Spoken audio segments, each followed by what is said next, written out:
Hey family, welcome back to my video. Today we will see, what if Harry Potter commanded the infinite realms of time to win Fleur's heart? Before we start, I would like to extend my sincere thanks to the original author of this story for granting us permission to use it in our YouTube video. Your generosity is greatly appreciated. The author's creation and the original story's link in the descriptions. Please do check that first. Now enjoy the video. Harry stood, 27 years old, in a place he hadn't visited in nearly a decade, the smallest bedroom of number 4 Privet Drive. The younger version of Harry was still fast asleep, utterly oblivious to the events that were about to unfold. His desk was littered with wrapping paper and boxes. Harry checked them over and smiled, a twinge of nostalgia bubbling up inside him as he saw the contents. Birthday cakes sent from Ron, Hermione, Sirius, and Hagrid. It was one thing to know that they'd be alive in this time, but to see tangible proof, to see for himself the reason why he'd come back, that was another matter entirely. With only the barest twinge of regret, harshly suppressed by a reminder of why he was here, the elder Harry slipped his hand underneath his younger self's pillow and stole the holly and phoenix feather wand he'd used for so many years. Despite all that time spent together, it felt alien in his hands. It made sense. After all, he was no longer the boy who lived. He was the world's first chronomancer, only a few years ahead of his schedule, but hey, timelines were the first thing to go out the window when he took up the job. After the paperwork, if he was going to delve into the study of forbidden magic and shatter causality because of a guilty conscience, he damn well wasn't going to do it under ministry scrutiny. For a department with mystery in its name, there sure were a lot of brown-nosing weasels sniffing around for scraps of information they could trade for coin or position. Harry aimed the wand at his younger incarnation, and then hesitated. Fuck it. He left a lot of morals behind along the way. War does that to you, but he wasn't going to murder somebody so close to him without at least explaining why. Junior here would have wanted to know. Harry knew. He used to be the damn kid. Hey, Junior, he said. Junior didn't wake up, so Harry gave him a sharp prod with his wand. He immediately leapt to his feet, staring slack-jawed at Harry, with only a quick glance at what was clearly his own wand in this intruder's hand. Dad, he whispered, in a tone that seemed stuck between reverent and confused. And then he shook his head and focused his gaze sharply on Harry. No, you're not, are you? Nope, replied Harry cheerfully. Sorry about that, Junior. I'm not trying to trick you here. So, who are you? And why are you naked? Demanded Junior, as vehemently as he dared without risking waking the Dursleys. Harry smiled. Even as a scrawny brat, he sure had that Potter spunk in him. Remember the last time you mistook somebody for Dad? Hard to forget, really. 100 Dementors, our godfather dying by the lakeshore, and Dad standing across the water with a silver stag by his side. Junior frowned. But that wasn't Dad. It was me, traveled back in time, and I definitely wasn't naked. Harry waited for the gears to spin in his younger counterpart's head. It only took a second. Wait, you're me? He asked. Well, okay, it was more of an accusation, but Harry let it slide. It was an outrageous story, but he had 3 things on my side. The truth, which nobody ever paid any heed, personal experience on both our parts, which neither of them ever learned from, and a scar, which the whole damn wizarding world soiled their robes to catch a glimpse of. He was clearly on edge, but not disbelieving my outlandish tale. So Harry gave in, and did what he had to do for the greater good. Harry brushed aside his hair and revealed his scar. It had faded from vibrant red to the silvery sheen of a mundane injury, but was still clearly visible to anyone who looked hard enough. Hermione said we should always avoid our past selves, though, Junior said warily. Terrible things happen to wizards who meddle in time.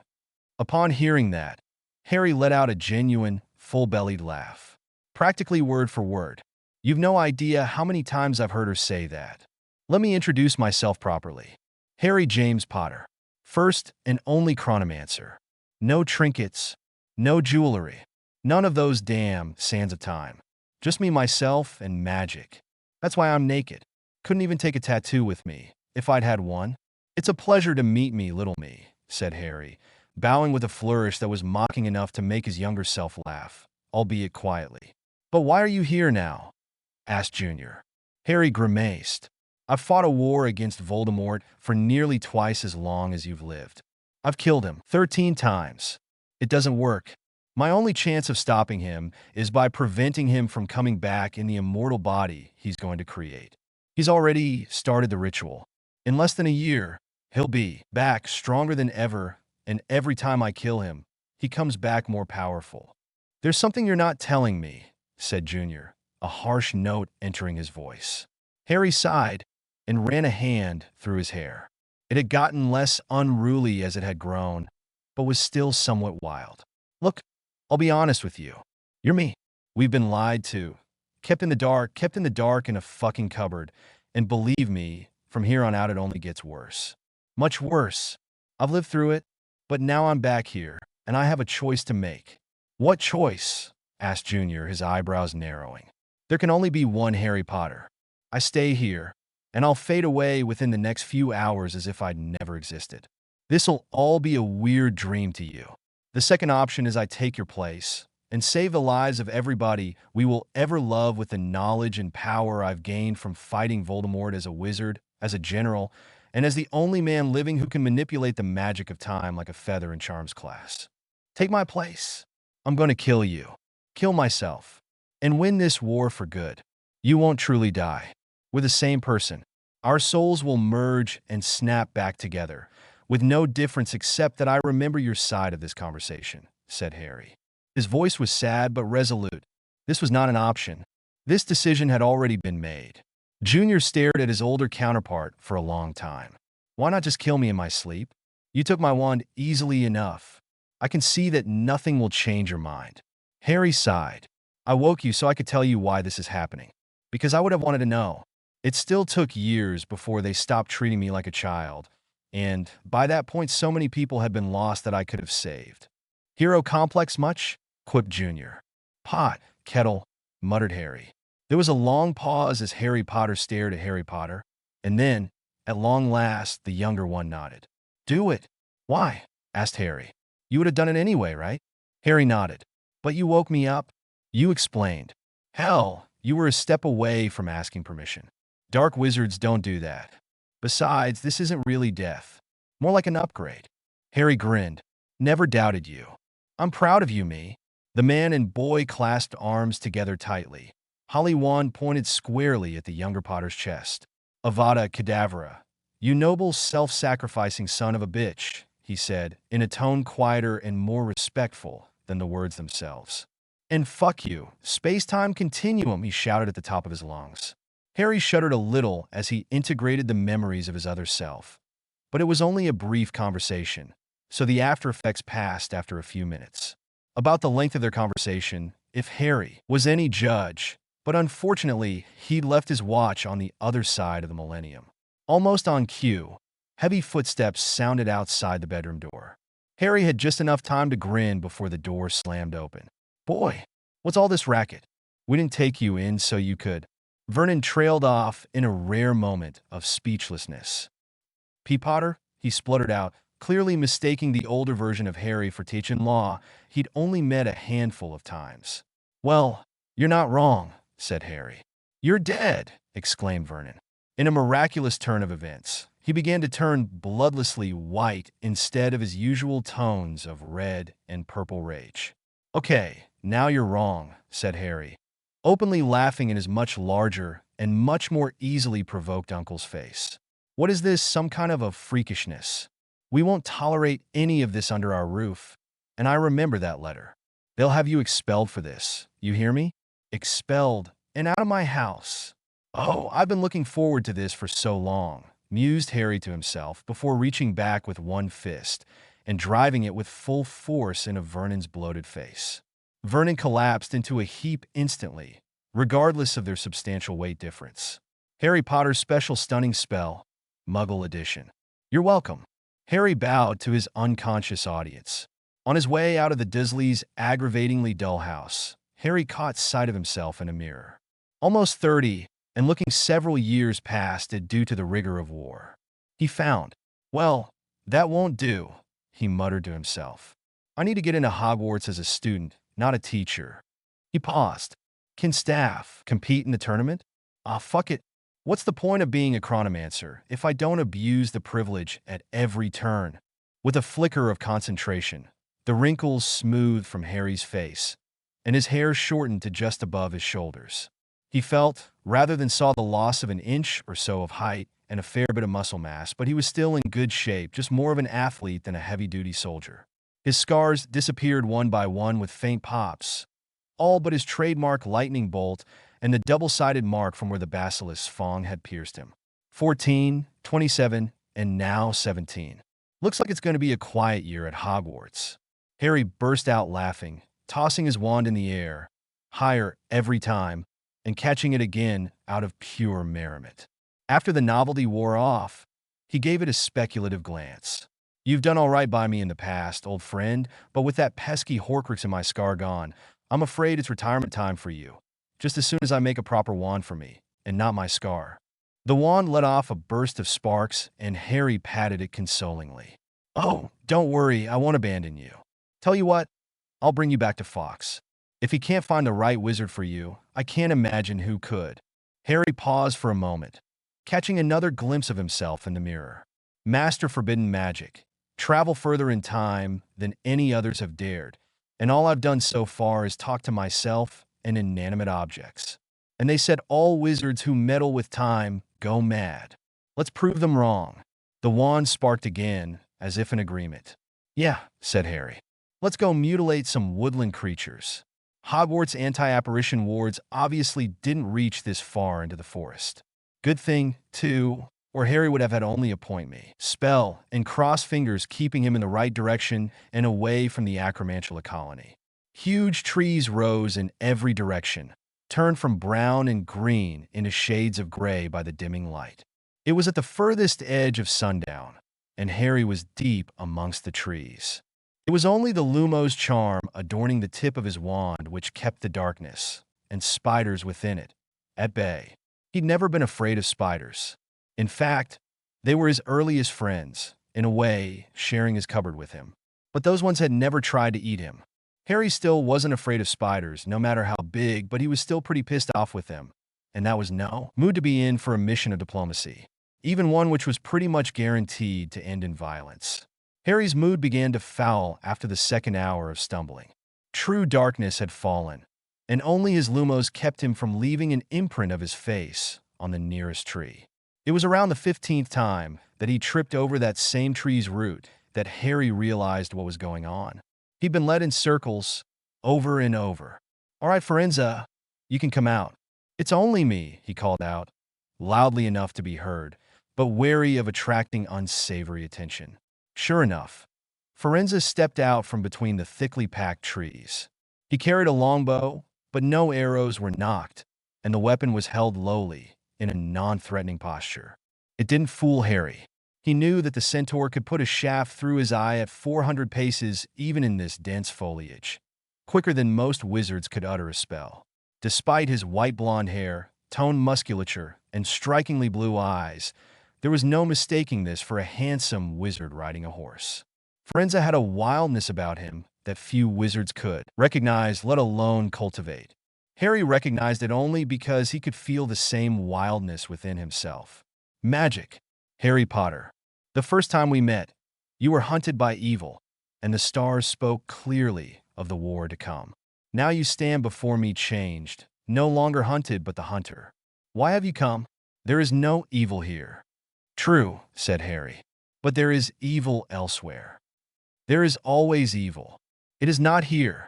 Harry dropped his smile and stared at Forenza, taking a moment to impart the severity of his next words. And yet the pattern of the stars has changed. The alignment of the planets are wrong. Without moving, without the passing of days or seasons, the skies are suddenly wrong.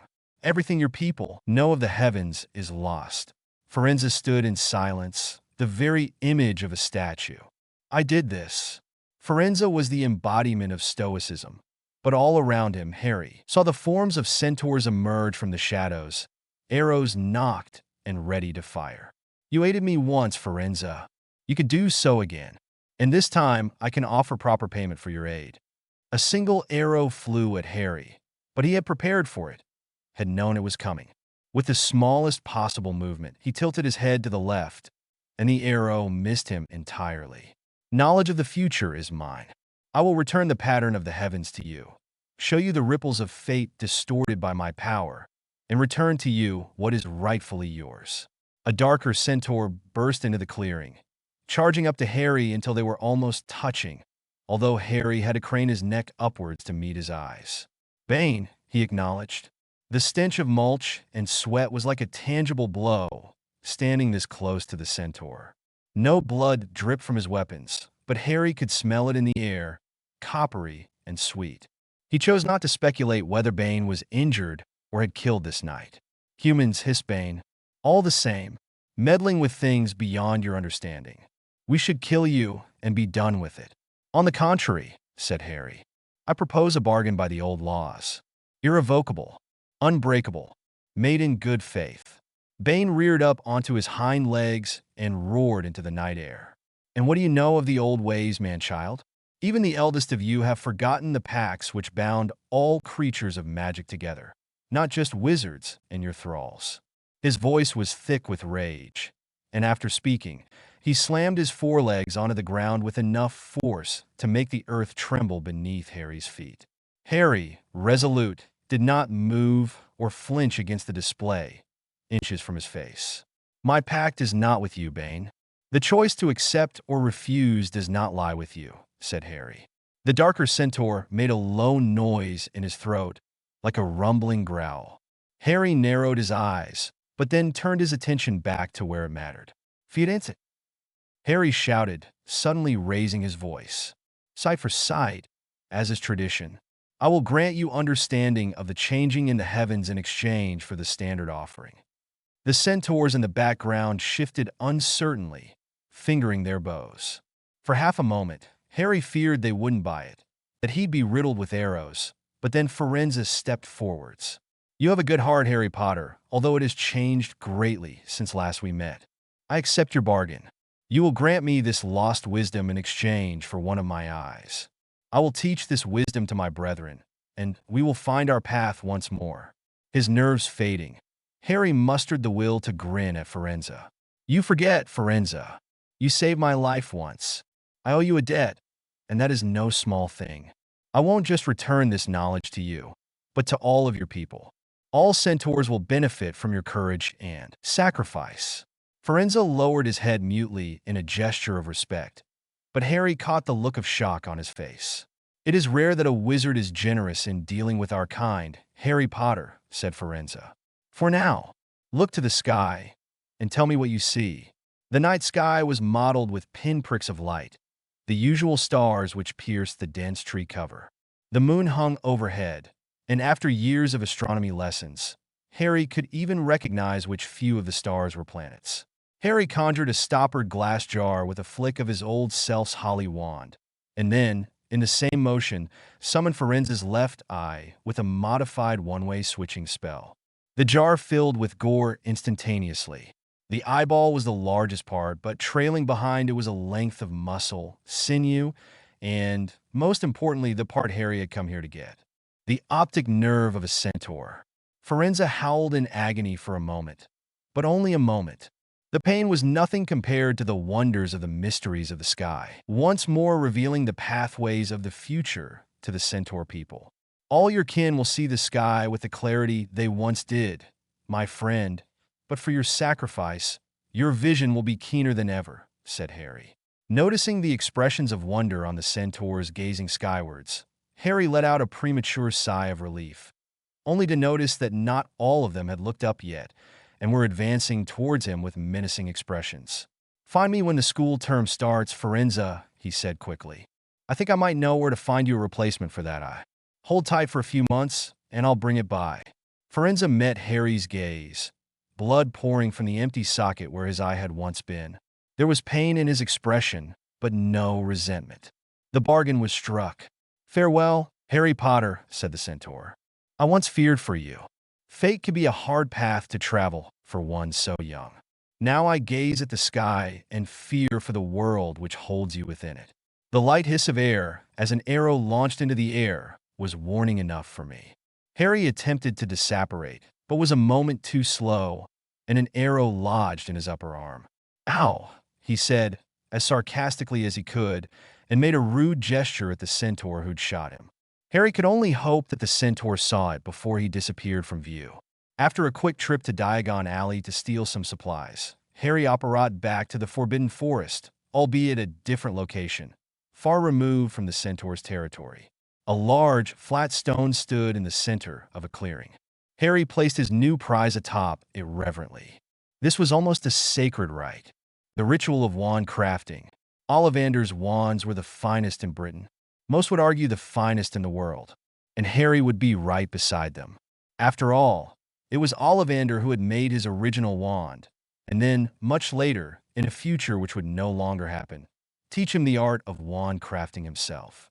Although Harry was a capable wand maker himself, he didn't dare to claim that he could surpass Ollivander in terms of skill or experience.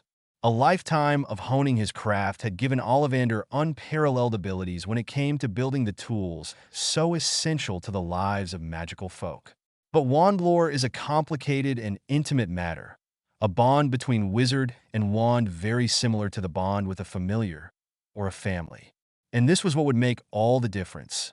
A wand crafted by the wizard who would use it would always have a stronger connection, that bond running deeper than one any store-bought product could ever create. It was no disrespect to Ollivander's work, Harry thought, as he opened the glass jar holding Firenze's eye and attachments. Ollivander was the better wand maker for any ordinary wizard on the street, but Harry could craft a wand tuned to his magic, by his magic, and that would make something so suited to his power that it would be a part of him. No magic could interfere with the process, so Harry had to do this by hand. He didn't mind.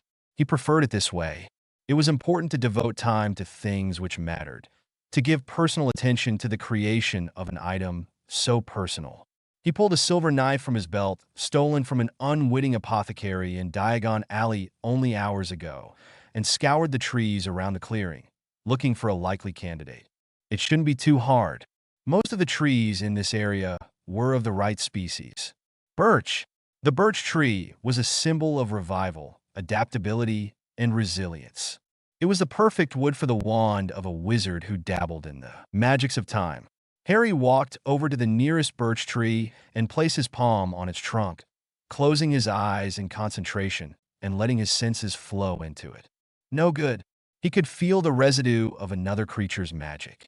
Nothing lived within it, but something powerful had touched it recently, a unicorn, or thestral, perhaps. The lingering traces of magic would contaminate the rite of wand crafting. Harry sighed and moved on to the next one. The forest was full of magical creatures. He worried that it might take a long time before he found an untouched specimen. Despite his worries, Harry eventually found a likely-looking tree. Old and strong, he couldn't begin to guess how old it was, but more importantly, it was healthy, clean, and free from the magical contamination of bowtruckles or other magical creatures. After finding more than a dozen perfectly good trees ruined by the bowtruckles nesting within, and getting his finger bitten by one, he resolved to snap innocuous twigs in half whenever he encountered them in future, on the off chance that they were one of the drat beasts. Harry snapped off a small branch near head height and sat at the base of the tree, trimming it of all leaves and bark until he had only a slender stick. He brought it over to the stone where he'd left the jar and placed it carefully down. With the silver knife, he made a long, thin incision in the stick, running from its tip to its base. This was the easy part. Trying not to think about what he was touching, Harry pulled Firenze's eye out of the jar, and in one quick motion, neatly severed it from the length of gore that had dangled behind it. Harry caught the blood-soaked, stringy viscera and dropped the eyeball back into the jar. For all that he'd made the trade in exchange for the eye wasn't what he'd wanted. He trimmed the spare sinew and muscle with a knife in the same methodical fashion he had stripped the bark from the wood, making sure to keep his mind absolutely blank as he did so. It was vital that he stay focused on the task at hand, no matter how unpleasant it was. Stray thoughts of revulsion could contaminate the essential ingredient as easily as dropping it on the ground would do. At last he had it, a long, red string, devoid of the extra pieces of Firenze's biology, which had come attached. This was going to be his new wand core, the optic nerve of a centaur. Harry placed the core into the groove he'd carved and then pricked his finger with a knife. A single drop of blood fell onto his half-made wand, and it was done. A soundless wave of concussive force exploded from the new wand, knocking Harry backwards. He staggered, almost falling, but then caught himself with one hand on the lip of the stone slab. A feeling of elation bubbled up inside him. He reached out to touch his new wand, and as soon as his fingers brushed its surface, gasped as his magic surged into the slender piece of wood. The wand had reshaped itself from its raw ingredients into a beautiful piece of craftsmanship. Around a foot in length, the wand was a pale, silvery white color, textured with a pattern of spheres too shallow to see from a distance, but giving the wand a pleasant feel in his hand. Harry grinned.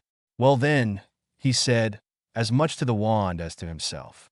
"Give it a wave." He flicked his wand in the air, and a burst of silver mist shot out, spreading around him and filling the clearing like a fog.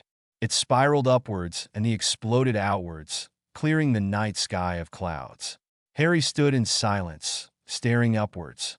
The stars were brighter than he could ever remember, and the air was utterly still. The breeze before had been faint, but somehow this sudden stillness was as vivid as a hurricane. It was peaceful, and yet somehow forceful. And then Harry noticed a bat, a mere shadow against the light of the moon. It was also still, frozen in place mid-air. As he watched, there was a rushing in his ears as the world caught up, as time unfroze, and the bat suddenly flittered away, seeming not to have noticed that anything had happened. "Oh yes," murmured Harry. "You are definitely the wand for me." Harry apparat back to Privet Drive and contemplated once again what to do about Albus Dumbledore. In the end, he reached the same conclusion which he had every other time. The man had to be involved, or everything would fall apart. Who knows what conclusions he'd draw watching Harry's plans unfold. At best, he'd try to take control and ruin everything. At worst, he'd assume Harry was possessed by Voldemort and do anything from obliviation to a mercy killing. Damn it all. He had wanted to do this alone, but there was no alternative. But then a thought crept into Harry's mind, and he glanced at his old wand, lying discarded on his bedside table. He grinned. May as well have a bit of fun while he was at it. If you're damned already, you may as well dance with the devil while you're at it. It took a while to find where his younger self had stored his parchment, ink, and quills. Harry smirked at that. Obviously, he hadn't been spending too much time on transfiguration essays or goblin rebellions. Good on you, little me, Harry thought to himself, resolving to live up to his teenage self and not do any homework unless it was absolutely necessary. Some sacrifices must be made for the greater good, after all, and there were few things greater than time, which could be spent on things far better than scribbling away about what happened when you added a horned toad to a shrinking solution. Harry eventually found the equipment he needed and sat down at the rickety desk which the Dursleys had provided him with to write all those years ago. "Dear Albus," he began, only to grow annoyed at the movement of the table underneath him. He gave the wobbly leg a tap with his new wand, and the blasted thing straightened itself out. "Dear Albus, I apologize for the inconvenience of this late hour, but some things are best dealt with immediately. I find myself troubled with an abundance of birthday cake and no friends with whom to eat it. If you would be so kind as to visit me in the littlest bedroom of number 4 Privet Drive, I would be glad to share a midnight snack and discuss the obvious matter at hand. As a token of my sincerity, please find enclosed the wand of Harry James Potter. He no longer requires it, for reasons best witnessed firsthand. Perhaps Fawkes would enjoy the return of his feather, and will one day find another wizard suitable to wield it. Yours a friend." Harry rolled the parchment tightly around his holly wand and tied the whole thing together with a short length of string before walking over to the corner of the room where Hedwig perched in her cage. As a nocturnal bird, she was wide awake, watching him write with eager eyes. Harry supposed she'd realized that it was a letter he was writing, and was eagerly anticipating a chance to stretch her wings. "Sorry, girl," said Harry, petting Hedwig through the bars of her cage. "This message needs to arrive immediately, and even you can't fly fast enough to reach Hogwarts within an hour." Hedwig hooted indignantly, ruffling her snowy white feathers and glaring at Harry in suspicion. Harry imagined that she was concerned he'd be sending the message by another means. She had always been a jealous owl when it came to his post. Harry bet she'd be more annoyed by that than losing the chance to fly. He chuckled quietly. He'd missed Hedwig as much as any of his human friend.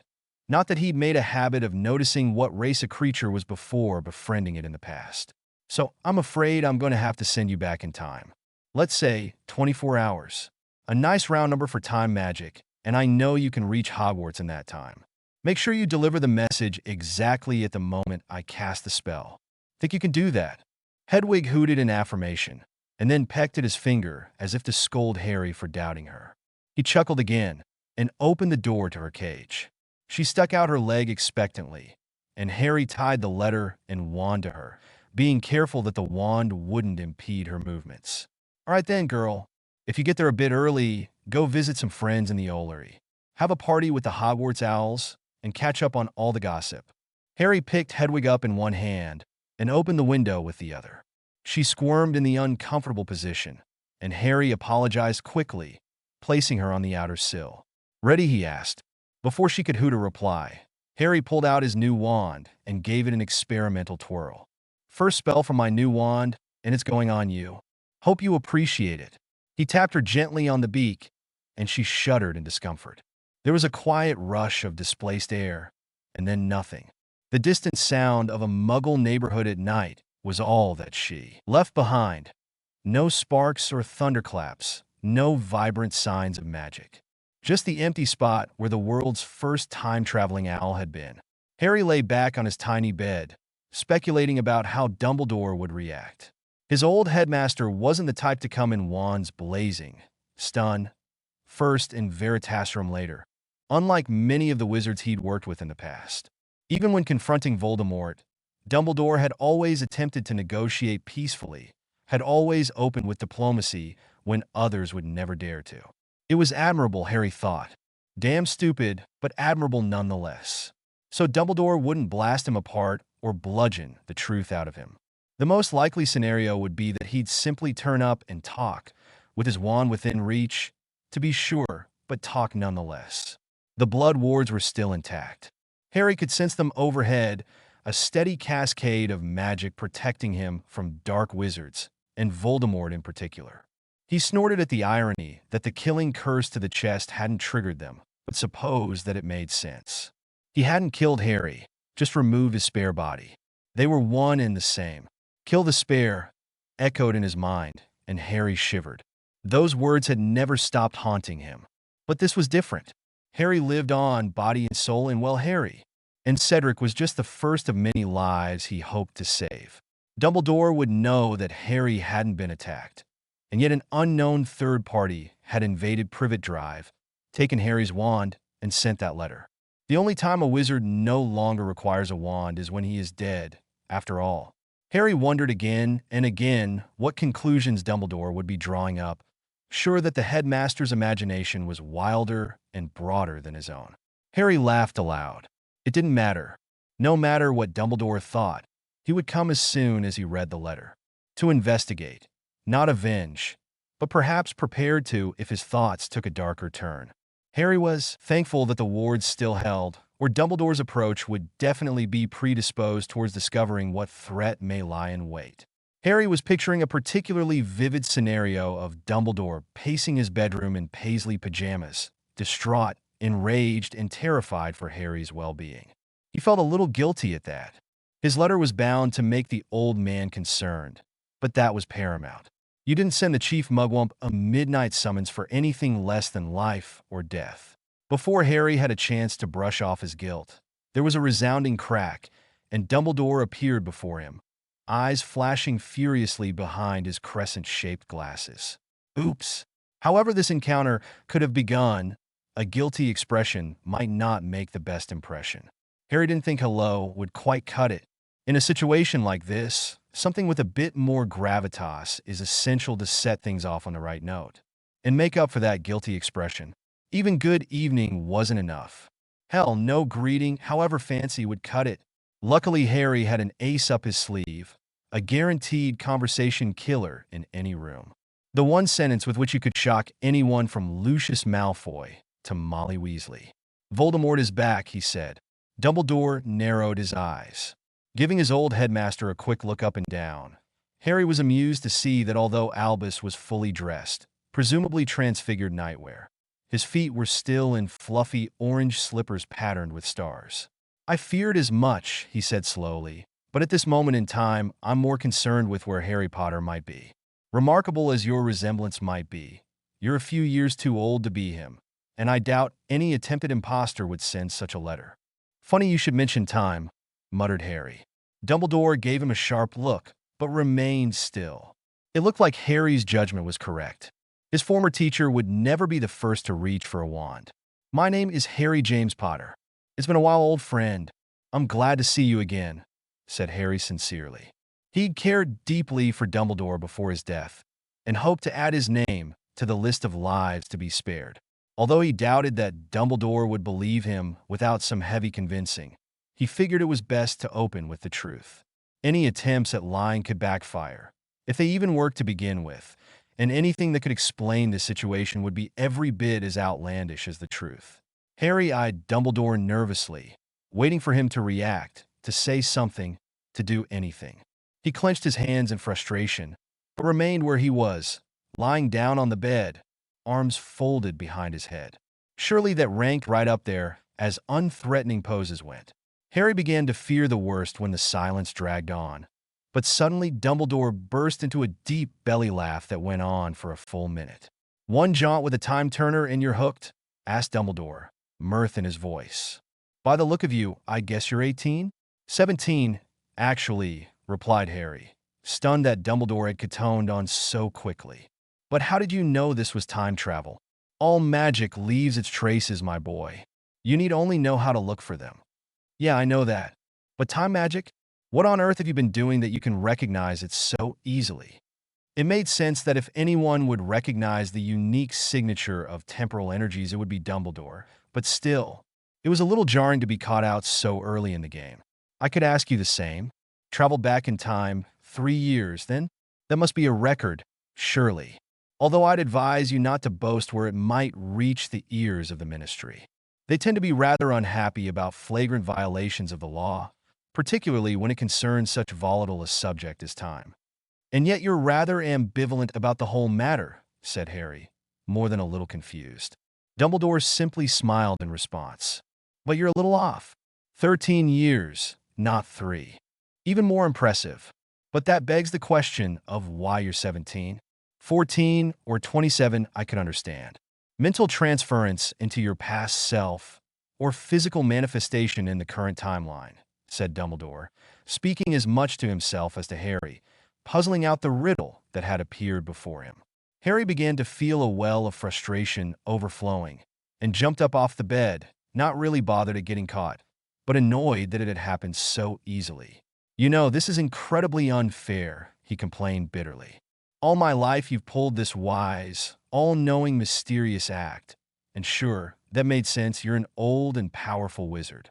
But I traveled the fuck back in time, and in an instant you figured out half of it before I got my turn to speak in those infuriating riddles." Dumbledore continued smiling, the expression growing broader. "Do forgive an old man his hobbies and his curiosity. But why 17? Because only overage wizards can enter the Triwizard Tournament, and I stand my best chance at stopping Voldemort from gaining a true body as the champion for Hogwarts." "I'm afraid this is rather a lot to take in, Harry," said Dumbledore. "Then let's start at the beginning. Harry Potter, chronomancer. Pleased to meet you." Harry held out a hand. Dumbledore hesitated for a moment, and then clasped my hand in his own and shook it firmly. "Albus Dumbledore. Headmaster. A pleasure." "You're missing a few names and titles there, old friend," Harry said. "I could say the same to you. But I can hardly call a 27-year-old war veteran the boy who lived, now can I?" "Merlin, I hope not," Harry replied. He was taking a risk by telling Dumbledore anything, and everything could backfire if Dumbledore continued to treat him as the boy who lived, whether as a boy or as the subject of that aggravating prophecy. "As enlightening as this has been," continued Dumbledore, "I doubt you'd call me here in the middle of the night simply to let me know that you're back in town, as it were. I've been reading the signs, and I fear I must agree with you. Voldemort is coming back." Harry sighed, and ran a hand through his hair. He'd heard those words all too many times. Voldemort was always coming back. Either that or spreading rampant death and destruction. But knock him down, grab a moment's peace, and then suddenly it's everybody screaming those same words again. "No," said Harry bluntly. "He is back. A deformed homunculus for now, but with a body of his own. He plans to use the Triwizard Tournament as a trap to gain a key component in his resurrection." Me. Understanding bloomed in Dumbledore's eyes. It was more than a metaphor, but rather a fascinating thing to watch. As both men had some skill and legitimacy, they could watch the emotions of the other through mere eye contact. "So that's why you've changed your age? A marvelous piece of magic, one which I never thought I'd see. But if the tournament is the trap, surely you would not wish to enter?" The last question seemed rhetorical, as Harry was sure Dumbledore had guessed the answer already, but wanted to hear Harry's own reasoning on the matter. What better way to catch the man who set a trap but to spring it and see who comes running? Besides, he had his Death Eaters manipulate events so that I was forced to compete the first time around. If I enter as a legitimate champion instead of the accidental fourth, I can prevent another student from getting caught in his schemes. I have no wish to watch Cedric die again. Diggory, a fine student. Dumbledore aside, he would be a great loss. And you're clearly more aware of the situation than I am. As your teacher, I feel I should stop this madness. And yet, he trailed off uncertainly. Where was my teacher, Albus? Harry put a comforting hand on his shoulder and was pleasantly surprised when he didn't pull away. Everything is different now. From what I know of time magic, the less I know, the better, he said at long last. What wizards have found with their crude fumblings of time-turners and the sands of time are correct in that matter, at least. But I'm not. Playing with trinkets, I don't understand here, Albus. I'm a master chronomancer, the first of my kind. I know you feel obliged to take control of this situation, but this is my duty, not yours. You have other responsibilities. Let me take care of mine, and don't be afraid to ask for help. The aged wizard in front of me shook his head sadly, and then turned that piercing gaze on Harry once again. I should be the one offering to help you, not the other way around. Oh, I'll have a few favors to ask from time to time, said Harry, grinning. But for now, all I wanted to do was lay my cards on the table and share a slice of cake with a friend. I'd quite forgotten. Happy birthday, my boy. Harry pulled out his new wand, which the headmaster eyed with interest, and then he conjured a pair of plates and forks. The headmaster raised an eyebrow at the demonstration of magical prowess, no doubt wondering how deep Harry's talents ran. So that's why you returned your wand to Fawkes, he mused. I've never seen a wand quite like it. Definitely not made in Ollivander style. Was it made by a future wand maker for you? Forgive me. I know better than to pry into future events. You get a free pass on this one. I made it myself. Tonight, as a matter of fact.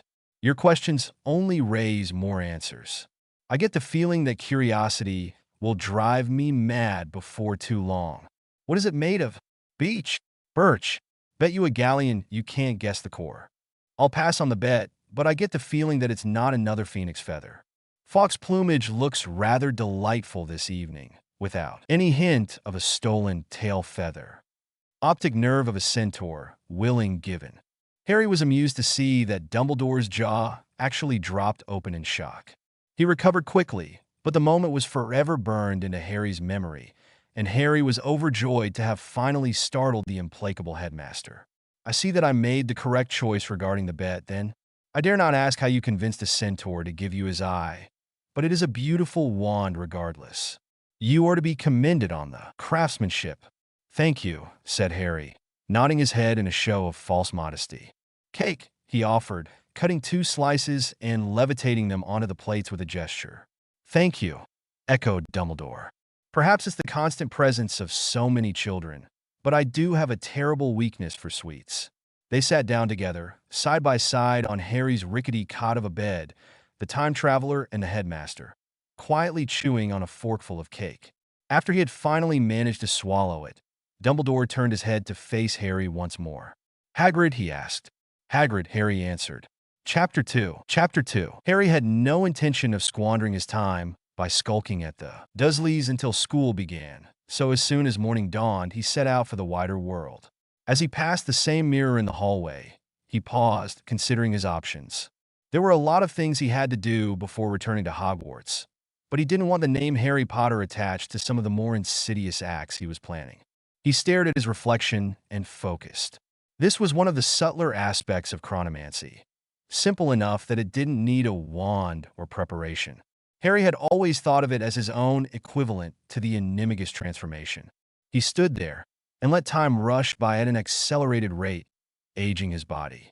Wrinkles appeared, and his hair lengthened, turning gray.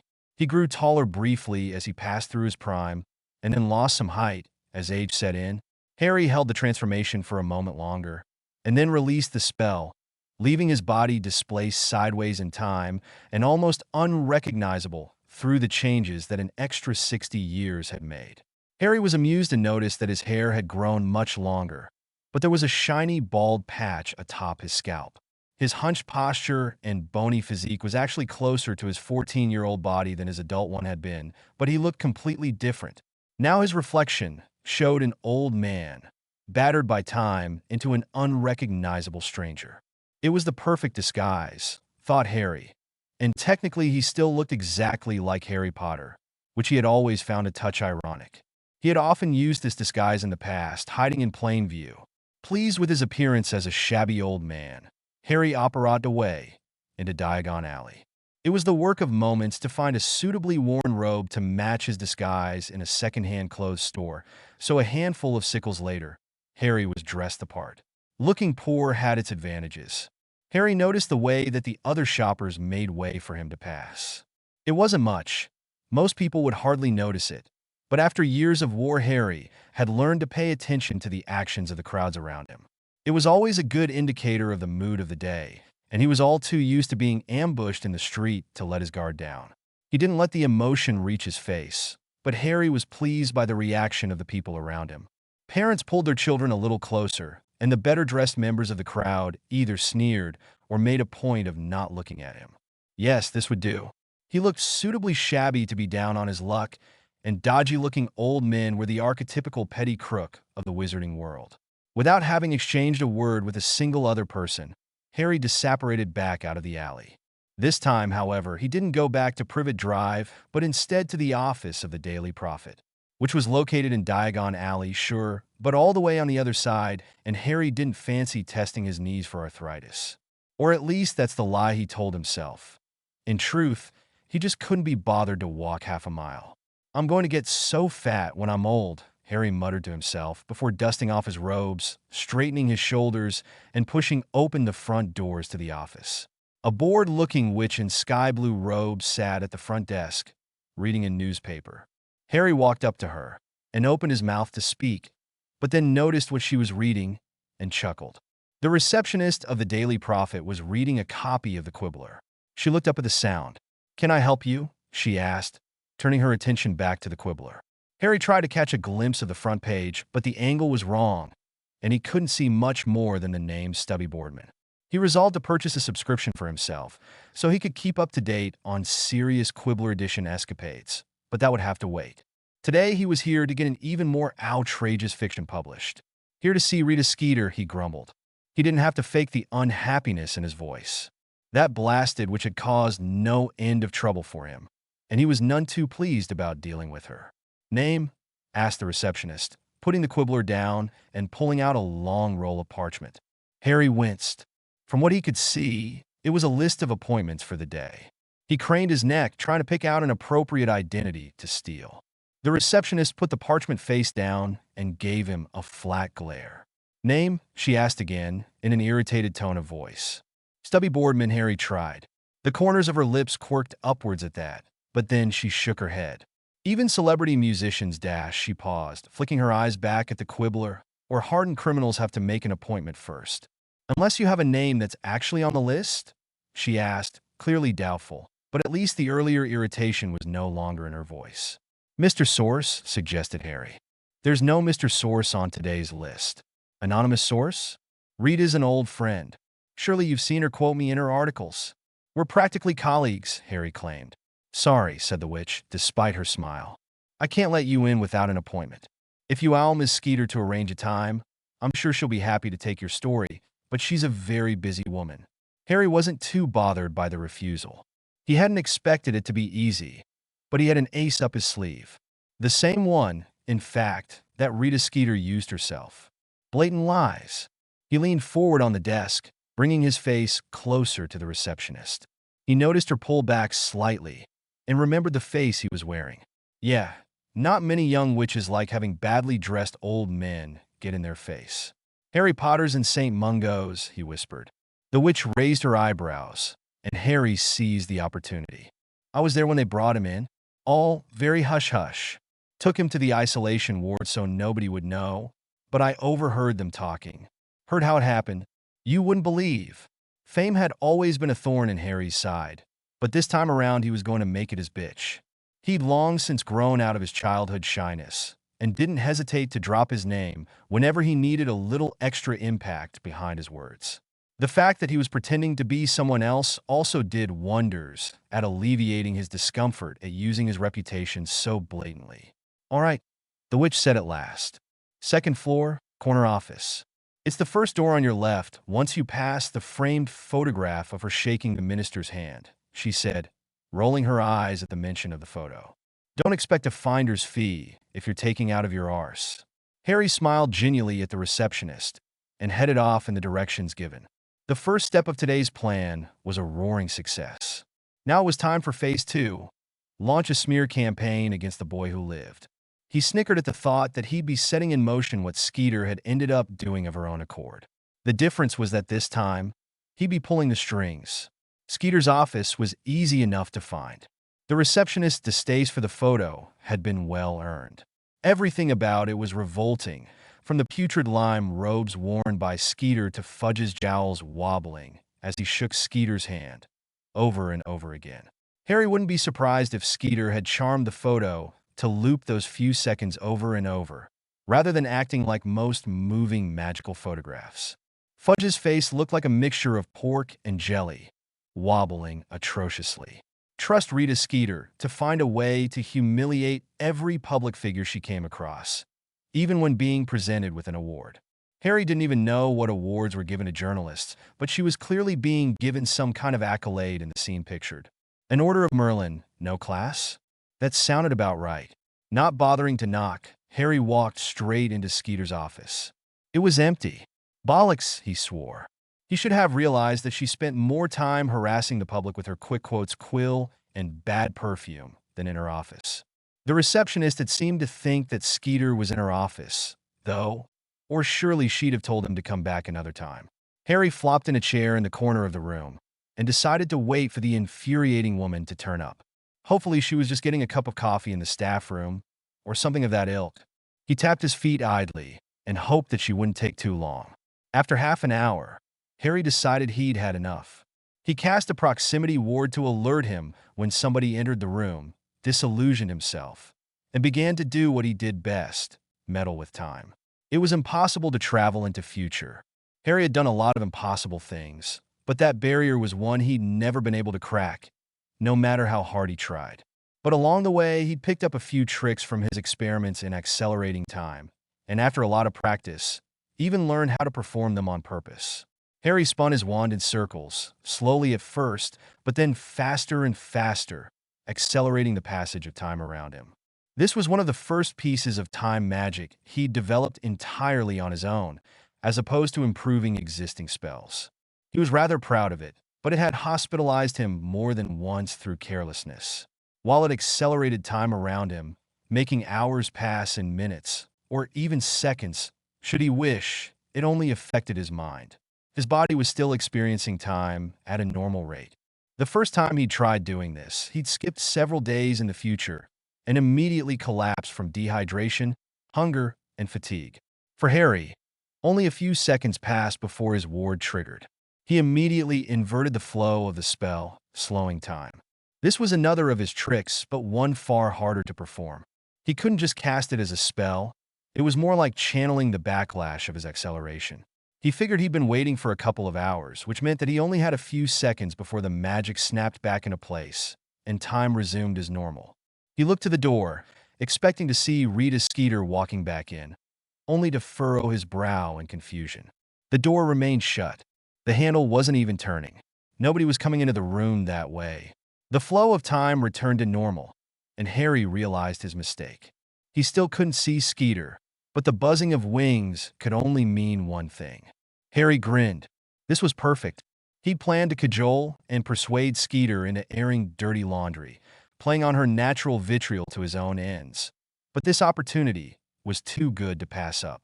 If the story was a carrot, he'd walked right into the stick. Skeeter transformed back into her form and slouched in her chair, staring at her desk. She looked exhausted. Harry guessed that flying around all day snooping was tiring work, though somehow he couldn't bring himself to sympathize with her. As soon as she was in her human form, Harry tapped himself on the head with his wand, canceling the disillusionment. Bribery, blackmail, and a beetle animagus, he said, trying to resist the urge to smirk. Has a nice bit of alliteration to it, doesn't it? Skeeter's reaction was immediate. She jumped, startled by his sudden appearance, attempted to grab her wand, and fell out of her chair. Harry simply laughed. "If you think you can come in my own office and blackmail me," Skeeter blustered, but Harry cut her off. "Easy there, I didn't come here to grab your secrets. I'm more interested in sharing someone else's. Got a story for you, don't I?" he asked, hoping she'd take the bait. Skeeter pulled herself upright and regained her composure, but Harry noticed that her hand remained in the pocket of her robes. He suspected he wouldn't lose any money betting that her wand was in there. "I should just obliviate you and throw you out for trespassing," Skeeter bit out, glaring at Harry, who was paying a great deal of attention to the fact that she hadn't tried to yet. He took that as a sure sign that she was interested in what he had to offer.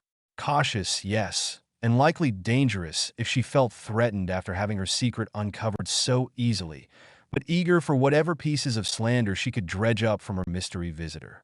"Potters and Mungos," said Harry. "Ah, that did it." Harry saw the wariness in her expression turn into greed. This was exactly what he'd been hoping for. He knew what she wanted, having been the victim of it too many times to count. He waited a second for her to speak. Another second passed. Another. He began to feel the barest edge of concern. And then she pulled open her handbag to reveal a notebook and quick quotes quill. He couldn't help it. Harry grinned. "This is all being hushed up. Department of Mysteries is all over it.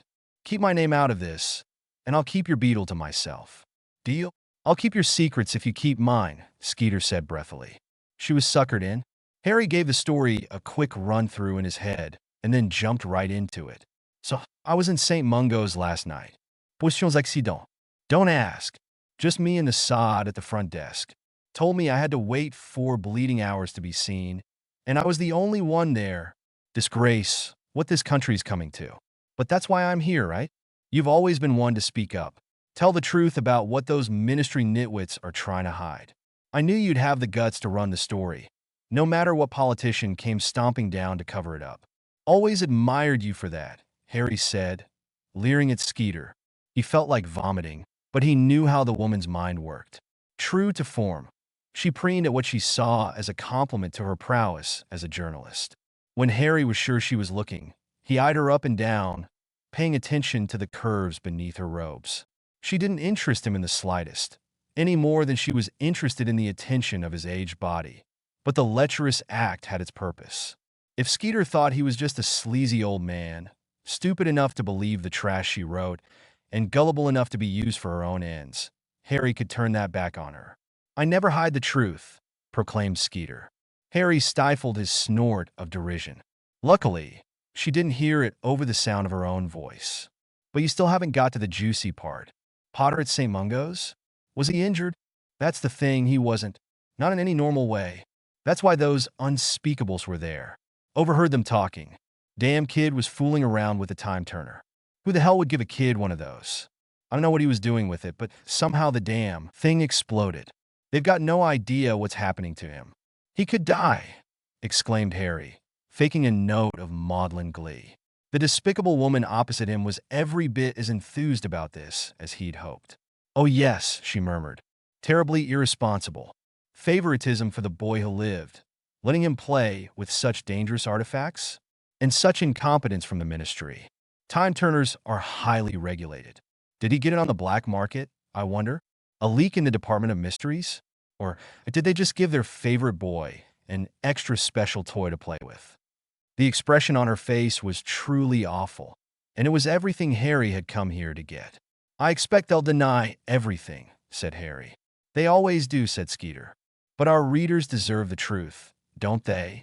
After extricating himself from Skeeter's clutches with the promises of future collaboration and malice, Harry felt the need to have a hot shower and fiend fire to get the grimy feeling off his hands. Was her perfume so insidious that it stuck to him through a mere handshake? Harry grimaced and cast a quick Scourgify on his palm. It didn't hurt a thing. Now that was a surprise, as that particular charm, as intended to be used on objects, not people, it often felt a little like it cleaned by scraping a piece of sandstone over the recipient of the scouring charm. Guessing that the substance was liquid in nature, Harry opted for a more specialized cleaning charm. Turgio didn't work either. Commonly used to remove stains like grease, potion spills, and, more commonly, in Harry's experience, blood, it should have done the trick. He'd seen Snape use it every other lesson to remove makeup from teenage students. Snape had always given sneering lectures about proper codes of conduct and adhering to the principles of school uniform and decorum while within his classroom. But Harry was pretty sure he just liked the look of terror whenever he got the opportunity to point his wand in a student's face. Harry looked down at his hand in surprise. Well now, looks like the beetle had a few more tricks up and out of her sleeve than just her animagus trick. Whatever gunk was coating his hand proved entirely immune to the scouring charm. He grimaced. Mystery sticky subjects were worrying, even in the Muggle world, although those were for much less ominous reasons. Harry had used them to his advantage in the past, himself, although in truth he couldn't claim credit for it. In the past or future. Now, he supposed, Snape had come up with a rather ingenious solution that was every bit as sticky as Rita and slimy as Snape. At Harry's suggestion, he'd been able to develop a potion which, upon being struck by magic, would incinerate everything within several feet with a blast of white-hot fire. Snape had doused a set of Voldemort's robes with it, and sat back to watch and wait. It took an infuriating amount of time for Voldemort to wear those robes. The bastard had an annoying trend of transfiguring clothing instead of keeping it, but those robes were a gift from Lucius Malfoy, and he'd worn them to a dinner held in Lucius's honor to celebrate a recent victory. Naturally, the Order had attacked, focusing all their efforts on Voldemort. Even a tickling hex would have ignited the potion, but not even Moody could land a hit on the slippery bastard. With a dozen other Death Eaters in the room, the Order members were being picked off one by one until, in a final act of desperation, Snape blew his cover and shot the killing curse at the Dark Lord's back. Only Voldemort's shock at the betrayal kept Snape alive, but his confidence in the situation was shaken. Without knowing if any more traitors lay in his ranks, he decided to make a tactical retreat and apparat away. For a moment, Harry thought that their plan had failed, not daring to wonder which of his friends lay dead on the floor. And then the potion struck. Moving his robes as well as his body, Voldemort's apparition had triggered it with a necessary flux of magic. He screamed with inhuman agony as it began. First, his robes crackled as if with static electricity. Tendrils of blue and white scattered across the fabric, but it rapidly built into a blinding flash of heat and light. For a moment, Voldemort was a figure of solid white light, save for the vibrant red glow of his eyes. He looked for all the world like a fallen angel, hell-bent on vengeance. And then he exploded. It was messy. A concussive wave of force and fire emanated out from where he'd been standing. The Death Eaters caught the worst of it, knocked back on their feet and covered in burns. The distraction was enough for the Order to gather the fallen bodies of their comrades and disappear. Harry, ignoring the blistering pain as he ran through the air, still charged with heat and magic, sprinted past where Voldemort had stood and grabbed Snape by the arm. After Voldemort, Snape had suffered the worst of the blast, as he had been standing so close. He resembled a charred corpse more than a person, and for a moment Harry feared the worst. He wasn't moving. Harry paused. How do you check for a pulse under burns like these? Was the man even alive? Idiot boy, hissed Snape. Harry grinned. That was good enough for him. He grabbed Snape's arm and prepared to disapparate, only to interrupted by the cheers of the Death Eaters remaining. Harry looked backwards in horror. That couldn't be good. It wasn't. Where Voldemort had stood, a black mist had formed, growing more tangible by the second. Soon it resembled a wraith of Voldemort, like a twisted Patronus charm fueled by hate. The apparition took a step forward and solidified further. The mist began to dissipate, slowly transforming back into the form of the self-proclaimed immortal Lord Voldemort. Harry had never believed those rumors to be anything more than Death Eater propaganda. But for the first time, he began to fear the worst. Harry gritted his teeth, torn between frustration and rage. There was nothing he wanted more than to blast that abomination into 1,000 pieces if it took 1,000 killing curses and a jam jar to seal his wraith in. But he had a more pressing matter at hand. Grabbing Snape tightly by his left arm, above the elbow, he apparated away before Voldemort could regain a corporeal form. After landing them both in one of the Order's hidden bunkers, Harry collapsed into a chair, wondering which of his friends he'd lost that night. Surprisingly enough, it was Snape who snapped him out of his misery. "Did you splinch me on purpose?" the charred corpse demanded. Okay, it was more of a croak, but Harry had to give him points for effort. Being a freak through unbearable agony was a difficult skill, and one Harry had spent many years practicing. Harry contemplated lying, considered claiming that with the desperation of the moment, with Snape's critical injuries, he'd been unable to avoid leaving behind a souvenir. Fuck it, he thought. Snape was a better Legilimens than he would ever be, and would eke out the truth eventually. And although they still hated one another, they were still friends of a sort. The type of bond forged in the terrors of war that went stronger than personal feelings. Cumbradas? Pups. Even if all they had in common was mutual loathing of each other and Voldemort. "Yup," said Harry, and waited for the reaction. Normally, he'd have expected a curse, but the man before him was pretty much dead on his feet. Well, the floor, where Harry had dumped him. Snape looked up and down his unrecognizable left arm, paying particular attention to the part which was missing. Hand. Forearm. Dark mark. "Thank you," said Snape, almost too quietly to hear. "I've wanted that thing gone for almost as long as I've had it." "Lucky accident," said Harry nonchalantly. "Are you going to die?" The two men had long ago learned to be blunt in their dealings with one another. Neither of them flinched from harsh truths and despised being treated like invalids. Snape snorted. "You know I can see through your lies, even if the Dark Lord," said Snape, and then paused, hesitantly. "Even if Voldemort can't." He let out a long sigh. "So, this is the price of freedom? Worth it?" asked Harry. "Ask me again if I survive," snapped Snape, back to his good old self. Unconscious on the floor, just the way Harry liked him. He was much more pleasant company that way. Harry growled, low in his throat, and pulled himself back into the present. For all that chronomancy offered, the side effects were damn inconvenient at times, even the non-fatal ones. He tried to remember what he'd been doing before losing himself in memory, but his mind came up blank. Luckily, he had a wand pointed at his hand. "A clue." "Right," he muttered. "Skeeter's goop." Harry ducked into a dingy-looking nearby shop without bothering to check the sign. He couldn't see anyone at the counter right now, and that should give him enough privacy to cast a few spells of a somewhat dubious nature. He doubted that anyone would recognize them, but a sketchy old man casting spells at his hand would inevitably look suspicious enough to draw unwanted attention. He ran a few basic diagnostic charms, and wasn't too surprised when the first two caused his hand to flash in confirmation. Basic recording and tracking charms. Harry rolled his eyes. He'd expected such things during the war, but Skeeter was one sneaky bitch. Out of habit, he ran through his usual assortment of safety checks, but the rest came up clean, save one. A self-replicating charm attached to the potion stuck to his skin.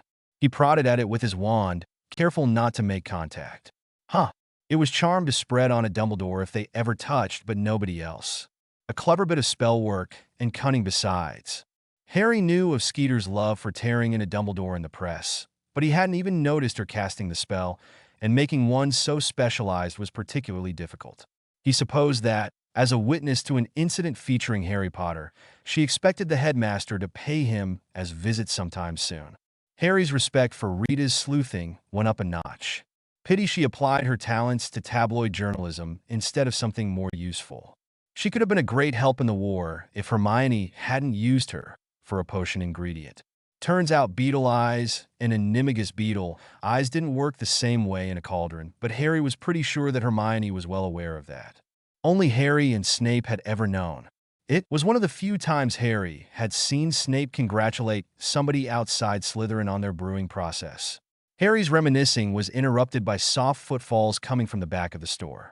He swore, considered disillusioning himself, and slipping out, but quickly disregarded that plan. Too obvious, and would raise too many questions if he was too slow with the spell, or the shopkeeper saw a door open and close with nobody moving through it. Harry turned to face the music and found himself eye to eye with Ollivander, another lost friend from the future.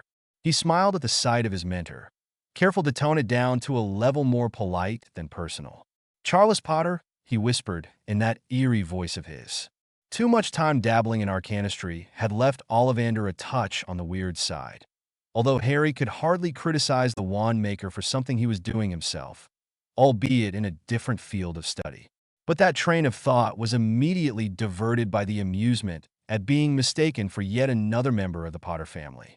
He briefly entertained the thought of transforming into a baby and revealing himself as Harry's illegitimate child, but Ollivander was still speaking, so he shelved that idea for another time. "I had thought you long ago passed from this world. I can understand the need to hide from he who must not be named, but he has been gone these past 13 years. 13 years, Charles. And what of your family?" Whoa, I'd never seen Ollivander this riled up before. I didn't even know that he was friends with my grandfather. For all our time together, our conversation had been sparing and devoted to our wand work. We'd spent a fair bit of time together, but I didn't really know Ollivander that well, beyond his passion for his work. There was no alternative. I had to wing it as best I could. Thankfully, my plan for this whole time travel escapade had featured lies, larceny, and the meager hope of not getting caught. So at least this surprise attack played to my strengths. "It was for my family, Garrick," I said softly. The shame in my voice was real, although more at line to Ollivander than for whatever perceived betrayal he say in my grandfather. "Faking your death with a son so young? It may have distracted the dark forces eager to coerce you into their ranks. But had you no thought of his well-being? Alone at such a time?" Harry was startled at this sudden revelation. He discovered how his grandparents had died in one of Voldemort's attacks a long time ago. But this accusation that he had acted like Pettigrew and abandoned the people dear to him out of fear. Why, it brought Harry dangerously close to losing his temper. He closed his eyes and took a deep breath, trying to keep the frustration out of his voice. Ollivander thought he was talking to another man, about another crime which had not been committed. Harry felt truly lost, but decided to let the situation play out and see if he could gain another ally in this important time, even if under false pretenses.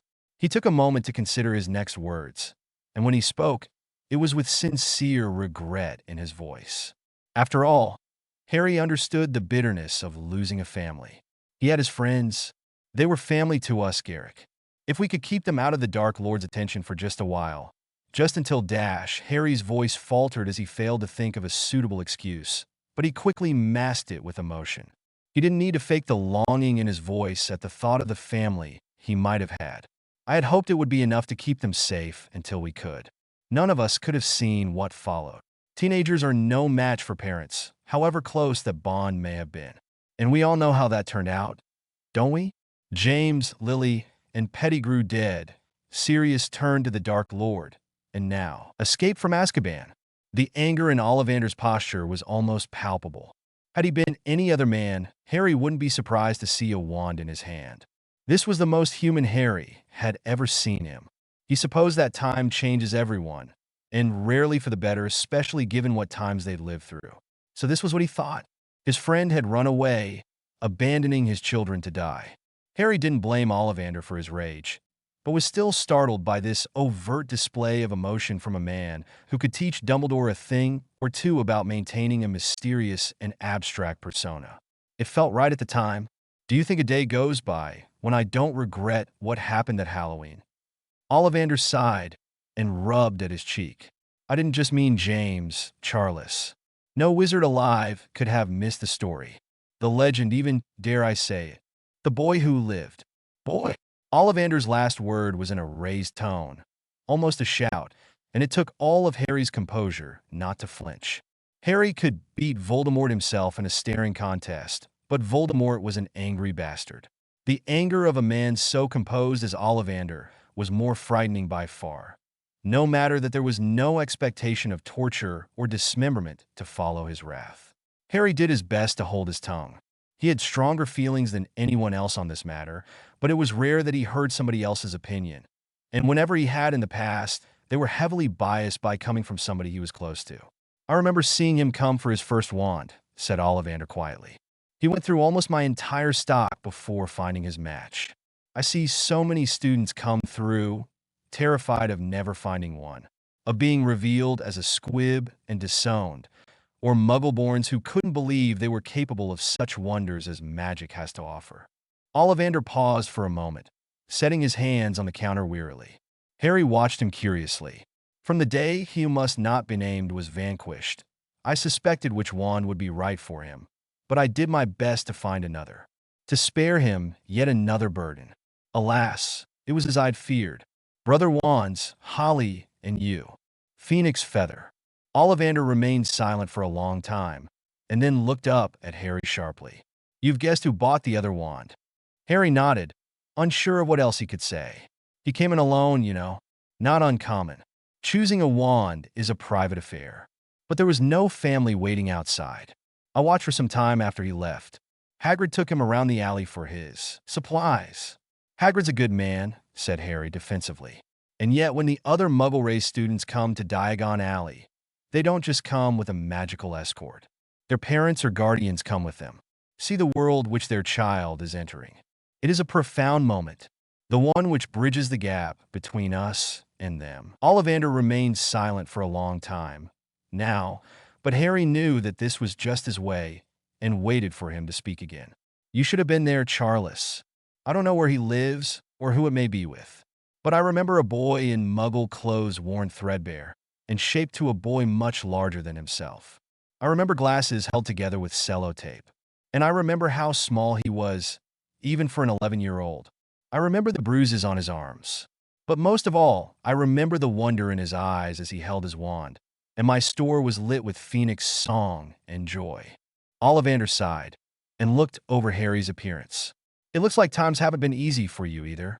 Nobody could find Harry Potter, said Harry, remembering the extensive blood wards set over Privet Drive. I spent years, a fortune. Nothing worked, magic or Muggle. You could have simply asked, admonished Ollivander. Harry had no answer and stared, dumbstruck at Ollivander, who, to Harry's shock, laughed gently. You Potters tear the world apart when you need to, but you never stop to ask for help. Harry is at Hogwarts. Dumbledore will surely reunite the boy with his grandfather. I could owl him for you, request a meeting. He needs a family. Harry didn't know what to say.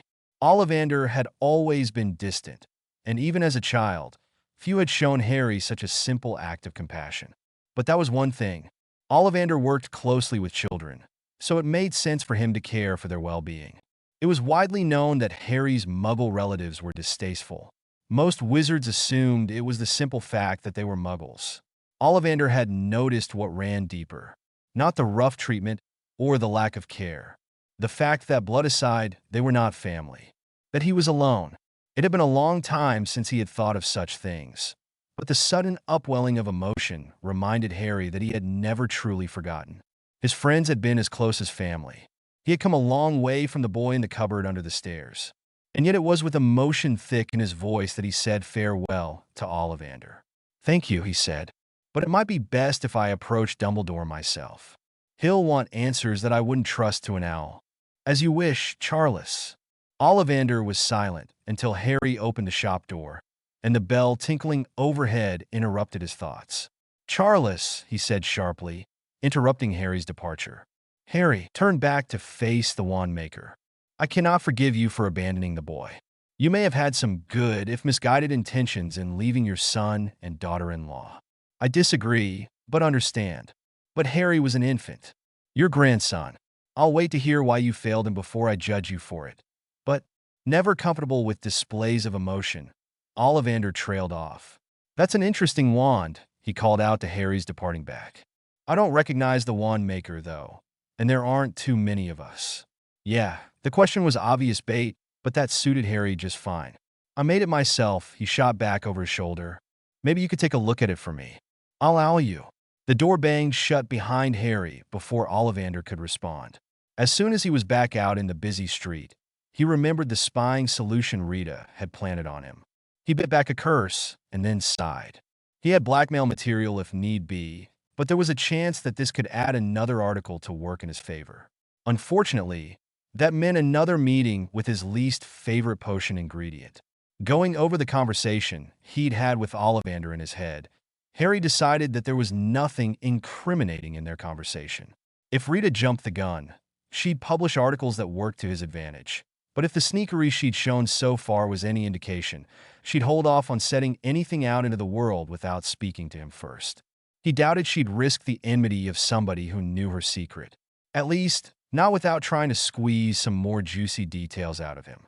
If he didn't speak to her first, Harry fully expected to be cornered by the witch and her photographer at some point, demanding answers for Harry's abandonment in the Muggle world, and quizzing Charles on why he hadn't taken in his grandson, on why he'd faked his death, and why he'd fled Britain when the country desperately needed the support of all members of the Wisengamot. It had probably happened regardless, but hopefully he could put the right spin, or censorship, into the mix. Nevertheless, he resolved to keep to a younger form from now on. Going even older might also work as a disguise, but Harry was hesitant to push it too far in that direction. He'd once tried to make it to an even 100 years old, and almost died as a result. Wizards could live longer than Muggles, of course, but that was due to their magic adapting with their bodies. If he pushed himself too far, he had no doubt that he'd wind up dying too rapidly to undo the process. Sure, he'd come out the other end alive, be it 10 years or 1,000, but the life expectancy of anybody a millennium old was bound to be a matter of seconds. Initiating contact with Skeeter was the first part of his plan. Ollivander had been a surprise, but one that he could work with. Now the rest of the day was his. He slipped into an empty alleyway and disillusioned himself. A moment later, he was back to being 17. Harry grinned. A quirk of his chronomancy, as applied to him, was that even though he retained his memories, he was very much, body and mind, a 17-year-old. That was a wonderful and terrible thing. Legally able to cast magic, morally bound by whims and fancy, and with all this free time to kill before he had any real work to do. Although Harry was eager to get back to Hogwarts, the opportunity to mess with people for the sheer pleasure of it, and not just to avoid widespread murder, was a wonderful thing. Rita's article would likely make the evening edition of the Daily Prophet. Front page, he was willing to bet, despite the utter lack of proof and no witness testimony save from the infamous anonymous tip. Of course, Skeeter knew that anonymous tip was Charles Potter now, and that would have to be dealt with, but all things in their time. As Harry was supposed to be in hospital, he kept himself disillusioned and wandered Diagon Alley for a while. He considered shoplifting his school textbooks for the year ahead, but quickly disregarded that as too much of a bother. They'd be annoyingly heavy to carry. Besides, the Hogwarts library had a wider selection than Flourish and Blots, and they were free. The best part about money, Harry had always thought, was that you never really needed to spend it if you were clever, connected, or criminally inclined. Even if his 14-year-old self hadn't really appreciated it as he did now, Harry was rather proud of his 3CS, an integral part of wizarding education that seemed sadly lacking on the Hogwarts curriculum. While walking aimlessly about, looking for ways to amuse himself, Harry found himself faced with almost irresistible temptation. The Malfoy family, wearing matching sneers, were marching imperiously towards Gringotts. It was definitely the teenager in Harry which spoke up first, urging him to give Draco a little treat. Funny how age gaps meant so much more while you were at school. 17 and you're an adult, 11 and you're a child, 14 and you're caught in that dreaded nether realm of puberty. It would be almost a kindness, Harry thought. A little judicious time leached to alter Malfoy the way that Harry had been doing to himself all day. He remembered Malfoy's school days. Poor anger management. Attempts to impress others constantly with boasts and posturing. The poor boy would surely be better off without all those hormones running around, making him act like a fool. Just a little leech, maybe 2 years, and Draco would be back to being a squeaky second year. Harry wondered if he'd write an incensed letter to Daddy Death Eater about the horrible way his pubes had disappeared and his shoes didn't fit. Oh, Harry was tempted. He twirled his wand idly between his fingers, half tempted to actually follow through with it. But in the end, his better judgment won out. It was one thing for Harry's age to start fucking about, but there would only be trouble if he got Draco involved. Maybe later, after the news of Harry Potter's tragic accident had died down. Ah, fuck it.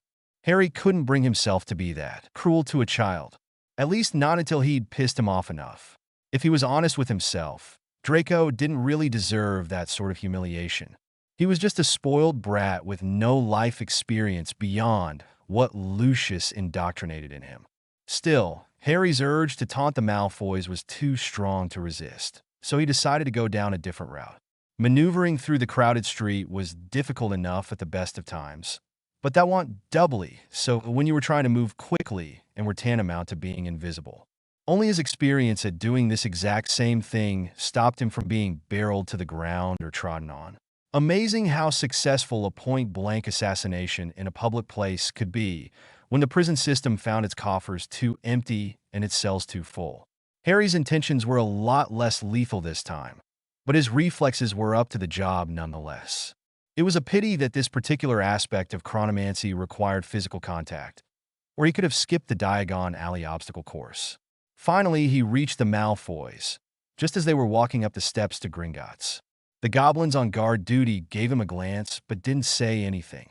Guards to the premier bank in the country tended to be trained to watch for the distortion patterns of disillusionment, but they didn't interfere with wizarding business, though Harry could catch them watching surreptitiously, so he knew he'd be fine so long as he didn't try to enter the bank. The cold-hearted bastards would watch a murder on their doorstep and not do a damn thing, except maybe close the doors if it was a messy one. Harry placed his wand as deep as he dared into Narcissa's hair, tightly wound as it was into a bun, and murmured an incantation. Of sorts. Sagatits and a wrinkly arse, he whispered in gobbledygook. It was one of half a dozen phrases he knew in that language, and of those 6, the only one which wasn't an insult was "What's for dinner?" Goblins' ears are a lot more sensitive to sounds than humans, and by the amused glances the guard goblins gave each other, they definitely heard.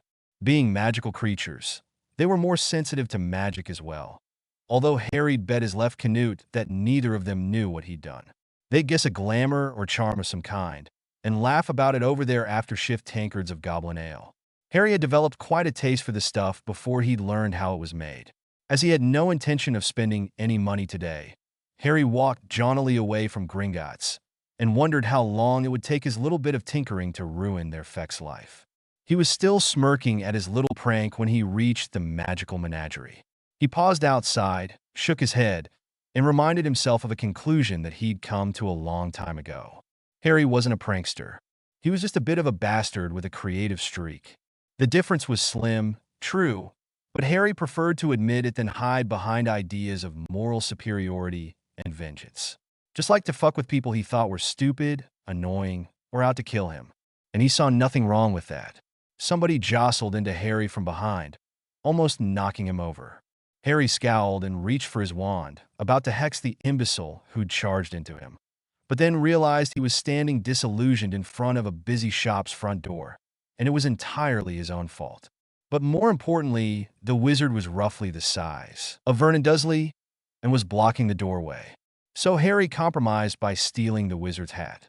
The wizard flinched at the sudden rush of cold air and looked around for the thief, but Harry had stuck it onto his own head at a jaunty angle and added it to the disillusionment.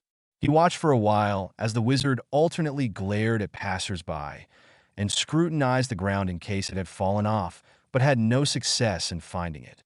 Luckily for Harry, the wizard had the patience of Vernon Dursley, too, and soon stormed off in anger, no doubt to report his grievances to the nearest patron of the Leaky Cauldron. Harry stepped quickly aside as the wizard rushed through the space he'd just been standing in, and then slipped behind him, using the man's bulk as a cover to cancel the disillusionment. It was probably a waste of time coming here, as Harry was pretty sure he knew the answer to the question on his mind, but he had to be sure. The store was a cacophony of every species known to wizardkind below XX rating and 2 feet high.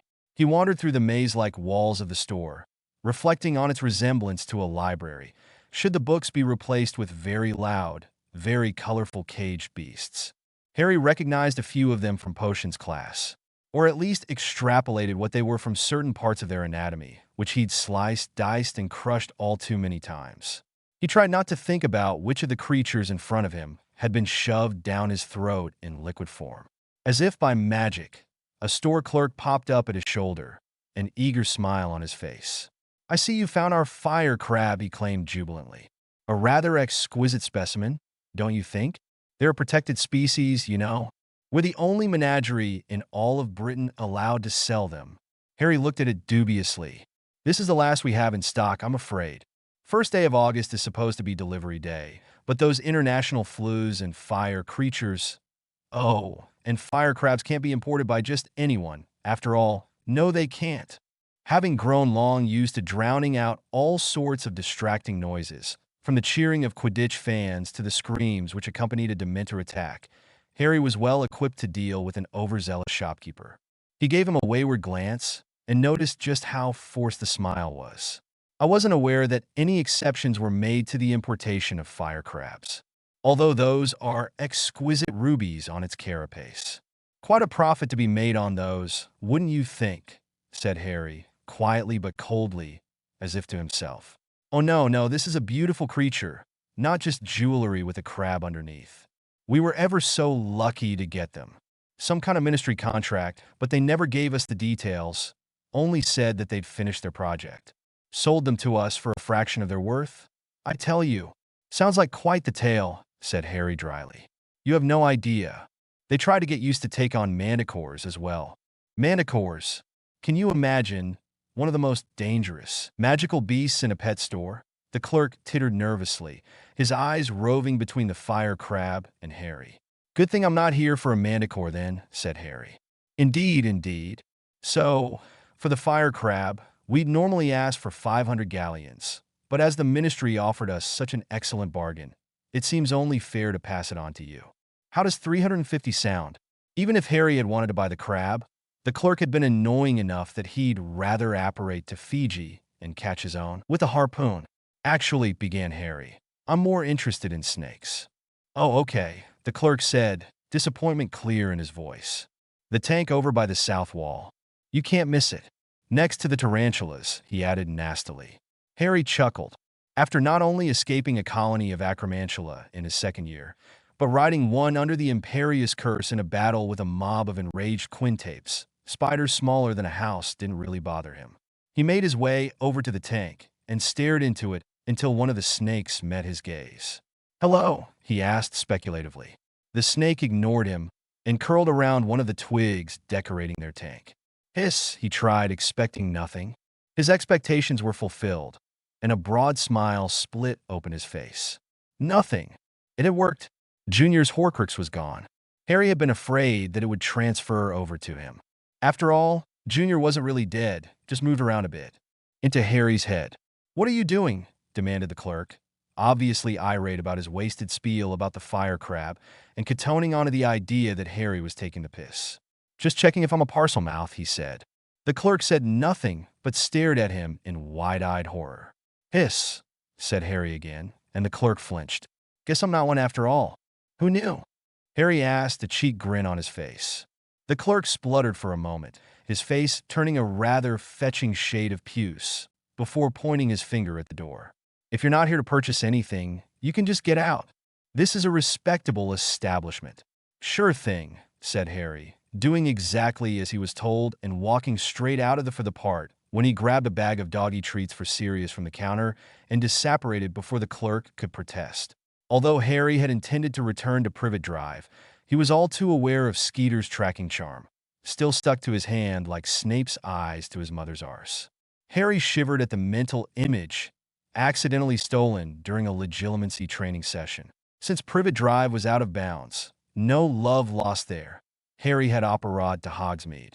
He considered using the 3 broomsticks, but that was a bit too public, and the Hog's Head would fit a bit more with the image he was trying to cultivate with Rita. As he'd apparat onto the edge of the village, it was a fair walk away, but Harry didn't mind the opportunity to stretch his legs. It'd be quicker to just toss a quick finite incantatem on the goop clinging to his hand, but that wouldn't get rid of the actual substance, and canceling it so obviously would make it clear to Rita that he'd discovered her trick. A vanishing charm would do the he'd caught another of her tricks was something Harry wanted to keep in reserve for future dealings with her. No, he reasoned, best to use a substance well known for cleaning unwanted dirt, magic, and brain cells alike. Fire whiskey. After all, at 17, he was overage. Harry wondered if the Ministry would acknowledge it, but since all their diagnostic magic would agree he was 17, he was sure he'd be able to get away with a fair bit, unless confronted by a bureaucrat who had the audacity to count to 17 and realize that there were a few numbers missing. Harry wasn't sure what he believed in more strongly, a Ministry employee's inability to count or their desire to meddle with his life. But the Ministry was irrelevant in the bigger picture. Only 2 things really mattered. The first was crossing Dumbledore's age line, and the second was getting served at the bar. Another reason to favor the Hog's Head. Less questions asked, more goats to frolic with. The pub was as grimy as always, and Aberforth stood in his classic pose behind the bar, ruining a perfectly clean glass by rubbing at it with a filthy rag. Harry strode up to the bar and took one of the stools furthest from the only other patron, who looked suspiciously like a vampire. He didn't look too happy either. Harry supposed that he'd stayed out too late drinking, pointedly not speculating what he might have been drinking, and got caught here by the sun rising. Fire whiskey, he said. Aberforth gave him a suspicious look, then shrugged and pulled out a bottle of thick brown glass. Harry didn't miss the lack of a label. Definitely not Ogden's finest, but it'd do. Chances were high that it was homebrewed. Aberforth poured it into a disappointingly small tumbler and set it down in front of him. Harry took the opportunity to nick Aberforth's rag and poured the shot of fire whiskey over his hand, then scrubbed at it with the rag until Skeeter's foul concoction was gone. He wasn't sure whether it would be destroyed by the liquor or just separated from his hand and soaked into the rag, but either way suited him. Skeeter could no longer track him, and he rather enjoyed the thought of it misleading her in 100 directions, spread from Aberforth's cleaning cloth into the drinks and mouths of 100 sleazy pubgoers. Aberforth frowned at the waste, doubtlessly more annoyed that Harry had deliberately spilled his drink than at the mess, if the state of the pub was any indication. Hell, the floor was covered in a layer of straw, and there was a goat in the corner. For sickles, he grunted. Harry couldn't tell if he was actually annoyed with what Harry had just done, or was just being himself. Aberforth had never been the most friendly individual. 8, corrected Harry, handing over the proper number of coins. I'll have another.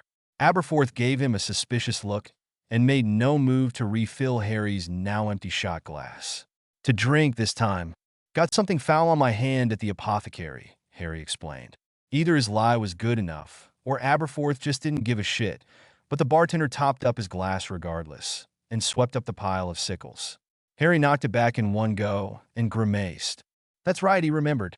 He hadn't started drinking properly until he was in his 20s. This body wasn't accustomed to the burn of strong liquor, and fire whiskey had a burn all of its own. The burning sensation of fire whiskey was magical in nature, and felt more like actual fire than muggle whiskey, but it soon passed, leaving Harry with growing sense of elation and courage.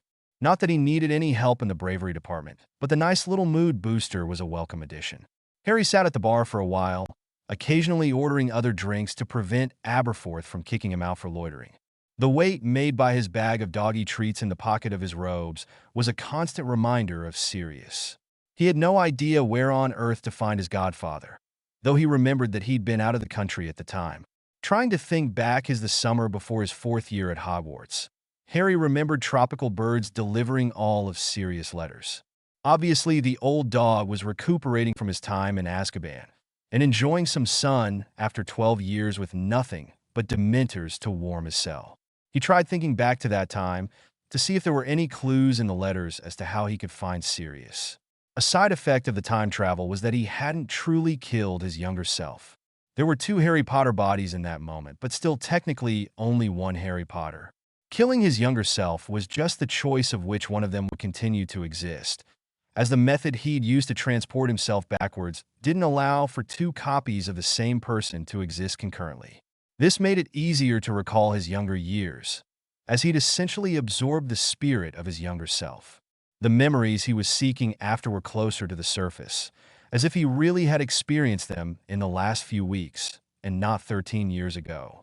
Suddenly, while searching through his newly accumulated memories, which hung vibrantly in his mind as if he was watching them in a pensive, Harry felt a cold chill run up his spine and a pain in his scar. He hadn't felt anything from his scar since killing the Horcrux within it. Fuck Merlin. Fuck Merlin and fuck his beard, Harry swore. This was going to be painful. He felt himself falling forward into the memory, the exact same sensation as falling into a pensive, but with the agonizing sensation of his time magic flooding his body in discordant notes of power. Magic itself was objecting to the scene he was falling into, trying to tear it apart. Harry knew exactly what this memory was going to be. It was hard to make sense of anything through the shrieking forces of magic swirling about this memory. Some wizards claimed that magic was alive. If that was true, this was a memory of magic very much alive and pissed off. A sharp poke in his side pulled his attention away from the thrumming forces in his head, and he realized that his eyes were closed. He opened them and saw well himself, his real self, 27 years old and standing opposite him. Harry leapt to his feet, staring at himself, the other himself, and the wand he held. "Dad," he felt himself say. Harry would have grimaced if he could. This wasn't a memory. In a pensive, he was able to walk around freely in an insubstantial body of his own. This was more like possession. He was eerily reminded of the Horcrux visions sent through Voldemort, like when he'd bitten Arthur Weasley with Nagini's mouth. He supposed it made sense. They were both the same soul. It was a similar connection, but it was damn creepy. "Nope," said the adult Harry cheerily. "Sorry about that, Junior. I'm not trying to trick you here." Harry felt visions snap before his eyes. Memories of his adult life, of the war, seeing his friends die, and feeling the cold emptiness when he had no strength left in him to mourn their deaths, only the hollow conviction that they would be avenged. "So who are you?" he felt himself say. But the connection ran deeper than his younger counterpart's body. He could feel his emotions as if they were his own. Well, technically they were. His younger self was terrified by what he was seeing, but could sense that they were genuine. Still, he was making a heroic effort not to show it. Harry was surprised that he hadn't picked up on that when he'd been on the other side of this bizarre act. "And why are you naked?" Harry ignored his older body, knowing how the conversation went, instead observing Junior's reaction. Junior went through confusion, terror, anger, and a brief dialogue between Harry and Harry later. The memory reached the important part. The visions had not stopped throughout their conversation, and Junior was convinced that Harry was telling the truth. The link between them had gone both ways, each absorbing memories from the other as Harry's chronomancy tore time apart and bled the future and past together. The older Harry stood, wand pointing at Harry's chest. Harry felt the conviction in his mind and in Junior's mind. At this point, it was almost impossible to tell which one of them was which. "Do it," he said, Junior and Harry speaking in perfect sync. The same lips, the same words, and the same will behind them. Avada Kedavra dash. And that motherfucking hurt. Harry found himself back out of the memory, breathing heavily and trembling from the aftershock of the killing curse. Well, that explained why he'd convinced Junior so easily. By the end of it, he had been Junior. Some sort of temporal bleed effect that he could only begin to guess at. Harry was reminded of all the other chronomantic experiments that had come very close to giving him a terrible death, and thanked both Merlin's beard and the Sorting Hat socks that he hadn't fucked himself over. From his studies, there was a decent chance that he'd have traveled back in time, thinking all that was well, only for the killing curse to hit him now, as soon as he absorbed the memory. Fucking temporal discharge. Harry resolved to use other people as test subjects for his more esoteric magic in future, and not himself. He also took a moment to gather his bearings and noticed that it was almost dark outside. The sun had just set, and he was lying in the dirt outside the entrance to the Hog's Head. Presumably Aberforth had tossed him out after he'd lost consciousness, the way he did with any other patrons. A bit inconsiderate really, seeing as it was the killing curse, and not an inability to hold his drink that had caused him to pass out. A sudden twinge in his stomach was all the warning he had, and then Harry staggered to his feet, turning his head and vomiting noisily, all at the same time. He managed to avoid getting any of it on himself, and leaned back against the wall of the pub, breathing heavily. The puddle at his feet stank of alcohol. Okay, so maybe the drink had had something to do with it as well, Harry admitted to himself with a grimace. His magic was working fine, but he'd lost his ability to hold his drink. That was beyond embarrassing. A few more people had shown up in the hours Harry had been lying there unconscious, so there was a fair bit of noise coming from the pub. Harry didn't pay much attention to it when the door creaked open, but grew wary when there were no footsteps. Nobody was that light-footed after a few drinks, and there was only one patron in the Hog's Head who'd be leaving at sundown, just as the revelry was beginning. The vampire. Harry cursed, still shook up from the shock of memory and magic that had knocked him cold. Even if he'd been fully rested and in the prime of his strength, he wouldn't be able to go toe-to-toe with a vampire. As they were magical beings, they were highly resistant to spells. Fire would hurt them, but not strongly enough or quickly enough to kill one at such close range during the night. Normally, he'd just jump back in time to when the sun was up, but he was already back in time. He wouldn't be able to travel backwards himself until he'd caught up to his original time, and he didn't think that this vampire would wait 13 years before draining his blood. The monster stepped out of the shadows and into Harry's line of sight. Harry knew that it was deliberate. It could have killed him in an instant, but vampires like to play with their food, watching their terror. Harry suspected that it wanted him to run, so it could have the pleasure of chasing him down and overpowering him. But Harry refused to give it the satisfaction. Or his blood, for that matter. But Harry had long ago learned to use dark creatures' habits to his advantage. He pressed himself further against the pub wall, avoiding the vampire's gaze. Inside the pub, during the day, it had looked like a pale but handsome man. Under the open night sky, its true form was revealed. Skin the texture of chalk, and elongated ears and fangs. A pair of slitted eyes mottled with various shades of blood. This one's eyes were more brown than red. The color of dried blood, not red. That was a bad sign. It meant that it was hungry. Harry considered accelerating the vampire forwards in time, like he'd done to himself in Skeeter's office. But he'd never tried that on a vampire before. Even if the magic got past its resistance to spells, Harry had no idea if it would work. Being creatures of the living dead, vampires experience time differently. No, his chronomancy was useless here, but at least Honeydukes was close. Fancy a blood pop, he joked, faking a weak and frightened voice. The vampire's eyes seemed to gleam in the moonlight, and it bared its fangs in amusement. Did your mother never tell you? No sweets before dinner? The creature hissed, entirely oblivious to the silent summoning spell which Harry had added to the words blood pop. Although he hadn't spoken the incantation itself, saying the name of the object helped add force to the spell, as did the urgency with which he needed it. The vampire stepped forward slowly, relishing every moment of what it thought was going to come. Anticipation is half the fun of any pleasure, for mortals and monsters alike. The vampire's innate sadism caused him to stalk towards Harry at a glacial pace. Harry didn't move a muscle, knowing that to the vampire he looked frozen in place by fear, but more importantly, that the vampire would be able to move fast enough to grab him if he tried to run or even apparate. Acting like frightened prey was his only chance. As the vampire was almost upon him, Harry saw the creature's nostrils flare. It turned his head. Harry grinned. The smell of fresh blood would always distract one of these monsters, and the blood pop he'd summoned was on its way. With the tiniest gesture of his wand, Harry altered the path of the blood pop, causing it to jam into the vampire's mouth. Blood was everything to a vampire. It would only distract him for seconds, but those were seconds that Harry had desperately needed. In that moment, he conjured a wooden stake and positioned himself to ram it through the vampire's heart. He had only a moment to act. The vampire turned back to Harry, looking ludicrous with a lollipop sticking out of its mouth, and then suddenly ferocious as it saw the stake. It spat out the blood pop and lunged at Harry, but Harry's aim was true, and the vampire's own momentum impaled it on the stake.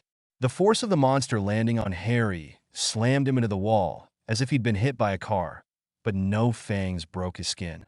The stake had reached the damned creature's heart, and it fell onto Harry in a mockery of an embrace. Not being a fan of necrophilia, or perhaps necrophilia squared, as it was a dead vampire, Harry shoved the corpse onto the ground. It splashed in the puddle of his vomit, and Harry smiled darkly. Contrary to popular belief, vampires didn't turn into ash when staked. At least not until the sun came up. Harry didn't want to cause a riot by leaving a dead vampire by the doorway of a pub. So he dragged it around the corner where it would be out of sight from the path, behind a clump of bushes. As he straightened up from dragging the corpse, Harry dusted himself off and let out a long breath. He was exhausted and didn't know what he wanted more, another drink or a bed. He began to walk away from where he'd ditched the corpse and caught a glimpse of Aberforth watching him through the pub window. Oops. Perhaps bed would be the better choice then?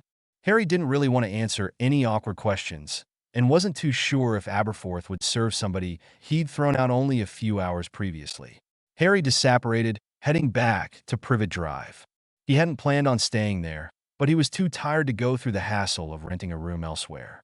Harry woke before any of his relatives, saving him from any unpleasant encounters. The sun had barely begun to rise, and a quick look at his alarm clock showed that it was just past 5 in the morning. He stretched, wriggling uncomfortably on the mattress, and then gave up on the budding idea of napping a little longer.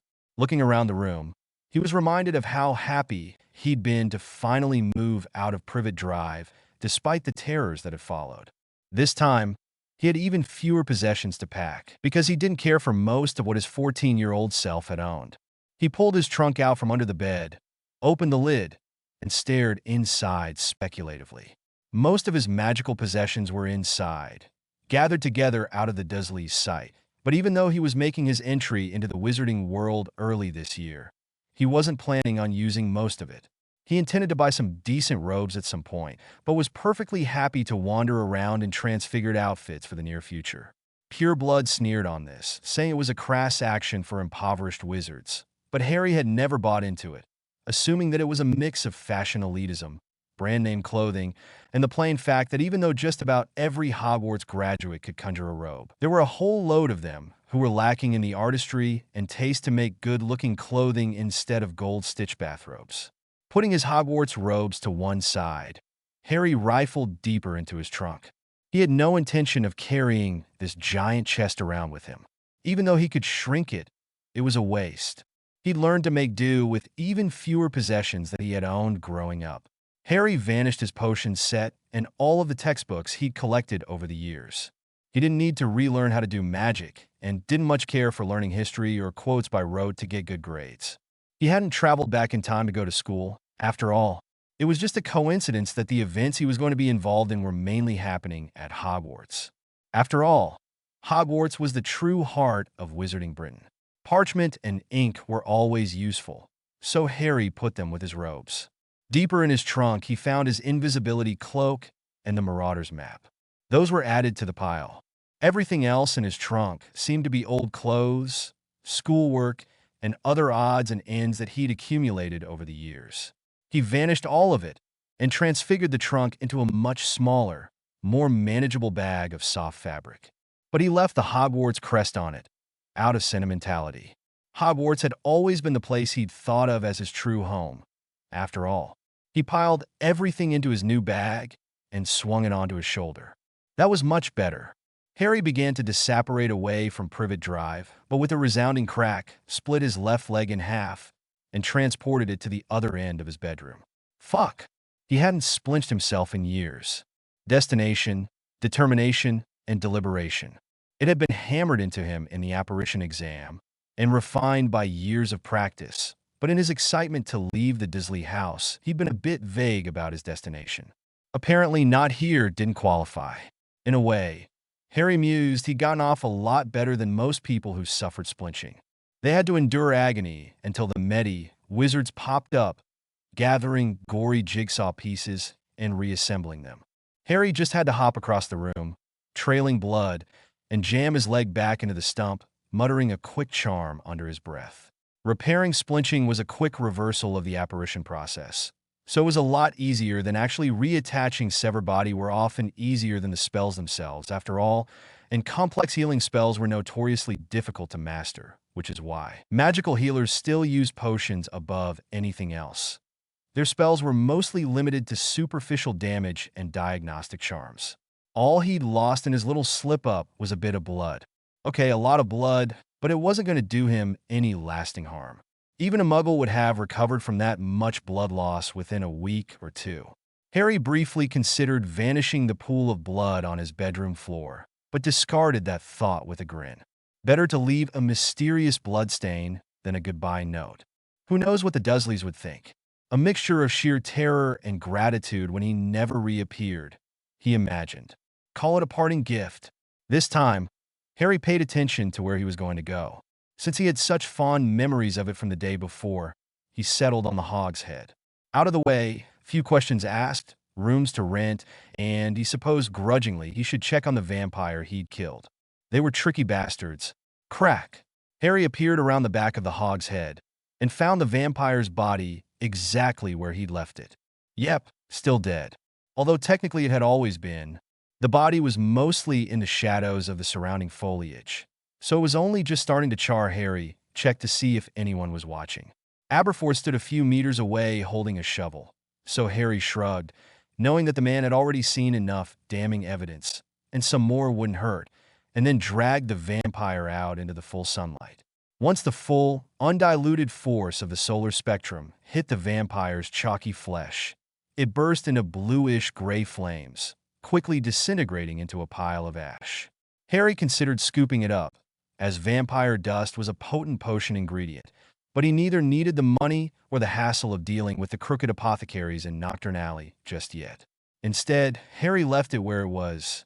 The ashes had dangerous properties, but a few hours in the open sun would neutralize that and turn it into inert grave dirt. "What's with the shovel?"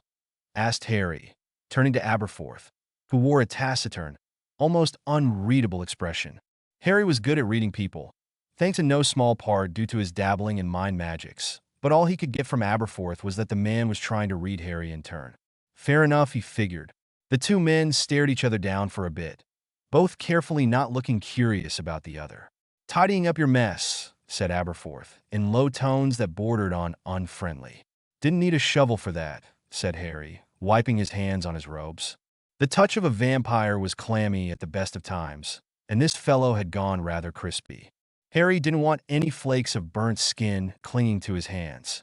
He'd washed his hands of something rather nasty only the night before, after all. "Didn't want to touch it," growled Aberforth. "Never know when those things are really gone." "Bet you a galleon?" asked Harry, nodding towards the pile of ash, which was already spreading around in the light morning breeze. Aberforth snorted and began walking away. "Wait," said Harry.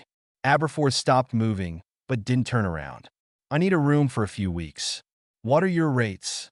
Aberforth continued walking away, speaking over his shoulder without looking back. "Rates are 7 sickles a night. You vomited all over my floor and passed out drunk. I tossed you outside, and then you killed a paying customer?" "Forget it. I didn't pass out from the drink," argued Harry. Aberforth ignored him. "He was going to kill me. It was only self-defense," he tried again. Aberforth still didn't say anything, but stopped walking away. "Paying customer," grunted Aberforth. "Rates viewers still fuck off." "I'll be a paying customer," cried Harry in frustration. "You're not losing any money. I won't pass out again. Hell, I'll even clean up the vomit." At last, Aberforth turned to look at Harry, and for the first time, Harry saw a shade of the other Dumbledore brother's mischievous twinkle in his eyes. "Fine, but you take his room," he said, jerking his head towards where the vampire had been. "And don't worry about your puke. The goat ate it while you were face down in the straw." Harry didn't know whether to shudder or groan at the combined imagery, but didn't want to sleep in a former vampire's lair, no matter how many cleaning charms he could remember. "Why his room?" Harry demanded. "Biggest," said Aberforth. "Most expensive. 12 sickles a night." Harry gritted his teeth in frustration, spotting the obvious lie. The man didn't really care about the money. He was just trying to fuck with him. "Give me your cheapest room," Harry said, attempting to strike a bargain. "I'll work off the difference while I'm staying here. 2 nights a week." "4," said Aberforth. "You staying until Hogwarts opens, right?" "Yes," growled Harry in reply. He didn't really mind the idea of working in a pub. He'd have a fair bit of free time to spare amongst his errands. But still, he didn't want to have restrictions on his actions more than half the days in the week. 3 nights. Learn to hold your drink, or we're done. Can't have a barman who can't hold his liquor, needled Aberforth in his usual sour tones. Harry grimaced at the reminder of his weak, teenage liver, unable to handle the simplest of tasks, and resolved to make the most of his time in the Hog's Head retraining that particular organ in case of emergencies, like Friday nights. But at least that sounded like the closest Aberforth was willing to come to outright saying yes. "So we have a deal?" Harry asked, holding out his hand for Aberforth to shake. The older man spat to one side and glowered. "Wash that damn vampire off your hand if you expect me to shake it. And use water this time, not fucking fire whiskey," he snapped, clearly holding a grudge over Harry's action from last night. But evidently not enough to get in the way of their arrangement. As soon as he'd finished speaking, he stormed off back into the Hog's Head, leaving the door open for Harry to follow him. Harry grinned. He had a room, a job, and a nefarious plot. Truly, this was the way to live. All he needed was a woman and an evil monster to slay, and he'd be living the dream. He followed along happily in Aberforth's trail. It took a moment for Harry's vision to adjust to the lighting inside the pub, but once his pupils had dilated accordingly, he took stock of his surroundings. Although there were several large windows, they were all so grimy that hardly any light got in. Given that a vampire had supposedly been a long-term resident, Harry speculated that it might have been on his behalf. Or perhaps Aberforth just liked it this way. Harry honestly couldn't tell. What he could tell, however, was that Aberforth had told the truth about the goat, as evidenced by the notable absence of straw by the stool he'd sat at last night, and the few orange-colored stains on surrounding pieces which the goat had missed. Harry vanished the rest of his vomit quickly. "Do that for the rest of the straw," ordered Aberforth. "Then replace it with a fresh batch. Thick covering, mind. The stuff's in the woodshed out back." "My room?"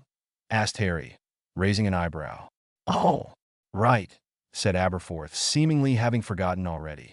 "Upstairs. Last door. Bed linens need changed. You can do that first and ditch your stuff. Then the straw." Harry brushed past Aberforth and quickly made his way to his new bedroom. He was more than a little suspicious about what condition it might be in, given that Aberforth's favorite client had been a vampire up until recently, but it turned out to be better than expected. Which was to say, the room was a poky little shithole, but Harry hadn't doubted that for a moment. The floorboards creaked, and the air was rank. The bed linens were filthy, leading Harry to cautiously avoid speculating on the previous occupant, and the smell emanating from them had flooded the room. One small window took the center position on one of the walls, and it clearly hadn't been opened in some time. "Scourgify," muttered Harry, tapping both panes, immediately letting in a flood of light compared to the dinginess that he'd been standing in previously. It blinded him for a moment, and in that moment, he managed to force the windows to open despite their rusted hinges, and stick his head out into the fresh air. Harry took a deep breath and relished the view from his window. He could see the spires of Hogwarts rising from the hill above. It was perfect. His pleasure at seeing Hogwarts was temporarily diminished when he looked back into the room and saw the rank bedsheets. Does incendio count as a household cleaning charm? Harry wondered aloud. He inhaled a little too deeply and tried not to gag. Yes, it did, he decided. Yes, it did. Setting fire to your lodgings was not the best way to endear yourself to your new landlord and employer. But then again, neither was outright murder in front of his eyes the night before, not to mention vomiting over his floor. As the victim in question was a vampire and Aberforth was a barman, Harry was relatively sure that he'd earned more disdain for his juvenile liver than the killing. Most wizards didn't consider vampires as much more than dark creatures like werewolves, vicious predators to be avoided at all costs, and certainly closer to creature than human. Harry had met enough of each to know the truth. They were both just humans beset by a curse with similarly bloodthirsty effects. The only difference was the fact that werewolves were triggered by the full moon and vampires by being hungry. Harry tried not to hold a grudge against how easily some of them gave into that hunger, or how high their appetites were, but he'd grown out of the naive boy he once was and treated them with the same respect he would any wizards, which is to say, none at all, besides superficial politeness, until they'd fought together. The only difference in Harry's mind was who stood beside him and who stood against him. Whatever foul magic was at work in their blood was no business of his until they turned it on him. Harry was glad to have opened the window, as somehow the conflagration on the bedspread had ignited the thick dust hanging in the air. Within seconds, a spiraling vortex of flame was tearing through his room, and it was only a quick banishing charm directing the fire out through the window, which prevented him from damaging the walls. A Scourgify later, the room still looked miserable, so Harry gave in and vanished everything. Transfiguring or conjuring furniture wasn't out of the question, but Harry had more important chores to do, so he penned a quick note requesting delivery of a bed, desk, wardrobe, and chair, and left it by the window for Hedwig to find. When she showed up, she'd find the letter and know what to do. That owl knew far more than she was ever letting on. Harry was sure, but he didn't want to be the first wizard to attempt to use legilimency on an owl. The repercussions sounded bad, from what he understood of wizard-to-wizard legilimency, and nobody had ever bothered to write a textbook on invading the minds of birds. Or wizards, for that matter. That kind of knowledge could only be gained from practice and experience. Having a teacher could sometimes help, but it was really more of the same mentality that had let him shrug off the imperious curse which gave him insight into mind magic. The ability to match your will against another wizard and want to be yourself more than they wanted you to perform whatever trite task they had in mind. A mild sticking charm kept the letter from flying off into the breeze, given that he'd left the windows open both for her to find her way to him and to freshen up the room. In retrospect, Harry was lucky that Aberforth hadn't come to investigate the funnel of smoke emanating from his pub. He didn't dare presume that it had gone unnoticed, but shrugged, deciding to deal with it when it came. His new boss might be a grouchy bastard, but given his discretion at Harry's actions last night, in addition to the usefulness of the location and the fact that Aberforth had stepped up to deal with what may have been a pissed-off vampire at dawn, Harry was willing to put up with a lot worse. The bales of straw proved trickier to deal with than Harry had first expected. A levitation charm had been enough to carry them out of the back shed, but the bale was simply too large to fit through the pub doors. It had been sealed together magically in order to prevent stray pieces from falling loose and causing a mess. Ironically enough, this was what was caused an even bigger mess. Without thinking it through, Harry shoved the straw bale against the doorway and cast a finite incantatem against it. The good old catch, all spell to end all spells. It didn't work on everything, of course.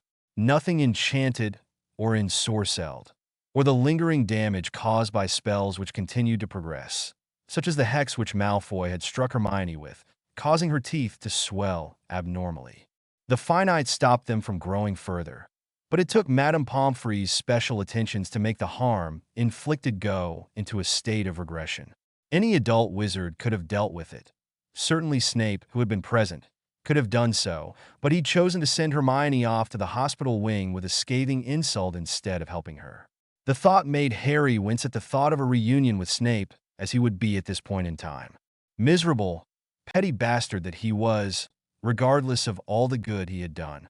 The adult part of Harry's mind could rationalize that it was school protocol to send such incidents to the nurse, so that they could be treated by a known professional and the ailments monitored under regulated conditions. But his adult and teenage self were in perfect sync when agreeing that adding mockery, as if to commend Draco's actions, was completely unacceptable behavior.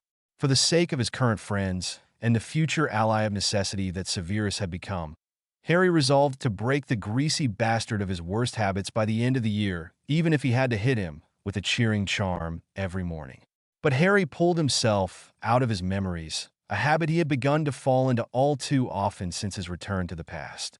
He wondered just how much the time travel was affecting him, and how much of it was just him brooding on past misdeeds.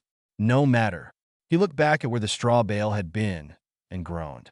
At least, with his body blocking the doorway, he'd managed to mitigate the worst of the damage. His finite had caused the straw to explode outwards, settling itself all over the main room of the pub. Only a small amount around the doorway had gotten outside, and despite the fact that every surface was covered in straw, at least he'd gotten the damn thing inside. Harry flicked off a Scourgify and a Vanisher in quick conjunction, waving his wand in a wide arc to include the whole room. Molly Weasley, of all people, had once given him a marvelously informative lecture on how common household cleaning charms were an incredibly useful and underlooked variety of how intent influenced magic. The hog's head was grimy, and a careless Scourgify with enough force behind it could probably reduce it to an empty plot of land, but by focusing only on the straw, Harry was able to easily control the subject matter of his magic. By keeping his wand relatively level with the pieces of straw in particular which he wanted gone, those atop tables and the bar, Harry managed to make the whole process a lot easier. There was a time when he would have tried to vanish each individual piece of straw. Harry didn't dare think how long that would take, or how stupid he'd been in the past. His subconscious couldn't help but slip in a reminder that it was only a matter of time before he did something even more stupid, but that was just the way Harry had always been. Better to ask forgiveness than permission, and better to get away with it and avoid both altogether, Remus had once advised him. Harry had been startled to hear that coming from the most reserved and bookish of the Marauders, but had later learned that Remus wasn't as much inclined towards avoiding mischief as to taking it as seriously as his studies and doing it what he regarded as the proper way. Harry growled. All this reminiscing was annoying, reminding him of people lost, people he'd soon be seeing, and a whole barrage of emotions that he'd deal with in his own time. Thank you very much. It was interfering with his ability to throw straw on the ground, for Merlin's sake. Hopefully it'd clear up soon once his memories had assimilated properly. Even with the majority of the more offensive, eye-level straw gone, Harry was still wary of using his wand to move it around again. Instead, he dug around in cupboards until he found a mangy old broom, the regular kind, and began to sweep it evenly across the floor. There was a certain peace of mind to be found in the rhythmic movements of the broom, back and forth, over and over, and Harry actually enjoyed the task.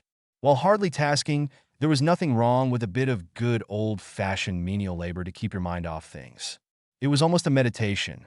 Among the various posters tacked to the walls of the pub, one stood out against all others. For one thing, it wasn't covered under a layer of smoke debris and Merlin knows what else. And for another, it was a brightly lit rendition of two Quidditch teams standing proudly in their respective national team robes. Ireland and Bulgaria. Harry gave it a fond smile, remembering the exhilaration of the colossal event. The festivities had been so jubilant that they even managed to stand out more in his mind than the miserly Death Eater stunt pulled afterwards. Harry didn't suppose he'd get much of a chance to attend this year. What with working at the Hog's Head, he was a little disappointed, but not too much. He'd already seen the match after all, although the temptation to skim a tidy profit off his future knowledge did pop into his head as soon as he'd seen the poster. He dismissed it with a rueful grin and got back to sweeping the floor. He wasn't sure how long he'd been at it when Aberforth returned. "I'd heard you were a dab hand with a broom, Potter, but this isn't quite what I'd imagined," he said in what Harry was sure was an amused tone, underneath the surly veneer. Harry didn't reply, choosing instead to finish off the final corner and place the broom back into its closet. He didn't want to antagonize Aberforth too much. The man was a freak, but Harry had dealt with far worse and could easily ignore a little needling here and there. Besides, he had a bigger concern on his mind. Obviously, he looked like Harry Potter. Obviously, he looked like James Potter. And equally obviously, Aberforth knew them both by reputation, if not by sight. Not many wizards take the time to do things properly these days, Aberforth added, speculatively. Wave a wand and everything's spotless. You brats never seem to grow up knowing the value of putting time and effort into anything when it's just a flick away. Harry tactfully didn't comment on the far from spotless appearance of Aberforth's pub, both out of a desire to avoid picking an argument, and because it seemed like the old goat was on the verge of saying something else. But he took his damn time about it, fiddling behind the bar to gather the same unlabeled bottle of fire whiskey Harry had been drinking last night, along with, to Harry's surprise, 2 shot glasses. The old man grabbed him by the shoulder and shoved him unceremoniously into the nearest chair, promptly dropping in the one beside him. Harry was eerily reminded of the way that Dumbledore had steered him around for half his life, albeit in a far cruder manner. Maybe it ran in the family, or maybe old men were just too used to getting their own way to understand the possibility of disagreement. Sitting next to Aberforth, Harry felt he was missing something significant. They were not looking at each other as if for a conversation, but sitting side by side. There was something in there, but Harry couldn't quite grasp what. His train of thought was momentarily distracted by Aberforth pouring the drinks. His employer pushed one towards him roughly. Harry had to reach out quickly to grab it before it slid off the edge of the table. "What's this for?" asked Harry, cocking an eyebrow. After gaining employment in a pub, he hadn't expected to be told to keep his hands off the merchandise, but neither had he expected to be given a drink after vomiting on the floor not 4 feet away yesterday. Perk of the job working in a bar. My bar, my drink. You get yours because you did your job properly, said Aberforth. I won't turn down a drink, agreed Harry, having already raised his to toast Aberforth. But sweeping a room hardly merits celebration. Aberforth snorted. You'd be surprised. Magic everywhere. And when it goes wrong, what do? More magic. Mess everywhere. You just swept it up with a broom, which is what I keep the damn things for. Can you imagine me flying? Me, he exclaimed ludicrously. I grew up with muggles, offered Harry, not volunteering any more than that. Aberforth gave him a brief but piercing gaze. So I heard, dare say it did you some good at that. Wizards are too caught up in their wands to pay attention to the way the world works. Albus was in here every summer since you showed up, bitching about how he hated to send you there. Egotistical bastard. Not like it was his choice. Harry waited patiently for the man to continue, but Aberforth seemed perfectly happy to remain in silence for almost too long. You scared of that after your show last night? He sneered, tilting his head towards Harry's full glass. Aberforth was already filling his second. No, retorted Harry, a little defensive over his humiliation. Aberforth took it to be the typical shame of boys who'd snuck too deep into the liquor cabinet and laughed in return. But the laugh wasn't nasty, even if it was condescending as hell. Got to learn to drink like a wizard if you're working for me, boy. No matter how good you are with a broom, air, or floor, take your pick. Harry prickled at the comment, but did his best not to show, and instead gestured with his shot glass, which was still raised expectantly. No, he snapped a little too suddenly, and then immediately moderated his tone. I was just wondering what to drink to. Aberforth gave his derisive laugh again, but Harry must have been getting used to it, because it was beginning to seem far less sour and more just the way that the old man was.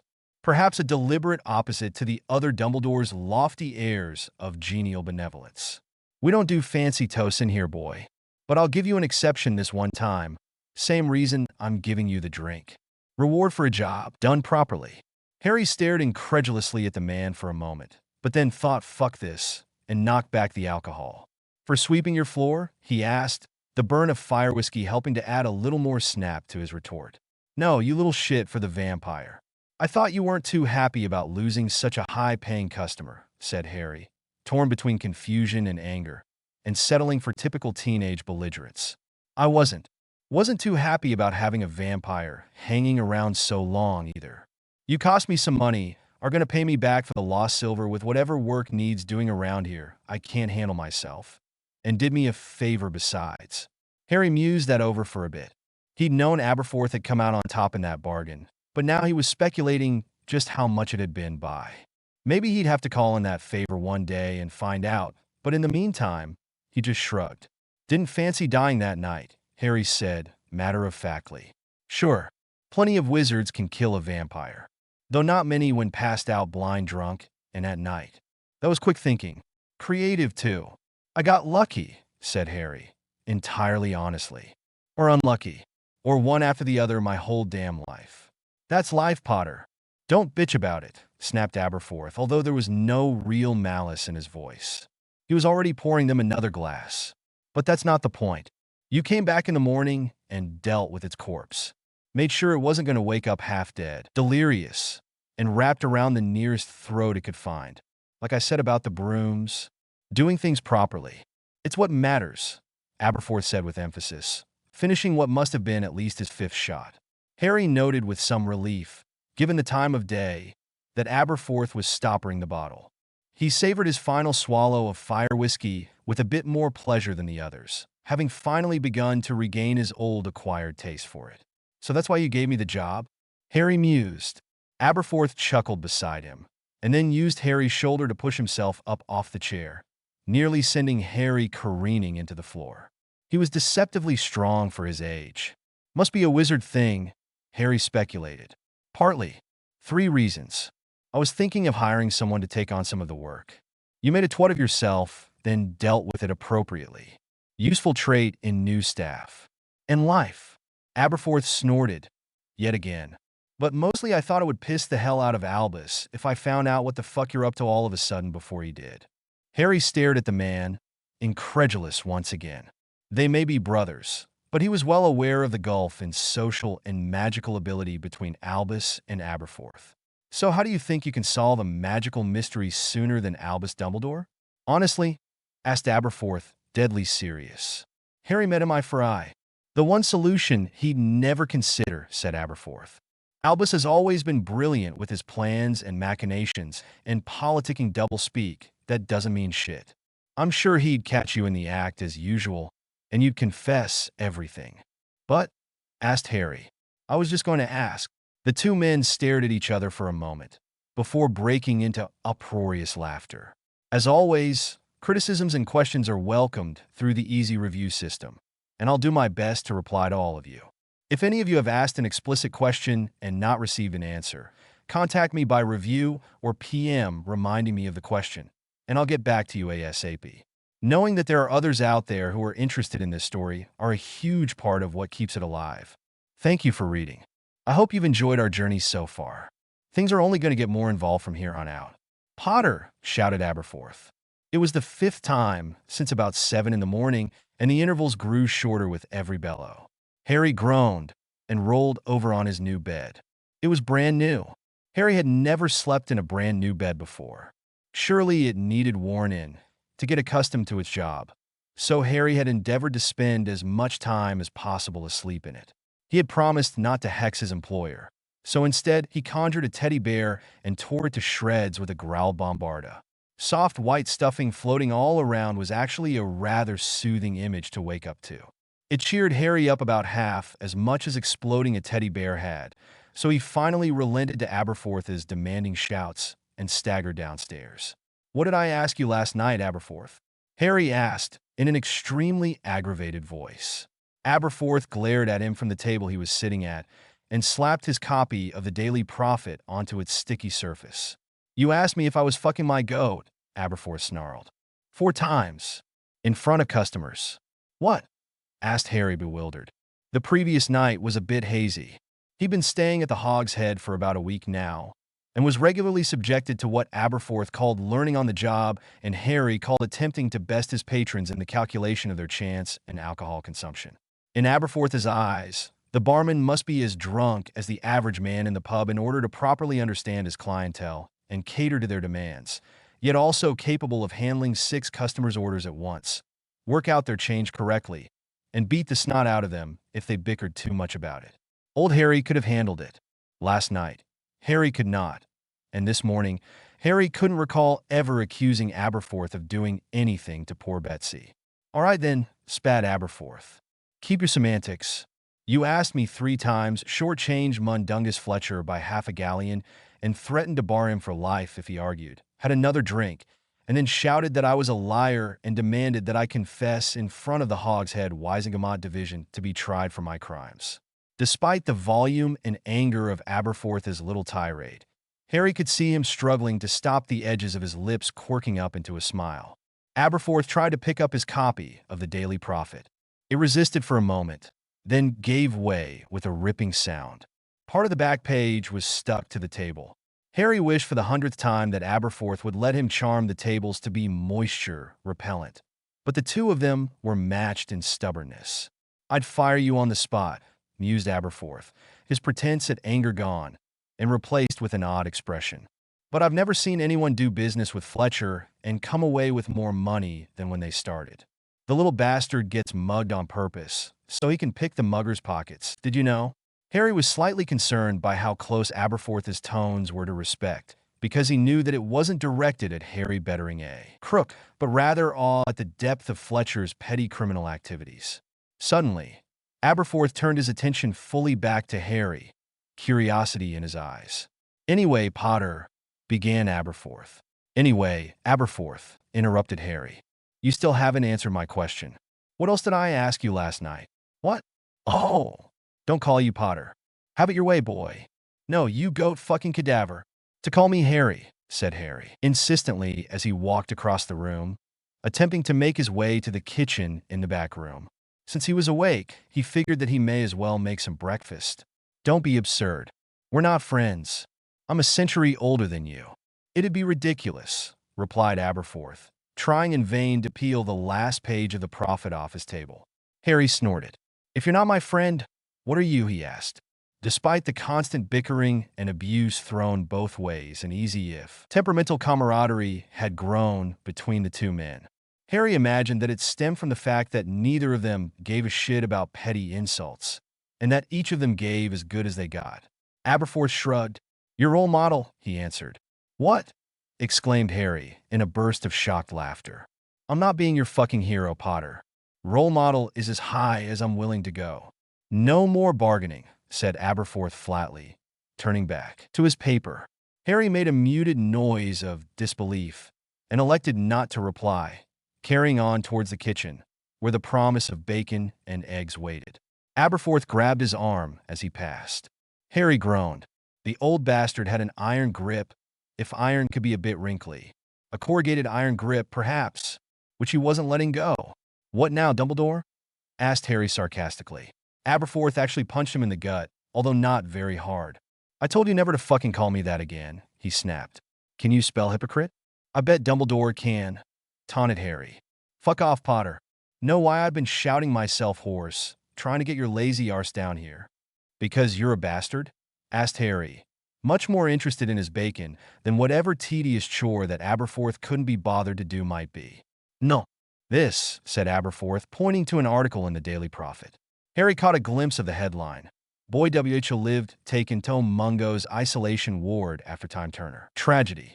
He read through the first few paragraphs of Trelawney-style predictions of Harry's impending death or mutilation, interspersed with Skeeter's typical accusations of ministry, incompetence, and negligence, and rather enjoyed a Skeeter article for the first time in his life before noticing a terrible crime. "Hey, wait a minute," he cried, so visibly distraught that even Aberforth looked surprised at his reaction. "Page 4? Page fucking 4? I should be the cover story." Aberforth laughed mockingly and shook his head. "You're almost as much of an egotistical twat as your father, Potter," said Aberforth. "Thank you," replied Harry, distractedly but sincerely. "But we both know that this story is a crock of shit. Even if I hadn't noticed the author's tagline, 'This is not a hospital,' despite the medicinal properties of many of the drinks we serve." Harry didn't answer. Aberforth didn't let go of his arm. In fact, he squeezed it until Harry winced. "Okay, fine, I'm a time traveler. I came back from the year dash." Harry stopped speaking suddenly as Aberforth clapped a hand over his mouth. "I don't want to know anything about the future. Since you're here, it's gone now, and we've got the present to deal with instead." "But what's with the story? Fucked up the spell, and got, I don't know, time splinched?" asked Aberforth, hazarding a guess and finally releasing his grip. Harry shook his head. "Got an anonymous tip sent to the Prophet as a cover story." "Not everyone will buy that heap of lies, boy," said Aberforth in a warning tone. Harry grinned, because that was all part of his plan. Plant the seed of doubt. Let the rumor mills churn out whatever they like, but end up with the result that somehow it's possible that Harry Potter can step over an age line. "Oh, I know. But most people are dumb as rocks and will believe anything just because it's in their newspaper. And it's a convenient excuse for what I'm going to do. I need to be overage for the next step of my plan." "Learn how to drink like a wizard?" asked Aberforth. Harry considered a few sharp retorts, but bit them back in favor of the truth. "I'm going to win the Triwizard Tournament." "Huh," said Aberforth eloquently. Harry took advantage of Aberforth's loss of words to slip past. Soon he had a pan filled high with eggs and bacon, and the scent was wafting delightfully through the air.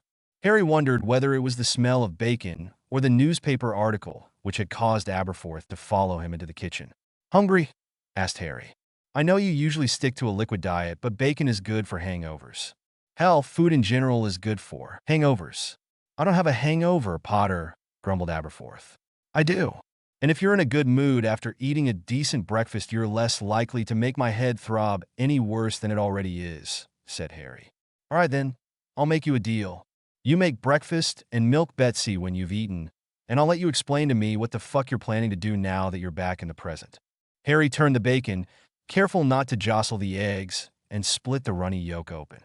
"I do chores in exchange for telling you my secrets? That's hardly a fair deal," he said. "A burden shared is a burden halved. I'd be doing you a favor by listening, so spill the beans already." Harry paused, remembering what Aberforth had said only minutes ago. "Wait, I thought you didn't want to know about the future, about why I traveled back in time?" "I don't. Your old future is gone. I'm guessing Voldemort, and I want nothing to do with that bastard except the ability to stay out of his way. But I want to know what you're doing now that you're back." "Here, pass me the plates," said Harry. Aberforth grumbled, but dug around in a cupboard to find some nearly clean cutlery and crockery. Harry loaded them up with food and took them to the table in the front room where Aberforth had been sitting previously. The two men sat and chewed in silence for a while, with Aberforth giving Harry demanding looks between bites, until at last Harry began to speak. "You're right. Voldemort. He came back about a year from now. I'll give you the short version. We managed to kill him, but it didn't work. He kept coming back. Albus has been harping on about how he wasn't really dead for years. But what do you mean kept coming back?" Harry gave Aberforth a mischievous grin. "You wanted to know this before Albus, right? Be the one with all the answers while he flounders in the dark for the first time in your life?" "Damn straight," muttered Aberforth, setting his fork down beside his plate cleaned of everything but grease. He laid it on the floor beside his chair, and Betsy the goat came over to lick it clean. "He didn't die properly because he's created Horcruxes, soul anchors. I'm sure you can figure out what they do from that description." Aberforth grunted and scratched irritably at a pockmark on his cheek. "Body gone, left as a ghost." "Wraith, actually," said Harry. "And it's a bit more complicated than that. He's not an echo of a person, like true ghosts, but a splinter of one, floating around in the ether." "Well, Albania, actually, but that's not important. So you came back to destroy these Horcruxes before he managed to resurrect himself?" asked Aberforth. Harry shrugged. "I'll do that along the way, but that's not so important. His soul has been so damaged by creating these Horcruxes that he can't exist in the state of flux that a wraith inhabits after performing the ritual which resurrected him. It didn't just bring him back to life, it altered him on a fundamental level. Every time we managed to kill him, the ritual would reactivate, and he'd reform. It took him 13 years to make himself a new body the first time. The second time, it was less than a year. He got quicker every time, until he was so adept at his own resurrection that he'd willing sacrifice himself as a distraction to let his minions do their dirty work. Doesn't sound like him. He'd never put himself in danger when he could send Death Eaters in his place," said Aberforth. "That's the thing. There was a moment when he realized what was happening, that he truly had beaten mortality. And he used that. We'd create elaborate traps to kill him, and he'd walk into them deliberately, just so his followers could pick off the members of the Order who had tried to kill him. His own body was a renewable fucking resource." "Too much future," grumbled Aberforth. "Get back to the present, right? Well, the Horcruxes are what damaged his soul and caused the ritual to become permanent, instead of a one-time deal. I'll need to destroy them at some point, sure, but mostly I'm here to botch his ritual." "Stop him from coming back?" asked Aberforth. "No," said Harry. "It might take him another 13 years, but he'd find another way. I need to let it happen, but under my terms, strip him of his ability to reincarnate at will. Then I can deal with him the same way you deal with any other Dark Lord." "Long, bloody war?" asked Aberforth sarcastically. "Probably," said Harry. Aberforth sat back in silence, obviously not expecting that response. "Then what's the point of you even coming back? To make immortal? There have been Dark Lords before, all striving for immortality. Voldemort succeeded because he delved too deep into ancient magic and damaged himself enough to damage the ritual. Unfortunately, the changes only made him stronger. My blood, his father's bone, and his servant's flesh made him permanent. Because of this, Harry raised a finger and tapped his scar. Aberforth squinted. "Looks a lot more faded than when I last saw a picture of it," he said speculatively. He eyed Harry after speaking, expecting an explanation. "When Voldemort tried to kill me, he accidentally made me into a Horcrux. So when he used my blood in the ritual, he added a fourth component. His own soul anchor. His own means of resurrection." "Fuck," said Aberforth astutely. "Yeah, bone, blood, and flesh to build a body were all he planned for. But by accident he added the tool of his own resurrection to that body, granting it that power. His soul was twisted enough that the ritual worked. He was so far changed that his soul hardly recognized the Horcrux in my blood as a Horcrux. Rather than rejoining his soul, it joined the ritual of rebirth and entered his flesh, making Voldemort his own living, eternal Horcrux. So that's why your scar faded? The Horcrux isn't there any longer?" "It didn't get removed in the ritual, if that's what you're asking," said Harry. "It was just its presence which changed things. It was as much symbolic as anything else. I got rid of it later. So that's why it looks like that now?" asked Aberforth. Harry nodded in assent, idly tracing the lightning bolt on his forehead with a fingertip. It had faded from red into a muted silver color, and was much harder to see than before, which suited Harry fine. People tended to stare at his forehead less when there wasn't anything to see. "And Albus doesn't know any of this?" demanded Aberforth suddenly, snapping Harry out of his reverie. "No, not much. Only that I'm from the future and will be entering the Triwizard Tournament to stop Voldemort's plans. Although I think he's been speculating about Horcruxes for a while, he doesn't know the details. Best that way. He'd meddle and ruin whatever you've got planned." Aberforth started beaming. All of a sudden, the expression looked out of place on the usually surly barman. "Huh, and Albus has to take the back bench and let some snot-nosed brat run the show this time. I'll bet that's tearing him up inside," he exclaimed in tones of glee. Harry gave him a quizzical impression. "I get the feeling that you don't like your brother very much." "He's my brother," said Aberforth, as if that explained everything. Being an only child, Harry didn't understand. Aberforth rolled his eyes and explained, "I despise him some days. For what he's done. For the ridiculous airs he puts on. For thinking that he's better than the rest of us. But he's my brother." Aberforth sighed and looked at the tabletop for a long, long time, a sour look crossing his face and removing all traces of his previous mirth. "For Ariana," said Harry under his breath. Aberforth's fist suddenly tightened into a white-knuckled grip, and he stood up so quickly that his chair fell to the ground. For a moment, Harry thought that he was going to strike him and reach for his wand, but then Aberforth sighed and opened his hands, looking older than Harry had ever seen him. "He told you?" asked Aberforth, his voice hoarse. "He told me that he, and Grindelwald all dueled. Ariana got caught in the crossfire. Nobody knows whose spell it was, but he blames himself. It haunts him every day." Aberforth gave a bitter laugh. "Oh yes, I hated him for that. In the chaos, it was impossible to tell who was who and which spell came from which wand." A dark look washed over Aberforth's features. "I told him that I didn't see whose spell killed her either. Because he's my brother." A cold knot formed in Harry's stomach as he began to realize what Aberforth was saying. "I've never told anybody this, but I know what my brother's like. He likes to be in control, above it all. Maybe the detachment of sitting high in his tower makes it easier for him to shuffle around the lives of us, down here. But he's a good person under it all, even though he came so close to the edge. He's a good man by choice. And that's what makes all the difference." Harry leaned closer, worried, but Aberforth was still speaking, his voice dropping with every word. It was almost as if he wanted to say the words to Harry, but could not bear to hear them himself. "It was Albus who killed her," Aberforth finally said, in a chilling tone. Aberforth stood silently, staring into space. Harry didn't dare interrupt the silence, didn't know what he could possibly say to that. After some time had passed, Aberforth righted his chair and sat down, dropping his head in his hands. "I never told him. He's my brother, and for all that I hate him for it, it was an accident. I saw how much guilt the possibility brought down on him. Knowing the truth would have destroyed him back then. So much time has passed, but even now, it eats at him. His darkest shame. Aberforth looked up at Harry sharply.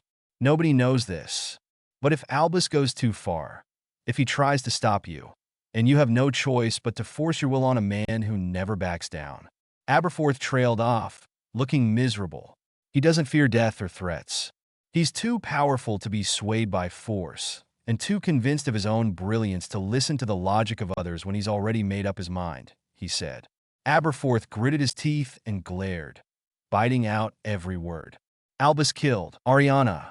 It's the only weapon you have against him if he decides to stand in your way. Why would you tell me this? Harry asked, his voice hoarse. He'd known the man a scant handful of days, and already he'd revealed his greatest secret. You might need to use it against him one day, if he decides to interfere with whatever your machinations are. For the greater good, Aberforth said, spitting out the last 3 words as if they were poisonous. I may have come to terms with what happened, but sometimes Albus makes mistakes. They're rare, but they're big. I won't tell him unless there's no choice, said Harry in a muted voice, shocked at the revelation. He'd always known it was a possibility, but hearing it outright stunned him to the core. And he couldn't believe that Aberforth was trusting him with this knowledge. HNF, grunted Aberforth. Tell him without good reason, and I'll kill you myself. Harry could hear that Aberforth was completely serious with that statement, and frowned. The cold in his stomach turned to ice. For all the times he'd argued with Dumbledore, telling him something like that would hurt him so deeply that Harry knew he would hate himself for revealing that horrible, long-buried truth. He let out a long sigh. This was too much to take in. Sometimes your closest allies can be the most dangerous foes, he muttered to himself, sinking back in his chair. Enough, snapped Aberforth. Don't talk about this with me again. I'll protect you from my brother, but hurt him without cause, and I'll have your head over my mantelpiece. Go milk Betsy.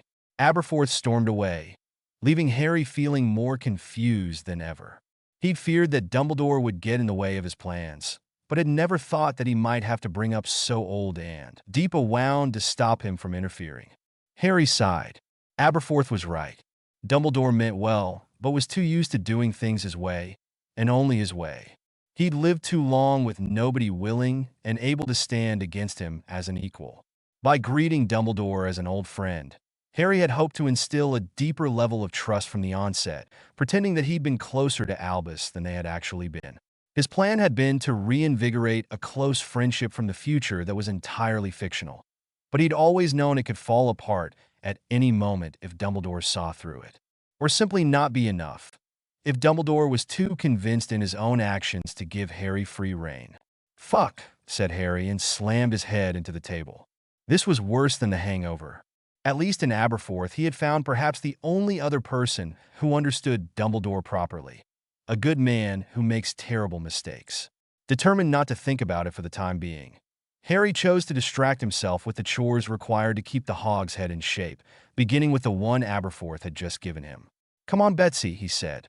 The goat followed him without any further coaxing to the woodshed, where a stool and milking pail were kept. Harry narrowed his eyes at Betsy, remembering that Aberforth had once been in trouble with the law for performing unusual charms on a goat. The animal did seem uncommonly smart and well-behaved for a goat. Harry shrugged and got down to work. Milking a goat wasn't the most interesting job in the world, but at least it was a distraction. He didn't want to think about any of the Dumbledore family for a good while. It was worrying indeed when Voldemort was a more pleasant thing to think about than Dumbledore.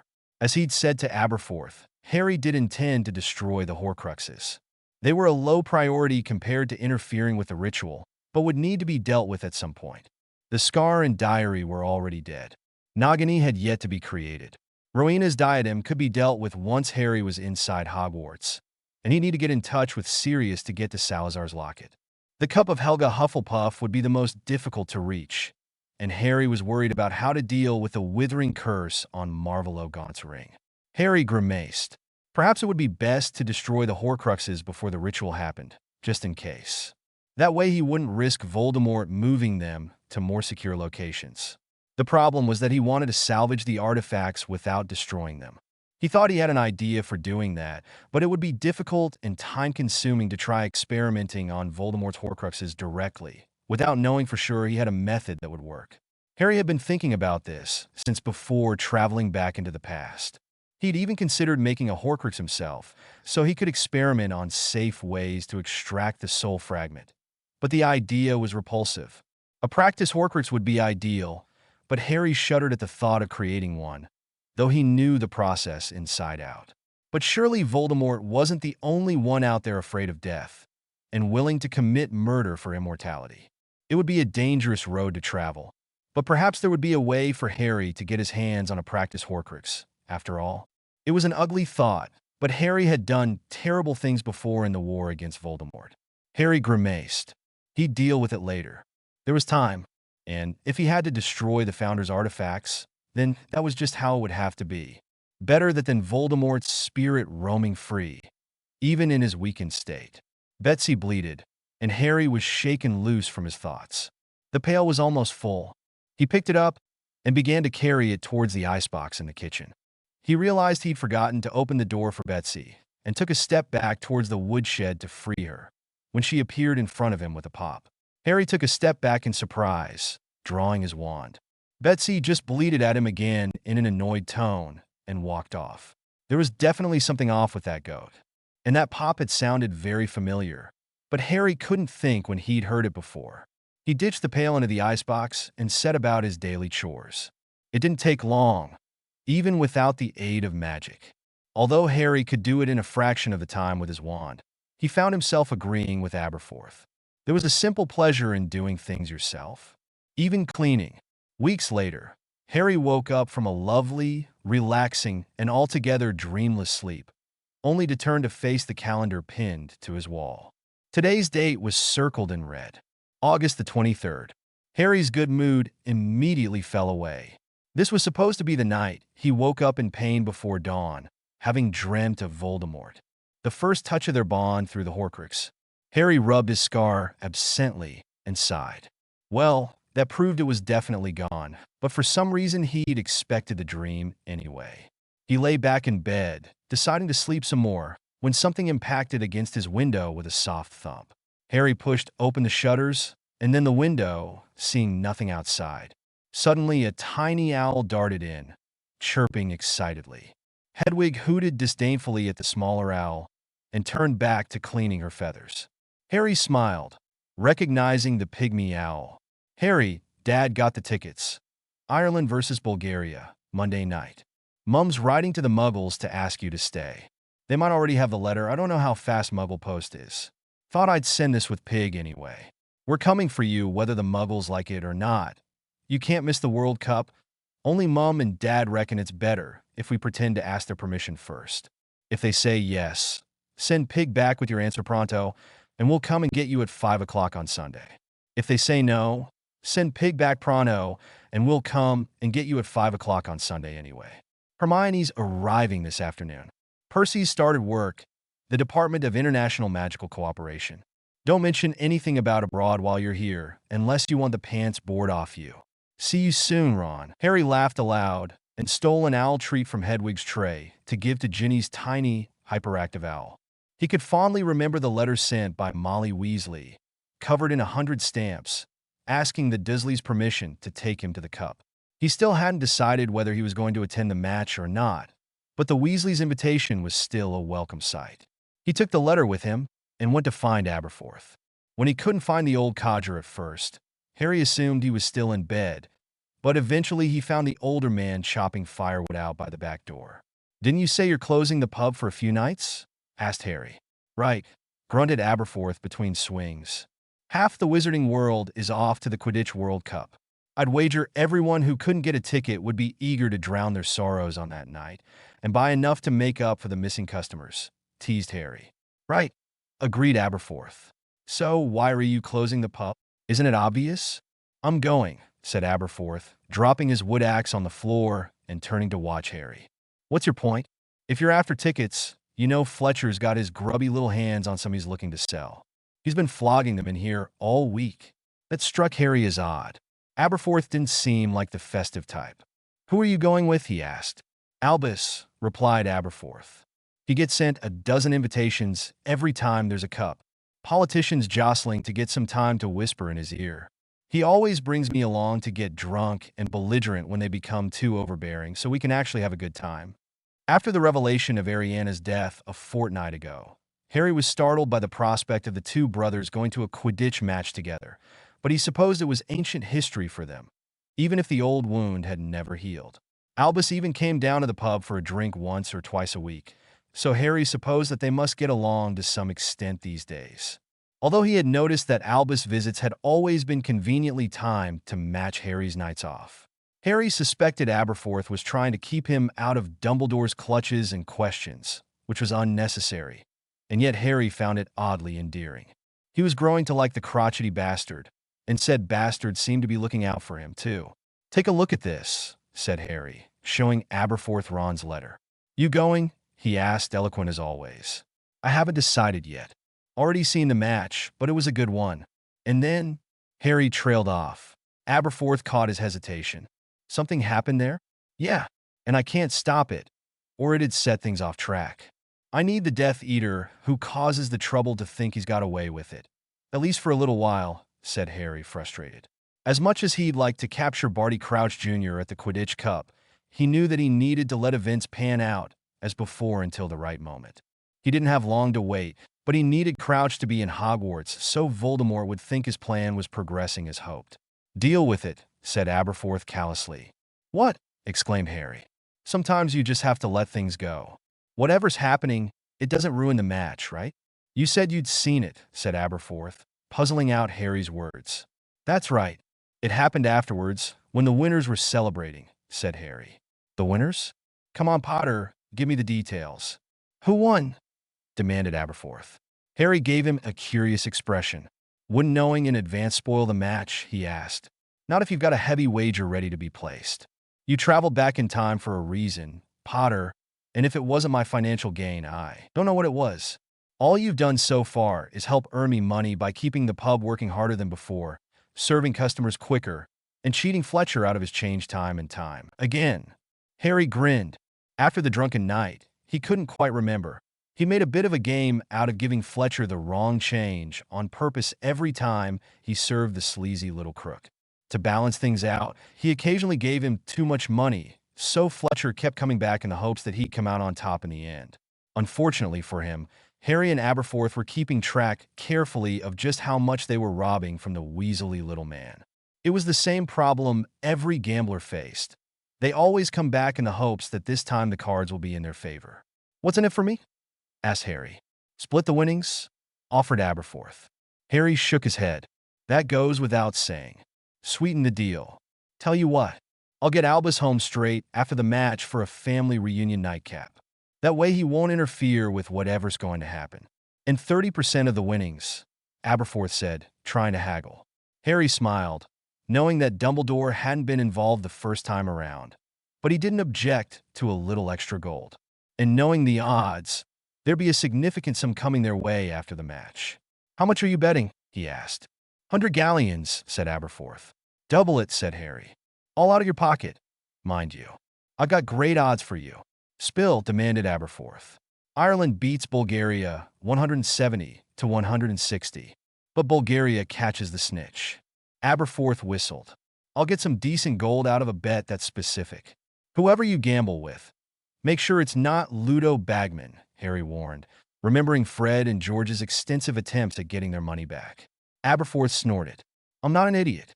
Everyone knows he's balls deep in debts to the goblins, and they're just waiting for the opportunity to eviscerate him. It's the goblins I'm going to put my wager with." Harry cocked his head in confusion. "I thought goblins were renowned for being miserly with gold. Not the sort of creature you want to be asking for your huge payoff from." Aberforth gave a dark chuckle. "Nah, goblins aren't miserly. They're sticklers for rules. They're rules, not wizard ones. Sometimes wizards and goblins disagree on what belongs to who. They get violent about it. Rebellions. Sabotage. Strongly worded letters. It's just that they don't give a damn for wizard rules. But on the occasion of debts with Gringotts, it's goblin rules which apply." What's the difference? Asked Harry. You owe a wizard some money, maybe he hexes you, maybe he brings in the DMLE and you get forced to pay up, one way or another. Sometimes fines, sometimes a holiday in Azkaban. The goblins don't do fines. Fail to pay them what you owe, and they'll bloody eviscerate you. Bloodily, cackled Aberforth. And the ministry lets them do it? Asked Harry. Yup, said Aberforth. Outcome of the last rebellion. Goblin laws apply to goblin debts. And believe me, goblins are always looking for an opportunity to eviscerate a wizard. So they'll take wagers and usually the house wins. Like all gambling. But every now and then somebody wins big, and they let it slide in the hopes that he or another wizard will come back in with high hopes and empty pockets. And when the term of repayment is over and a wizard can't pay up, Aberforth picked up the wood axe and pressed it to Harry's belly, running it slowly across his stomach. Vicious little bastards. They like their gold, but they like killing more. They opened the Quidditch gambling office after we banned blood sports. Harry felt queasy at hearing this. Ireland 170, Bulgaria 160. He reminded Aberforth, unwilling to be accessory to homicide by Quidditch bet. And Bulgaria catches the snitch. I got it, said Aberforth. Harry rubbed his stomach uneasily. So, said Aberforth conversationally, apparently completely at ease with the possibility of goblin swords in his belly. Are you going to go? Harry thought for a moment. It'd be odd to see his friends again. Some younger, some alive once again. In all honesty, he was nervous about meeting them again. I haven't decided. It's not far off.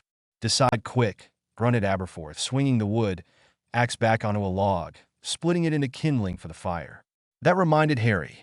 The Weasleys thought he was still at Privet Drive. Whether he replied or not, they'd be fleeing into the Dursleys' bricked-off fireplace if he didn't tell them otherwise. He smiled, remembering the madness of that afternoon, and went back inside. Pigwidgeon was still fluttering about his room, waiting for a reply, no doubt. Harry flipped over the bit of parchment Ron had used and grabbed a quill and ink.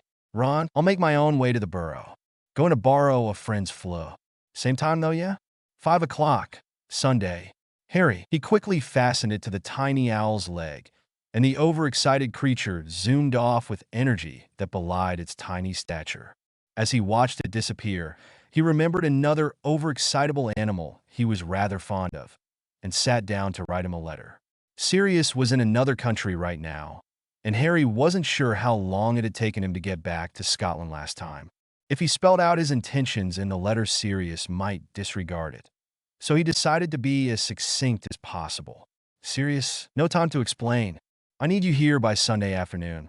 This letter is a special sort of portkey. Gather anything you want to take with you. Make sure you're touching it in Hedwig, and then say Quidditch. Love, Harry. The creation of an international portkey was a dubious thing, tricky and delicate. Luckily, in his study of time magic, Harry had become very familiar with magic's governing movement through space as well. He could create an undetectable portkey, but that wasn't good enough. By the time Hedwig reached Sirius, it might be too late, and Harry was reluctant to simply send Hedwig a week back in time. Hell, a week might not even be enough, for all he knew. The process began by creating a normal portkey, which Harry did with a tap of his wand. The parchment flashed blue, and Harry waited for the color to dissipate before moving on to his modifications, which would transform it from a normal portkey into a temporal portkey. Instead, Harry slowly inscribed a line of runes on the back of the parchment. When he'd finished, he cut his finger, dipped his quill in the wound, and began to write the final rune in his own blood. Soilo. Power. The lightning bolt. It was his mark. This was both a signature and a way of binding the portkey to him. Since Harry didn't know where Sirius was, the portkey would be incredibly difficult to create. They needed magical anchors, like the place where they're used and the destination. By meddling with the magic of the location point, Harry had provided a new anchor, stabilizing his creation. But, of course, there was more to it than that. This was chronomancy. Nothing was ever simple.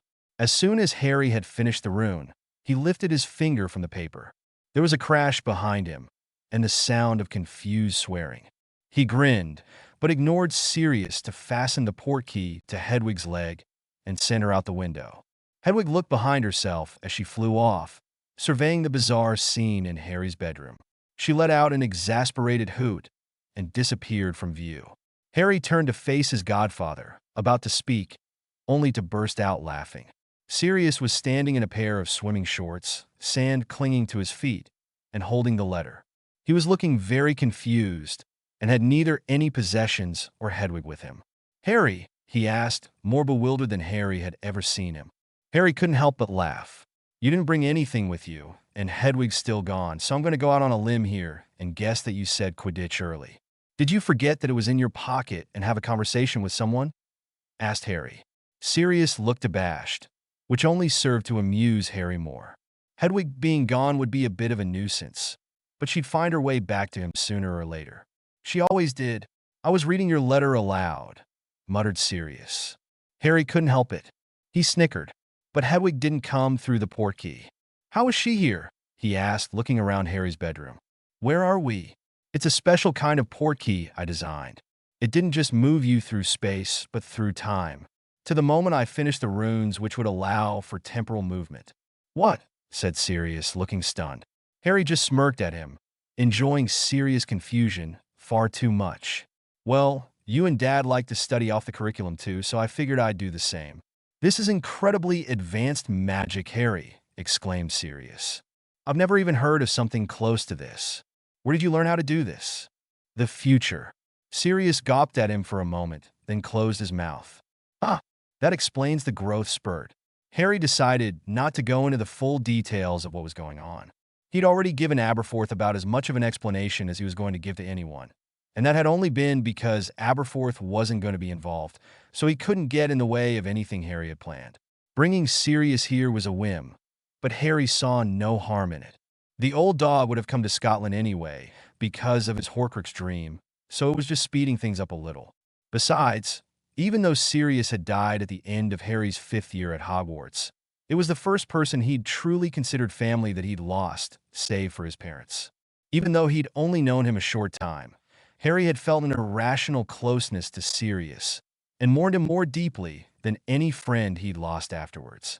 Taking the time travel bomb remarkably well, Sirius flopped down on Harry's bed, scattering sand everywhere.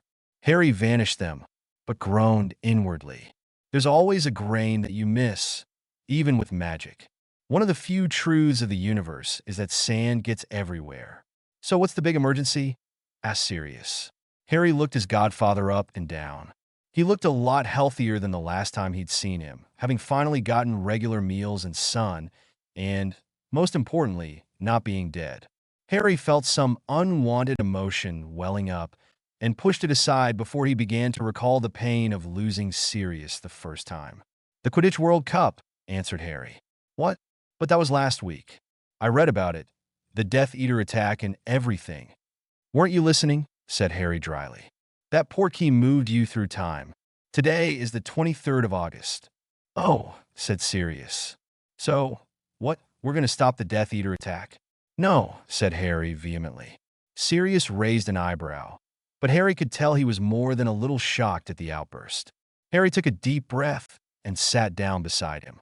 "Nobody gets hurt in the attack. Some muggles were terrified, and the dark mark was in the sky, but beyond a few burnt tents, there was no lasting damage. We have to let events unfold as they did before. They're leading up to something bigger." "Why not stop them now, at the beginning?" asked Sirius. "Voldemort," said Harry flatly. Sirius said nothing in exchange, understandably. He bit the inside of his cheek and stared at Harry, wonderingly. "He has a plan in motion to resurrect himself within the year. If we move too soon, he'll move on to a different plan. But if we let things go on for just a little while, he'll think it's all going smoothly, and we can interrupt him at his key moment. Foresight is our only advantage. We have a lot of leeway. He's weak for now. I can't tell you the details. Trust me?" asked Harry. Sirius sighed and ran a hand through his hair. "Trust is a fickle thing, Harry. We lost your parents because we trusted the wrong man, because we couldn't trust a good man, and because I was a coward." Harry saw the expression of self-loathing on Sirius' face beginning to form, and did the only thing a friend should. He slapped the mopey bastard. "And how?" Exactly, Harry demanded. Are you a coward? I was afraid I wouldn't be able to withstand Voldemort's torture. I was afraid that he'd get the secret out of me no matter how hard I tried to resist. That he'd pull it from me with the Imperious Curse or Veritaserum or thumbscrews, cried Sirius, his voice rising into a shout. So instead you let everyone think that you were the secret keeper, guaranteeing that you'd suffer in exactly that way. You offered yourself as a potential sacrifice, a diversion, to give them a better chance while Pettigrew held the secret. That's not cowardice. I was afraid, bit out Sirius, of your own weakness. So you took on the dangerous part willingly, while removing your ability to fail.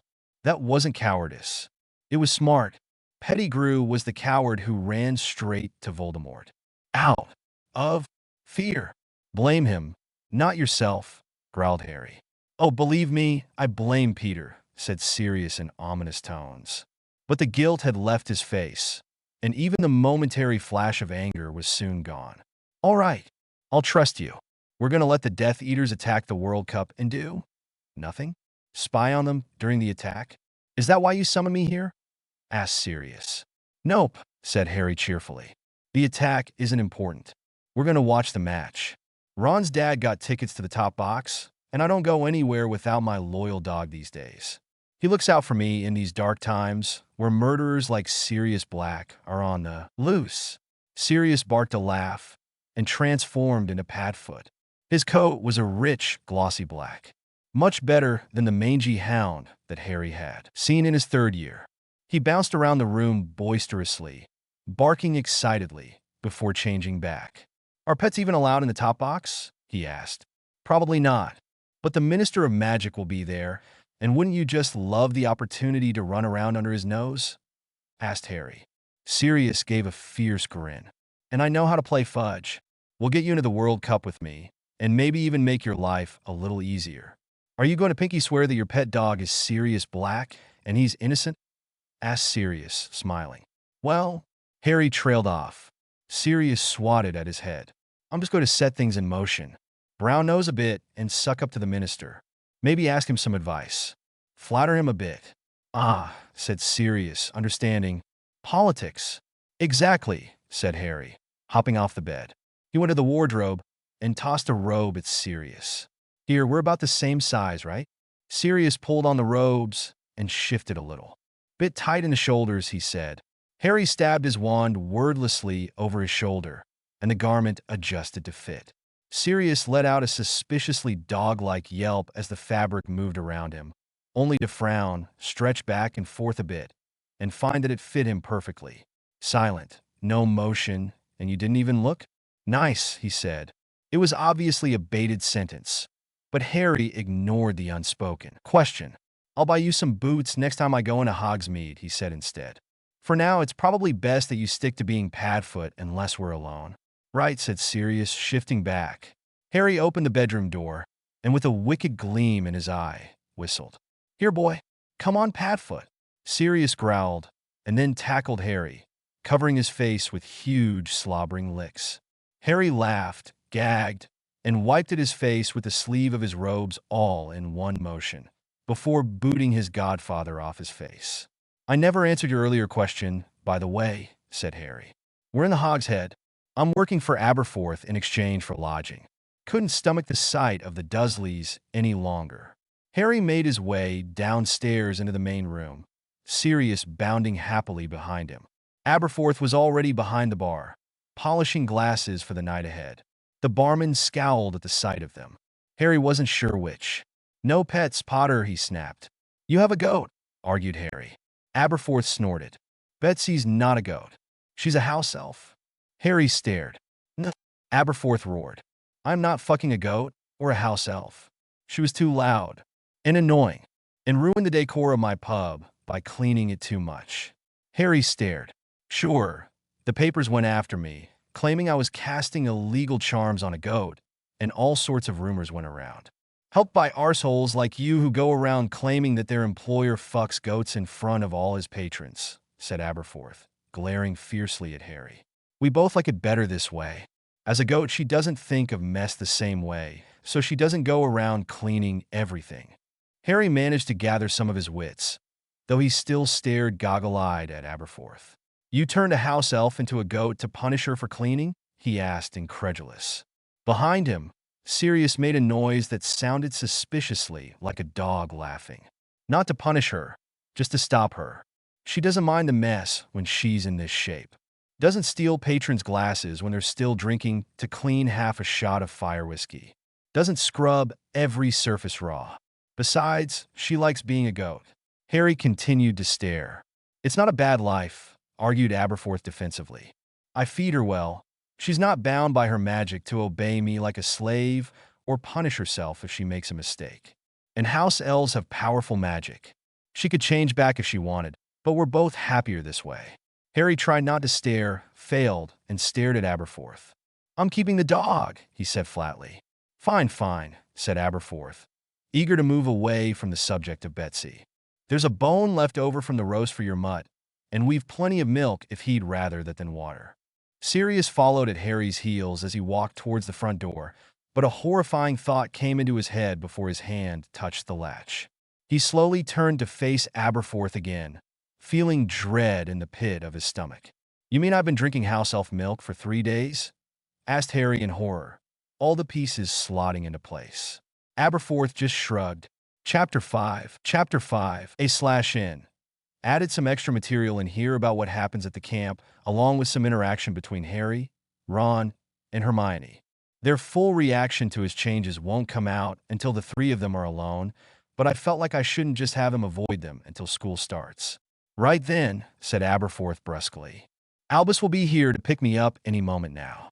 Lock up and make sure all the food's in the icebox once we've gone. I've already stuck the close sign on the front door, but there's always some sod who'll try to handle anyway. Make sure you lock the back door as well." Harry nodded in assent, lounging in what he had discovered, after weeks of testing, to be the most comfortable chair in the pub.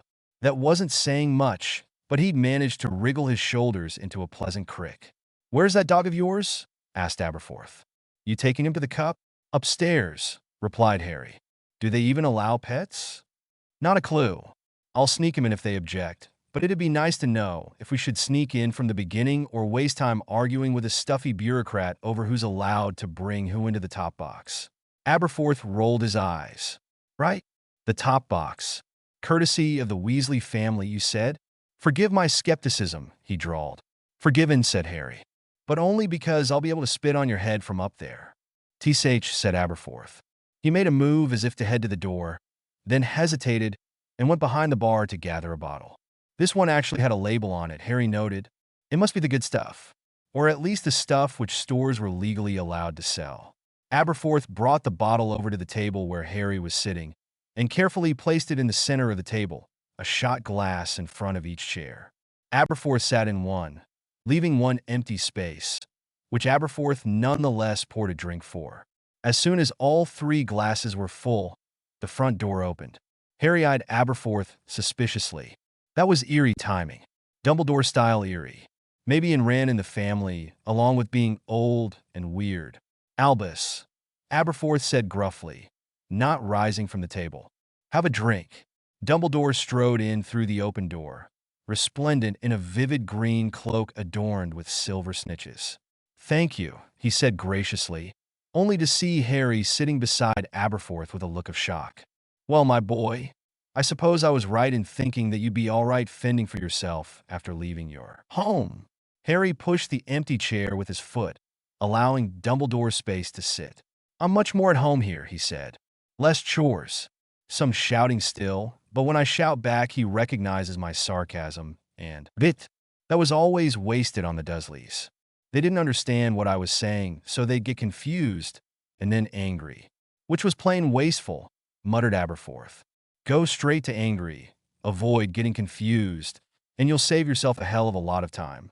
"I'll drink to that," said Harry, raising his glass. Aberforth chinked his glass against Harry's, and the 2 men swallowed their drink. Harry took a moment to savor the burn in his mouth. It was definitely much better quality than whatever bootleg swill Aberforth usually served. As he moved to place the glass on the table, he saw Dumbledore's disapproving expression. "Oh, my apologies, Albus. The table was set for 3 after all. Please join us, he said.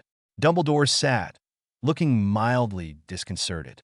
I do hope you've not been corrupting young Harry, Aberforth. Harry answered by picking up the bottle and refilling his and Aberforth's glasses.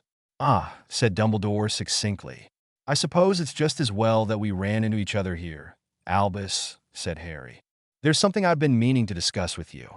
Yes, said Dumbledore. After our previous encounter, I suspected we might need a little conversation to help us find our way. He sat down and sighed. I still think of you as the 11-year-old boy standing in the Great Hall for the first time. I can stretch that to 12 or 13, but you're not a child anymore, are you? He asked rhetorically. Shall we toast to that? Suggested Aberforth, hoisting his glass in the air. To lost youth? No, I think not, said Albus, prompting a glare from his brother. Harry speculated that Aberforth mostly just wanted a drink and didn't give a shit what they were toasting. How about we drink to the newest Triwizard champion? Me, said Harry. Albus gave him a speculative look over his crescent moon glasses. There wasn't even a hint of twinkling in his eyes. So you're serious about entering the tournament? It's dangerous, Harry. I'm not sure I can allow this. You can't stop me, said Harry nonchalantly. I'm Ollivander. I can walk right over that age line you're going to draw and place my name into the goblet of fire. Dumbledore looked unhappy, and although he grasped his glass, he did not raise it. Potter has a better chance of surviving than any 17-year-old Albus, added Aberforth, in a dangerously low voice. Harry glanced at him, surprised by the voice of support. Ah, yes. You're right. You're not that 11-year-old boy today. You haven't been for a long time. Let's drink to your victory, said Albus, after a lengthy pause. His voice was quiet, almost sad. The glasses were quickly drained, and as fire whiskey's trademark feeling of elation bubbled up inside Harry, he leaned forward to speak to Dumbledore. The Hogwarts champion was killed. You know I can't speak of the future too much. I know you fear what I might say, but you just have to understand that you don't need to look after me anymore. It's my turn. Oh, Harry. I fear you've been looking after yourself for far too long, said Albus. Harry laughed. I meant that it's my turn to look after you. Forget about Voldemort. You have a school to run. Focus on what really matters, not ghosts of dark lords popping out of the woodwork. I didn't get it the first time around, but this contest is more than it seems. The stepping stone to new ties between Britain and the rest of Europe, said Harry. Build those ties, headmaster. We'll need them. Aberforth grunted incomprehensibly and poured them all another shot. Enough of this maudlin talk. Albus, trust Potter. He knows what he's doing better than you can guess. Where are we staying? Albus blinked at the sudden change in conversation and then collected himself.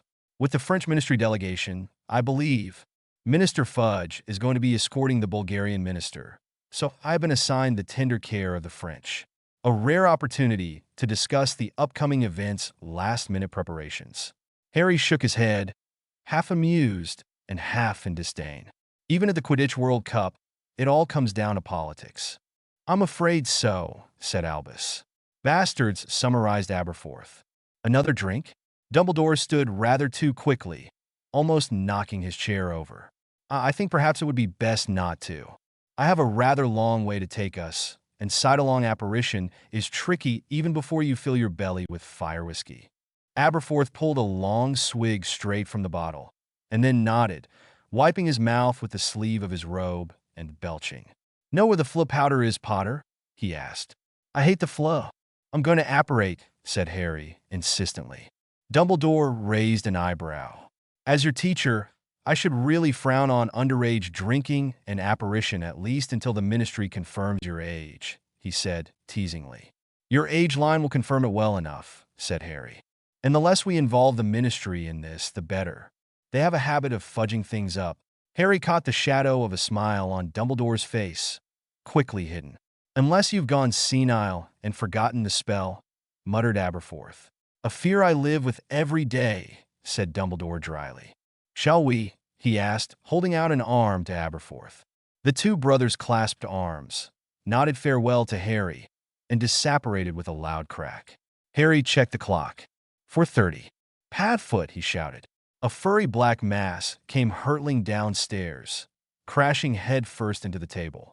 Harry lifted the bottle to avoid it being spilled, but there was nonetheless a splintering of glass as all 3 glasses fell to the floor. Padfoot looked sheepishly at the splintered glass, then turned his adoring gaze on Harry, wagging his tail. "Stupid hound," Harry muttered affectionately. He scratched Padfoot behind the ear and summoned another glass from the bar, filling it to the brim. Padfoot transformed back into Sirius and accepted the drink gratefully. "Aside from the fleas, I'm quite content to live as a dog, but you do miss the little things," he said, savoring the smell of the fire whiskey before drinking it. "I'm glad to hear it, because you'll be Padfoot for at least the next week." "Maybe longer," said Harry. "Longer?" asked Sirius. "Ron brought in a pet rat. Lee Jordan brought in a pet tarantula. I may as well up the stakes and take my beloved pet dog to Hogwarts." Sirius groaned. "I tried that last year.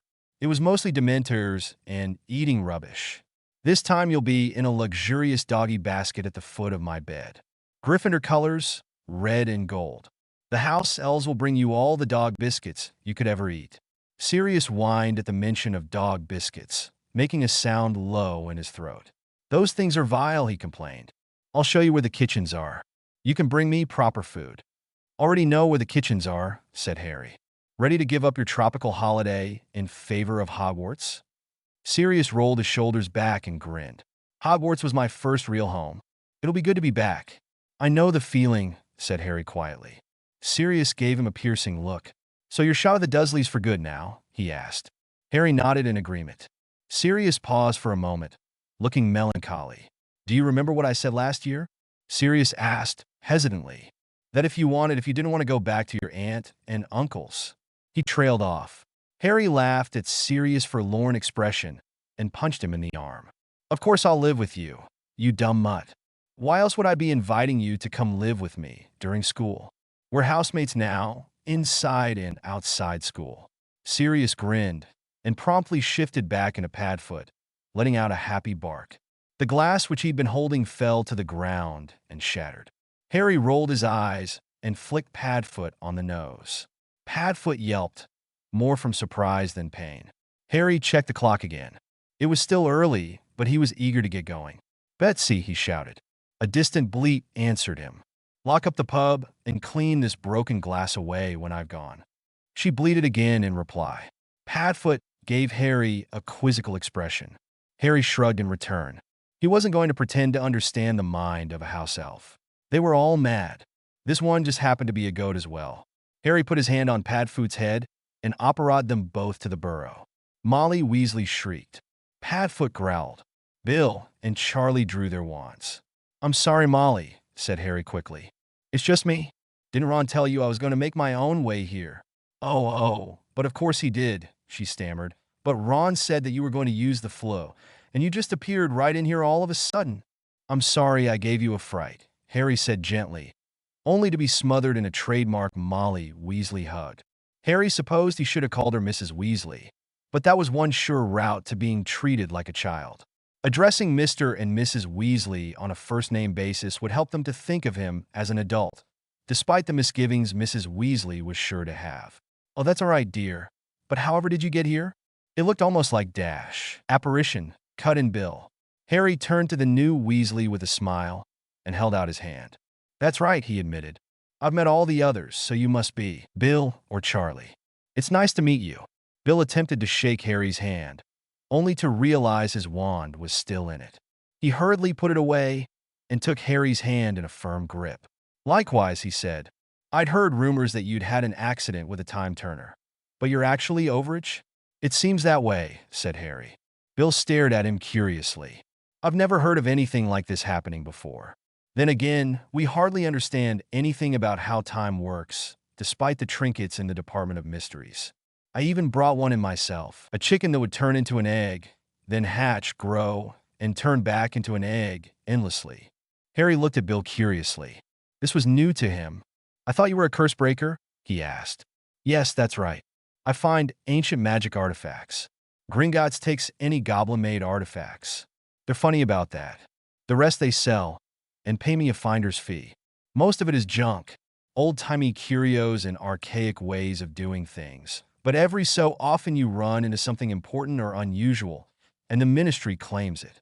Harry nodded in understanding, and then turned his attention to the other Weasley in the room. So you must be Charlie, he suggested. Charlie grinned. That's right. And who's this? He asked, getting down on one knee to rub Padfoot's head. Padfoot leaned into it, eyes closed, and tongue hanging out in visible pleasure. Harry repressed the urge to smirk. It seemed like when Sirius took on the shape of a dog, he took on the mannerisms of one, too. This is Padfoot. Most loyal dog I've ever owned.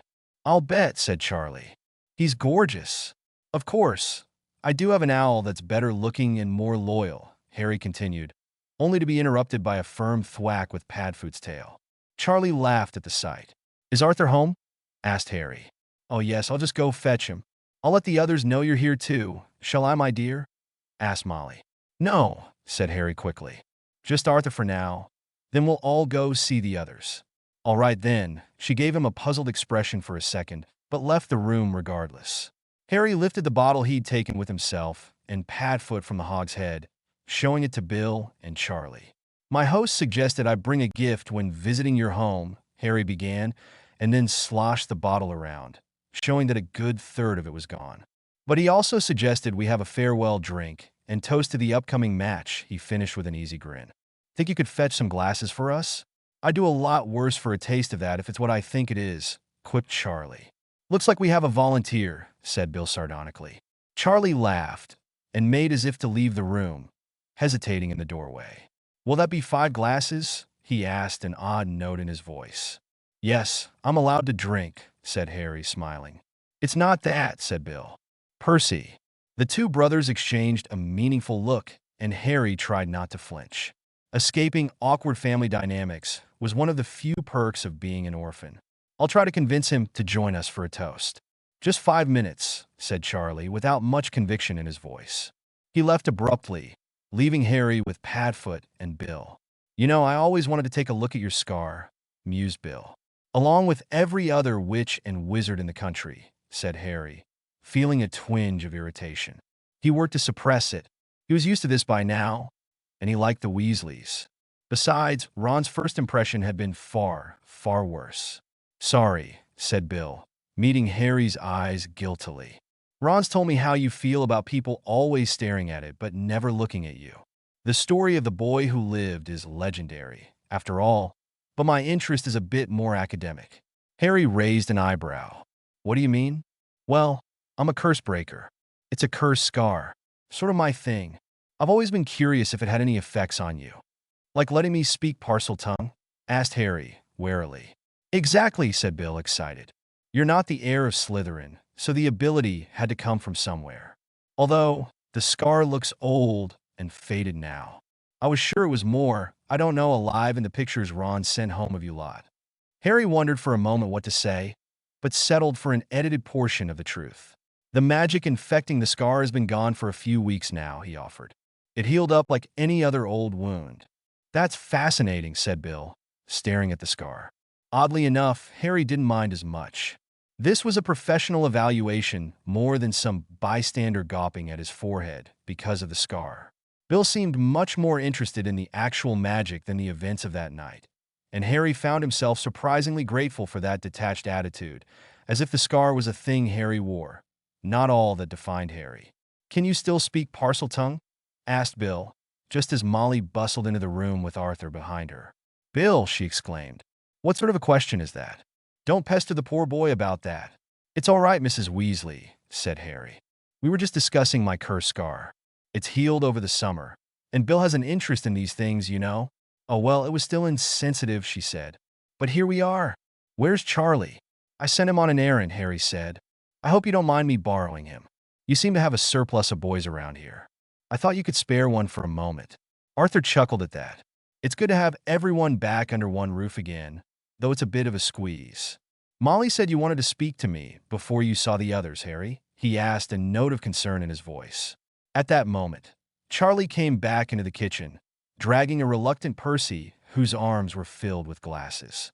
Perfect timing, whispered Harry to Charlie, who grinned. Harry waved his wand in the direction of the glasses Percy was holding and levitated them into a neat circle in the middle of the room. Oh, Harry, No magic outside of school, cried Mrs. Weasley in concern. It's okay, Harry said. I really am overage now, which is why I had Charlie playing fetch and wanted to see you before the others. My host gave me a gift to bring, as thanks for you inviting me into your home. I'm afraid I have to apologize on his behalf, as he also used it to toast me farewell, but it's mostly intact. Having finished speaking, Harry lifted the bottle where everyone could see and carefully poured a measure into all 6 glasses. That's very kind of you, Harry, said Arthur, only to be elbowed by his wife. But, I won't pretend to understand what's happened to you. But are you sure you should be drinking? Molly, you don't need to make Arthur ask awkward questions for you, surely? Quipped Harry. The woman turned red, and both Bill and Charlie sniggered. As a minor, you definitely should not be drinking, said Percy in prim tones. Good to see you too, Percy, said Harry, handing him a glass. Despite Percy's hostile voice, he grudgingly accepted the glass. Seeing the opportunity, Charlie seized one of the floating glasses. Bill quickly followed suit. Arthur smiled and reached out with a more relaxed motion to take his, while Harry placed the bottle on the kitchen counter and summoned a glass into his hand. Only one remained. Oh, go on, love. It's just one drop with our boys. And if Harry was underage, there'd be ministry wizards chasing after his wands for that neat little bit of spell work just there, Arthur cajoled. Molly relented and took the final glass, but she didn't look happy about it. I'm glad you're joining us, Molly, said Harry, giving her a winning smile. She smiled back at him, but looked uncomfortable. Well then, now that we all have our drinks, I propose a toast. What are we going to drink to? Asked Arthur, looking amused. Since you brought the bottle, you get to choose. Then I'll raise a glass to your lovely family, Arthur Molly. Thank you for welcoming me into your home. Everybody raised their glasses to touch together, then drank in silence. Oh my, said Arthur. That was a marvelous drop. I haven't tasted anything so fine in years. A murmur of assent went around the room as Harry and the Weasleys basked in the effusive glow of fire whiskey. Glad you came now, Perce? Teased Charlie good-naturedly. The fire whiskey had already mellowed Percy somewhat, so he didn't have the terse reply which Harry had expected. That was one of the wonders of fire whiskey. While Muggle whiskey would get you drunk, fire whiskey gave an immediate sense of elation to the drinker. There was no waiting for the body to metabolize the alcohol. It was magic straight into your mouth. I suppose the Cauldron Bottom reports can wait until after dinner, said Percy ruefully. Bill laughed and ruffled Percy's hair. Now that's the spirit, he cried. Harry eyed the bottle with a measuring glance and figured that he had just enough left in there for another 6 drinks. Well, since you enjoyed it, we may as well have another, said Harry. He flicked his wand at the bottle, and the fire whiskey streamed upwards through the open air, twisting like a rope until it reached the center of the room, where individual fibers split off and flew gently into everybody's glasses. Oh, Harry, said Molly, attempting to put on a scolding voice, but without any real force behind it. An invitation to the Quidditch World Cup is no small gift. I have to show my thanks somehow, don't I? He asked, smiling disarmingly. I thought that the bottle was a gift for being invited into our house, teased Charlie. Bill slapped his brother on the back of his head. You're always welcome at the Burrow, Harry, said Arthur seriously. Harry simply smiled in return. I've always felt welcome too, he replied. Molly looked as if she was going to burst into tears, and Harry tried not to laugh. He knew that it had nothing to do with the alcohol. The woman was just peculiar that way. But it's your turn to choose what we drink to. Me? Asked Arthur. As the head of the family, you choose the second toast, said Harry, making up rules of etiquette off the cuff. Then I'll drink to your health. We were all worried after reading about your accident. It's good to see that you're well. I'll drink to that, added Molly hesitantly. The Weasleys all raised their glasses and drank a second time. Harry grinned at the scene in front of him. All that time around Aberforth really had infected him. He'd have to make sure not to make impromptu fire whiskey toasts in the Gryffindor common room. I can't drink to my own health, said Harry, looking at his still full glass. That's just silly. I'll drink to Padfoot's health instead. Padfoot barked in acknowledgement, and the room laughed. Just then, Ron and Hermione wandered into the kitchen. Mom, Harry's overdue. Do you think? He trailed off, catching sight of Harry. Have you been drinking? Demanded Hermione incredulously. Sorry, Ron. I operated straight into the kitchen. I forgot that I'd said I was coming by Flo. But Padfoot hates those things, don't you? Boy. Harry patted Padfoot's head, and Padfoot made a noise of agreement. You brought Padfoot with you? Exclaimed Hermione, entirely forgetting about the fact that 5 Weasleys holding empty glasses and a bottle of fire whiskey were in the room. Yeah, said Harry. I thought he might like to see the World Cup. He loves Quidditch. Hasn't had a chance to play for a while, though. Bill, Charlie, and Ron laughed. Although Ron laughed twice as hard as the others because, of course, he knew who Padfoot really was. Are dogs even allowed in the stadium? Asked Hermione. Well, technically yes. Each witch or wizard is entitled to bring one familiar with them. Although we've been trying hard to make sure nobody finds out about that, or it'd be a menagerie, said Percy helpfully. Harry looked at him in surprise. Go, Percy. A little fire whiskey goes a long way in helping loosen those cauldron-bottom reports up. Already we is it, Percy? Asked Fred, coming into the already packed room. Only just joined the ministry, and Percy's a power of his own. I tell you, added George, also squeezing into the room. Ginny slipped in silently behind them, and Harry groaned. There are too many Weasleys in this room, he cried out, grabbing the bottle of fire whiskey. Ah! There was some left. It was only just over half a glass. But Harry topped himself up and knocked it back in full view of the entire Weasley family and Hermione. Hermione's expression was priceless. With all the Weasleys in one room, Harry found himself trapped. There were worse prisons. He'd grown up in one. Mate, was that really fire whiskey? Asked Ron in a shell-shocked voice. Yeah, my employer gave me some to bring as a gift, so we had a toast just before you guys came in. Sorry I couldn't save you any. Your mom would have killed me. Ron chuckled nervously at that, but his eyes flicked up and down Harry's new height. Some growth spurt, huh? I'll say, replied Harry. Ron stood there awkwardly, shuffling his feet until Harry took pity on him. So how was your summer? He asked. It's been great having Bill and Charlie back, Ron enthused. But Percy's turned insane since getting that job at the ministry. This is the first time I've seen him away from his desk in weeks. First time I've seen him smile at anyone. Actually, he added in a startled voice, watching Percy chatting easily with his mother. A bit of fire whiskey and fresh air does wonders for the soul, said Harry. Fresh air? Asked Ron. Harry paused, thinking, and then opened a window. Ron let out a nervous laugh. Harry, mate, what happened to you? We read all sorts in the Prophet about an accident with a time turner. They were saying horrible things could have happened. We've all been so worried that you... Ron cut himself off mid-sentence. Was it because of what happened last year when you went back in time to save C. Buckbeak? He asked. Harry shook his head. It's a bit complicated, but it doesn't matter. I'm fine now. Better than ever, actually. No, you're not fine, claimed Hermione, butting into their conversation. You look different. Older. And you were drinking, and Mrs. Weasley didn't stop you. You didn't just have a growth spurt. Overnight. Hermione looked incredibly agitated, which worried Harry. He put a hand on her shoulder. Hey, Hermione, I'm all right. Really, I am. This had the opposite response to what he'd expected. Hermione let out a soft wail and looked as if she was ready to burst into tears. They warned me it could be dangerous if I was careless, cried Hermione. And I read all about the horrible things which have happened to wizards who've meddled with time. This is all my fault, isn't it? Harry felt his heart freeze in his chest. He hadn't expected this. Hermione had shared her time turner with him. He'd used the time turner accident as a cover story. Of course, she'd assumed it was related. Oh, Harry, I'm so sorry, she said. Harry caught her by the arms and tilted her chin up so she was looking him in the eyes. Hey, Hermione, this wasn't your doing. You've got nothing to feel guilty about. But you've lost years of your life, she exclaimed. Will you even be able to finish school? Harry couldn't help but smile at that. Trust Hermione to worry about his education in the wake of a magical catastrophe. I'm coming to Hogwarts this year, Harry told her gently. But you're right. I am too old. I'm going to have to sit my OWLS at the end of this year, then leave Hogwarts.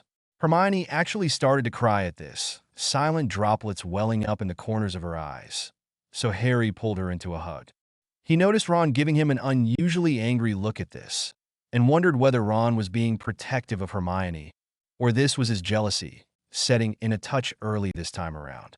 Harry had never been sure when Ron had begun to harbor feelings for their best friend, only that it had become clear to Harry around the Yule Ball. "It'll all work out," Harry said consolingly. "You'll see. Since I'm overage now, I've been able to practice magic. The holidays will let me catch up on schoolwork, and I've had some tutoring." "But what about your NEWTS?" she asked. "We'll work things out. But don't blame yourself for any of this. I promise you, it wasn't anything which you did." Harry felt guilty as all hell, seeing Hermione blaming herself for what she thought was a horrible accident. He hadn't thought through how it might have affected her. She was usually extremely level-headed, but was as irrational and human as anybody else at times. "What the hell happened, Harry? Did you do something?" asked Ron. Harry cringed. There was a note of accusation in Ron's voice just then. He didn't want to spin another lie, so he called in his ace card distraction. He let go of Hermione and took a step away, smiling at both of them. "Why don't you two come meet my new dog? He'll cheer anyone up." "Padfoot," he called. Padfoot disentangled himself from Charlie, who had grown very attached to him in a short space of time, and trotted over. Hermione gasped at the sight of his glossy black fur, and Harry saw Ron's eyes visibly widen. "Is that the stray you found at the end of last year?" she asked. "Yeah," said Harry, running a hand through his coat of fur. "Some good food and a home was all he needed. It's the simple things, right, Padfoot?" Padfoot had been sniffing Harry's empty fire whiskey glass, but looked up at his words to give the three of them a distinctly undog-like wink. Hermione gasped. "Wicked," said Ron, momentarily distracted from whatever it was he'd been feeling before. "He's going to be coming with us to the World Cup. Since he doesn't need a seat, he just gets in with me," said Harry. "Isn't that dangerous?" asked Hermione. "No, nobody would mess with a stranger's familiar. He'll be perfectly safe," said Harry, sidestepping her question. She frowned, but didn't push it any further. Harry left Hermione and Ron in serious care, and walked around the room, happy beyond belief to see so many lost faces again. Not too far away, Percy was being Percy, and Arthur was being polite. And of course the Department of International Affairs is worked to the bone with the upcoming top-secret event we've been preparing. "You know how it is, Father," droned Percy. "Everything has to be twice as perfect to show the superiority of the British ministry. But frankly, I spoke to the assistant of the Bulgarian liaison, and his office seems to run in a far more efficient manner. They managed to source the problem for the first part of the event within days of our owl going out. Why, they even knew to use the local workers to their advantage, and when I mentioned Charlie's profession, they jumped at the chance to have him assist them." Arthur was nodding along good-naturedly.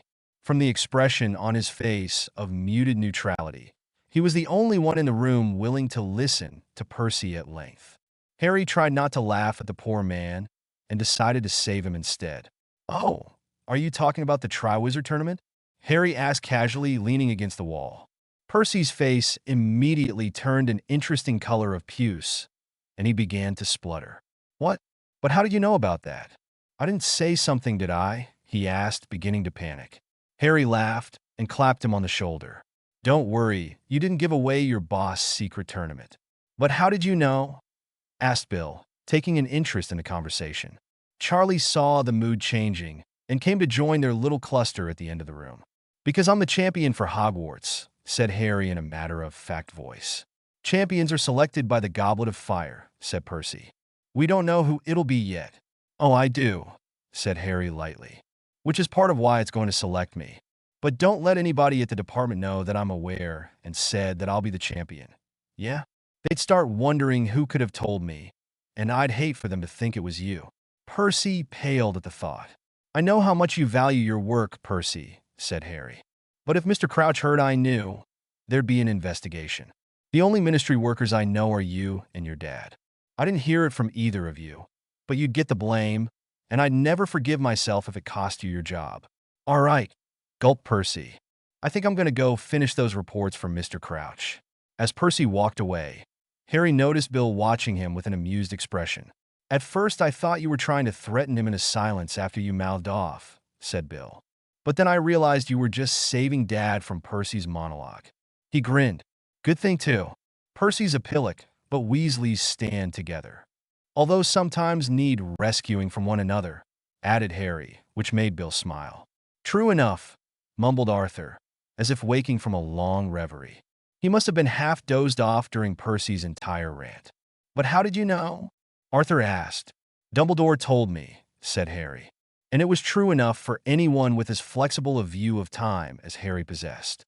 Ah, said Arthur sardonically. Trust that man to always skirt the edge of the rules. But Percy's right. You have to be chosen by the Goblet of Fire, not Dumbledore. I know, said Harry. And there are no students who've done the things I've done, faced what I have faced, regardless of their grades and spell work. I have no doubt that the goblet will choose me. Harry laughed and rubbed his scar wearily. That must sound horribly arrogant. From anyone else, maybe, said Arthur. But I remember how you saved my little girl, and suddenly I believe everything. Arthur gave a soft, distant smile to Harry. 7 children, and we love them all, but losing Ginny, the youngest of us, and our only girl, he said, sighing. It would have destroyed Molly, and I don't know how well I'd have fared. Or any of her brothers. You didn't just save her down there. You saved all of us. For once, Harry was utterly tongue-tied. He had no idea what to say in the face of something so strong, so sincere. Arthur patted him on the shoulder, and they stood in silence. Harry, started Arthur before breaking off. Harry gave him a curious look. What is it? He asked.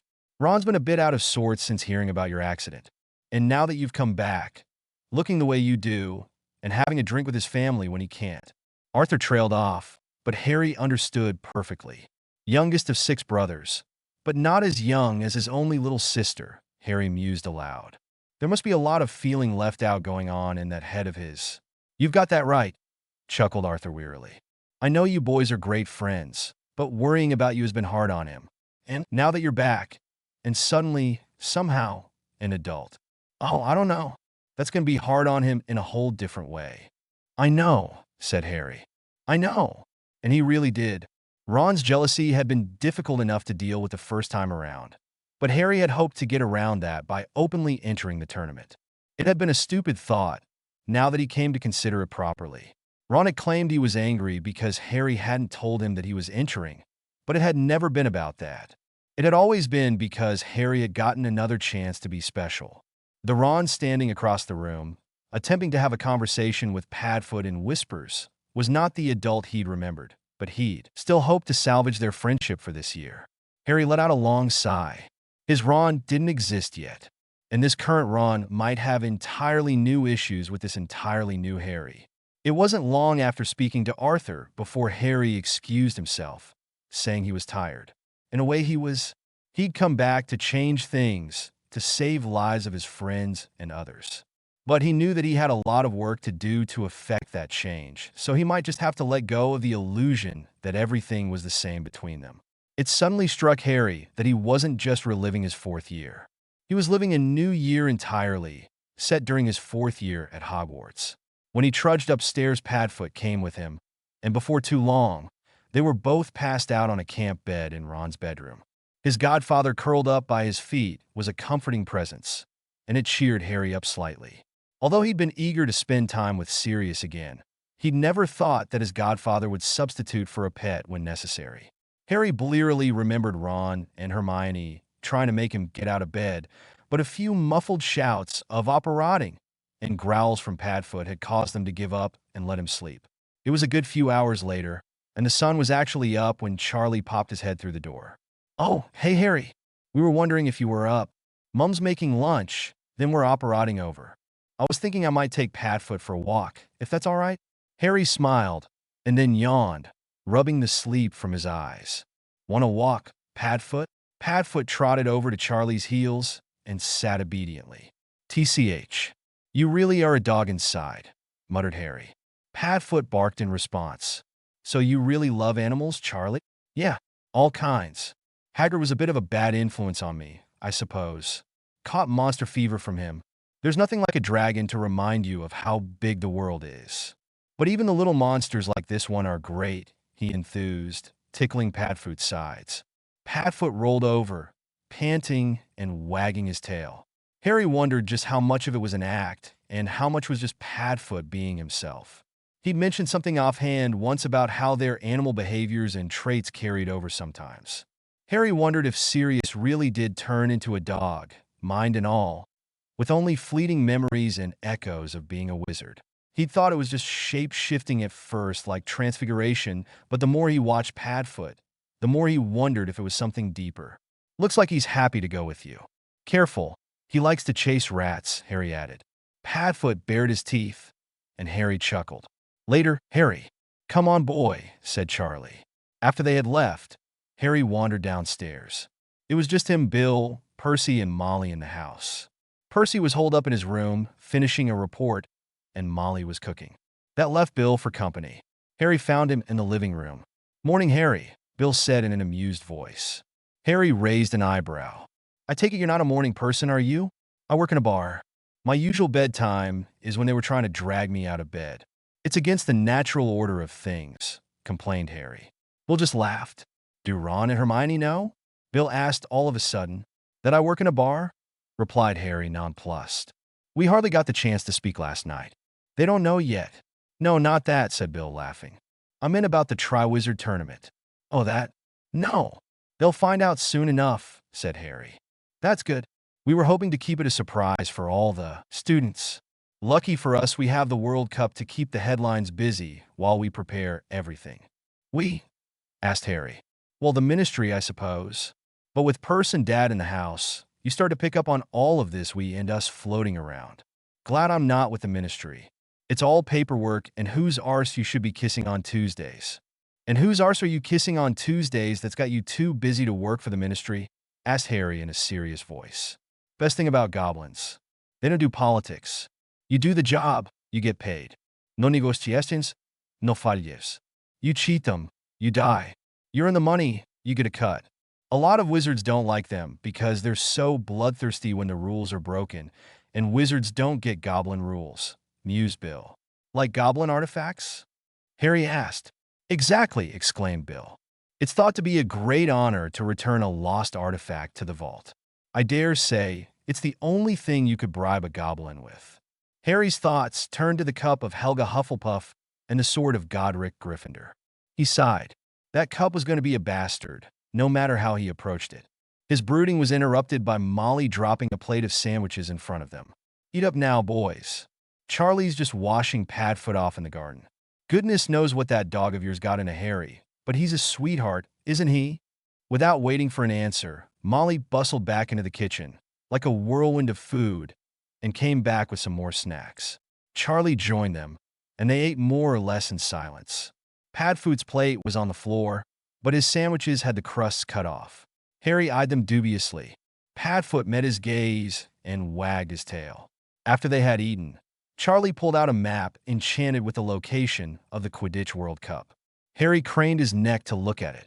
This was spelled to only reveal the location a few days before the cup began.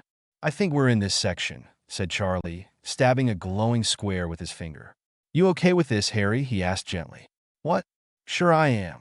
You've seen me apparate before. Operating blind to a point on a map is different. Maybe it'd be better if I side-alongied you. Bill or Percy can take Padfoot, he said. The concern in Charlie's voice both amused and exasperated Harry. I've operated blind before, as well. Don't worry about me. Worry about where Percy is, said Harry. Oh, from Merlin's beard. Bill, we're out of time. From upstairs there was the sound of a door exploding. Harry tried not to laugh, but his efforts failed when Bill appeared, frog-marching Percy down the stairs. All right, we're all here, said Bill, his wand still at Percy's back. Harry presumed that he'd forgotten that he had it out, but it made for an amusing sight. Harry put a hand on Padfoot's back.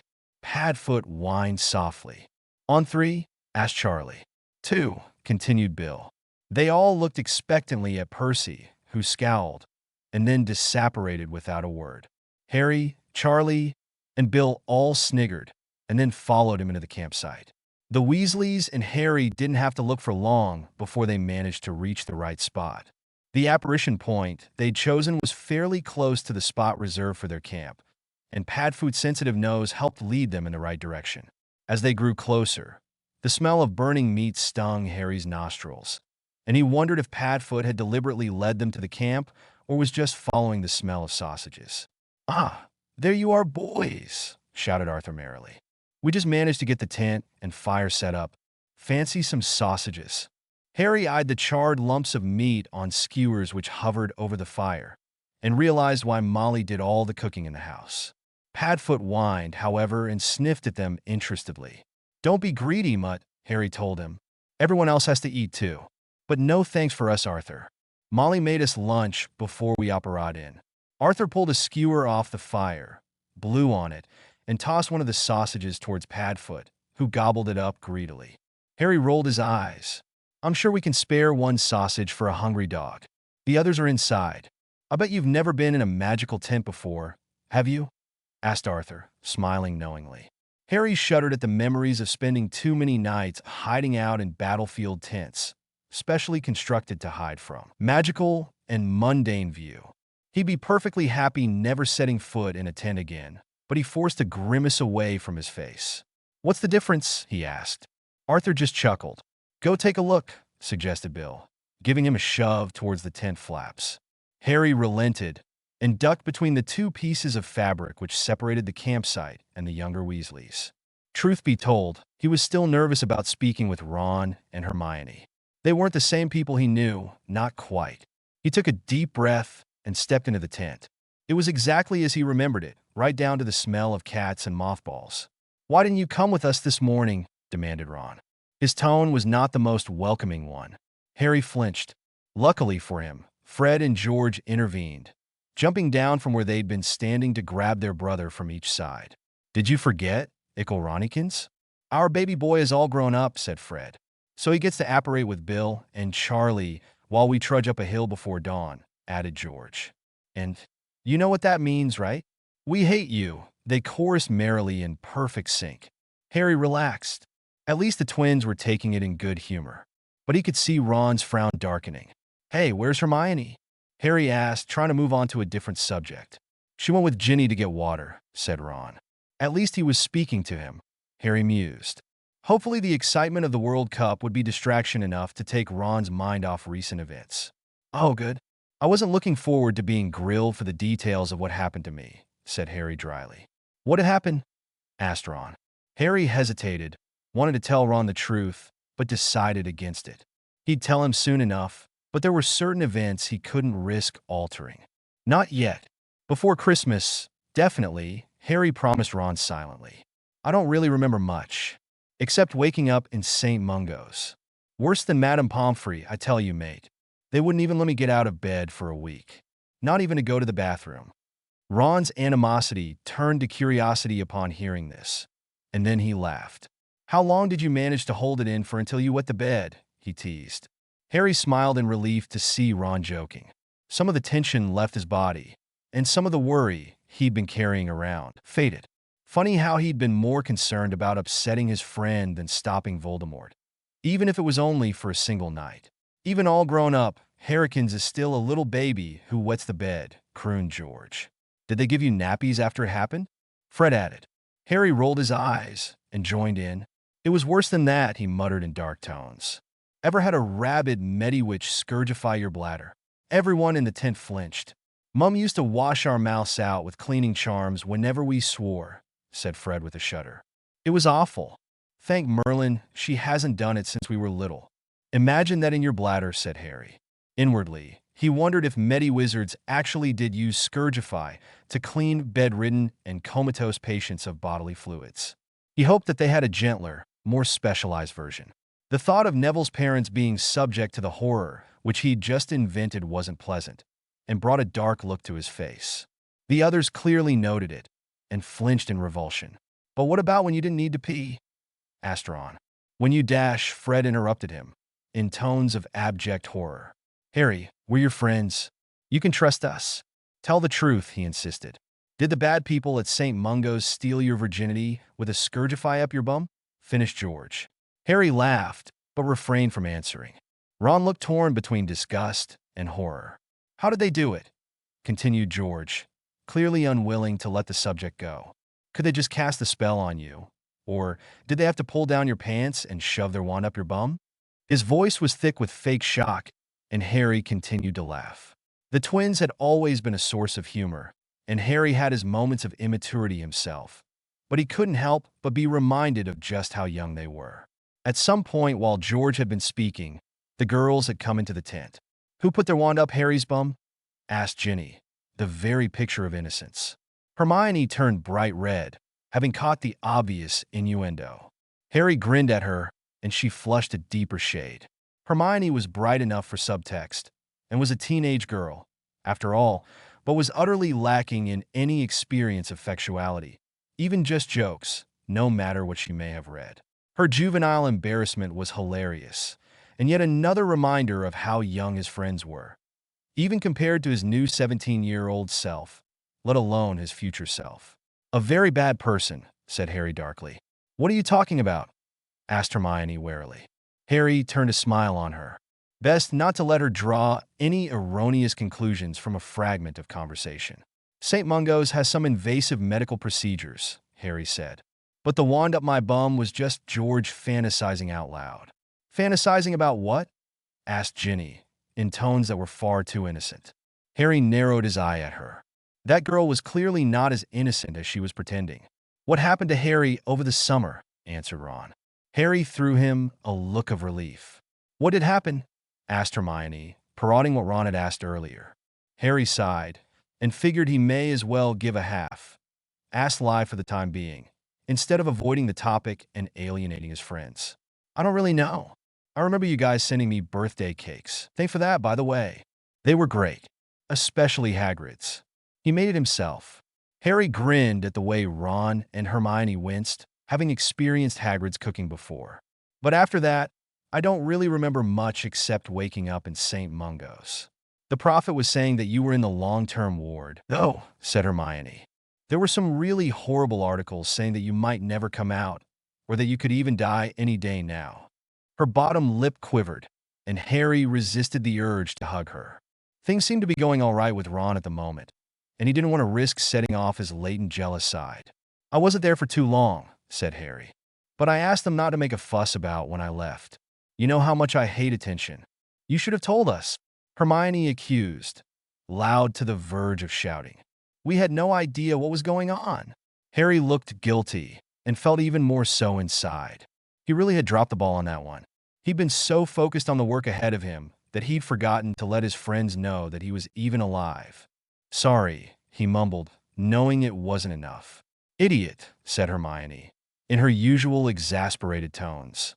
But she didn't sound too mad, which Harry took as a huge blessing. She opened her mouth, hands set on her hips the way she always did when about to launch into a lecture, and Harry resigned himself for a long and deserved scolding. "But if you weren't at St. Mungo's, where were you?" asked Ron, saving Harry from Hermione's nascent tirade. Harry shot him a thankful grin, and Ron winked back at him. It seemed like Ron had noticed the budding lecturer as well, and saved him from the ear bashing. Harry had no words for how grateful he was. "I went home," said Harry simply. "But you weren't at the Dursleys," said Ron in a dangerous voice. Harry flinched. He hadn't expected to be caught in a lie this soon. "We went there to check on you, you know. They hadn't seen you all summer." "Sorry about that," Harry said quickly. "I guess you could say I've moved out. Permanently. I'm overage now, so I found somewhere else to live." Ron seemed mollified by that. He knew Harry hadn't considered Privet Drive to be a home, so Harry figured that Ron had accepted the lie as a slip of the tongue. "So where are you living?" asked Hermione. "The Hog's Head. I work a couple of shifts a week to pay for food and lodging." "And fire whiskey," interrupted Ron. Harry laughed. "Yeah, sorry. Aberforth, that's my boss, had a drink with me before I left and told me to bring the rest of the bottle as a gift to say thanks for the invitation," explained Harry. Hermione frowned at him. "Harry, while bringing a gift is the polite thing to do, it's extremely impolite to start drinking the gift before you even show up," reminded Hermione. Harry gave her a rueful grin. "What can I say? Aberforth is a bit eccentric. He's Dumbledore's brother," he added, as if that explained everything. By the knowing expressions on Ron and Hermione's faces, it did. "But should you even be drinking? I know you say that you're overage, and apparently the ministry agrees if you got an apparition license. But aren't you still 14 inside? Aren't you still?" Her voice wavered for a moment. "Aren't you still our Harry?" Harry was torn by her words. It seems like she was as worried about losing him as he'd been worried about losing them. I'm the same person inside, Hermione. I just grew up a little faster. She didn't look convinced and was still visibly unhappy. So do you think you can get us some fire whiskey on Hogsmeade weekends now? Joked Ron, saving him once again. Harry felt a rush of relief. It seemed like the friend he'd been worried about was the wrong one. Ron was handling the situation a lot better than Hermione, so far. Harry really hoped that it'd continue when he entered the tournament. "Ron!" exclaimed Hermione, cuffing him on the side of the head while the whole tent laughed. Although Harry noted a speculative look on Fred and George while they laughed alongside the others. While everyone was distracted, Harry turned to look at Ginny. He'd hardly known her at this age, so he doubted that these changes would ruin their future friendship. But then again, when he looked at Ginny, he caught her looking right back, staring avidly at him. Oh, shit, he thought to himself, remembering the crush she'd always harbored for him. His change in appearance and confidence would definitely not help him out in that regard. He winced internally, hoping that it wouldn't be too damaging. Ginny had been a good friend once she'd been able to see him as Harry, and not just her crush, but there was a predatory look in her eye. Harry could remember how smoking hot the redhead had become as a woman, but the Ginny before him was a 13-year-old girl, way too young for his older self.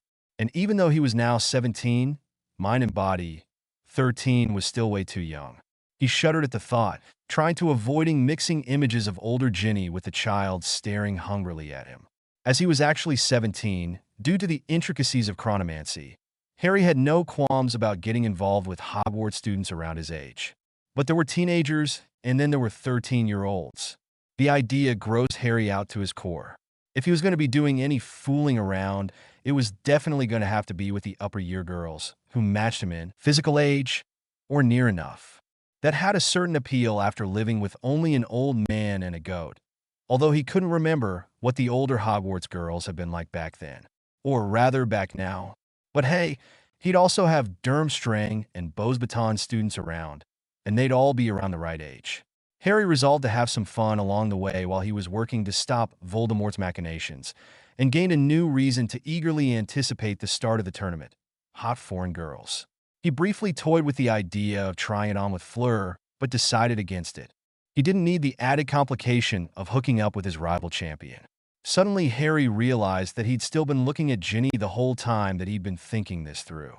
She was matching his gaze, to her credit, but had turned crimson. Out of the corner of his eye, he noticed that Hermione had seen their little staring contest and broke the unsettling silent stare. "Are you all right, Ginny? You've gone all red. Are you feeling okay?" he asked. Her blush deepened to the point where he couldn't even see her freckles anymore. It was adorable and so childlike that it helped to knock the image of Ginny as a woman out of his head. "I'm fine," she said a little too quickly. "Just thirsty. We want to get some water." Ginny raised the pail full of water that she dropped at her feet, but in her nervousness, knocked it over. Water spilled all over the manky old rug, which was no great sacrifice, but the water was also all gone. "Ginny," scolded Ron. "I was thirsty too." "The queue for the tap took ages," said Hermione mournfully, although without any accusation in her voice. "I'm really sorry," wailed Ginny, more embarrassed than ever. Harry knew that this was his fault, so he patted her consolingly on the arm. "Don't worry," said Harry, picking the pail upright. "If you're feeling the heat, you shouldn't have to go get some more. I can do it." "She spilled it," said Ron. "She should go fill it up again." Harry shook his head at Ron's statement, mildly annoyed with his younger friend. As the only one younger than him, Ginny was the only one on whom Ron could really take out any. When Harry wasn't around, she'd usually fight back just as well as any of her brothers, be it teasing, insults, or outright violence. The Weasleys were a boisterous lot. "It's okay," said Ginny. "I'll go do it." "Ron, you should go with her," stated Hermione. He immediately gave her a look of the utmost betrayal. "What? Why? She shouldn't have to go by herself. The campsite's huge. We barely found the tap the first time. What if she gets lost?" Hermione ranted. Harry winced as they began to bicker back and forth. Ginny seemed to be shrinking in on herself, and then, with sunken shoulders, picked up the pail and began to slink out on her own to refill it. Harry caught her arm before she got more than a few steps away. She looked up at him, wide-eyed. He put a finger to his lips and pointed his wand into the pail, casting a silent agumeni. The sound of water sloshing inside the pail was lost under the argument as Ron whined about why he shouldn't have to go fill the pail, and Hermione berated him for, well, being Ron. "It's okay, guys," said Harry. "She only spilled about a third of the pail. There's plenty left. See?" He took the pail from Ginny's unprotesting grip and tilted it to show the bickering pair. Hermione glanced at the very large, very obvious puddle on the 10th floor, and then back at Harry, suspiciously. He grinned. "See," exclaimed Ron victoriously, as if he'd won their argument. "I don't need to go after all." His voice was full of pure glee, and Harry and Hermione both laughed at him. He looked a little confused at Hermione, suddenly switching from lecturing to laughing, but shrugged it off and went off in search of cups. Even Ginny giggled a little, and she managed to pull herself together a bit. "Thanks, Harry," she said, in a voice that wasn't much more than a whisper. Harry groaned silently. This wasn't going to help that crush of hers. Not one bit. But at least she wasn't looking miserable anymore. He could work on, or rather around, her crush a bit later. "Our secret, yeah?" Harry muttered in conspiratorial tones. "Our secret," she confirmed, giving him a wide smile. Her cheeks were still tinged with pink. Hermione, watching the whole thing, rolled her eyes. Harry just shrugged at her in response. "We were going to go explore all the festivities," Hermione explained. "Do you want to come help Ron pick out something ludicrous and green to wear to the match?" "I'd love to help turn him into a living shamrock," Harry replied. "But I need to take Padfoot for a walk and have a chat with him." Fred, George, and Ginny all gave him an odd look at that, for various reasons. "You named your dog Padfoot?" asked Fred. "You need to talk to your dog?" asked Ginny, at the exact same time as Fred. Their questions were so in sync that Ginny could have been a tiny female George for a moment. George just gave her an amused look for stealing his trick. "He's been called Padfoot for a long time," said Harry by way of explanation. "It was actually Dad who named him. It's been a long time, but I finally managed to get my family dog back." Hermione gave him an exasperated but amused look. "This place is crowded, but I don't think many people have been going into the woods. Maybe Padfoot would prefer to have his walk and talk somewhere quieter," she suggested. "Yeah, don't want people to see you talking to Padfoot," added Ron, who'd just returned with an armful of cups, which he dropped unceremoniously on the floor, except one which he filled from the pail. He hesitated and then gave that cup to Ginny and went back to fetch one for himself. "People talk to their pets all the time," said Ginny. "I'm sure nobody would notice Harry among all the weirdos out there." Harry grinned. So innocent and ignorant. Although he could see some suspicion in the twins' faces, he didn't think they'd have the faintest idea of what was going on, only that Harry was up to something. "A walk in the woods sounds great," said Harry. "I might be a while, so I'll just go ahead and meet you guys at the game. We're in the top box, right?" "Yeah," said Ron. "But don't you want to explore everything with us?" he asked, sounding disappointed. "I do, but this is the only chance I'll get to take Padfoot on a walk without people around, you know?" said Harry. Ron picked up on what he was implying. "All right, I get it. Want us to come along?" he offered. Harry smiled. Ron was clearly torn, wanting to go browse the various stalls and shows set up around the camp, but also willing to come with Harry if he'd asked. "No, you guys have fun. Get me something to wear for the match." "Okay," he said, flipping a galleon through the air to Ron. "And something for Padfoot if they have anything that'll fit on a dog. He's very into Quidditch for a dog." The twins laughed, but Ron gave Harry a knowing grin and nodded. "Dad's got the tickets. You'll need to get yours off him if you're meeting us there, or they won't let you into the stadium," he said. "Great. I'll go get them. See you guys in a few hours." Arthur took a bit of convincing, but Harry finally managed to coax the ticket from him when he was distracted by Barty Crouch Sr. coming by. The encounter left the taste of bile in Harry's mouth, reminding him that Crouch Jr. was nearby, and there was nothing he could do about it.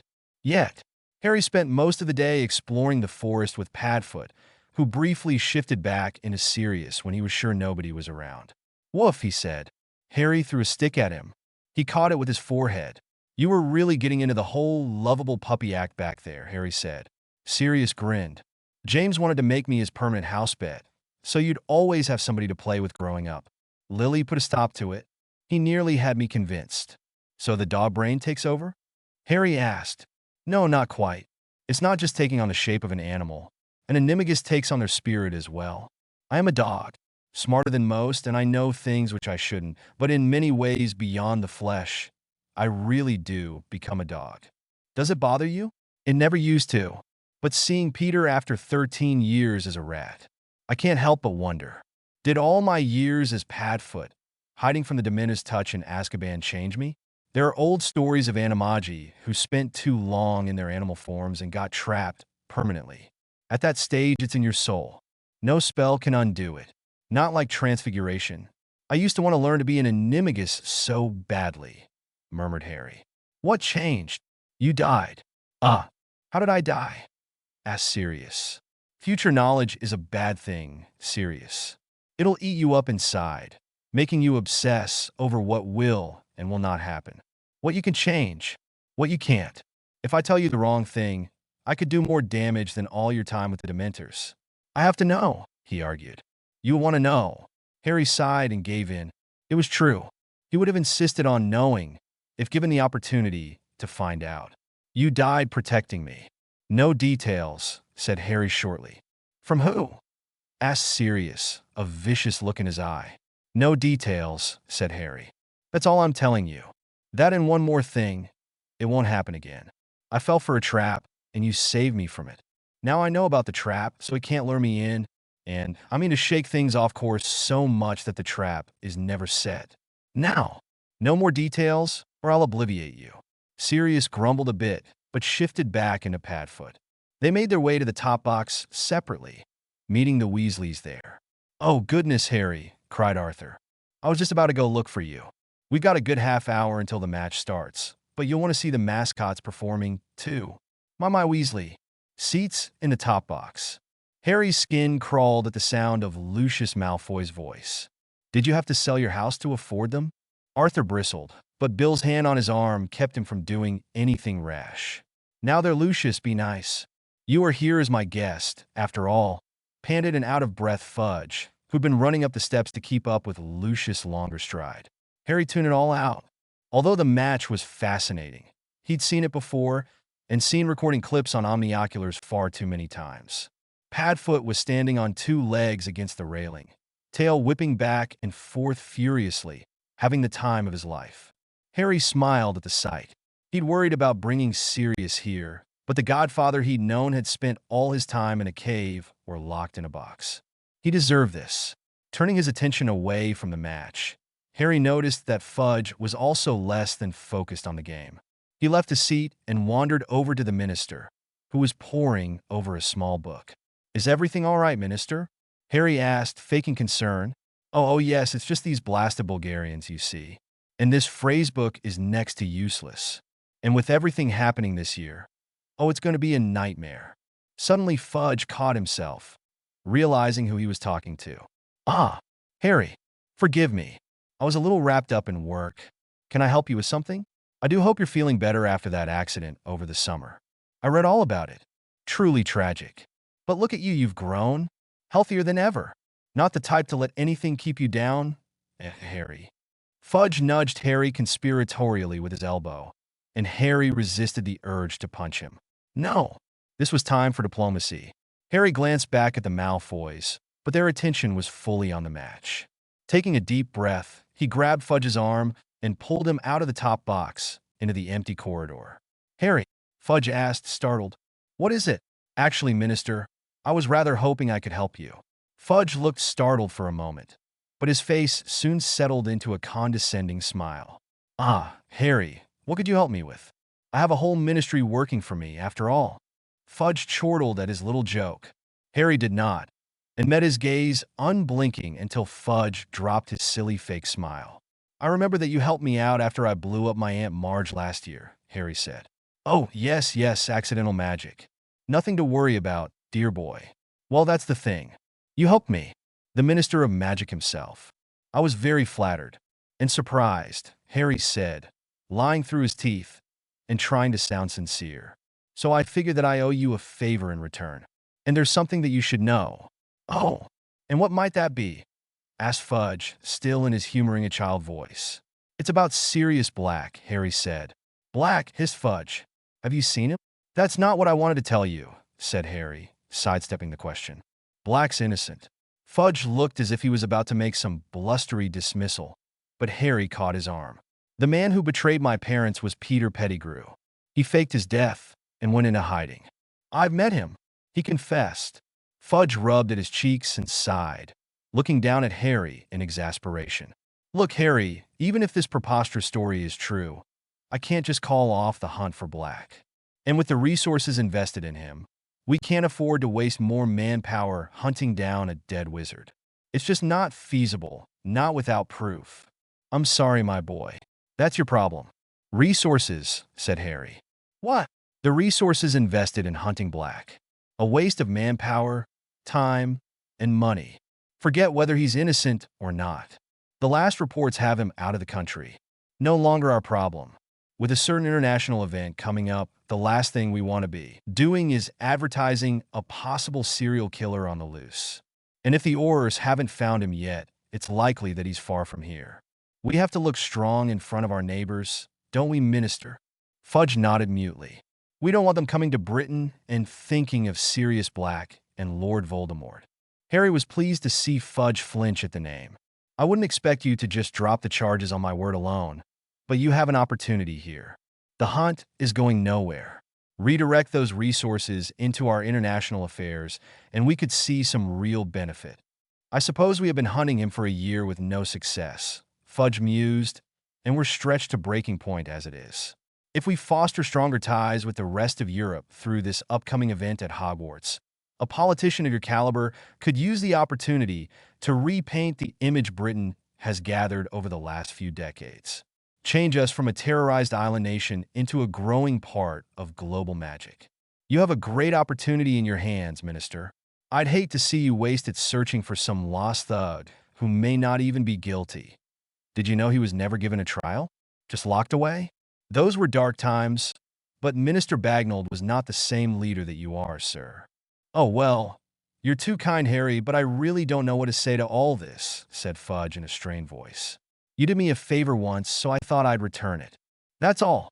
I'd hate to see your career besmirched by the international cooperation you've been working so hard for suddenly fall apart, because the Ministry is too devoted to finding one wizard so terrifying that he's been issued with a kiss-on-sight order.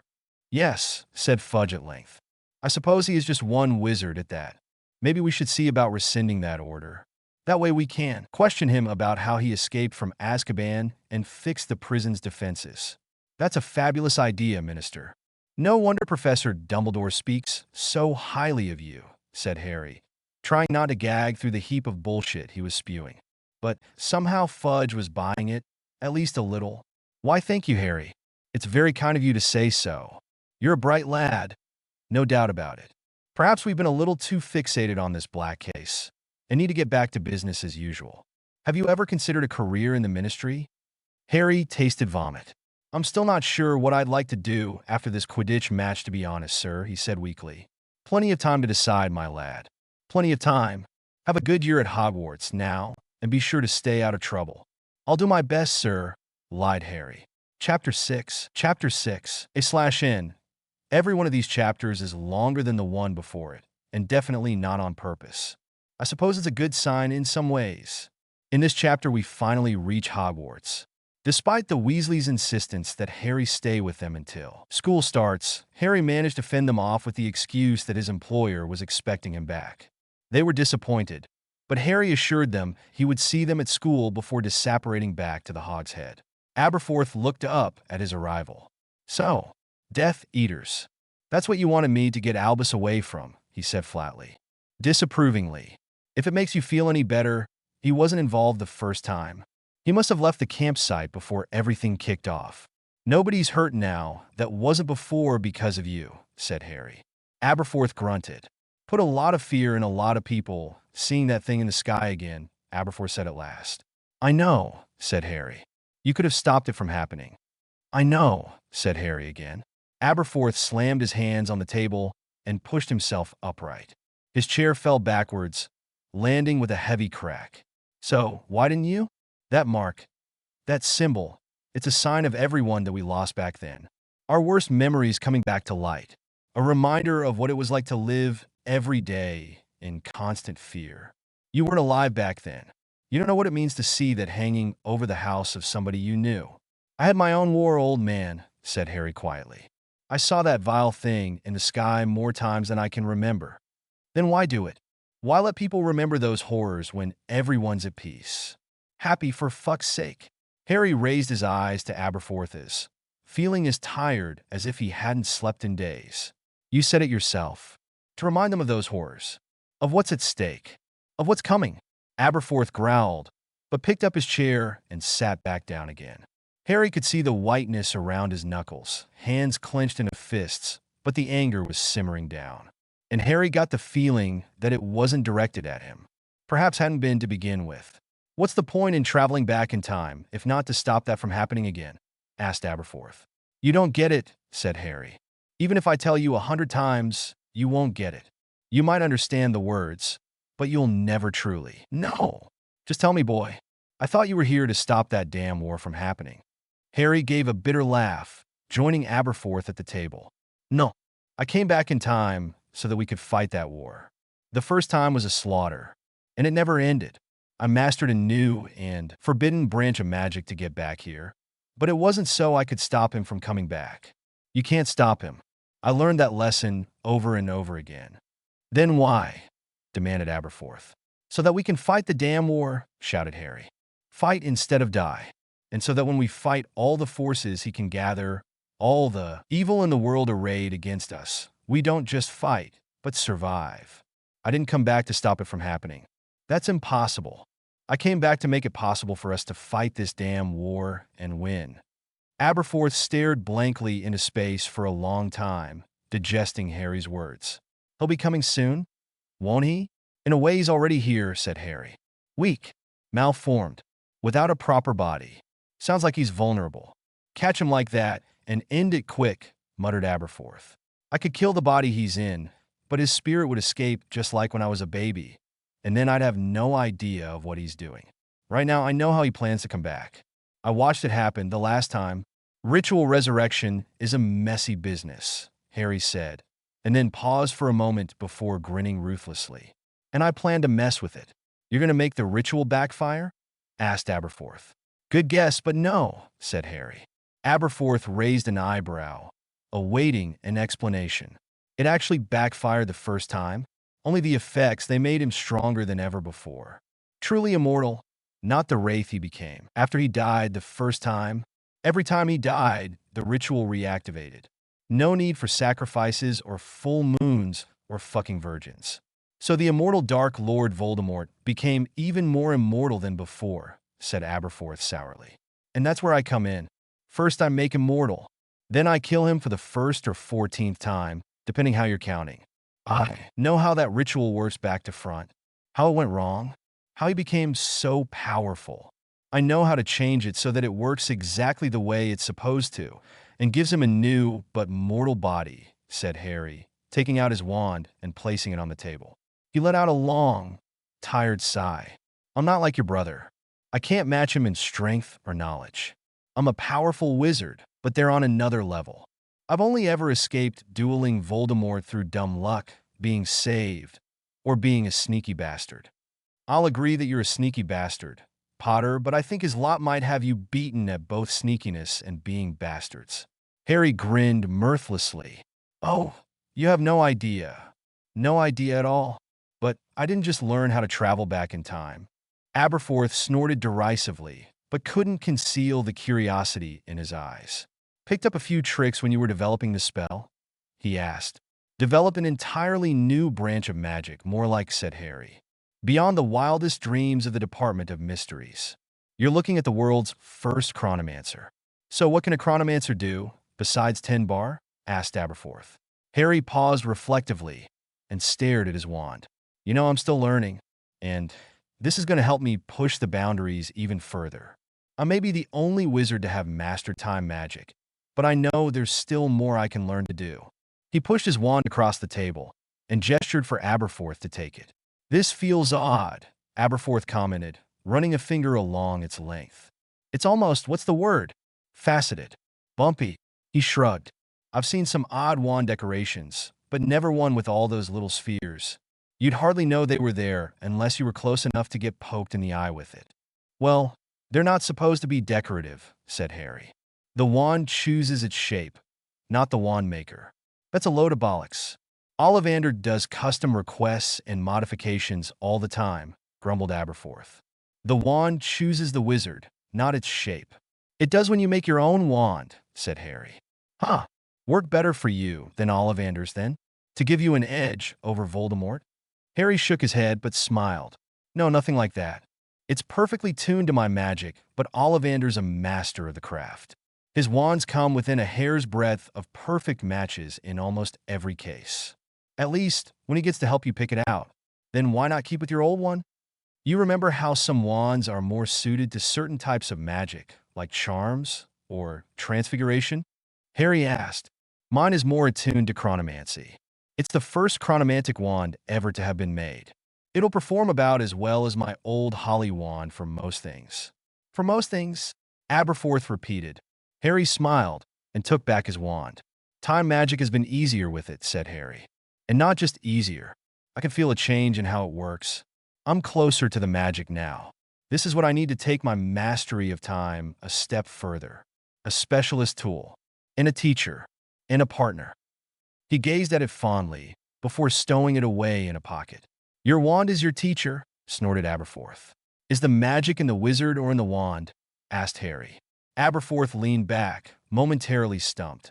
The wizard, he hazarded a guess. But wands are magical too. It's just that the magic comes from the wizard. Goes through the wand. It's a tool, like you said. A focus. I bet your brother would have had a better answer, taunted Harry. Aberforth swiped at his head, but Harry easily dodged the tame blow, chuckling as he did so. It's in both of us. And this wand knows the magic of time in a way completely different to how I understand it. I can learn things from this wand that I could never do from my old one. Harry stared at the wooden tabletop forlornly, wishing he had the chance to experiment with some of his more esoteric theories.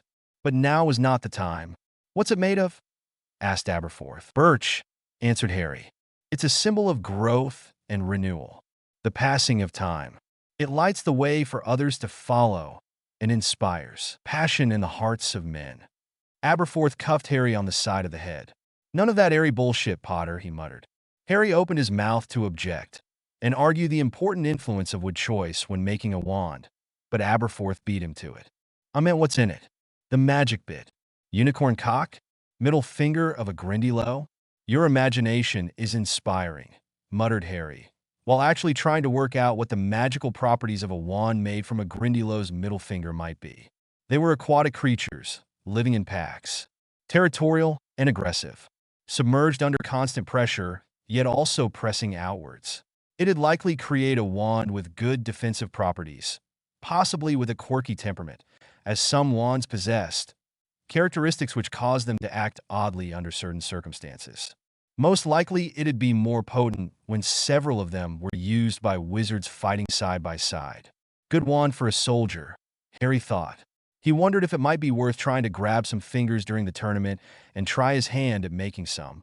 But Aberforth interrupted his speculation. Well, demanded Aberforth, impatiently. Centaur, snapped Harry, irritated at having his train of thought interrupted. What a whole one, asked Aberforth, in a voice so deadpan that Harry actually did a double take and had to look at the man to be sure he wasn't serious. The optic nerve, he explained. Never heard of that before. You didn't get it from one of the local centaurs, did you? I did, admitted Harry. Aberforth swore loudly. Stay away from the forest if you want to stay alive, then Potter. They're a vengeful lot. I don't know whether they'd just pepper you full of arrows or take both your eyes for the slight and leave you wandering in the dark. Your concern is touching, said Harry, amused by the warning, although he was well aware of how dangerous centaurs could be when riled.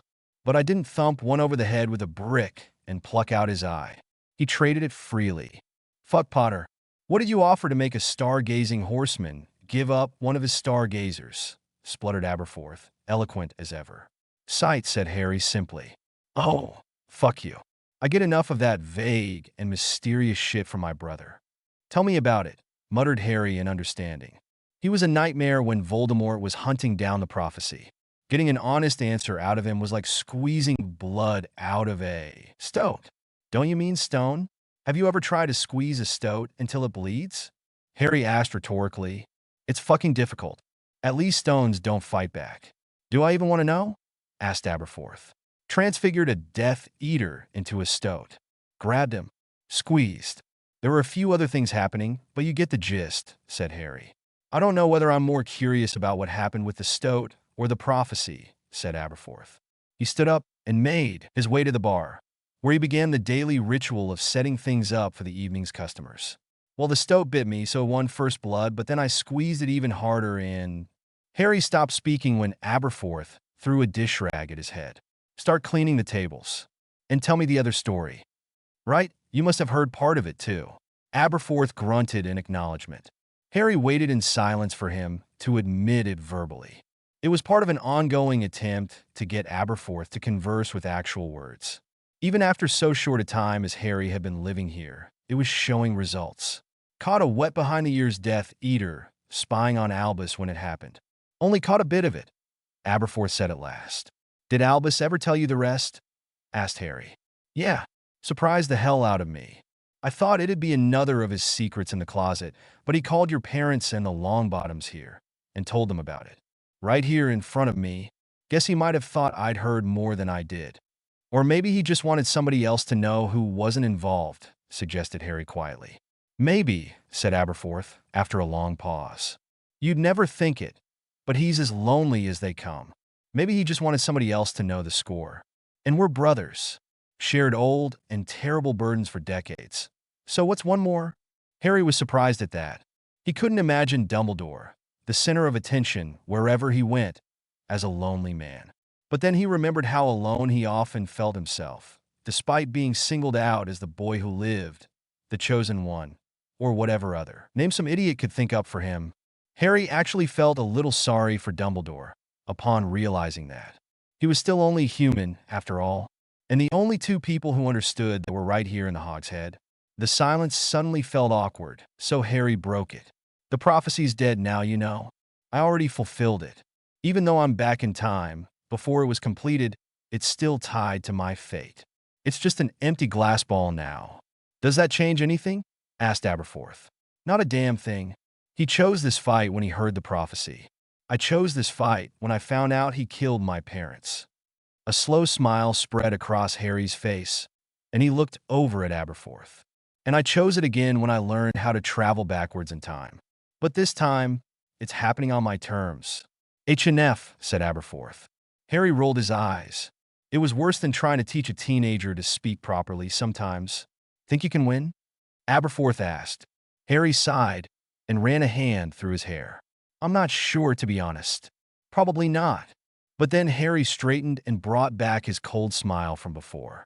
But I'm damn well going to make it possible for somebody to win, even if it doesn't end up being me. He'll lose, even if I lose first. Don't lose first, said Aberforth. Harry laughed, but silently agreed that it'd be rather pleasant if he wasn't murdered by Voldemort anytime soon. That's the beauty of it. Even if he manages to kill me, he'll eventually be gone for good because of what I'm going to do. I win either way. Win the better way, grumbled Aberforth. But win. The two men worked in silence preparing the bar, and between the two of them, it was soon ready. It'll be a pain doing all this by myself when you go back to school, said Aberforth in a surly voice. Harry recognized what he was really saying, though. You'll miss me? I'm touched. But then again, it'll be nice to have the place to myself again, said Aberforth, biting the words out through gritted teeth. Oh, I get it. You miss having time alone with Betsy. If you want, I could spend a night at the Three Broomsticks to give you two some privacy, teased Harry. Aberforth looked like he was going to throw something at Harry, but to Harry's pleasure, the old man couldn't find anything nearby that wasn't breakable and full of alcohol. Actually, Harry began, suddenly serious. I won't be quitting this job when school starts up. Aberforth gave him a confused expression, so Harry continued. I need to get into Hogwarts as a Hogwarts student, but I don't exactly plan on going to class and doing homework. That's not what I came back for. If you want me to save you room for you, you'll have to start paying rent, stated Aberforth. Didn't you just hear me? I won't be quitting the job. That covers rent and more, said Harry. Albus won't like it. I wasn't planning on asking permission. He'll find out, warned Aberforth. I know, said Harry, and then he grinned. But he doesn't exactly have a choice. The worst he could do is give me detentions I won't go to. So let me get this straight. You're going to Hogwarts to compete in the tournament, but not to go to school. You're not going to go to class or do homework or, basically, act like a student? That pretty much sums it up, said Harry cheerfully. Although I'll probably go to classes for a little while, just for fun. Redoing a year of school hardly sounds like fun to me, Potter. Which is why I'm only going to redo, I don't know, about 2 months. Still not fun. It will be for me, said Harry. For a fleeting moment, Aberforth felt sorry for his brother. After some idle days and busy nights, September finally arrived. I'll come by twice a week to work my shifts, said Harry. Aberforth nodded and went back to his paper. Harry waited for a response, but none came forth, so he sighed and set off towards the door. See you in a few days, old man, he said. Bye for now. As Harry opened the door, Aberforth put down his paper and banged his fist on the table. Oi, what are you doing? Going to Hogwarts? Harry answered, nonplussed. The carriages don't set off until the train arrives, Potter. You're 8 hours early. Harry paused, still holding the door open, and Aberforth groaned. Merlin's beard, boy. I can guess what was going on in that thick head of yours. Apparate down to London, take an 8-hour train ride back up to Hogsmeade, and waste your whole day. Yes, said Harry. You're an idiot, said Aberforth. His voice was so flat that it wasn't even an echo of an insult. Just a statement. Did you think the students who live in Hogsmeade travel to London and back? I didn't know there were students living here, said Harry truthfully. Hogsmeade had been in ruins in his future, and he'd not spent too much time wandering the streets while living with Aberforth. The only times he'd gone into the village proper had been for an errand, and although there had been children and teenagers present, he'd assumed they were visiting for the shops like Diagon Alley. You're an idiot, said Aberforth again. The largest magical-only settlement in the country, and you think that none of your classmates live here? How did you manage to survive with a brain so withered from lack of use? Luck and charm, mostly, quipped Harry. Bah! The only thing you could charm is a goat. Are you hitting on me, Aberforth? Accused Harry in mock tones of horror. How the fuck did you draw that conclusion? Well, you obviously have a special connection to goats, said Harry. And if you tell me I possess a certain goat-like charm, what am I supposed to think? Would you shut up if I told you to fuck off? Asked Aberforth. Has it ever worked before? No, said Aberforth sadly. No, it really hasn't. Merlin knows I've tried. So how do students from Hogsmeade get to the castle? Asked Harry. Same way as you, Potter, said Aberforth in exasperated tones. Do you have to have everything spelled out for you? Clearly. Because I take the train. And you just told me they don't take the train. I know you haven't started drinking yet, so I'm going to assume that you're either senile or a freak. Walk down to the Hogsmeade train station, where all your little snot-nosed friends are spilling out of a train, and get into one of the carriages that you've ridden every other time. Oh, said Harry. Are you feeling stupid? Asked Aberforth. Because you should be. You must really be upset I'm leaving if you're being this much of a freak, said Harry cheerfully. Aberforth muttered incoherently for a while. Having sober company was a nice change, he said grudgingly. Harry brightened at the hidden compliment, and then realized something which made him frown instead. Then why do you insist on forcing drinks down my throat? Constantly, he demanded. Aberforth shrugged in reply, but Harry glared daggers at him until he responded. I said it was a nice change, not that I wanted to spend all my time with somebody sober. Besides, you're a barman now. You need to be able to outdrink anyone in the bar dash and still count change for 5 orders while breaking up a fight. Yes, I remember, Harry said, trying not to smile. He wasn't going to encourage the bastard force-feeding him fire whiskey. Harry didn't really mind, if he was honest, but he objected to the lack of choice involved in the whole matter. So the train gets here in about 8 hours, he asked. Aberforth shrugged, which was beginning to really infuriate Harry, but spoke up before Harry reached for his wand. Something like that, he said nonchalantly, with no idea how close he'd come to growing a goat's tail. Well then, said Harry, I suppose I'd better go find something to do. I have some logs that need chopping, said Aberforth. I was thinking more like taking Padfoot for a walk, said Harry quickly. He just had to go find where he'd left his blasted godfather. He'd taken to wandering in the Forbidden Forest for long periods of time, revisiting places he used to go with Harry's father and Remus. "Right," said Aberforth. "You coming back after?" Harry had his bag slung over his shoulder, containing all his possessions. He thought it over for a minute, and then shrugged. "Nah, I doubt it. I'll be back for the shift on Thursday. Don't drink everything while I'm gone." "Don't bring any students with you," Aberforth retorted. A moment passed. "Unless they're overage." Harry laughed and raised a hand in farewell before walking out the door. He didn't want to start smuggling booze into Hogwarts, but smuggling an older student into the pub might be a pleasant way to pass an evening. "What's got you grinning like that?" asked Sirius. Harry whirled around and saw him leaning against a tree, eating an apple in the shade.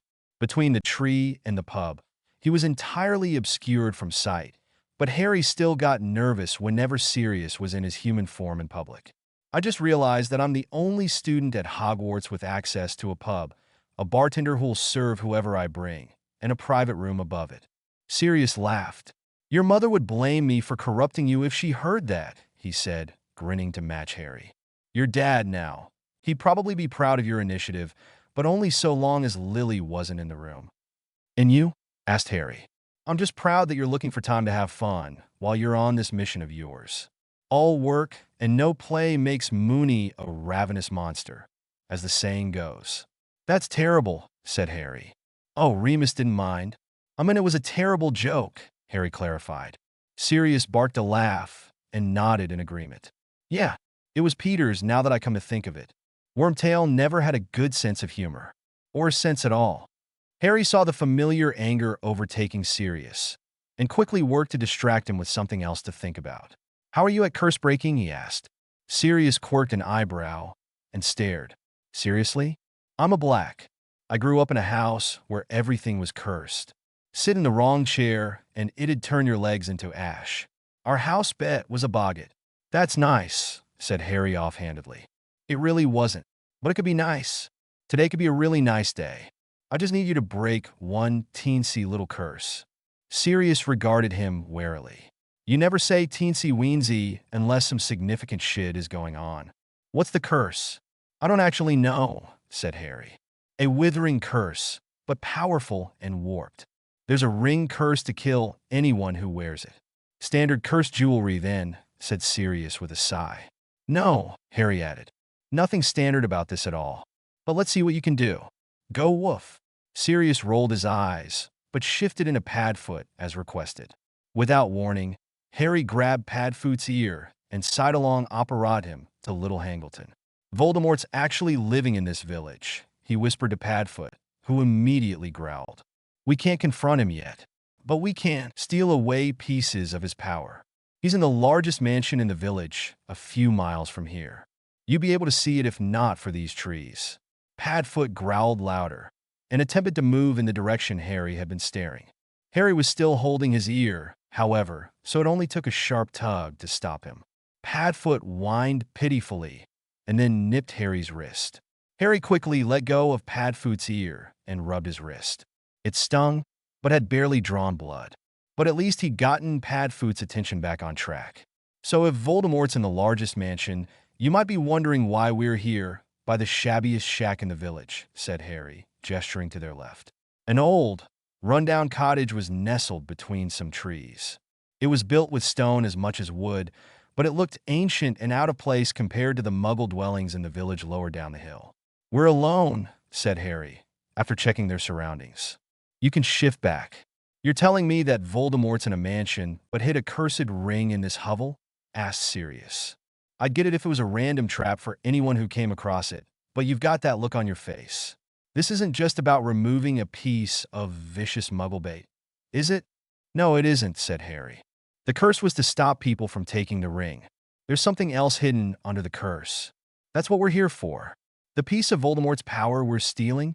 asked Sirius. Harry nodded in reply and set off towards the gaunt shack. The gate creaked ominously, and the combination of dereliction all around the building and a dead snake nailed to the doorframe made it a distinctly creepy place. "If it's so important, why isn't it better protected?" asked Sirius. "He hid it in a location nobody would think to look," Anonymity can be more secure than Gringotts when choosing a bank vault for special items. Besides, that curse is nasty enough. It doesn't draw attention to the shack like wards would, and it kills any trespassers, leaving their withered bodies as evidence of who his enemies might be. Harry lit the tip of his wand, peering into the darkness of the shack. Sirius did the same. It was almost unnecessary. They found the ring almost immediately, lying in the dirt floor of the shack, as if it had been dropped and forgotten. At the angle it lay positioned at, the emblem of the Deathly Hallows was clearly visible on the stone set within the gaunt ring.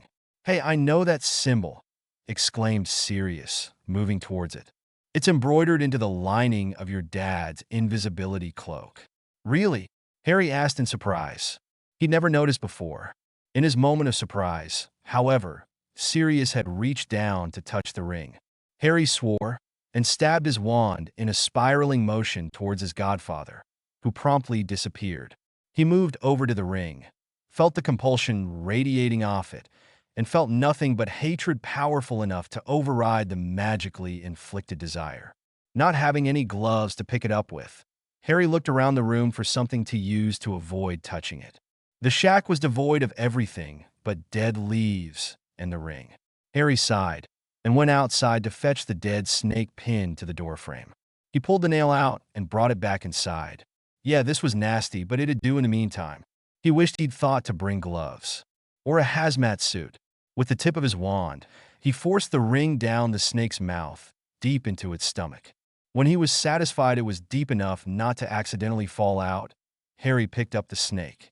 It felt as horrible as it looked. Now that that was done, he had to deal with Sirius. He took a few steps back cautiously. It shouldn't be long to wait. Sirius reappeared in the exact same location and position a few minutes later, crouching towards a ring that was no longer there. He blinked and then stood up, shaking his whole body like he did when he was a wet dog. "Ugh, that was some compulsion. Sorry." "It's all right. I got the ring, though it's still cursed." "At least the curse is in the ring and not my dog," said Harry. "What did you do to me?" asked Sirius. "One moment the ring was calling to me, and I saw that symbol. I was going to pick it up so I could show you the carving on the stone, but then, I don't know. It was like the world sneezed." Harry laughed. "That's one way of describing it, sure. I wouldn't have been able to stop you from touching the ring in time, so I had to go for my wand." "Some kind of paralysis spell?" guessed Sirius. "It was pretty damn potent. It was as if I was there one moment, and here the next. Not like the body bind, which leaves you conscious and able to watch." "Not really a spell at all, I suppose," said Harry. "What? I sent you forwards in time. Just a few minutes, so I could get the ring hidden away. Out of sight, out of mind. Do you feel any traces of the compulsion?" "No," said Sirius. "But wait, you sent me traveling through time?" he exclaimed. "It's my thing," said Harry. "Merlin," exclaimed Sirius. "How does that even work?" "It's not like operating somewhere. The future doesn't exist yet. There's no fixed destination." "Technically true, but you're also completely wrong," said Harry. "About what?" "Most of it. Technically the future doesn't exist. Neither does the past. I just sort of set you aside for a few minutes, and you snapped back in here when the present back then had caught up to the present we're living in right now." "I understand all of the words in that sentence," said Sirius, rubbing his head with a hand. "Time doesn't work the way we think it does," said Harry. "It's almost like magic in its own way. Don't try to think it through logically. You'll go mad." "So how did you develop time magic then?" asked Sirius. "I went mad," said Harry, matter of fact as he could be. "But aren't we all?" He flashed Sirius a smile. His godfather returned it weakly. "But what did you do to me?" Harry sighed and tried to think of an appropriate analogy. "Imagine that time is a boat with no oars or sail. I just pushed you into the river, and the current pushed us both along at the same speed until you managed to climb back in." "Okay," said Sirius at last. "It's nothing like that, but it's sort of like that." Sirius looked incredibly bewildered. Harry patted him on the shoulder. "Try not to think about it." "What did you do with the ring?" asked Sirius, eager to find something else to think about. Harry held up the snake. "Oh, that's gross. Did you transfigure it into a snake, and the curse withered it down into that?" Harry snorted away a laugh at Sirius' wild guess. "No, not quite.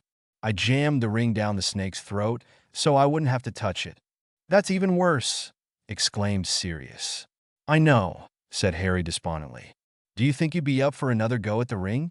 Sirius took a moment to consider it, but at long last he sighed and met Harry's gaze. No, that compulsion had me. Even with preparation and a clemency, I don't know if I could hold it off. I probably could in the right circumstances, but then I'd be too busy fighting that off to remove the curse. You'd need an insanely good curse breaker to get past that thing. Probably two. One for the compulsion and one for the curse.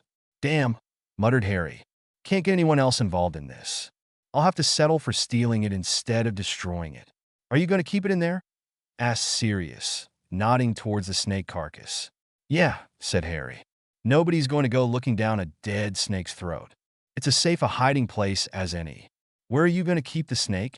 Harry shrugged. I don't know. Around. Harry had taken to wearing the snake as a scarf. Padfoot gave him occasional looks of disgust, but otherwise the road was deserted. In the end, Padfoot grew exasperated and shifted back in the middle of the street. Look, Harry, you can't just wear that. Don't worry, the smell isn't too bad. My nose isn't as sensitive as yours, said Harry. Sirius growled like Padfoot. Even if it's covered, that thing is cursed. Dangerous. You don't want it that close to your skin. Its influence will be diminished but still seep through. Like the compulsion, which is clearly being affecting you, because you're wearing a dead snake as a scarf. It was the only object nearby that I could use to pick it up. I didn't exactly pack dragonhide gloves and a barbecue fork to grab it with. Harry laughed at Sirius' concern, but took the snake off his shoulders to show he wasn't being mesmerized by the ring. No compulsion on me. I was just being a freak. Sirius stared. Well, sure, I recommend being a freak at all times. It helps make life bearable. But don't wear dead snakes. It'll attract a lot of attention. The kind you don't want. Seagulls? Offered Harry innocuously. Sirius ground his teeth, grabbed the snake, and stuffed it into one of Harry's robe pockets. At least you didn't try using magic on it. Any spell could have activated the curse as easily as if you'd grabbed it, Sirius muttered. And then he turned to grab Harry's head, forcing him to look him in the eyes. Snake bad. Dead things bad, said Sirius. What has happened to a Hogwarts education since I attended? People used to learn these things. Even in first year, I didn't like snakes or dead things. Not all of us are as smart or scared as you, Sirius, said Harry, pulling out of his godfather's hold. I'm not scared of snakes, growled Sirius. I eat them. Harry stared at Sirius until he was sure he was serious about that statement. Just how much time do you spend as Padfoot? Harry asked. Most of it. Why? I can tell. I can really tell. We're going to have to get you regular breaks to be human in before you lose your mind. You're the one acting mad, Harry, snapped Sirius. He went silent, but then put a hand on Harry's arm, causing him to stop. He looked Harry dead in the eye, as serious as Harry had seen him. Actually, that might be a good idea. I don't mind being Padfoot. Sometimes I like it better that way. I've grown used to being Padfoot, but maybe I need to find some more stability. Azkaban doesn't help with stability much, does it? Said Harry. Being Padfoot helped keep me sane, but it's almost a madness in itself. It changed me, twisted something inside. Now that I'm away from the Dementors, I can feel whatever was wrong inside starting to change and heal. It's like the new happy memories I'm making are filling the empty spaces left by the Dementors. There was something unspoken but obvious behind his words, his stare, and the way he gripped Harry's arm so tightly it was almost fearful. But these new happy memories are Padfoots, said Harry. Sirius nodded silently. He was on the right track. So you need more time for Sirius to heal. Like two different people in one body. Padfoot's better. But you're not, are you? Not yet. Sirius let out a long breath and finally released Harry's arm. I will be. Padfoot is me. I am Padfoot. But if the strongest parts of my mind are Padfoot, then I can't help but think like Padfoot when I need to be serious. I can't pretend to understand how your mind works, but I get it. What you need. You'll have to hide as Padfoot in public for now, but we can find a way to get you spending more time as yourself.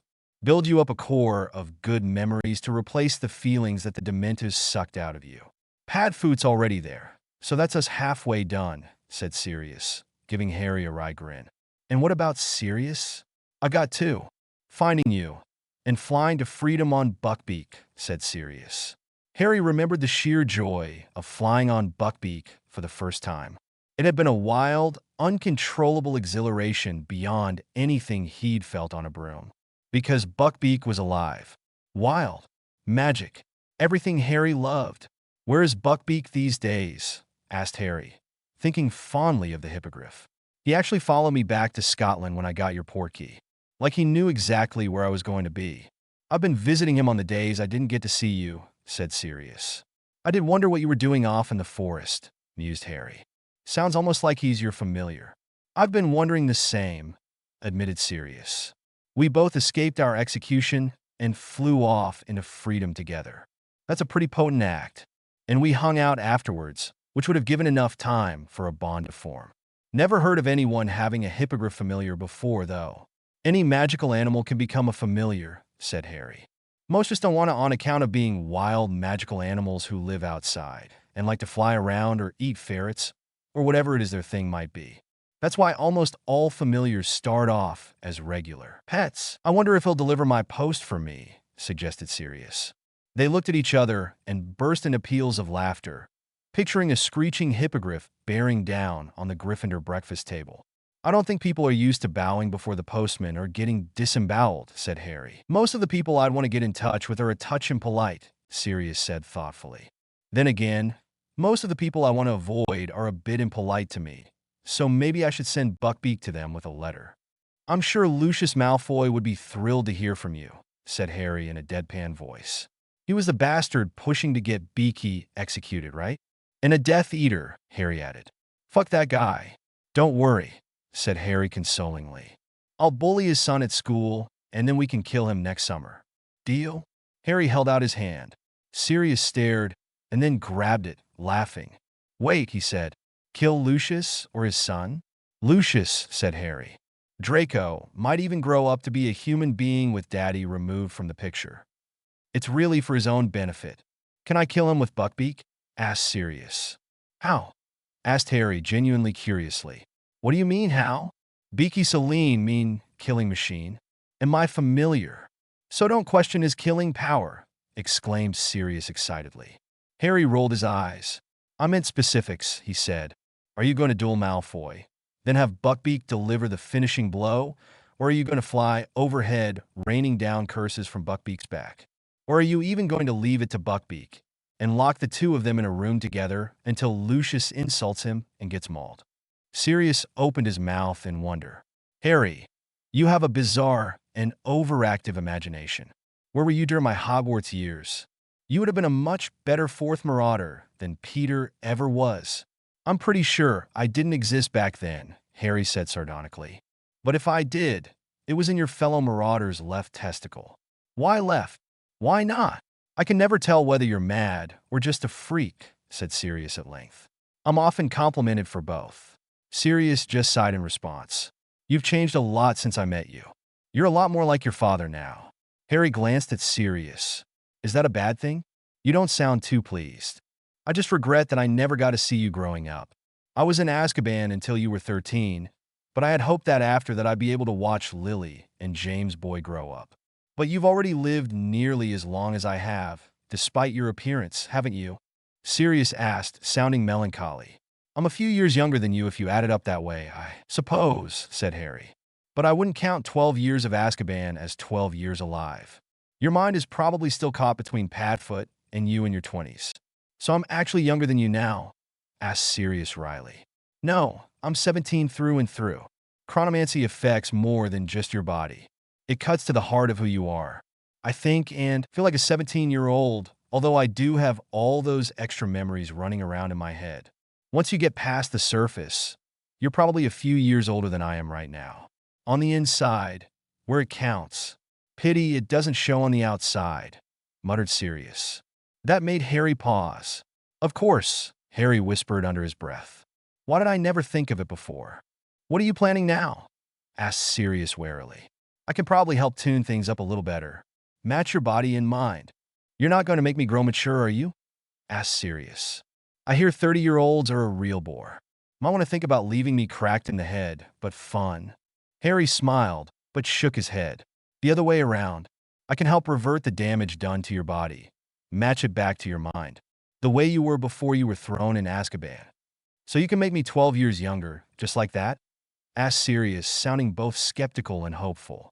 It's a bit more complicated than just waving my wand at you, but I think I can do it. It'll take time. And we can't do it until your mind is healed more, or we risk causing it to fracture, Harry warned. But you can do that? Make people young again? In a nutshell, yes, said Harry. He shrugged.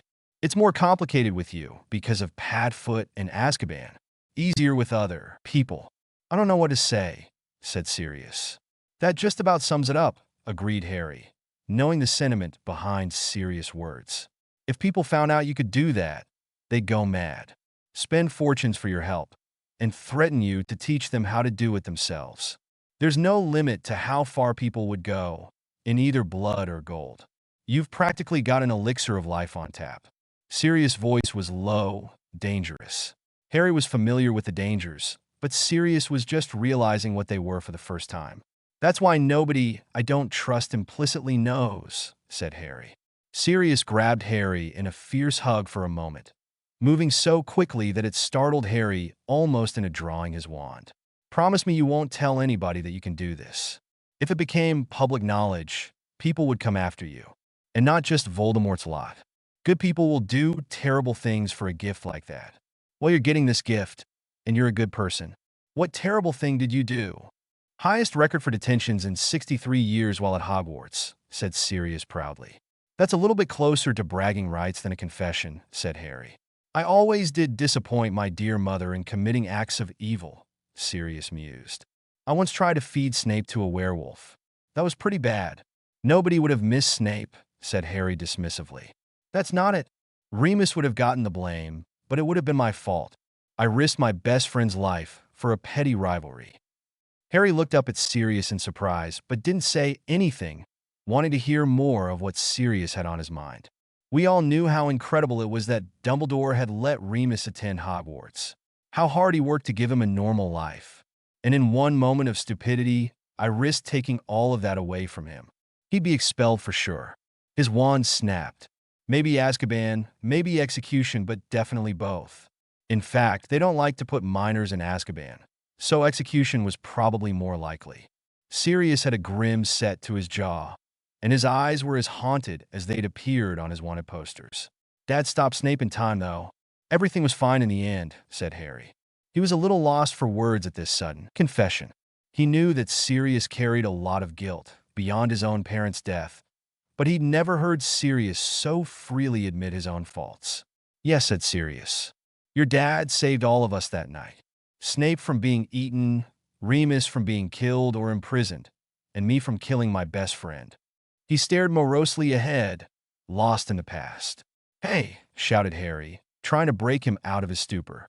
I thought my dad was your best friend, not Remus. Who's your best friend? Sirius? Tell the truth. Harry's antics were enough to get Sirius to blink, shaking himself free from memories.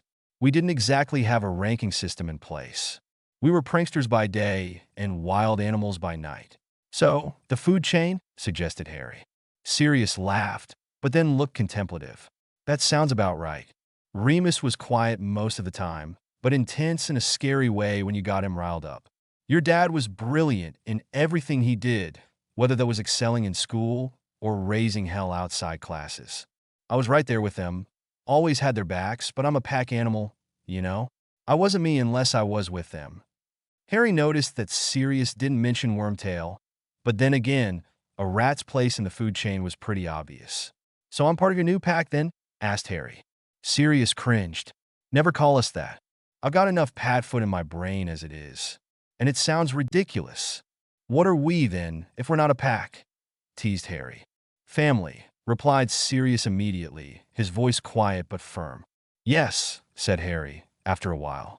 They walked in silence for a time after that, with nothing to do but wait until the time came for Harry to leave. He chose to spend it with Sirius. They hardly spoke, but Harry found comfort in just walking alongside the other man. the godfather he'd known for so brief a time and then lost almost as soon as he'd found him. Sirius was just as out of time as Harry was. Harry took some comfort in that, knowing that he was not alone. At least he had his work to focus on, to keep him going. Sirius didn't have a goal. His life had been taken from him, and he'd not found a new one since escaping Azkaban, except in the mind of a dog. Harry had promised Sirius that he'd help heal the years stolen from his body, but he also decided that he was going to help Sirius find a reason to find purpose again. Harry knew that he was the only factor in Sirius' life right now. And while he returned Sirius' devotion with his own affection, he knew that Sirius couldn't live just for Harry's sake. That was no life at all. Even if there was no way to clear Sirius' name, Harry was determined to give Sirius a purpose. And while he was hesitant to admit it, there was a role that Harry would need to offer him soon. Him and many others. The role of a soldier. Harry grimaced as his thoughts took a dark turn. Voldemort's return was inevitable. War was inevitable. But this time, it was going to be Harry who started it. Every death from here on out would be on his hands. He looked down at his hands and clenched them into fists. This would be his war, not Voldemort's. The people he cared about were going to be in danger soon, and Harry was the one who would put them there. It was a heavy burden, but he accepted it gladly. Harry touched his scar. Now that it had faded into a silvery line, it was hard to see, unless it was active. He took out his wand and pressed the tip to his scar and murmured the name of the rune it formed. Soilo, he whispered. Silver light radiated from the mark, like light through a crack in the door. It was the color of a Patronus, the same color as memories. The Death Eaters hid their marks from sight, fearing their discovery. Harry would wear his mark openly, let it shine bright as a gesture of power when he walked into battle. He would be a symbol of terror amongst his enemies, as the dark mark had been a symbol of terror for all of Wizarding Britain. Harry, asked Sirius, staring at his glowing scar. Harry winced. He'd been so wrapped up in thought that he hadn't noticed when the other man had stopped walking or when he had turned around. With another tap of his wand, Harry extinguished the light pouring from his scar. Sorry, Sirius, he said with a small smile. Just thinking about the future. The one you came from, or the one we're going towards? Harry smiled thinly. The one I'm going to make. The one I'm going to build with blood and fear. But it will not be our blood, and our enemies will be the ones who are afraid. When Harry finally arrived at the Hogsmeade train station, the train was a speck in the distance. He smiled at the sight of it, but resisted the urge to wave. He thought he was alone at the platform, but then somebody familiar and huge appeared from the path leading towards the boats, his distinctive shape illuminated by the flicker of the oil lantern which he carried. Harry, greeted Hagrid. Harry smiled and made his way over to his half-giant friend. Hagrid swamped him in a bear hug, which Harry tried to return, but his arms only made it halfway around Hagrid's midriff. Glad to see you back on your feet after what I've been reading, Hagrid said. Harry got the feeling that this was going to be a recurring pattern in his reintroduction to Hogwarts, and felt a headache coming on. But Dumbledore came and let me know that you were going to be right as rain, and the papers were exaggerating. I hadn't even finished reading it when he came down to my hut the morning. Harry made a mental note that he owed Dumbledore a favor for not letting Hagrid worry. Despite his appearance, Hagrid was one of the most caring people Harry had ever met, and had been his first real friend. That was nice of him, said Harry, uneasy about the topic he'd gone over so many times. Brillantement, Dumbledore. Everyone knows he's a brilliant wizard, but not everyone notices that he's a brilliant man under all the magic as well. You noticed, pointed out Harry. Well, Dumbledore's been good to me when I had nowhere to turn to. He looks after people who don't quite fit in. Like us, said Harry. Hagrid laughed and gave him a pat on the back strong enough to send him stumbling. Harry, you might not be as big as I am, but you cast a shadow twice as big with all you've done. And it's only going to grow bigger this year, said Harry, both reluctant and eager to get started. I may as well let you be one of the first to know. I'm going to win the Triwizard Tournament. I bet you'd give him a fine showing, but they've got a new rule saying you have to be 17 to compete. Too dangerous. Otherwise, though I'd wager it's nothing so dangerous as you've done before, suggested Hagrid. winking mischievously, which was ever so slightly bizarre when it came from a man the size of a mountain. "I'm 17 now," Harry said, as he was sure to do 1,000,000 times over the near future. "Magic is weird, but brilliant, isn't it?" Hagrid looked a little uncertain at that, but gave Harry a wary smile. "I don't think they'll let you compete even if you have grown a lot this summer. Older kids have been through years more schooling, can do things that you haven't learned to yet. You're a brave wizard, Harry, but the Ministry's watching this closely, and they like their rules, that lot. I'd say you've earned a fair chance at competing, but it's all regulations and paragraphs and safety with this bunch, overseeing everything. Just wait and see. You know how things tend to go a bit crazy around me," said Harry. "At least you seem in good spirits about it this time. Usually this sort of business gets you down. You usually try to avoid attention," said Hagrid. Harry was a little surprised that Hagrid had noticed that, and then berated himself for thinking so little of his friend. Hagrid was simple, but not stupid, and Harry respected him too much to want to slip into casual dismissals like thinking he wouldn't notice the change in Harry's behavior. "This time it's my choice," said Harry. "If you say so," said Hagrid, looking bemused. "But don't get your hopes up too high. Dumbledore'll be giving an announcement at the feast. Don't mention it to anyone before then. Either, all right? Supposed to be a surprise." "All right, I can keep my mouth shut," said Harry, grinning up at Hagrid. "Better than whoever told you, I hope," joked Hagrid. "Oh, there she comes." This was a new experience for Harry. He'd always boarded the Hogwarts Express, never stood waiting for it to pull into the station and unload its cargo of students. He barely had a chance to admire the gleaming engine before it pulled to a stop and bodies threw themselves eagerly out onto the platform. Harry chuckled at the writhing mob in front of him. "See you at Hogwarts, Hagrid." "Later, Airy," replied Hagrid, setting off on his annual task. Furs years over here." Harry tried to tune out Hagrid's booming voice and scanned the crowd, looking for familiar faces. Most of the sea of bodies looked vaguely familiar, but mostly what he could see were Hogwarts robes.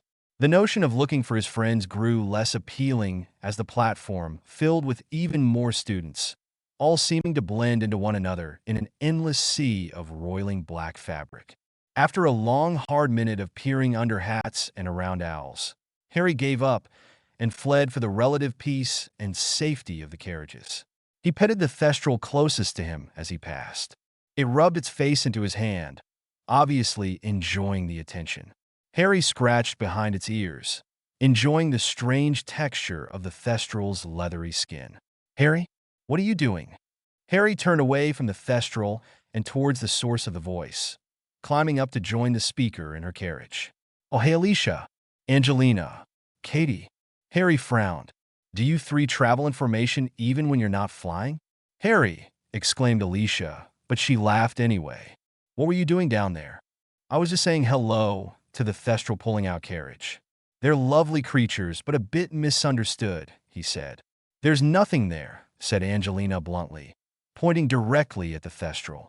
"And thank you for that textbook example of one of the reasons they're so misunderstood, Angelina." 10 points to Gryffindor," said Harry sarcastically. All three girls looked a bit taken aback by his harsh response. Harry realized that his behavior had become used to the coarseness of Aberforth's company. "Sorry, Angie," he said. "I'm just a bit tired of people trying to tell me things aren't real when they're right in front of us." "That's okay," Angelina replied warily. "I heard you had a rough summer." Harry smiled ruefully at her. "I still shouldn't take it out on you. But here, give me your hand. I'll show you."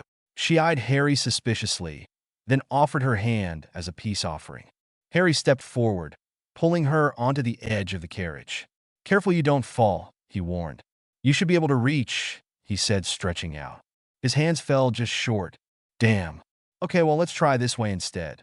Harry put his arms around Angelina and lifted her out of the carriage, holding her a significant distance closer to the thestral.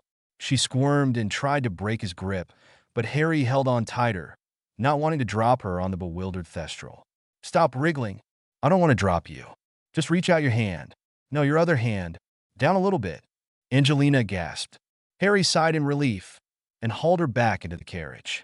She was incredibly light, but it was still no easy feat for him to hold her up like that for so long. "What was that?" It was warm and felt strange, like the covers of an old book, she exclaimed. Thestral, said Harry. He shrugged. Now you know. These carriages aren't actually magic. Just invisible death horses pulling them along. Invisible death horses? Asked Katie, sounding dubious. Angelina obviously touched something. But what do you mean by death horses? Are they ghost horses or something? You can't touch ghosts, said Angelina, looking at her hand where she'd touched the thestral. You go through them, and it's cold. I touched something warm. It was alive, whatever it was. They can only be seen by people who've witnessed death, so they've always been thought of as a bad omen. But they're just animals, said Harry. Do you like animals? Asked Angelina suddenly. Harry was surprised by the sudden question, wondering what had prompted it. I guess so, he said. I love my owl. She's been with me since I learned I could do magic. And I'm taking care of magical creatures, though I don't know if it'd be as interesting without Hagrid as a teacher. We heard about your first lesson with him, said Alicia eagerly. Harry recognized the expression and groaned. They wanted story time. You'd have to be at the bottom of the lake to avoid hearing about it. The way Draco kept going on about it, Harry said. But Draco was an idiot and picked a fight with a creature bigger and deadlier than he was. I didn't mean that part. We all know Malfoy was faking it for attention after he came out of the hospital wing. He only got scratches. Big ones, added Katie with a malicious gleam in her eyes. You could even call them gouges. Draco wasn't the interesting part, though, said Alicia, glaring at Katie for interrupting her. We heard about you flying on the hippogriff like it was a broom. I saw it, actually, said Angelina quietly. It was amazing. I've never seen anybody ride a hippogriff before. Or since. Harry cursed Lucius Malfoy for that. Once again. He was positive Draco had taken the class in an attempt to get Hagrid fired. What was it like? Asked Angelina. I don't know how to describe it. It was nothing like a broom. I wasn't in control or sitting on cushioning charms or chasing a snitch. Buckbeak is something wild and powerful. And for a moment, he let me be a part of that. I guess that was the moment I understood the difference between magical creatures and non-magical ones. Hippogriffs don't look magical or use magic. But they're part of our world, not the Muggle world. And when I was flying on Buckbeak, I could feel what he felt. I saw the world drop away until there was nothing but the open sky and this beautiful wild animal who had acknowledged me as a friend.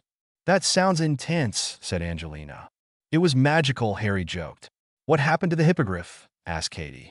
We all heard he was going to be executed, but then there were all these rumors that it had escaped, she said, pointedly looking at Harry.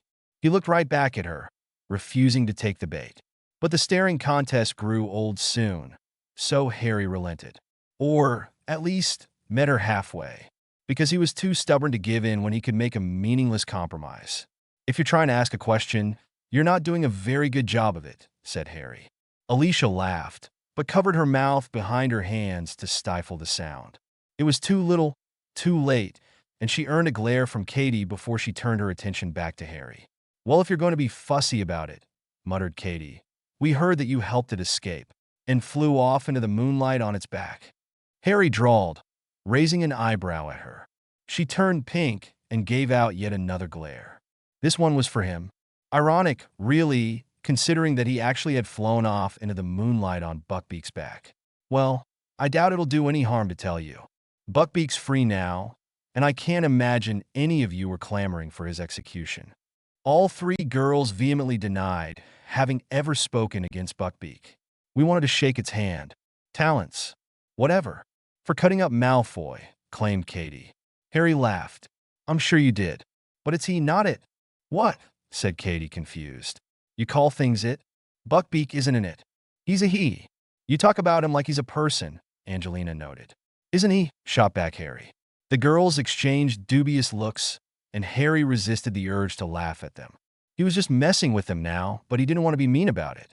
He's an animal, Alicia said.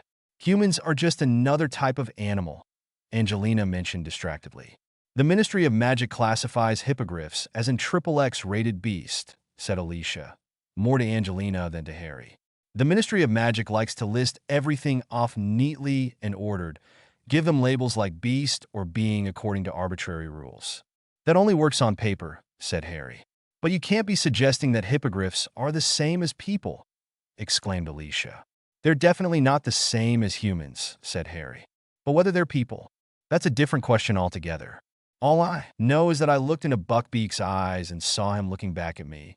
Then we flew together across the lake and forest, and in that flight something passed between us that was deeper than conversation. They can't speak, reasoned Katie. They don't need to, responded Harry. And what other animals do you think might be people? Asked Angelina, sounding amused. Acromantula, for sure. The ones living in the Forbidden Forest can speak. The oldest one was about 50. He understood family, friendship, and loyalty. There are acromantula in the forest? Exclaimed Katie, looking excited. For about 50 years now, yeah, said Harry, amused by Katie's enthusiasm in comparison to the revulsion worn on the other girls' faces. As long as that oldest one has lived then, said Angelina. They were introduced on purpose, she speculated, sounding aghast. I really shouldn't be telling you this, said Harry, knowing that he was going to. But you know how Hagrid got expelled when he was at Hogwarts? Alicia nodded, but the others' faces remained blank. He'd been raising Aragog in a cupboard, bringing him food, teaching him to speak. Eventually he got caught, and a prefect chased Aragog off. He ran into the Forbidden Forest and has lived there ever since. But how did a whole colony come from one acromantula? Asked Katie. Aragog wasn't just Hagrid's pet. He was his friend. When Dumbledore let him stay on as the gamekeeper, he visited Aragog every so often. Social calls with an acromantula, if you can imagine it. Harry chuckled at the ludicrous idea, remembering how disastrously wrong his visit to Aragog's hollow had been. So one day Aragog told Hagrid that he was alone and wanted a mate, and Hagrid managed to smuggle a female acromantula into the country. They have a family of hundreds, and the father of the family is Hagrid's oldest friend, except for Dumbledore. Family and friendship, like you said Katie. Harry was a bit wary about just how interested she seemed in the colony, and didn't want to risk her wandering off in search of friendly talking spiders. Yeah, but there's something else they understand. Food, he said, emphasizing the word. Guess which one I'll be thinking of if they see you. Katie snorted, but didn't seem put off by it. Alicia, however, had turned green. Way to go, Harry, scolded Angelina. Terrify Alicia with tales of the giant man-eating spiders that live near the school. Just trying to make sure nobody gets eaten, because I told them the spiders can talk, Harry said, holding up his hands placatingly, but giving Katie a heavy stare. She smirked slightly but didn't say anything. They didn't eat you, Katie said after a few minutes of silence. I ran away, Harry said dryly.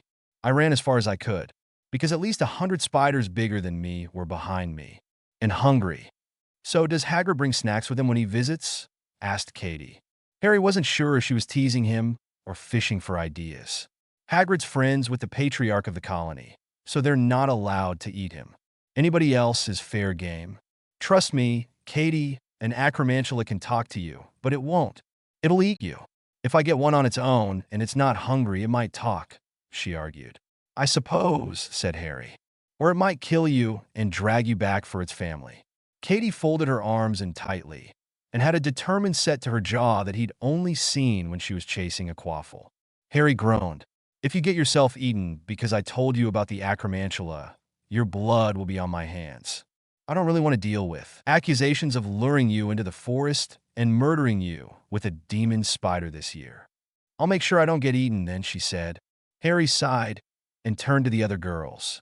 You girls make sure she doesn't wind up eaten by spiders, okay? I wash my hands of her and all responsibility of what she does, he declared dramatically. Alicia giggled. I doubt she'll do it, said Alicia. Harry wasn't convinced. He shared a glance with Angelina and saw the same worry in her expression. Seriously, I don't have the time to patrol the edge of the forest this year, so stay out of the trees and out of the spiders' stomachs. What's got you so busy this year? Asked Angelina. It's supposed to be a secret, but Dumbledore will be making an announcement at dinner about it. You can wait that long to find out, I'm sure, said Harry. If we're going to find out anyway, you may as well tell us now, said Katie, suddenly interested in the conversation again. If he's making an announcement, it's not just about you. It'll be something affecting the whole school. That's true, Harry conceded. But somebody asked me not to tell, and I don't share my friends' secrets. even ones like this. You'll find out soon anyway. At least give us a hint, cried Alicia in exasperation. Harry smiled and gave in. He didn't much care for keeping secrets, and he had far too many under his belt already. Well, I won't spoil the surprise, but I will tell you that the thing Dumbledore announces, why, it's going to be what I'm doing this year. It's going to be what I'm winning this year. Something to do with Quidditch? Guessed Angelina. Harry shook his head. No, not the Quidditch Cup. I hate to break it to you, but Quidditch is canceled this year. Don't be daft, said Alicia. Clearly none of the girls believed him. He gave a lazy shrug and let them think what they wanted. Don't listen to me. Listen to Dumbledore, especially on the subject of the Forbidden Forest. Have you ever noticed the way he tells students not to go in there? Every single year? Katie ignored Harry, but her lip was twitching as she fought a smile. He poked her in the side. Ring a bell, Katie Bell? Forbidden Forest? Spiders will eat you. Harry will go to Azkaban, and Sirius Black will have to go back to that horrible place to break him out, he continued. What? Sirius Black, said Katie, her resolve to ignore him broken by the infamous name drop. Who else would come break me out of Azkaban? He's the only one that's ever done it, so it'd have to be him who rescued me, argued Harry. Why would Sirius Black want to rescue you? Asked Katie. I don't want to stay in Azkaban. He doesn't want to stay in Azkaban. We got a lot in common. Besides, I already told you I'm too busy to babysit you when you try to go spider hunting. Don't you think that means I'm too busy to go to Azkaban? I'm not sure they take personal inconvenience into account when dragging murderers to the cells, Katie replied. And I wasn't talking about personal inconvenience.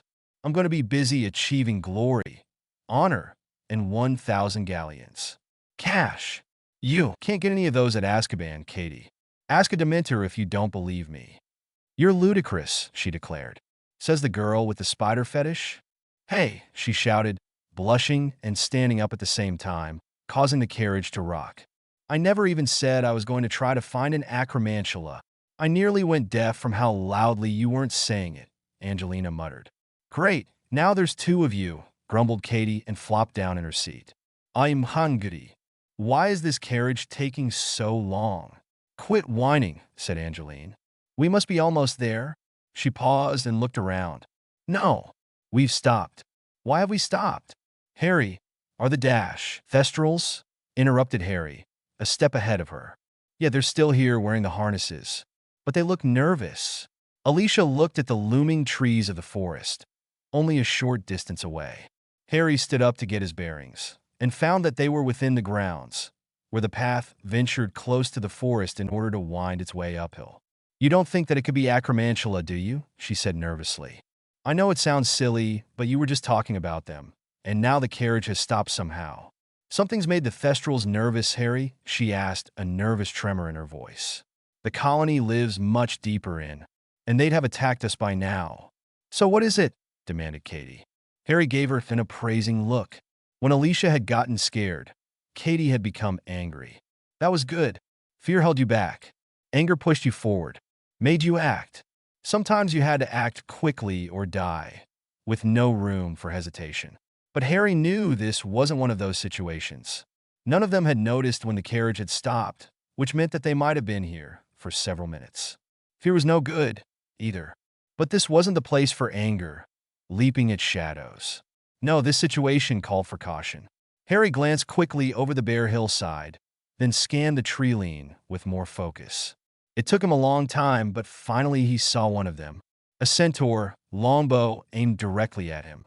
An arrow was set against the string, but the centaur hadn't pulled it taut to fire. This wasn't an attack.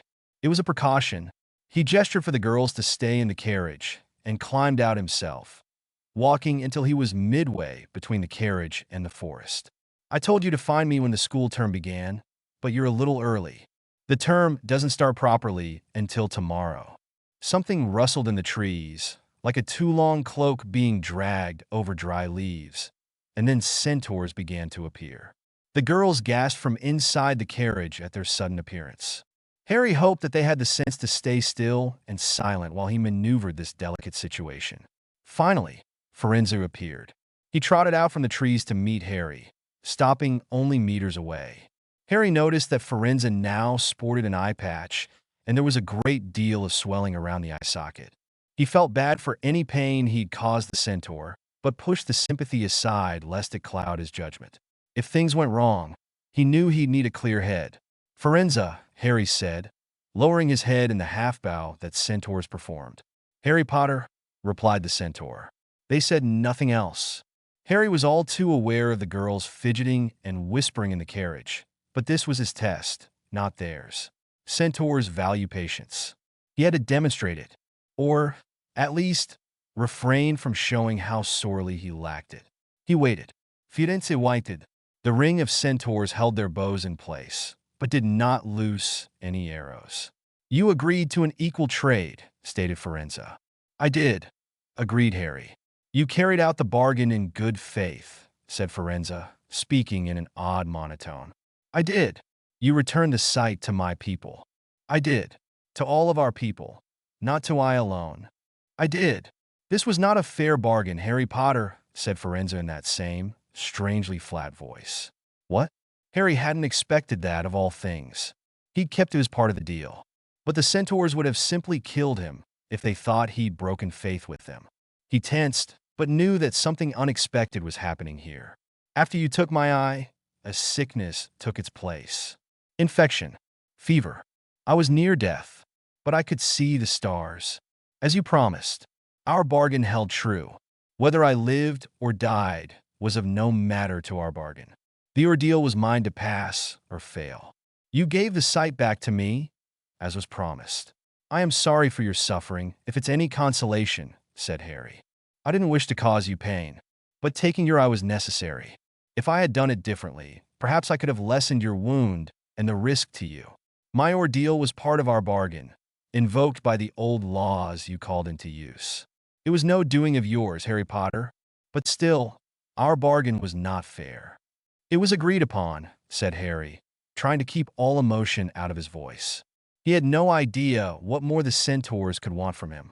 They had no interest in wizards, only their lands and their stars.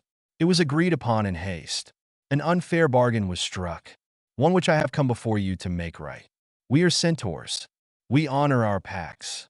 Harry was beginning to feel incredibly nervous, but didn't dare reach for his wand. That was one surefire way of becoming a pincushion. "We both agreed to the terms set," said Harry resolutely. "We have both kept to them. You have no quarrel with me, Firenze." Harry prepared to draw his wand, already planning his escape. With a strong enough lumos, he'd be able to blind the centaur's sensitive eyes for a moment and strip them of their night vision. In that distraction, he could get to the carriage and use it for cover. After that, it was all going to be hope and hell until either he or the centaurs were dead. "Indeed," said Firenze, stunning Harry. Harry was struck still by confusion, but also by the huge wave of relief that he hadn't reached for his wand yet and turned things aggressive. "I am the one who has wronged you, Harry Potter. An unfair bargain was struck. Sight for sight, yes, but the sight of one was given to you, and you returned to us the sight of many. We must make even this debt," said Firenze, his voice rumbling with a deep insistence that reminded Harry of just how not human the person he was talking to was. "They lived their lives by different rules, harsher ones. I chose the terms. Your eye for the eyes of all your people. It would be fair if all who took part in your gift were to pay the sacrifice," said Firenze, implacable. "If you agree, we will bring you an eye from every member of our clan by dusk tomorrow, and thus our debt shall be paid." "No," said Harry, his anger beginning to rise despite his efforts to hold it down. "You will not mutilate your own people for this. It is a matter of honor, Harry Potter. It was a matter of trade. I offered the sight freely to all others. To change the terms of our bargain and attempt to inflict what you have suffered upon your tribe would be dishonorable. More than that, it would render our bargain null and void." "The bargain was not fair, Harry Potter," repeated Firenze. But this time, his flat voice held some emotion in it. One Harry recognized. "Hope. We gained far more from our bargain than we lost to you. In my heart, I should have known, but we were so lost and so eager to find our way again. You offered us the heavens when our eyes had turned against us. In my zeal to heal our people, I made a judgment in haste. In error. Our laws demand that we redress this slight against you." "It will not be this way," stated Harry. Whatever debt your people feel they owe will not be paid by repeating the sacrifice you made. It is our way, sight for sight, one for one, balance in all things. This isn't a matter of numbers. Your sacrifice had purpose, meaning. If you mutilated others in a vain attempt to replicate it, there would be no meaning. You would add profanity to insult. We must complete the bargain, roared Firenze, rearing onto his hind legs and crashing down onto the earth. I have no wish to carve the eye from every centaur and foal among us, but the old laws are absolute. This is the price I must pay for my mistake. For cheating you. Harry wished he could bash his head against a rock. Fucking centaurs. They were infuriating, implacable, and almost as stubborn as he was. If you are insistent, I will accept your debt, Harry said in a quiet voice. But the debt will not be settled by harming others who had no part in our bargain. I will count any attempts to bribe me with severed centaur eyes as an insult, in violation of a trade agreed upon by both parties. It will only further your debt to me if you harm your own people. This cannot be allowed. The debt must be paid. I am grateful that you would save my people pain, Harry Potter, but there is no alternative. I do not wish to harm my kin, Firenze said quietly. The old laws offer no mercy, and I made a mistake. If a debt must be paid, it must be paid. But you will not repay me by acting in this fashion. The old laws are absolute to centaurs. You cannot defy them, but neither will you defy me. Find another way. How? Asked Firenze. Your sacrifice was an eye, a symbol of the sight, one to represent all. Yes, agreed Firenze. You paid the debt for your tribe, Firenze. It was not a matter of viscera and blood. It was a symbol. Firenze stood stock still, face utterly blank. The old laws will allow this. And yet I am still in your debt, Harry Potter. A new debt. For in solving this matter, you have given great aid to my people and saved us from a grave harm. A self-inflicted one, Harry cried. I hold no responsibility over that. You owe me nothing. Yes, I do, Harry Potter. I owe you the salvation of your people. And that is a heavy debt. I can't see how you plan to pull that one off, Harry muttered, sick of dealing with this infernal centaur. This debt gives me purpose, meaning. It is so strong that it has unwoven the thread of my fate and set it against yours. I am bound to you until your fate has unraveled. The fate you have created for yourself. You are infuriating, stated Harry. I am simply accepting what must be, as is spoken in the old laws, as is drawn in the stars. 2 minutes ago, you had accepted a different fate. Are all centaurs so fickle as you are? There was a hiss of indrawn breath at the insult, and all the centaurs stepped forward, arms straining to hold back their bowstrings. No, commanded Firenze, and the centaurs lowered their weapons. You understand how grave an insult that is. I see it in you. Why taunt me now? Asked Firenze, curious. I was rather hoping it'd encourage you to go away, Harry muttered. Firenze smiled and placed a large hand on Harry's shoulder. You do not understand what you have done tonight, but you will, in time. Go back to your people, Firenze. Our paths will cross again soon, Harry Potter. Is it written in the sky? Snarled Harry. To his surprise, Firenze chuckled. No, I will come and find you. Harry wanted nothing more than to hex the departing centaur in the back, but he held himself in check and collapsed onto a seat in the carriage. Harry, what was that? Whispered Alicia. Centaurs are all idiots, Harry groaned. Were you listening? We all were, replied Angelina. But none of us had a clue what you were talking about. Centaurs are stubborn beyond belief. They thought they owed me something when they didn't. I had to talk them out of doing something really stupid and unnecessary. Cutting out their eyes? Katie said, her voice oddly pitched. Yeah, Harry said, giving her a curious look and wondering what it was in her voice that he wasn't hearing. Why would they think they owed you their eyes? Gasped Alicia. Harry groaned and thumped his head on the side of the carriage. It's all because they don't understand metaphors. Or allegory. I forget which. Probably both. They're literal to the point of being livestock, all because of those damned old laws they follow. I've heard about those, said Angelina, a dark look in her eyes.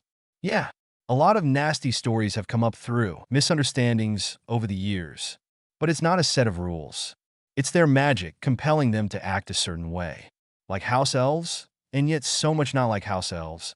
Ever see an elf punish itself by breaking its fingers or burning its hands? Asked Harry. The girls shuddered, but all knew what he meant. With centaurs it's similar, but so much more complicated. Swap out housework for honor. Add in a predilection towards moon-gazing and violence with no middle ground, and a few horse bits, then you've got yourself a centaur. Harry buried his head in his hands.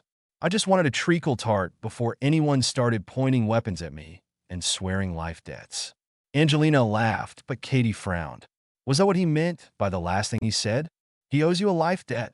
Harry took his head out of his hands and looked up at her. Honestly, I haven't a fucking clue. I got him to stop his tribe from mutilating themselves by making up some bullshit on the spot, and somehow it worked. So, began Katie, looking at Harry with a vicious smile. Which ones are more human, centaurs or acromantula? Harry groaned. Probably the acromantula. Less complicated. All they do is kill, eat, and fuck. I can handle that. Sounds like a good life, added Katie. Alicia looked mortified, but Angelina laughed. Harry just lay slumped in a heap. He worked up the energy to sit up and moved over to where he could give the thestrals a hard thwack across their hindquarters. It got them moving again, although they were so bony that it left his hand bruised and aching. Pushing the pain aside and pretending that he'd never met a centaur, Harry wondered how late they were going to be. He was going to commit some severe property damage and minor arson if they'd missed the feast. Maybe in the direction of the kitchens, he added as an afterthought as his stomach rumbled. /N. Okay, so I wasn't entirely honest. We're at Hogwarts, but not in there just yet. Definite thing for the next chapter, though. They're practically at the door. What could go wrong? Chapter 7. /N. Chapter 8 is going to mark a distinct increase in the pace. Now that we're all settled and the pieces are all ready to play. Thanks to everyone who's reading and reviewing. Harry tried his best to keep himself from reaching for his wand when a Death Eater appeared in the entrance hall. But the Death Eater noticed and smirked. Good reflexes, Potter, but keep that wand away or I'll take it from you, barked Crouch Jr., polyjuiced in a Mad Eye's body. Harry shivered and wished he could blast Crouch apart, but resisted the urge. It was only the fact that he was going to do it very soon anyway that gave him the self-restraint to prevent himself from attacking Crouch. That's Mad Eye Moody, whispered Katie in awe. He's fought more dark wizards than anyone else alive. Her voice was so low that Angelina and Alicia couldn't hear her as she whispered to Harry, but Moody's eyes narrowed at her words. I have Alastair Moody, Exoror, and your new defense against the dark arts teacher, said Crouch, introducing himself. Harry grimaced. How had he heard Katie? Was it another enchantment on the eye, a spell, or just really good hearing? It worried him for a moment, but left him feeling grateful that he wasn't planning on ambushing Crouch, but rather attacking him in public. There was no chance of getting caught sneaking up on him. As a teacher, I suppose I should be asking you why you're not with the rest of the students. But as a former Auror, I'm much more interested in what you did to warrant a centaur attack on Hogwarts students. They only wanted to talk, said Harry flippantly. Angelina snorted. With longbows pointed at us, she muttered. And I'm even more curious about that. Any wizard quick with his wand could blast apart a few horsemen, but you used diplomacy, said Crouch. It was subtle, but Harry caught the undertones of disgust at the word diplomacy and smiled. Crouch's disguise wasn't so perfect after all. Or perhaps Crouch and Moody just had a fondness for violence in common. Mark me, Potter, we'll have words about this, said Crouch. Harry resisted the urge to roll his eyes. But not now. You're late for the feast, and so am I. I've had a long journey. Crouch paused, pulled out a silver hip flask, and took a long swig, grimacing at the taste. In, he demanded, pointing at the Great Hall. Huh, so here was a change. Last time, Moody had slunk in through a back door. Now he was going to parade Harry and his unwitting companions through the middle of the aisles, in full view of all of Hogwarts. Harry supposed that Crouch knew how much younger Harry had hated attention, and was doing it out of spite. He grinned. Crouch marched ahead of them, pushing open the ancient double doors. Of course he opened both of them. Maximum attention. Crouch may have been a despicable worm, but he was a talented actor and knew his showmanship. Harry strode nonchalantly behind him, utterly unfazed by the stares. He glanced back at the girls. Angelina was holding her head high, trying to look unfazed. It was the same look he'd seen on her face during a particularly harrowing Quidditch match. Alicia appeared to be wilting, and Katie was still staring, enraptured, at Crouch. Well, at Mad-Eye Moody so far as she knew. Having a fascination with a crazy living legend was much better than acromantula. Maybe she was just into weird and dangerous stuff? Harry hoped that was a sign that she would be distracted enough by the events of the school year to stop her from hunting an acromantula. But he knew his life had never been that easy. After a minute or so, they had reached the head table. For his younger self, that would have been a walk of shame, lasting an eternity. Now, Harry drank up the stares in whispers. He could barely make out the comments, but got the gist. Who's the crazy guy? Why does Harry look different? Why has he changed his minions? Okay, Harry didn't hear that one, but he wouldn't be surprised if someone in the room was wondering why it wasn't Ron and Hermione tagging along behind him. The usual victims of being too close to Harry when the shit hits the fan. Alastair, you really should have taken them to another room, scolded McGonagall, too quietly for any of the students to hear. No need to embarrass them for whatever nonsense Potter's done now. A detention would have sufficed. Her quick glance at the chasers of her favorite Quidditch team made it clear who she was speaking about. Their carriage got delayed, said Crouch honestly. No sense in them missing their welcoming feast. You only get one a year, and it was hardly their fault. Harry laughed as quietly as he could. It was clear that both Crouch and McGonagall were speaking about the chasers, and were sure that it was Harry's fault. Even though it wasn't entirely his fault this time, he couldn't blame them. It fit the pattern. McGonagall's glare silenced his laughter as quickly as it began. Dumbledore got to his feet. Immediately, the low hubbub of whispering ceased. Even McGonagall and Crouch looked away from each other to listen to the headmaster. It seems that our new defense against the dark arts professor's tardiness has helped gather up some of our wayward students, said Dumbledore. Allow me to introduce Alastair Moody, an old friend of mine who has graciously agreed to fill the role after our dear Professor Lupin's departure. Some snickering came from the Slytherin table at those words. Harry narrowed his eyebrows, remembering whose concerned parents had been the ones to send Lupin packing. Although he didn't deny that there were probably students in other houses whose parents hadn't wanted a werewolf in Hogwarts. And as this year's Sorting Hat song was unusually long, our lost Gryffindors can still enjoy some delicious Hogwarts food. Although I recommend you eat quickly to make up for lost time, said the headmaster. It was as good as a dismissal, and the gesture towards the Gryffindor table made his intentions even clearer. The girls were a bit slower on the uptake, but Harry was used to Dumbledore and caught the obvious hint. He headed over to the table, and they followed closely behind. I do have more to say to you all, said Dumbledore, in a voice of wry amusement. But I shall save the speeches for when our stomachs are full. It would be awfully rude to interrupt dinner further. After all, he said, giving an innocent but telling look towards Crouch. Someone in the back of the hall giggled at the sight of a scarred monstrosity suddenly looking abashed upon a schoolteacher telling him off. Harry wondered whether that was faked or not. Crouch had gone to Hogwarts, after all. Dumbledore had taught just about all of the teaching staff at some point. The teacher's teacher. Harry liked that idea. Dumbledore sat, with Crouch following soon after, elbowing Professor Flitwick aside to steal a seat beside the headmaster. Harry took this time to find a space at the Gryffindor table. While he'd been watching the proceedings, the chasers had found a space on the benches. Or made one. He hadn't been watching. He squeezed in next to Katie. Quite an entrance, Harry, said Colin Creevey. Harry groaned and hung his head in his hands. He hadn't checked who was sitting on her other side. Well, you know me, Harry said, as if that explained everything. Yeah, said Colin, and laughed.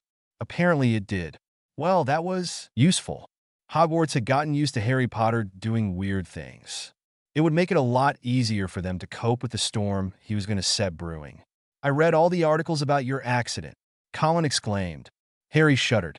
Of course, his #1 fan would have kept up with the tabloids on his favorite celebrity. They didn't say much, just that you were in a magical accident.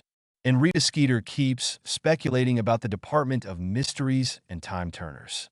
Is that why you look older? Harry snorted. For once, Colin's utter lack of tact was going to work for him. The whole table was pretending not to listen, which meant that they were going to hang on his every word. I really am older. Actually, I'm 17 now. No way, exclaimed Colin excitedly.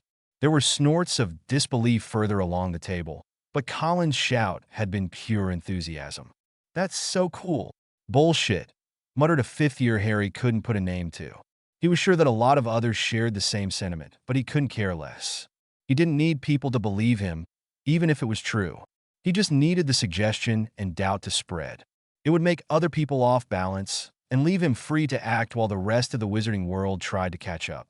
Harry ignored them to eat, but he'd only managed to stuff a few forks of mashed potato into his mouth before Colin started up again. How did it happen? He asked. I don't really remember most of my summer. Just waking up at St. Mungo's.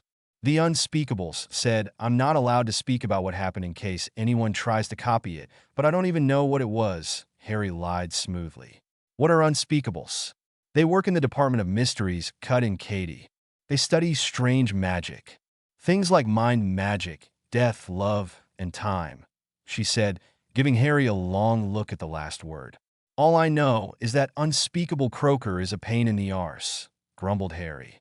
He fended off other questions with variations on I don't remember or I hate hospitals. It worked for a while.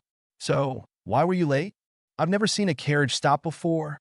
Harry winced, both at Colin's shrill tones of enthusiasm and at the question itself. The invisible horse pulling it got spooked by something in the forest and stopped moving for a while, he said honestly, although omitting certain details. We were attacked by centaurs, said Katie in glee. Harry thumped himself in the head and groaned. Damn you, woman. They just wanted to talk, he claimed, raising his palms in a gesture to indicate stop. With longbows? Interrupted Angelina snippily. Oh, great. Now that the shock had worn off, it was looking like she was annoyed. They're centaurs. They always carry longbows. Harry cried in exasperation. What did they want to talk about? Asked Colin. Harry wrapped his hand around Katie's mouth before she could blurt out any more awkward details. It was just a misunderstanding, bit out Harry, looking at Katie instead of Colin. She glared at him, and Harry glared right back. The other chasers wisely kept their mouths full of food and didn't involve themselves. So I see you made Quidditch Captain, Angie, said Harry, pointing at the badge on her robes. She smiled at him, the earlier shade of anger gone. Yeah, I've got big plans for us this year. We'll need to do some recruiting, but I bet we can hammer the other houses into the ground. She paused, looking worried. Will your changes be a problem? Have you flown since it happened? It could really throw off your balance. We'll just practice extra hard, Harry promised. Not as hard as would made us, grumbled Alicia. Angelina laughed. I promise no drills at dawn in the rain, she said. So long as you guys give it your best shot. Isn't that the beater's job? Quipped Harry. Angelina threw a bread roll at him. He ducked, and it hit Colin square in the face. Harry grinned. It was good to be back at Hogwarts. And it'd only get even more fun once things started to get messy. He felt a little guilty for mentioning Quidditch, given that the tournament took precedent, but it was the one tried and tested conversation stopper and starter that worked on any witch or wizard save Hermione. Talk of Quidditch filled the rest of the meal, and Harry largely zoned out through Dumbledore's speech, having already heard it before. But then came the words he'd been waiting for. Only students who are of age, that is to say, 17 years or older, will be allowed to put forward their names for consideration, continued Dumbledore. He was definitely looking at Harry when he said that. And he wasn't the only one. Harry winked at Dumbledore and was slightly surprised when the headmaster winked back. The Great Hall was full of complaints about how unfair the restriction was, but Harry's little corner of the Gryffindor table was oddly silent. You're 17, Angie. Are you going to enter your name? Asked Alicia, bubbly and excited. Yes, she said, a grim set to her jaw. She looked determined and as sure of herself as Harry had ever seen, even with the slight quiver at the edge of her mouth revealing how nervous she was. Well, best to get it out of the way sooner rather than later. So began Harry, only to be interrupted by Colin. Are you going to as well, Harry? You did say that you were 17. Way to steal my crowning moment of glory, thought Harry, good-naturedly elbowing Colin. I was just about to say that, yes, said Harry dryly. Didn't you hear Dumbledore, Potter? Demanded the fifth year, who'd called bullshit earlier. 17 or over. I don't care if you brewed up some growth potions. You're not overage. I guess we'll find out when I get chosen as the champion for Hogwarts, won't we? Said Harry quietly. The other boy snorted. Well, Harry challenged. I get chosen. You'll take that as proof. What's your name anyway? Fine, snapped the other boy. Cormac McLaggen. Oh, said Harry, remembering who he was. Hey, Angie, this is our new keeper. He immediately regretted his words as everybody within earshot turned a fierce glare on him. Weren't you listening, Potter? Snapped Angelina. The Quidditch Cup is cancelled. I wasn't actually, he said mildly. That only seemed to raise her ire further, and he saw her reach into a pocket. There was definitely a wand in there. But we can still practice for next year, right? And just because there's no cup doesn't mean we can't have a few games. You bet Ravenclaw and Hufflepuff would be happy to keep in shape with a few practice games against us, said Harry quickly. And we don't need to invite Slytherin, mused Katie. Now that caught Angelina's attention. Harry grinned. So what do you say? He asked. It could work, she said. And if it's unofficial, we don't need to stick to one game against each house. We can play actual games for practice instead of running drills all the time. It'll be a lot better for us. And them, she added at the end as a sour note. We'll still be the best team, Harry argued. This will just guarantee that Slytherin loses every match no matter how much they cheat. Smiles all around showed he had won the argument. Beating Slytherin at Quidditch was the one matter which could bring anyone together. The funny thing was that Harry actually wanted to play Quidditch. He missed the game. Flying in combat was exhilarating, but not the same. He wagered the experience of dodging aerial killing curses would help his performance, too. And it'd be nice to have something innocent like this to turn to in between his more important work. All right, said Angelina at last. But McLaggen has to try out for keeper. I've never even seen him fly.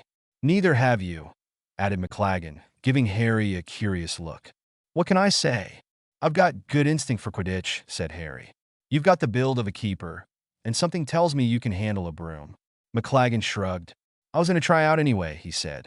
But you're weird, Potter. Harry grinned. We can have a practice tomorrow evening to test McLaggen and work off this feast, said Angelina. I want us to have a head start working together before we invite the other teams to play against us.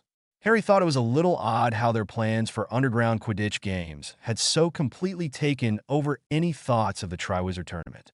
From the heady buzz around the room, it was all anyone else was talking about. But soon enough, Dumbledore called an end to the festivities and sent everyone off to their dormitories. McLaggen walked with Harry up to the tower, surprisingly enough. That was a good idea, Potter, and thanks for calling me out as keeper. I won't disappoint. But you knew that, didn't you? He said, cocksure of his abilities, but still unsettled by how readily Harry had picked up on them. What can I say? You look like you spend a lot of time with your head in the air, murmured Harry. Hey, exclaimed McLaggen. Harry chuckled. Don't make me look bad for suggesting you, Harry warned. You might be good, but don't get sloppy. Give it everything you have. Tomorrow. Don't just prove you can catch a quaffle. Try to impress the team. I can do that, said McLaggen dismissively. You'll have to. We've flown together for years. We know each other. You're new. Make the right first impression, and that'll help us become a team instead of a bunch of people playing with different types of balls. Fred and George know me well enough, said McLaggen. Fly well enough, and you might be able to undo that damage then, added Harry wryly. You're a freak, Potter. So are you, Harry retorted. McLaggen was quiet for a moment. You've changed, he said. I never paid much attention to the quiet little brat who got all the attention and occasionally did something insane. Aside from the times you were up to crazy shit, you were just too meek to be interesting. I grew up, said Harry ironically. Into a freak, added McLaggen. Into a champion, said Harry, sarcastically this time, but it caught McLaggen's interest. So you were serious about entering? I would have myself if I could, but Merlin's balls, Potter, it's a dangerous thing, this tournament. Even if they let you in because you look 17, you've had 3 years of learning magic. 3? That's the same number of times I've faced Voldemort and beaten him, McLaggen, said Harry. And that's just up until this summer. Imagine how many times I might defeat him by the time I'm 30. 3? So far, said Harry. I only know of two. What's the last one? Harry stared. You're only supposed to know about one. Which other one did you find out about? And how, he demanded. The boy who lived. That's the obvious one, right? Then you killed a basilisk and defeated the heir of Slytherin. The Dark Lord was possessing the Weasley girl, right? Yes, said Harry, suddenly feeling out of his depth. How many people knew about that? How many people knew Voldemort was still around, and yet had supported Fudge's campaign of denial? How did you know? Dumbledore always said the Dark Lord was still around. He's the only heir of Slytherin I've ever heard about.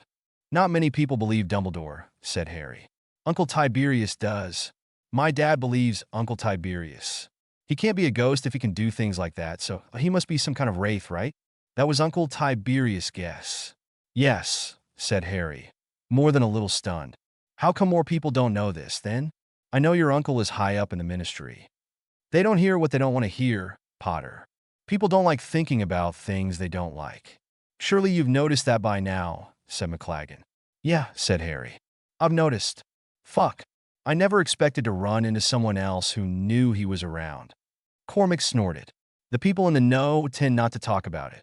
It's somewhere between impolite and you're fired for spreading malicious rumors.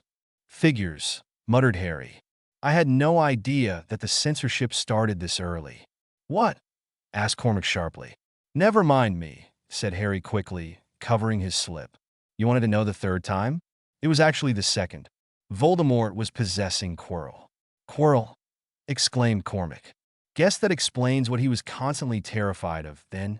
I can't believe you killed a teacher in your first year, though, he added before laughing. Voldemort killed him as soon as he possessed him, said Harry darkly. The Dark Lord stole his body, but you killed him, Potter. Oh, don't give me that look. He was your enemy. Would have killed you. I'm betting. Killing him was the only sensible thing you could have done, said McLaggen offhandedly. The nonchalance with which he accepted Harry killing Quirrell was unsettling, and drew attention to another thing which had been niggling at Harry's attention. You call him the Dark Lord, Harry said. So? Nobody says his name. People say you know who, or he who must not be named, said Harry. Only his followers call him the Dark Lord. McLaggans respect power, but we've never had a Death Eater in the family, if that's what you're getting at, said Cormac accusingly. Then why do you call him that? Harry demanded. You know who? Are you serious? It's so juvenile. Fearful. He's a Dark Lord. Call him what he is. Doesn't mean you agree with it. A Dementor's a Dementor. The Dark Lord is a Dark Lord. Just because we can't say his name in polite company doesn't mean we're going to stoop to these pathetic nicknames. Harry gave McLaggen an assessing look. The boy was as cocky as he'd thought, sure, and every bit as arrogant as he remembered. But more than arrogant, he was proud, in a way Malfoy could never understand. You're going to be refreshing company at practice, Harry mused. Balderdash, said Cormac. The portrait of the fat lady swung open. Harry laughed out loud. That had been one of the more memorable of the Gryffindor passwords. Cormac paused before climbing into the common room. You know, I'm a fair hand at offensive spell work. I could show you a few things. Help you survive the tournament. Harry grinned. McLaggen hadn't said it aloud, but there was no doubt. He was beginning to believe in Harry. I'm sure I'm going to be just fine, he said. But thanks for the offer. I might take you up on it, in a way. Oh, this is your OWL year, right? Asked Harry. Cormac nodded. Mine too. 17. Probably won't be able to stay any longer. So I'm going to be taking them with your year. If I pass my OWLs, I get to keep my wand when I leave Hogwarts. Study group and Quidditch practices it is then, Potter. Call me Harry, said Harry. What? Are we friends all of a sudden, said Cormac, putting on a sudden sneer. Looks that way, said Harry. The sneer immediately vanished. So it does, replied Cormac, and held out his hand. Reluctantly, Harry took it, only to be subjected to the most pompous handshake he'd ever had from a teenager. See you at practice, Harry. Harry was the first one to enter his dorm. He looked around the room which had held so many memories and smiled fondly. He wouldn't be staying here all the time, but it really did feel like coming home. He flopped on his bed and stretched out, closing his eyes contentedly. Despite a few weird hiccups in the day, things were moving on schedule. Nothing looked to interfere with his plans. In fact, this might make things work out better in the long term for him. And Harry was playing the long game here. He hadn't come back to stop Voldemort's resurrection. He'd come back to make the war possible to win. McLaggen could be a useful ally, and the development with the centaurs was interesting. Hoot! Hedwig startled him from his thoughts. "Hello, girl," he said softly, sitting up and stroking her feathers. "I suppose one of the elves brought you up from the pub?" Hedwig hooted in affirmation, and then began to nibble Harry's fingers affectionately. "Probably Dobby," Harry mused. Hewig gave him an inscrutable look, which Harry interpreted as a yes. No owl deserved to be subjected to that mad elf. He gave her an owl treat and apologized wordlessly for her troubles by burying his face in her feathers. She nuzzled back into him. Sirius could keep his hippogriff familiar. Hedwig was the only familiar for Harry. The familiar bond was poorly understood and hardly studied, yet it was an ancient part of wizarding customs. Harry supposed that owl and cats had become the most common familiars because of their usefulness. Cats in killing rats, and owls in delivering post. Proximity and magic caused something to form between a witch or wizard and an animal, letting them find and understand one another more easily. That was about as much as Harry understood it. He wondered if there was anything deeper to it, but guessed that it was probably just what it looked like on the surface. All he knew for sure was that he'd never care for a pet the way he cared for Hedwig. She was family. Soon their peace was interrupted by the rest of the fourth-year Gryffindors climbing the stairs. Harry wondered what their reaction would be. It'd be interesting to see, if nothing else. "Harry," called Neville, the first to reach the room. "Hey, Neville," said Harry. "How was your summer?" "It was all right," he said brightly. "I got to visit my parents just before I came back to Hogwarts." He flinched after saying that. Harry didn't comment, and none of the others, barreling in from behind Neville, even noticed. Dean and Seamus immediately went for their beds, and the others weren't far behind them and changing into their pajamas. "Shame you couldn't stay with us for the rest of the summer," said Ron. This time it was Harry who flinched. Yeah, there was definitely an edge of bitterness there. "At least I got to go to the cup with you guys. And Padfoot," he added. "I can't believe they let you bring a dog into the top box," Ron muttered in exasperation. And then he looked up at Harry sharply. "Did you know they think it was Sirius Black who cast the dark mark at the World Cup?" Harry winced. "No. Figures they'd blame him for anything bad that happens, though," he said. "The DMLE has been going crazy looking for him, Dad says. They're increasing their resources back to the level when he first escaped. He might get caught this time." "Oh," realized Harry. Ron was angry with him for risking Sirius. He imagined that Hermione had been lecturing him on all the terrible things which could have happened had anyone uncovered him. "Are they bringing the Dementors back?" asked Harry, shivering at the thought and grateful for the knowledge of the future which told him that they wouldn't. Surely he'd made no changes that would have caused that. "I hope not," muttered Ron. "They're mostly looking for him abroad now. Egypt is getting really riled up about hit wizards intruding on their land looking for him." "I hadn't heard it was Black," said Neville curiously. Before there were posters everywhere and articles in the Prophet. Something clicked in Harry's brain. His talk with Fudge must have struck a chord. "It'll be to do with the tournament, I bet," suggested Harry. "They don't want to look bad in front of foreign wizards." Ron snorted. "Yeah, that sounds right. They're all about British wizarding traditions and national pride. It drives Dad nuts." "I thought that was Fred and George's job," teased Harry. "Only if they figure out how to get into the Triwizard Tournament," said Ron. "Think they'd tell me if they found a way?" "Imagine that 1,000 galleons," he muttered dreamily. "Even if they managed to enter their names, they wouldn't get chosen." "Who'd you reckon it'll be?" asked Neville. "Me, of course," said Harry. Ron sat bolt upright, giving him a suspicious look. "All that talk about you being overage." He trailed off. "Yup," said Harry succinctly, and tensed for Ron's reaction. A big part of Ron's actions the first time had been jealousy, but it had also been because he thought Harry had done it without telling him. It was the exclusion which had made things worse. Harry hoped to ease things a bit by being honest about it from the start this time. "Hermione said that anyone who enters might die," said Ron slowly. "Bet you 1,000 galleons that I survive." Harry offered. Ron choked back a laugh, but finally nodded. "Deal. If you win, I get the 1,000 galleons," he said before his laughter got the better of him at the ridiculous notion. He clearly didn't expect Harry to be able to enter, let alone enter, compete, and win. Harry just wondered if Ron's refusal to accept charity would extend to this bet. 1,000 galleon bribe to keep Ron friendly during the tournament against his hatred of Harry buying things for him. Well, it wasn't charity. It was a bet. Fair's fair. Harry grinned. Gotcha, he thought. Soon they were all asleep. Harry's dreams were full of delightful schemes and accidentally on-purpose homicide. In the morning, McGonagall handed out their class timetables at breakfast. Harry glanced at it once and felt the familiar memories slide into place. Herbology with the Hufflepuffs first, followed by care of magical creatures.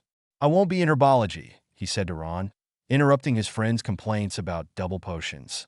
Have to meet Dumbledore about my accident.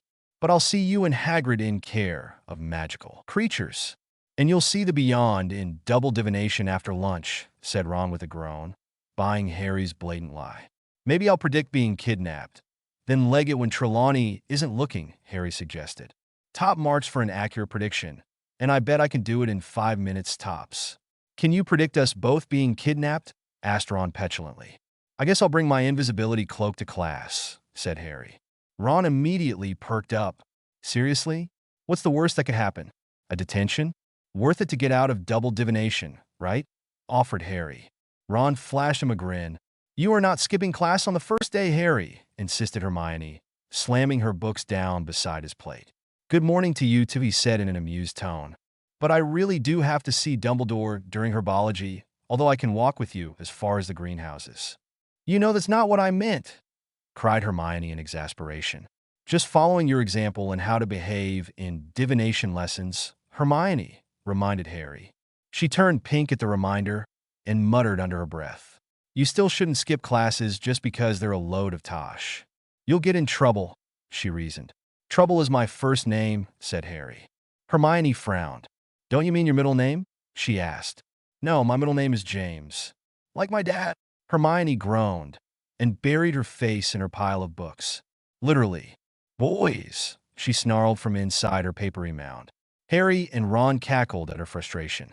Harry could almost see the light bulb form over her head as she had a thought, snapped back upright, and stared at Harry. Harry, she began in the most deathly serious voice she could manage. As she was a 14-year-old girl, this was not very threatening. Harry smiled at her sweetly. You keep talking about being overage, but you can't enter this tournament. It's dangerous, Harry. People die in it, so I'm told, he said dryly. Repeatedly. Promise me you won't try to enter, she insisted. Would you like me to lie to you? Asked Harry, amused. Harry, look, you said it yourself, this tournament is dangerous. If the wrong person dashed Cedric, if the wrong person entered, they could die. But I have a knack for surviving. Boy who lived, remember? My chances are better than anyone else's. You don't know the magic that the 7th years do. No amount of bravery will make up for that, Hermione reasoned.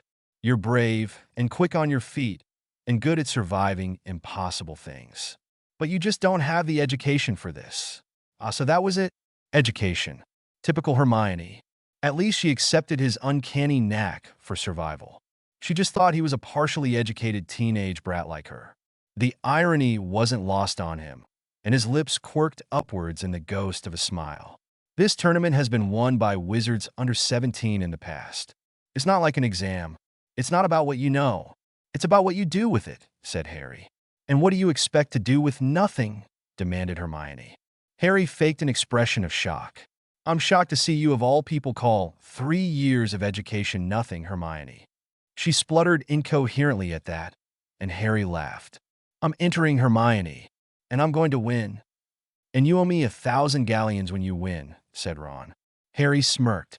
Hermione lectured Harry on the history of the tournament all the way to the herbology classroom, only pausing to wish him good luck with his meeting with Dumbledore before entering the class.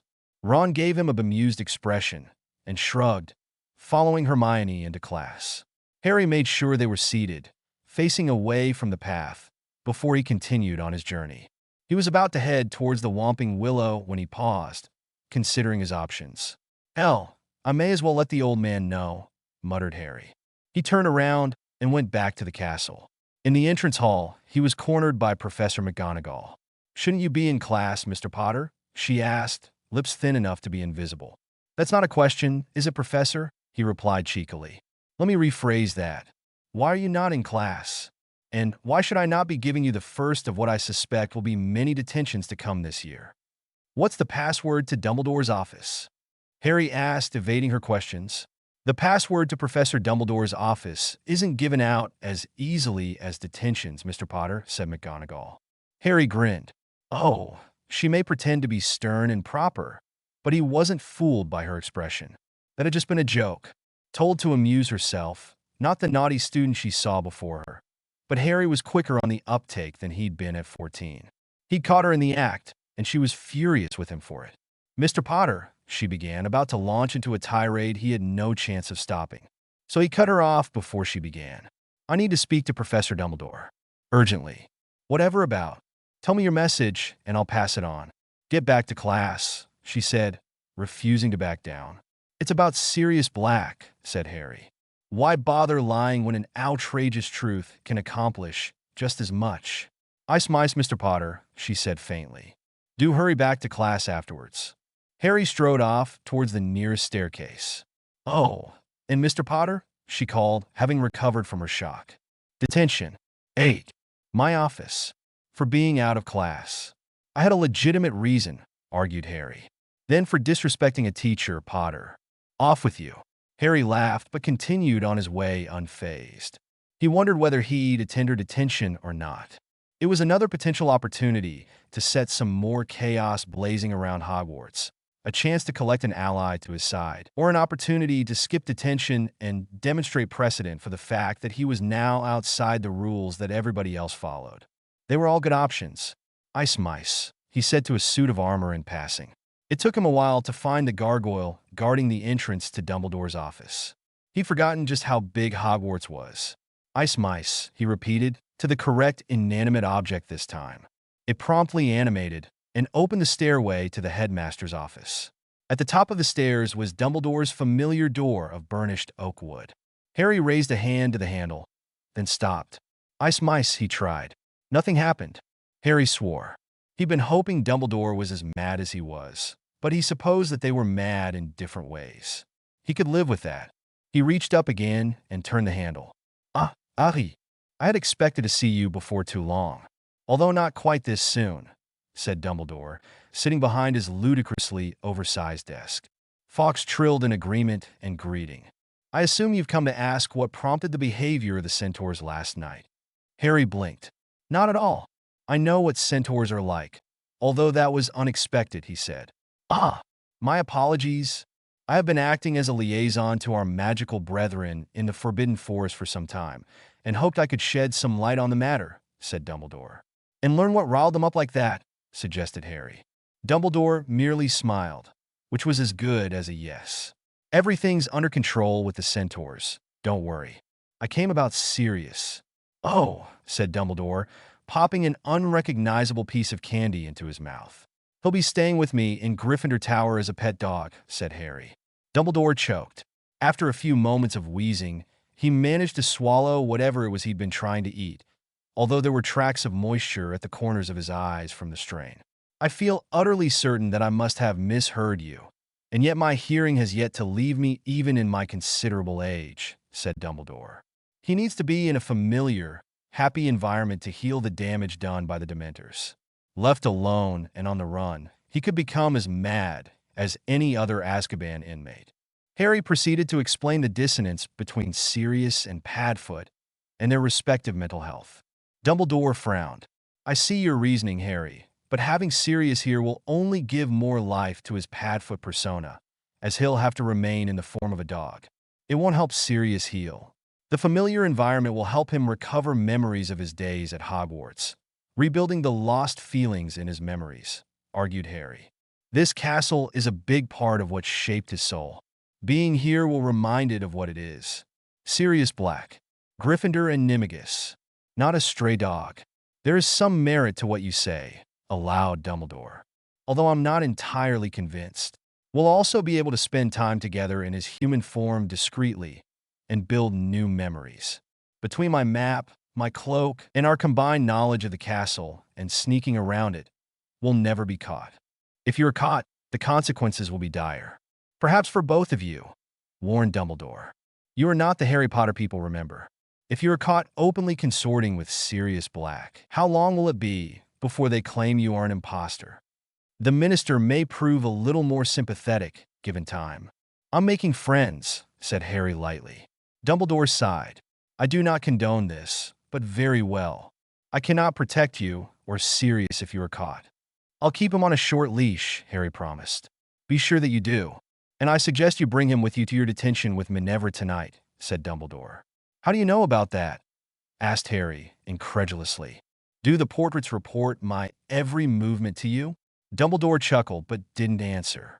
Harry began to get nervous before the old man made a sweeping gesture at the various magical instruments lining the office. One of these mini knickknacks lets me know whenever a student is assigned detention or docked house points. I tend to put a record in the end-of-year reports I send out to parents as well. It discourages rule breakers even more than the detentions themselves, I find, said Dumbledore, with an evil gleam in his eye. I've never received any end-of-year reports, said Harry, curious. I suspected your aunt and uncle wouldn't appreciate them, and, since I'm your legal guardian in the magical world, I've been keeping them for myself. Severus have been particularly refreshing. I'll bet, said Harry, fighting a smile. Can I read them later? I'd love to see if my end-of-year escapades have balanced out what I've been getting up to during the rest of the year. Of course. You're welcome to visit me anytime, and we can go over them. I think you'll enjoy seeing what some of your professors wrote about you. Although perhaps you'll enjoy the tally of detentions more. I'd love to know the actual number of house points Snape has taken from me for breathing too loudly, said Harry. Dumbledore chuckled, but then glanced back at the magical artifact in question with a somber expression. It also helps me keep track of any teachers who may be abusing the disciplinary system we have in place. I fired a few for it, to my regret. Were many of them defense against the dark arts teachers? Harry suggested, an idea forming in the back of his mind. Indeed. I wonder whether knowledge of such a subject leaves one inclined to more abrasive practices, or if it is simply one of many methods through which Voldemort's curse on the position acts, said Dumbledore with a sigh. This was one of those rare moments when he just looked like a tired old man. Harry patted him on the arm comfortingly. Bit of both, old man, as I'm sure you've guessed. But don't worry, I'll break that curse for you sometime this year. Alas, Alastair has only come out of retirement to teach for a single year, so I shall still have to place my annual adverts. Harry smirked. I'm sure I can help you with that problem when we get to it. But for now, where do you keep your flip powder? Asked Harry. Dumbledore pointed to the corner of his mantelpiece, where every other wizard kept their flip powder in the same flip powder pot stamped with a green F. Oops. Don't be long, cautioned Dumbledore.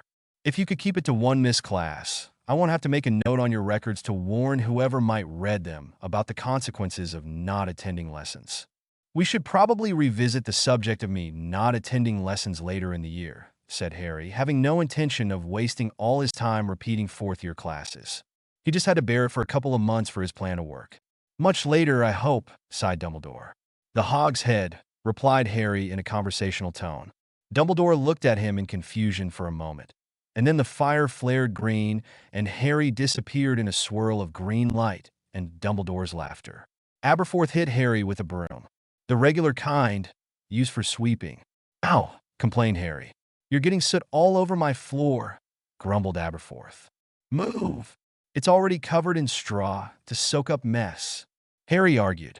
I put the straw down to soak up drinks and piss, not soot and Harry fucking Potter. What are you doing here? Your next shift isn't until Thursday night. I came to get my dog, said Harry. Good. Get that animal out of my pub. People keep giving him drinks, said Aberforth sourly. Is that a problem? Asked Harry, taken aback by Aberforth's vitriol at something so simple. He's drinking in my pub for free. Yes, it's a fucking problem. Get him gone, or open a bar tab for him. I'll not have freeloaders in here. Even Betsy pays for her butterbeer, he growled. What? How can a goat elf pay for? Harry trailed off. You're sick, you know that? Turning a house elf into a goat, then making her sell her body to you in exchange for drinks. You're an animal. I'm not fucking my goat, Potter, said Aberforth levelly. Too levelly. Oh. Harry tensed. But the whole time you were working for me, you spent 20 minutes a day tugging on her tits. How did you like those house elf tits, boy? That what gets your wand sparking? Harry closed his eyes in revulsion. Merlin's balls, he whimpered. Betsy was a goat, he told himself. Just a goat with a past. He hadn't been milking a house elf. Ugh! A shudder of revulsion ran through him. Did her milk taste better? Began Aberforth nastily. Knowing that you squeezed it out of her? Harry resisted the urge to vomit, just barely. You're a sick old man, Aberforth, he croaked. Aberforth went back to sweeping soot back into the fireplace. Don't start what you can't finish, Potter. Not unless you want to be known as the boy who milked a house elf. Harry fled upstairs to his room.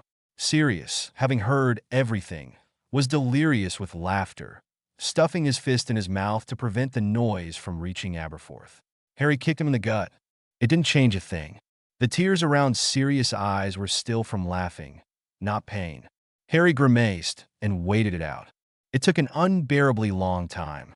Any trouble with the snake? He asked, bringing up business matters in a desperate attempt to distract Sirius from what he'd overheard. Nah. Took a peek in the bag a few times. Still dead. Still a snake. Still creepy. Good. I suppose this can be as good a place as any to hide it for now. I'll leave the room locked, and we can check on it whenever I come down to work the bar. You mean? Began Sirius hopefully. That's right. You're going back to Hogwarts with me. I even got Dumbledore to agree, so no need to sneak around. Well, except when you're serious, said Harry. Hogwarts and sneaking go together like me and Buckbeak, said Sirius cheerily. Loud, violent, and subject to the death penalty? Asked Harry dubiously. Right? We have so much in common. I bet he really would deliver my mail, if I asked really nicely. Hippogriffs are proud creatures, said Harry dryly. It'd have to be something very important. Postcards are out then, said Sirius with a pout. Woof, said Harry. Sirius rolled his eyes. You know, you could just ask me to change, he said. Woof works better. If I randomly say woof, you change. Could save your flea-bitten skin if I see someone coming and you don't. Fine, fine, grumbled Sirius. Woof it is. He still didn't change. Harry stared at him. Sirius stared back, blankly. Woof, said Harry in annoyance. Sirius changed into Padfoot, a sheepish expression on his canine features. Harry cuffed him on the back of the head. Idiot, he muttered affectionately. Let's get back to Hogwarts. Harry had to pick Padfoot up to flew him, since he didn't want Sirius Black appearing in the middle of a pub, even if only Aberforth was around. Soon they were back in Dumbledore's office. Welcome back, Harry. Sirius, said Dumbledore levelly. Woof, said Harry. Sirius shifted. Good to be back, Professor, said Sirius. Dumbledore looked from one to the other with an unreadable expression. Be honest with me, Harry. Am I going to regret this? Probably, but only a little bit. We'll be good. This isn't a second generation of the Marauders, said Harry. I'm beyond relieved to hear it, said Dumbledore. Would you like a drink, Sirius? Harry has classes to attend, but perhaps I can keep you company until he's free at lunch. I believe care of magical creatures is beginning shortly for you, he said, not so subtly. Actually, I'm going to go with Harry to class, said Sirius. I almost am a magical creature, and it's about time I learned to take care of myself, he said. Harry groaned, but Dumbledore smiled. Hagrid will love you, I'm sure. I suppose it's as good a way as any to introduce Harry's new pet to his classmates. Go on then. This class should be quite a novelty for you, Sirius. Harry was outside Hagrid's hut when the bell tolled, signaling the change in lessons. He got no answer when knocking on Hagrid's door, but found the half-giant out back, moving crates into the pumpkin patch. He knew exactly what was inside. Bang ended Scoots. He noticed Padfoot sniff the breeze and bare his teeth at the scent. Harry, you're early. I'd say come help me set up, but these crates could be a mite heavy for you. Not all of us ate our green vegetables and grew up big and strong like you, Hagrid, said Harry. Weren't vegetables, Harry, said Hagrid, but managed to shut his mouth before spilling what he thought was his terrible secret, but was actually commonly speculated on, if not outright known to be true. Silly half-giant, Harry thought. Although not so silly as full giants, he mused, remembering Grop. This is my dog, Padfoot. Dumbledore gave me permission to keep him at Hogwarts, even though he isn't a cat, or an owl, or a toad. Good thing, too, or I'd have had to transfigure him into one. Couldn't leave him behind. Lovely dog, said Hagrid, somewhat distractedly. Harry was stunned. It took a lot to distract Hagrid from a new animal friend, even if it wasn't vicious and huge. "Oh, but of course, the Scroots." "Hagrid," began Harry, peering into the crates. "What is it?" replied Hagrid, not really paying attention, being too occupied moving heavy objects full of baby monsters around. "Did you import these from someone else, or crossbreed the manticores and fire crabs yourself?" Padfoot whimpered. Hagrid dropped a crate. Luckily, it was only an inch off the ground, as he'd almost finished putting it down, so Harry get to listen to the sounds of enraged Scroots instead of watching them scurry off into the undergrowth or attack his shins. "Crossbreeding's illegal," Hagrid said in a shifty tone, avoiding the question instead of taking the easy option and shifting the blame. Hagrid was too honest to lie, especially when caught off guard like this. "So, you did it yourself?" "Wow, that's some serious magic," said Harry, impressed despite himself. "And you don't even have a proper wand. Just an umbrella." "Can't do things like this with a wand," said Hagrid, reluctantly admitting that Harry's accusations were spot on. "Animal magic isn't like casting spells. It's more instinct. Takes understanding, not in education." "I'm impressed," said Harry sincerely. "No wonder you were able to befriend Aragog if you're this talented. Even a baby acromantula would eat most people." Well, he did try a couple of times," said Hagrid, looking abashed. "But not many." "Fong's not your familiar, is he?" asked Harry, putting the pieces together at long last. "This could be troublesome, or useful, or both." "No, he's just a dog. And a friend." "Why'd you ask?" asked Hagrid, perturbed. "Because a wizard can only have one familiar. Aragog's your familiar, isn't he?" Hagrid looked shell-shocked. "Never thought about it, to be honest. But yeah, there's got the ring of truth to it. I'll have to tell him."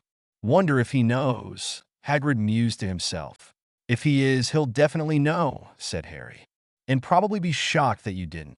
He will be," chuckled Hagrid. "It's not often you get to see a spider the size. Oh, an elephant look surprised." He paused, seeing the students streaming down towards them, and lowered his voice. "Mind not mentioning all this in front of all the others? Don't want any letters going home about crossbreeds or Aragog." "I'd never get you in trouble, Hagrid," promised Harry sincerely. "But there's a few who already know about the acromantula after what happened in second year." "It's not a secret, I suppose," said Hagrid. "It was public knowledge for a while, but people forgot. And now it's their grandkids coming to school, not them. But nobody knows about the blast-ended Scroots, do they?" he asked, desperate and earnest all at once. "Only me and Padfoot here," said Harry, putting a hand on his dogfather's head. Padfoot barked on cue. "He looks like a great dog." "Surprised they're letting you have him, since you already have Hedwig," commented Hagrid. "He's more like a friend than a pet, really," said Harry truthfully. "Did that work on Professor McGonagall?" joked Hagrid. "We'll find out during detention tonight," said Harry. Padfoot wagged his tail, so hard that it thumped against Harry's leg. Harry could only guess that he was proud of his godson for getting detention on the first day back from summer. "On the first day?" said Hagrid in dismay. "Was it fair coming to the feast late? Dumbledore said that weren't your fault." "No, nothing like that. I saw through her stern mask and caught her making a joke when telling me off. She must have an amazing poker face to get away with doing that, even if it goes way over the heads of most students." Hagrid grinned. She likes to play with her students. Has to stop it when they get a bit older, because they start to hear the jokes and not just the stern voice. Kids are like animals. It's all about your tone, not what you say. But some people start listening when they grow up. Not many, mind you, he said with a wink. They were interrupted by the arriving Gryffindors, who were mostly intact, save for Neville, who dripped bubotuberpus. His face and the back of his robes in particular were soaked in it.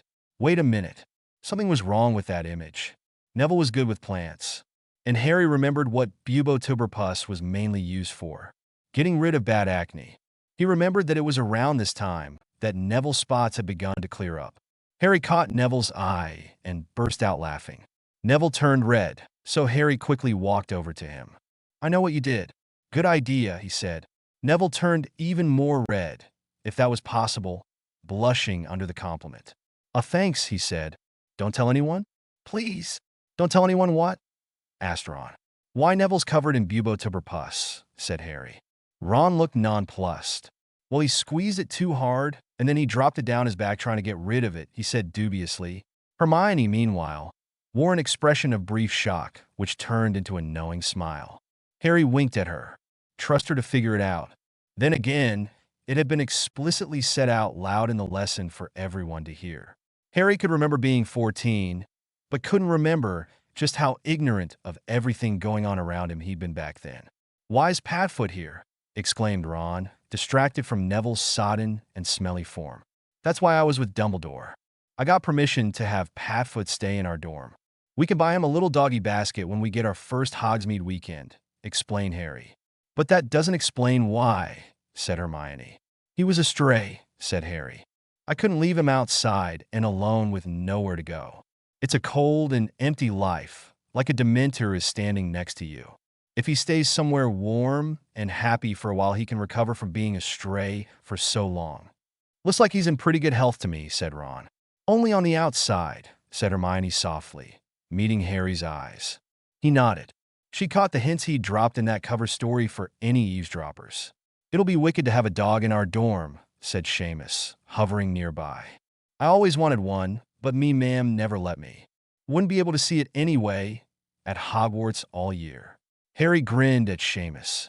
Another one on board. Neville wouldn't have any reason to object. So long as Dean didn't turn out to be allergic or a whiny bitch, this would work like a charm. The lesson was over fairly quickly. Everyone except Harry was nursing burns and blisters, and Padfoot was whimpering in pain from where he'd been bitten. An infant screw had escaped its cage, and Padfoot had caught it. Unfortunately, it had been one of the ones with the nasty suckers on its belly, and had managed to injure the inside of Padfoot's mouth. Harry leaned low when everyone else was distracted by complaining about how horrible the scrits were. "I'll heal that for you as soon as we're alone. I don't know if healing charms will work on a dog, and I don't want to risk turning your sinuses inside out by botching them." Padfoot pressed his head against Harry's leg in recognition. "At last!" exclaimed Ron loudly. "Lunch! We just were lunch," muttered Neville, glaring at the script crates. Harry snickered. On the way up to the castle, he managed to grab Ron and Hermione and pull them into a secret passageway. "Hey," complained Ron. "Lunch!" "Woof," said Harry. "It makes no sense telling me to turn back by saying woof as well," complained Sirius, morphing back into his human form. "I know, but it annoyed you," said Harry. Sirius growled. Hermione jumped. It had been an actual growl like a feral dog, not the sound of an annoyed human. Harry didn't blame her for being startled. "Open your mouth," Harry commanded. "Episki." "I hate those things," muttered Sirius. "I hate your dog breath." "Do you think it'd be suspicious if I taught my new dog to use a toothbrush?" asked Harry. Sirius' eyes narrowed, but he smiled. It wasn't a nice smile. "I'll have to borrow yours," he said. "That's vile," stated Hermione. "But why are you here? I thought you were out of the country." "So does the Ministry," said Sirius. "That's how I can get away with it. They're not really looking for me anymore. But I've got to look out for Harry." "I can look after myself," said Harry. "What about that accident you had over the summer?" suggested Hermione. "Maybe Sirius could have prevented it from happening." Harry and Sirius exchanged a meaningful look, but said nothing. "But that's not the only reason, is it?" Hermione asked, going back to what she'd realized in care of magical creatures. "You can't heal properly if you're on the run, even in another country. You need rest, right?" "Pretty much," admitted Sirius. "It goes deeper than that. Dementors do something nasty to you when you're exposed for too long. But being here is going to help with that." "So you're swapping one animagus in your dorm for another," said Hermione, looking from Ron to Harry. Harry laughed, but Ron turned an odd color and clenched his fists. "This one isn't evil. Or boring," Ron bit out. "It's not the same." Sirius put his hand on Ron's shoulder, and he calmed down a bit. "Just think of me as a dog when I look like one, and Sirius when I look like this. Two different entities. No connection. Think you can do that?" "Yeah," said Ron at last. "Padfoot and Sirius."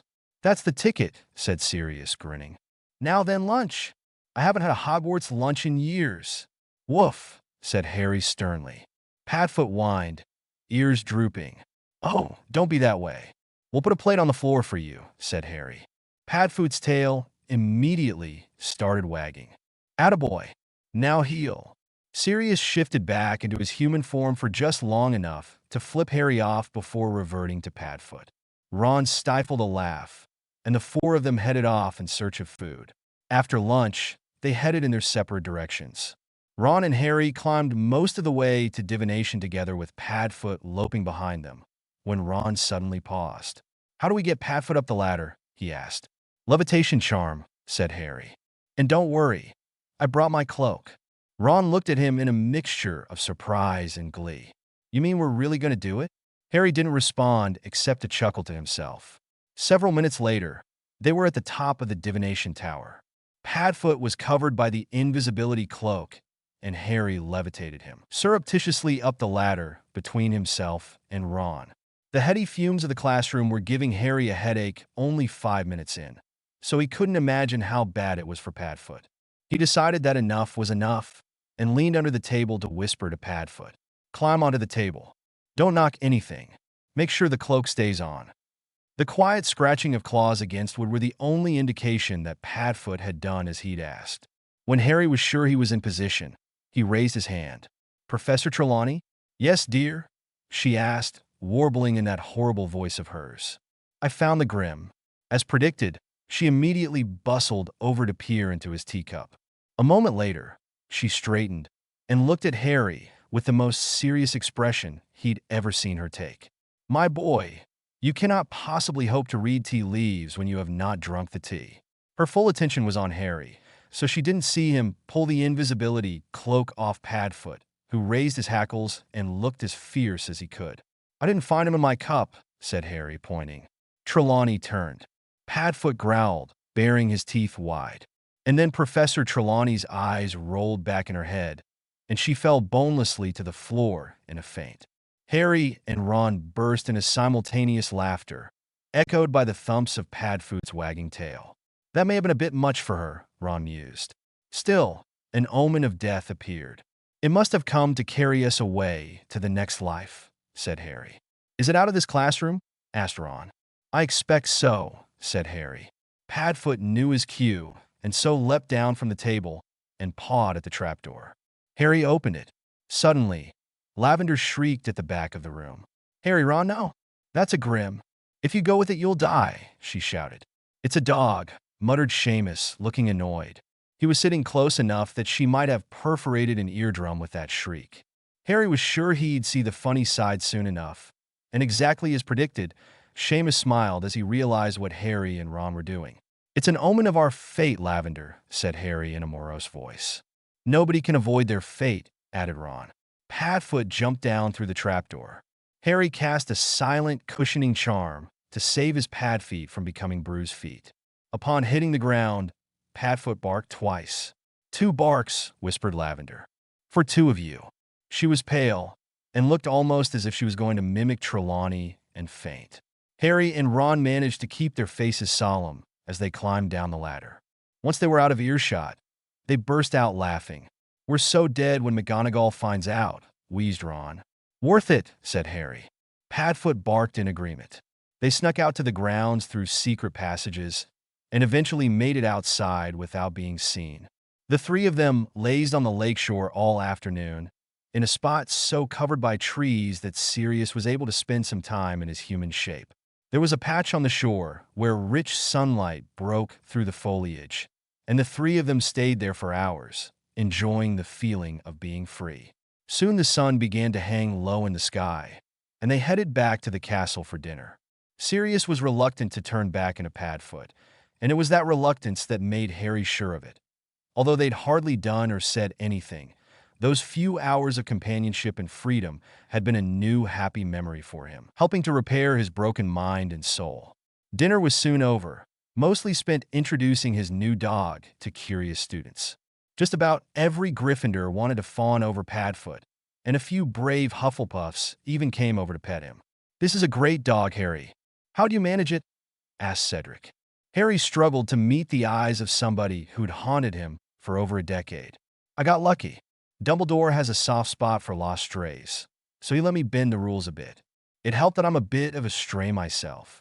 "You don't look like much of a stray these days," he said. Harry smiled at Cedric uneasily. Every scared little first year has to grow up sometime, he said. Seems like you've been doing a lot of growing, Cedric said cautiously. There are rumors going around that your accident actually made you overage.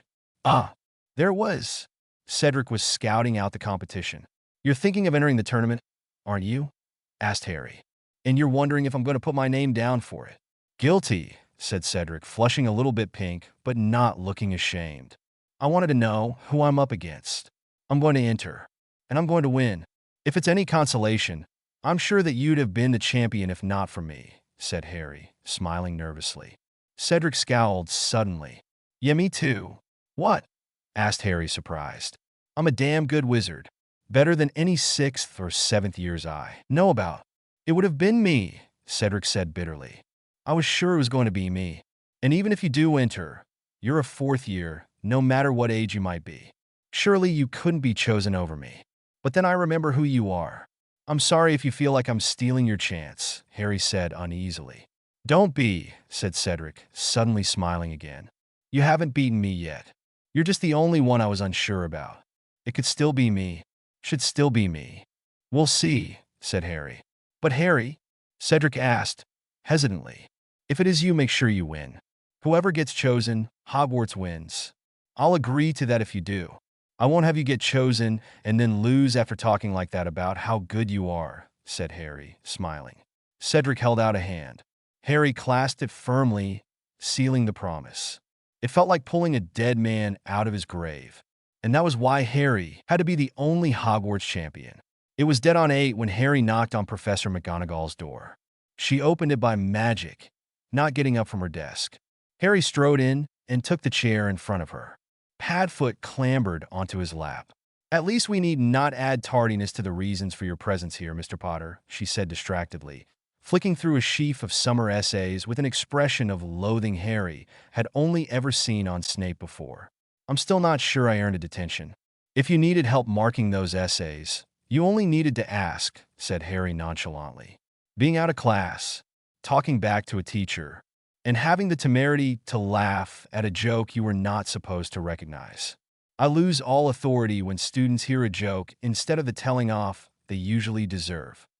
So in short, you're annoyed that I caught you out? Asked Harry mildly. Annoyed because it means I can no longer amuse myself in such a manner in your transfiguration lessons any longer.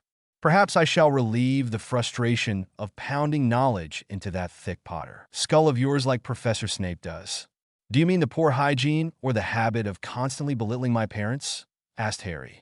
Professor McGonagall looked up with an expression that was part annoyance and part triumph. And here we have you insulting 2 teachers. I had planned to send you on your way, but perhaps this detention is justified after all, she said. I only insulted Snape, said Harry, confused. No, Mr. Potter, and I need not remind you that it is Professor Snape. You insulted me by suggesting that I might take up the habit of slandering Lily and James. Padfoot's ears perked up, and he growled. Professor McGonagall gave Padfoot a sharp look. I don't know what Albus was thinking, letting you bring a stray dog into the school, but I assure you, I do not make a habit of speaking ill of the dead, especially those who were as dear to me as your parents were. Well, he's not really a dog, said Harry, pushing Padfoot off his lap. He's Sirius Black, said Sirius, shifting to stand on 2 legs, then dipping back down into a flourishing bow. It's good to see you again, Minnie, he continued. Harry saw the expression on Professor McGonagall's face turn from shock to rage, and immediately felt his heart turn to ice. What was this? She didn't know. Expelliarmus, she snapped, and Sirius crashed into the ground, his wand landing more neatly in Professor McGonagall's free hand. What have you done to Harry, you traitorous beast? She demanded. Incarcerus. Thin cords appeared from the air, binding Sirius' wrists together behind his back. I haven't done anything to him, protested Sirius, wide-eyed in horror. Harry was just chanting oh shit, oh shit, oh shit in his head, over and over. Silencio, snarled Professor McGonagall, muting Sirius, please. Potter, you've been confounded. Must have been, unless it was the Imperious. She trailed off, muttering to herself, a white-knuckled hand gripping her wand. Harry cursed Dumbledore silently. Just how had that old bastard expected this to go down? Had he meant for Harry to introduce his head of house to his new pet? Poppy will have to take a look at you to be sure. Albus can deal with Black. Black! Here, she shouted. Harry had never seen her this angry. She got frustrated with students and could have an icy severity, but this was red-hot anger. It was personal. Fuck. She really believed that Sirius had killed his parents. Professor, I think there's something I need to tell you, said Harry. She looked at him, her face a mask. Sirius is innocent. It was Pettigrew who betrayed my parents, not him. Oh, Harry, she murmured. That's the Confundus charm on you. Try to break through it if you can. It'll wear off in time, but you can help it along. You're a stubborn boy. I know that. Use it. Sirius killed Peter Pettigrew just after your parents died. Ignore whatever lies he ensorcelled into your head and think. I think perhaps you should let Sirius explain himself, suggested Harry, and raised his wand to finite, serious magical gag. Expelliarmus! Cried McGonagall. Harry felt the world slow down as his battlefield adrenaline kicked in. By the time McGonagall had finished speaking the incantation for the disarming charm, he had his wand raised directly into the path of her spell. He let flitters of chronomancy loose, the most basic defense he had learned against spells by using time magic. The flitters warped time around the spell, causing it to lose cohesion, existing partway in the past, present, and future. He had come to rely on it more than shield charms, although it had its limits. Flitters didn't block the spell like a shield would. They broke it apart. There was a flash of red light as the spell failed, and McGonagall stared at Harry with a grim expression. It must be the Imperius, then, she whispered to herself. I'm not enthralled by any spell, Harry snapped. Be reasonable. Sit down so we can explain the situation. No, Harry, you're confounded. Whatever you believe right now, it's a lie Black planted into your mind with a spell, she insisted. Her wand was still pointing at him. His every instinct screamed at him to take it from her, but he pushed it aside. This wasn't a battlefield. He didn't want to hurt her by dueling her. She had to see reason. Professor Dumbledore will back up anything we say, offered Harry. McGonagall shook her head sadly. Albus will help explain what's happened to you. He'll be able to put this to rights. Stupefy. Harry's wand was still in the air, so he only needed to call out the chronomantic flitters and dissipate her spell again. He raised an eyebrow. Professor, you're the one who's been attacking us. I'm not confounded. I'm rational, coherent, and obviously know something you don't. Please put the wand down. Please don't make me hurt you, he added afterwards, silently. He could see it in her eyes. She wasn't backing down. Harry grimaced. He had to end this fast. He cast a silent, stunning spell, but the bright blue of a protego blocked it. Harry sighed. Anything strong enough to get through her shield would be lethal. She wasn't listening to reason. Sometimes there was only one way to end a fight, letting the other person win. Harry cast another stunning spell, but tweaked this one with chronomancy, freezing it in place at the tip of his wand. Outside, time, until released. Expelliarmus, tried Professor McGonagall again. This time he didn't call the flitters. Couldn't, in fact, as his wand was already occupied by a spell. His wand flew through the air as neatly as Sirius' hand and landed in McGonagall's hand. The chronomantic lock triggered, and Harry's frozen stunning spell dispersed into Professor McGonagall's hand. She collapsed, hitting her head on the side of the desk as she fell. Harry winced. That was exactly what he'd been trying to avoid. He looked around the room. Sirius lay trussed in ropes in the corner, silenced and only able to writhe. McGonagall lay uncannily still on the floor, bleeding prodigiously from a head wound. 3 wands held across her 2 hands, even while stunned. Harry tried to tell himself that head wounds bled a lot, and that it looked like it was bleeding more than it was because the red contrasted against her gray hair, but he wasn't convincing himself. What a mess! And he hadn't even got out of his chair. Harry pushed himself out of it, muttering profanities. At least McGonagall wasn't conscious to hear them and pass out again in shock. He went to her first, taking his wand and Sirius back. He shot a finite incantatem at Sirius and threw his godfather's wand after the spell, never taking his attention off his fallen transfiguration teacher. Fuck, this was a disaster. Harry wasn't a healer, and this one looked bad. He couldn't send Sirius to get Madame Pomfrey, but he couldn't leave Professor McGonagall alone, or worse, with Sirius while he went to get her. He sighed and fingered the mottled surface of his wand. It had never worked before, but it was worth a try. Harry loosed the flitters, but unlike the directionless clouds he used to block spells, he wove them with gestures of his wand, shaping them over Professor McGonagall. The easiest option would be to revert her body to an earlier form, effectively reversing time and healing her. But that would cause her to lose all memories of what had happened, would mean that this fight had served no purpose but to ruin his evening. So he pushed for something deeper, something new. He'd never been able to grasp the finer points of this technique before, but the theory was sound.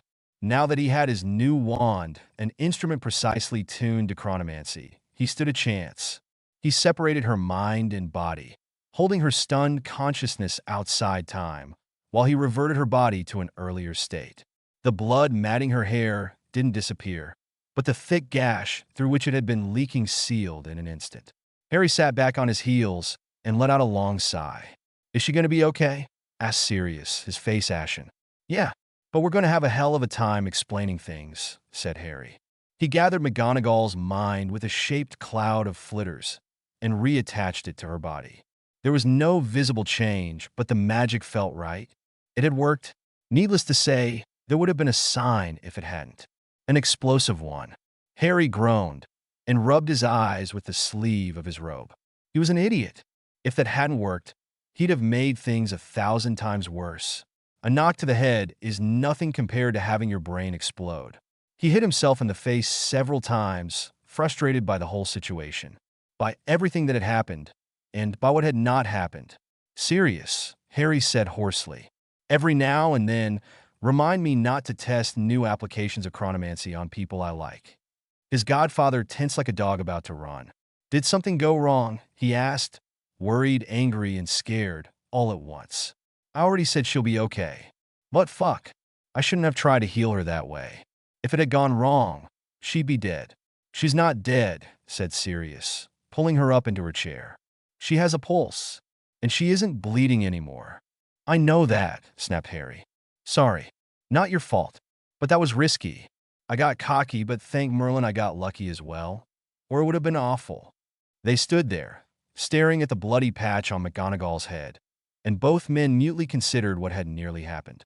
Sirius arrested to McGonagall dying. There were no good options in that brief fight. "So what now?" asked Sirius. "Stand back. Against the wall. Leave your wand on the desk," said Harry. "My wand? What if she attacks us again?" Sirius questioned, even as he put his wand down. Harry let out a breath of relief at that simple gesture of trust. Sirius had done as he'd asked, even while questioning why. He'd trusted Harry, had a reason. Trust was everything now. "She's less likely to attack if you're not armed. Either of you," Harry added wryly, putting his teacher's wand beside Sirius. "Innervate," he said. Professor McGonagall's eyes snapped open, blazing with fury. "My wand is on the desk," said Sirius quietly. "I'm not attacking you or Harry. Ever. Professor Dumbledore gave me the impression you knew that Sirius was innocent," said Harry. "He'll be able to verify that as soon as you want to ask. Flew him now if you want to." Harry hoped she wouldn't take that option. He didn't want to involve Dumbledore in the mess he'd caused. This was his game from here on out. Dumbledore was going to be a piece on his chessboard this time around.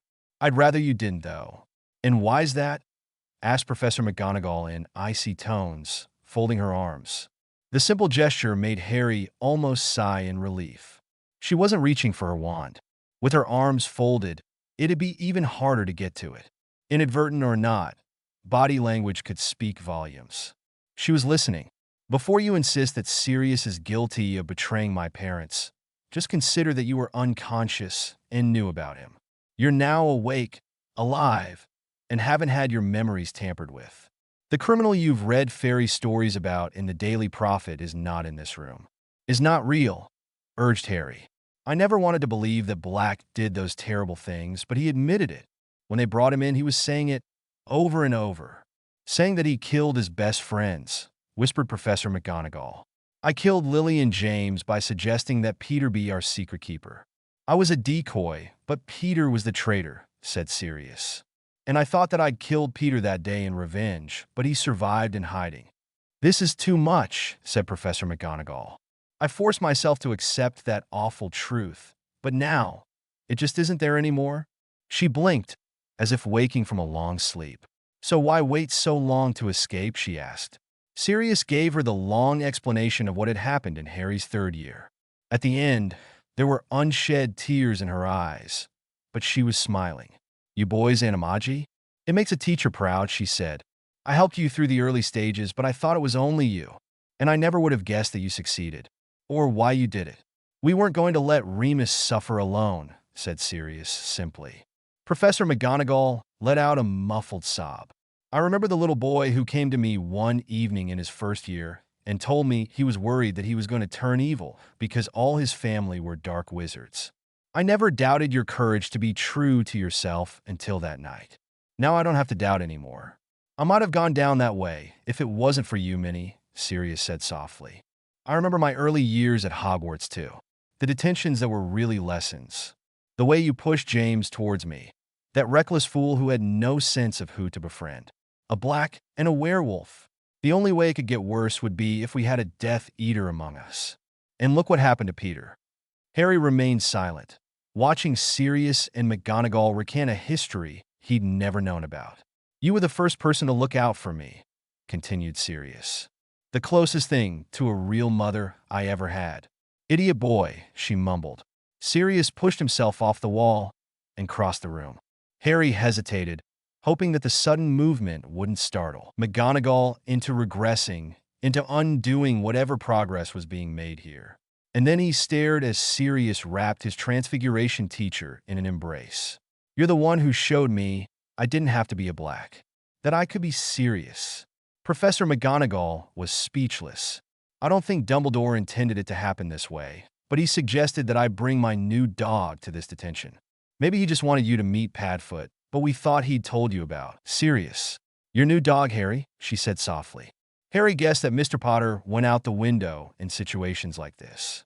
Dumbledore's already agreed he can stay with me in the dorm, since he has no other home, but my head of house should probably know about it too. He's a lovely dog. Goes woof, said Harry. Sirius groaned at the trigger word, but transformed regardless. Padfoot jumped up onto the desk and looked at Professor McGonagall intently. Of all my students, I was always proudest of you, Sirius. Now I'm prouder than ever. Nobody has ever become an animagus under my tutelage, and you not only became one, you taught 2 other students. And all to help ease a friend's pain, she mused. Sirius Black is a man, Professor, said Harry gently. My dog is called Padfoot. Of course, Mr. Potter, she said, gathering some of her lost composure. When I have a free period, Padfoot is welcome to visit me. I dare say he'll enjoy some company that isn't teenagers, and even a dog could spot some of the more outrageous mistakes in the essays I have to mark, so perhaps he'll even help me with your homework, Mr. Potter. Harry smiled and tugged at Padfoot's ear. Consider this rent. Gryffindor dorm dog and assistant transfiguration professor. It'll help you pass the time while I'm elsewhere. Padfoot barked in agreement. You mean in class? Asked Professor McGonagall, raising an eyebrow. Sometimes, said Harry. Professor McGonagall shook her head. I don't even want to know. This is too much to take in already. Don't even think of telling me what you're up to until I've had a strong drink and a night's sleep. I've had worse detentions, Harry mused. Yes, I recall Voldemort attacking you in one, said Professor McGonagall dryly. I actually meant answering Lockhart's fan mail, said Harry offhandedly. But I suppose Voldemort was a close second. Draco was annoying the whole time. Go to bed, Mr. Potter, and take Mr. Padfoot with you. Because of you two, my entire third-year class is getting an acceptable for their summer homework, and I'm setting fire to my employer's beard in the morning. Good night, Professor, said Harry. Good night, Potter, she said firmly, finally reaching for her wand and pushing him out of her office. Once Harry and Padfoot stood in the corridor, they heard her cast a locking charm, and then there was silence. Man and dog looked at each other. Bad detention, Harry? Harry spun around, only to see Katie a few feet away. It wasn't really a detention, he said. You look like somebody kicked your dog, she said sardonically. Which I would never do, she added hastily, giving Padfoot a quick look. Professor McGonagall is a cat person, but she's agreed to let Padfoot stay. It was a bit of a fight, though, he said. How does she feel about acromantula? Asked Katie airily. Harry gave in to his baser desires and hexed her. Langlock, wordlessly, so she couldn't learn the spell and use it against him. Her tongue locked against the roof of her mouth. She tried to speak, but only muted moaning sounds came out. Her muffled moans of complaint cheered him up as he walked in the much-needed direction of bed. Idly he wondered if that spell would wear off on its own, or if Katie's dormmates would be getting a nice, quiet night. If she ever kicks you, we're feeding her to one of those blasted acromantula she's so enamored with, Harry said to Padfoot. Although she might like that. Do hippogriffs eat people? Buckbeak mostly liked ferrets. Padfoot barked, which Harry interpreted as him saying that he liked to eat ferrets too. He wouldn't be surprised. Chapter 8. A/N. And here's Chapter 8. Harry's beginning to get frustrated with waiting for events to happen, so he's given in and is beginning to meddle a little early and in unexpected avenues thanks to the unwitting suggestions of another student who has no idea what she's going to be helping Harry do. Harry stared at Ravenclaw's diadem. Sirius stared at Ravenclaw's diadem. There was no compulsion coming from it, only their natural desire to ram magical objects which promised to power up onto their heads. Bastard, said Sirius. Yeah, agreed Harry. I don't want to trash the Founder's artifacts this time. There's one surviving item for each of them. That seems important, somehow. Laden with magical symbolism, I can't even pretend to understand, but there's a pattern there, and that's how old magic works, said Sirius. Still, if we run out of time, there's always fiend fire, said Harry with a sigh. But the Horcruxes aren't our priority. The resurrection is, so we can't move openly against Voldemort yet. You said that happens at the end of the year. Do you plan to just sit on your hands, going to History of Magic and waiting? Asked Sirius incredulously. Harry snorted in derision. Don't be ridiculous. I have to wait until my name comes out of the Goblet of Fire. Then we're off the leash. 2 months. It feels like a lifetime. Harry groaned and turned to Sirius. I can't do it. I slept through these lessons already. Now I actually know the material. That makes it worse. James and I felt like that sometimes. Not the Deja Vu time travel bit, of course, but we were way ahead of the class in anything that needed a wand. We filled our time with some extracurricular activities, said Sirius, smirking. The Weasley twins have a monopoly on pranks and a business plan for their future. I'm not stepping on that, so you can reenact your childhood. Forget the pranks. That was just what everyone saw us do. What do we do that nobody else knew about? Asked Sirius. The map? And your animagus forms? Guessed Harry. Exactly, exclaimed Sirius in triumph. We didn't just focus on the main task. Ours was school. Yours is Voldemort. Same deal. We had side projects, deviated from the path, because the end goal was waiting for us at exam time, and we had plenty of time to spare, prepare, and waste on our own goals. I have side projects, said Harry shiftily. Do they all swing back into your main project? Sirius asked in mock exasperation. I'm Harry Potter. Everything I do typically ends in Voldemort, Harry said wryly. Sirius shook his head in mock disgust. Does that include women? Sirius asked in jest. Harry's mood soured. He gave Sirius a bleak look. Yeah, once or twice. He didn't like it when I was happy. He liked to take my things and break them. People aren't things, but they are to him. Shit, Harry, began Sirius, but Harry cut him off. Whatever you were about to say, forget it. I've heard all the hollow platitudes before. Some things cut you in a way that words can't reach. You live with it. You move on. You carry it with you, but it's not a burden. It's who you are. Sympathy doesn't make it better, he said bitterly. Sirius gave Harry a hard look. Will killing him make it better? Harry sighed. No, he said at last. But it'll make him stop. That's more important than anyone I've lost. We've all lost people to Voldemort, and that was just his first war. It gets worse. Always it gets worse. That's what I'm here for. To change the direction so things can get better someday, even if we don't live to see it. Tell me about these side projects of yours, asked Sirius. No, don't look at me all mopey like that. Future, past, whatever. Even if it won't happen again, it'll always have happened to you, right? Yes, said Harry through gritted teeth. Even if we save the world and cover it in butterflies, I'll remember, when it went the other way. So don't let it be a burden, said Sirius, using Harry's own words against him. It's experience, motivation. You know his tactics and his personality. He doesn't know you. That's a massive advantage. I always cheat, said Harry with a grim smile. Attaboy, said Sirius, ruffling Harry's hair. So, side projects. The first is the Daily Prophet. Rita Skeeter. I don't know if you know her, given that you were in Azkaban for most of her career. I read a few papers when I slipped out, said Sirius. She's a nasty piece of work.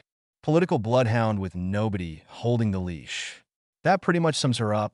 She attacks everyone for trashy, sensationalist articles. But narrow her aim a bit, and you've got the power of the mob on your hands. People believe what they see in the paper just because it's in the paper. Like Sirius Black, mass murder. Sirius shifted uneasily. Harry almost didn't notice. What? He asked. Surely that doesn't bother you? We both know it's not true. That's the thing, said Sirius slowly. I didn't kill Pettigrew. I was trying to believe me, but we both saw him alive and well last year. But what they're calling me. Yeah, that's true. You were fighting a war, insisted Harry. Death Eaters don't fall down to tickling jinxes. You have to put them down so they don't get up. I know that, growled Sirius. I don't care about anyone who's died with their wand pointed at me. I'm not going to lie down without fighting to the bone. But those muggles weren't fighting me. They were just there. Harry looked at his godfather, uncertain. Was this an after-effect of the Dementors? Survivor's guilt warped by dark magic? Was it just something lost in the confusion as he fought Pettigrew?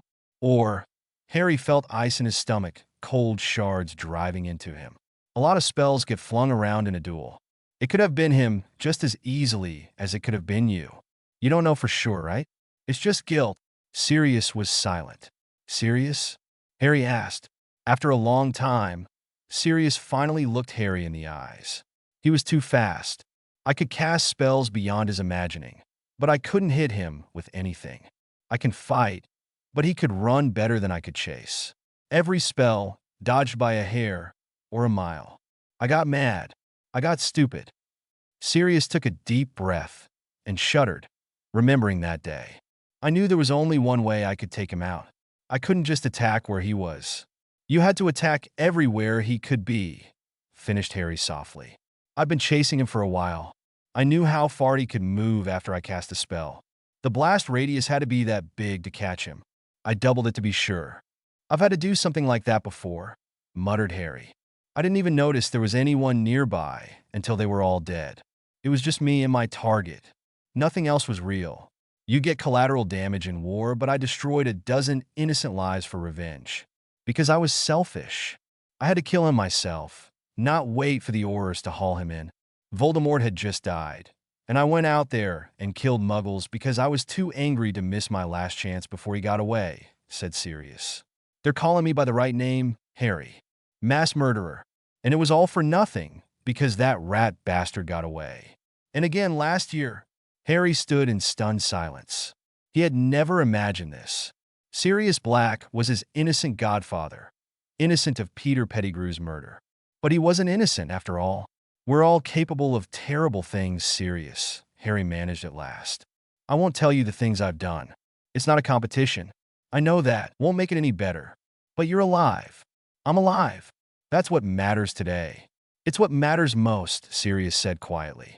But it's not the only thing which matters. I know you've been moving to clear my name. Don't. I could have escaped from Azkaban for a very long time. But I knew I deserved to be there. You can do more good out here, said Harry adamantly. Yes, said Sirius. When I saw that Pettigrew was alive, I had to go after him to finish the job. To make those deaths mean something. Not just random slaughter. That was more important than being punished for what I did. What we're doing now, even though I don't know the half of it, is more important than being punished. You don't deserve to be punished, said Harry. Punishment isn't justice. It's revenge. You saw where that leads, both in Azkaban and how you got there. Then what is justice?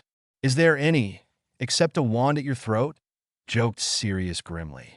Justice is stopping the people who are going to do it again. The ones who do it on purpose. The ones who don't feel bad afterwards and ask themselves questions like these. Sirius, shouted Harry. Don't drown in guilt, you mangy hound. You're my second favorite pet, Harry said at last, after a silence that had gone on too long. Sirius remained silent for a while, but when he finally looked up, he no longer looked stricken by grief and guilt. I thought telling you would be harder than this, he said. Let me guess. You expected me to be outraged and curse your name and hate you? Just a bit, said Sirius. Telling me was just another attempt to punish yourself, wasn't it? Demanded Harry. When Sirius didn't look at him, he powered on regardless. But it didn't work. You finally told me. Got rid of that horrible secret that was dragging you down. Now it's just part of who you are. It's in the open. Accept it and live. You're right. It didn't work, said Sirius. I actually feel better now. That's fucked up. I'm still going to clear your name, said Harry. I won't live a lie, Harry. I killed those people, and the Ministry should hunt down killers, not pardons them. Some Death Eaters might have bought their way out, but I'll live an honest life as a fugitive, fucked up as that might sound. I understand, said Harry softly. Then you won't do it? I'm still going to do what I was planning. Get the truth out there. Harry shrugged and smiled weakly at Sirius. Just turns out the truth isn't what I thought after all. What exactly are you going to tell people? Demanded Sirius. What happened? That you're not a Death Eater. You're a loyal friend who made a mistake while mad with grief. That you're not a danger lurking on the street corner. Just a man who fucked up as badly as I might do. None of that brings those muggles back to life. Harry gazed into the distance for a while, trying to push away memories of scorched flesh and screams. It might bring you back to life, Harry said at last. Sirius sighed and slumped onto the floor. All right. At least this will stop some people from being afraid to go out at night because I'm on the loose. They thought I was evil. I can cope with admitting I was just stupid. The line between the two gets frighteningly thin at times, said Harry. Harry gazed at Ravenclaw's diadem, still perched only feet away from them. He wondered if the Horcrux had been pulling on serious negative emotions, forcing this confession. He sighed and shook his head wearily. Maybe it had, and maybe it hadn't. Maybe this had been building up for a while and needed to come out. Either way, it was done. In a way, Harry hoped it had been the Horcrux. Because, despite Sirius' horrible confession, Harry had seen the weight lift from him at the thought of getting his true story out there, even if it changed nothing when the DMLE came sniffing around. Let's get out of here, said Harry. We can't do anything with it, and it's safest here, where nobody ever comes except to lose things. Should we bring the snake here? Suggested Sirius. I don't know if I like the thought of two of them being in the same room, said Harry. It might be nothing but Horcruxes pull at each other. They might draw on each other, grow stronger, combine into one, maybe explode, or do nothing. But they could alert Voldemort to somebody interfering with them, and that might cause his plans to change. If you rely on him behaving as he did last time, you'll die the moment he tries something new, cautioned Sirius. I know, said Harry. I'm not trying to repeat the past. Just make sure that one moment still happens. As soon as my name comes out of the goblet of fire, it's a fixed moment in time. He'll use the same ritual. I'll fuck it up for him. Then we fight. Why not just get him now while he's weak? Asked Sirius. He'll find another way to come back when we don't expect it. He'll be back eventually. All we can do is prepare. Either we fight on our terms in the open, or his with assassinations in the shadows and terror in the streets. Right, said Sirius. The Horcruxes. We can exorcise them when we learn how, or destroy them if we never do. Strip his advantages away. This time counts for all, said Harry. This time? Enough moping, demanded Harry at last. Woof. Sirius shifted back into Padfoot, and they left that oversized room of lost treasures and traps behind. Harry hoped he could prevent the Founder's artifacts from being damaged, but if he needed to, he'd tear down Hogwarts itself, brick by brick, to stop Voldemort. Oh shit, swore Harry, realizing what time it was. I'm late for Quidditch practice. He dumped Padfoot in his dorm, grabbed his firebolt, and flew out of the nearest window, which was both big enough and could open. It took a while to find one suitable, but was a lot quicker than walking down the stairs. By the time he reached the pitch, everyone was packing away their brooms. Sorry, he said to the group. I had a detention with McGonagall, and it dragged on way longer than it was supposed to. You're just lucky nobody else is stepping up to play Seeker, said Angelina, in a tired voice, but not an angry one. Your keeper lives up to his recommendation. He's in, but I want to see you fly again before I decide whether I need to hold seeker tryouts. Fair enough, said Harry, just as Fred, George, and Katie all spontaneously exclaimed the opposite. That's not fair, they claimed, all at the exact same time. Harry looked quizzically at the twins. Did you guys do something to her? Sink your pocket watches or something? Not a thing, said Fred. But we're a team, and a team thinks with one brain, shared between us, unfortunately, and it happens to be mine. Or at least that's what team captain meant last time I checked, said Angelina. Harry smiled, and Alicia giggled in the background. How was practice? He asked Angelina. Well enough, she said. McLaggen needs a lot of work learning to play with others instead of showing off, but the twins have put on some muscle over the summer, and I've been thinking of some new plays I want to try. How about your seeker? Harry asked. Flew so fast I couldn't see him, she replied in a deadpan voice. Unfortunately, the snitch got eaten by a passing owl. Tragic, said Harry. It'll be tragic if you can't handle your firebolt, Potter, shouted Cormac. Let me show you how to fly so fast that you disappear, then McLaggen, taunted Harry. He kicked off the ground and flew full speed into the distance, quickly leaving the Quidditch pitch behind him. He grinned, wondering what the others would think when he never came back. He imagined that it would be any moment now that he disappeared, becoming too small to see. But that wasn't what he was here for. Harry pushed forward at full speed on his firebolt until he passed the wards surrounding the school. He felt them wash over him like stepping through a curtain of water, and then was free. Immediately outside the wards, he landed, left his firebolt hidden in a tree which he marked with a simple rune, and disapparated. He reappeared in the stairwell of the Daily Prophet office building. A light was still on in Skeeter's office. Excellent. He'd had her pegged as the type to work late, and was hoping he wouldn't have to root through employee files to find her home address. While hidden in the shadow of the stairwell, Harry transfigured his Hogwarts robes into threadbare homespun, and cast his age forward until he looked more or less the same age he had been when he'd first met Skeeter in this timeline. He walked along creaking floorboards, and had a hand raised to knock when she pulled her office door open. For a moment, Harry considered knocking on her face, but that didn't fit the role he was playing, so he restrained himself. Mr. Potter, she greeted him in that sickening drawl. From her expression, it was clear she thought she'd caught him, thanks to that snooping charm she'd planted on him. If it wouldn't blow his cover, Harry would have laughed at how close she was to the truth. Instead, he furrowed his eyebrows in the pretense of annoyance. How do you know? He demanded. This office is closed, locked, and you come stealing in here while I'm working, the only woman in the building. Why? I really should be the one to ask the questions, shouldn't I? And if you have the answers, I won't need to call the DMLE down now, will I? She said, simpering. Harry was revolted, but hid the expression under a mask of anger. Then I'll just tell him about your beetle, won't I? He insisted. Oh, please, Skeeter said dismissively. People say anything when they're being hauled off to the cells. That's the one time nobody would believe anything you said. And if you said it then, they'd never believe you if you tried to use it another time. At least tell me how you knew who I was, Harry grunted. Oh, the pieces all fit. A strange grandfather. Faked his own death so cunningly that even I struggled to trace it. Harry stifled a snort, and Skeeter gave him a firm look. Oh yes, I managed to trace your forged paperwork. Going underground to hide from the war? Were we? But too ashamed to come back out when the world was put to rights and your son was dead. Journalists, grumbled Harry under his breath. The bitterness in his voice was sincere. The way she'd fabricated a story to deceive the fictional Charles Potter was eerily reminiscent of a certain hate campaign launched against Harry himself, in that it was utter bullshit, but spun a certain way could look like the truth. Don't lie to me, Charles. I'll always find out. But if you keep my secrets and give me my answer, I'll let you leave here a free man. It was so brave of you. After all, she gushed, leaning closer to him. How you finally came out of hiding to help your orphan grandson, the boy who lived when he had that terrible accident. Tell me your story and I'll make you look good in it.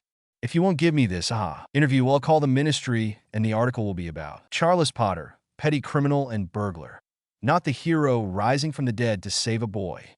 She cackled in pure glee. Harry shuddered. He really hated this woman. Don't write my story, he said. Keep my secrets, and I'll keep yours.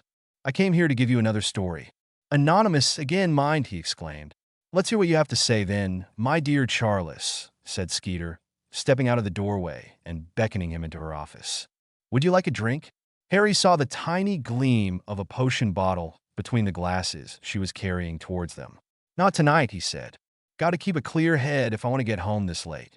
Oh my, said Skeeter, raising a hand to her mouth. That sounds like it has a story behind it. But not the one I brought for you, Harry snarled. I have a better story than a lost old man. I want you to print it. Well, she said, quick quotes quill hovering in the air beside her. Harry jumped at the sight of it. He hadn't even seen it appear. Her bag wasn't nearby. She must have sewn the damn things into her clothing. Harry supposed that explained how she managed to sneak them into so many controlled events. He quickly related to her the new, true, and tragic story of Sirius Black. Oh, that's good, she purred. This will make the headlines sit up and dance. She paused for a second and then gave Charles a sideways look. So how's your grandson doing these days? She asked slyly. You know he doesn't even know I'm alive. And I wanted to stay that way, snapped Harry. I'm a disgrace to the Potter name. He's our future. Let history say I died when my medical records say I died, and forget all about me. He'll have a better life without the shame of a cowardly old man haunting him. Said Skeeter, tapping her lips with the quill. Surely you've been keeping an ear to the ground. What's he up to these days? Recovered nicely from the accident? Or is he still at Mungo's? Nobody saw him board the train to Hogwarts, you know, she whispered conspiratorially. He's at Hogwarts, going to enter the Triwizard Tournament. That's the rumor. And if that accident back in summer really made him 17, he's allowed. I checked the rules. The last scion of the Potter family, poised to restore their lost honor, taunted Skeeter. Harry clenched his fists and got to his feet. Look, lady, I'll get you stories, but you keep my name out of it. Out of everything. I'll pass what I hear your way if you'll just let me be, he said, his tone starting as anger, but turning into pleading over the course of his words. Oh, very well. Champion of Great Britain it is. No attachment to the Potter name at all. Skeeter closed her notebook. The noise was both quiet and deafening as a coffin lid sliding shut. What? Exclaimed Harry, faking outrage. He's a Potter. If he wins that tournament, that's glory everlasting for the Potter family. You can't take that away in a nickname. Oh, but I can, purred Skeeter. Your choice, Charles. A Potter champion and a Potter criminal? Or just Harry, the champion? Harry blustered and swore at her for a moment, then pretended to come to a decision. Fine. Just Harry. I stay out of it. You never put me in a story ever, he demanded. So long as you bring me juicy tidbits like this, my dear burglar, she said sweetly. Her eyes narrowed in an instant. Now, scat. I'm sure you can break out as easily as you broke in. I have not one, but 2 new articles for tomorrow's Morning Prophet. You cheated me, Harry accused her. Not at all. You didn't even know it was a story. I drew it out of you, pieced it together. The story of the champion is all mine. I want paying for anything else I bring you, Harry said flatly. You swindled twice what I offered out of me tonight. I won't have nothing but discretion and coin after that. As you wish, dear, said Skeeter. But do be sure to close my door on your way out. Harry slammed it shut behind himself, leaving a very smug witch. Once he'd reached the sanctuary of the stairwell, he operated back to the edge of Hogwarts. And he smiled. The only way to beat someone like Skeeter is to look like you've been beaten. They'll take everything you have and use it against you. So have nothing. Lose it all. Let them win. What does it matter when their prize is going to benefit you? Guerrilla warfare. Tabloid journalism. Plain old lying. Harry had practice. Skeeter had played right into his hands, and the only cost was the sleaziness he felt from being around her.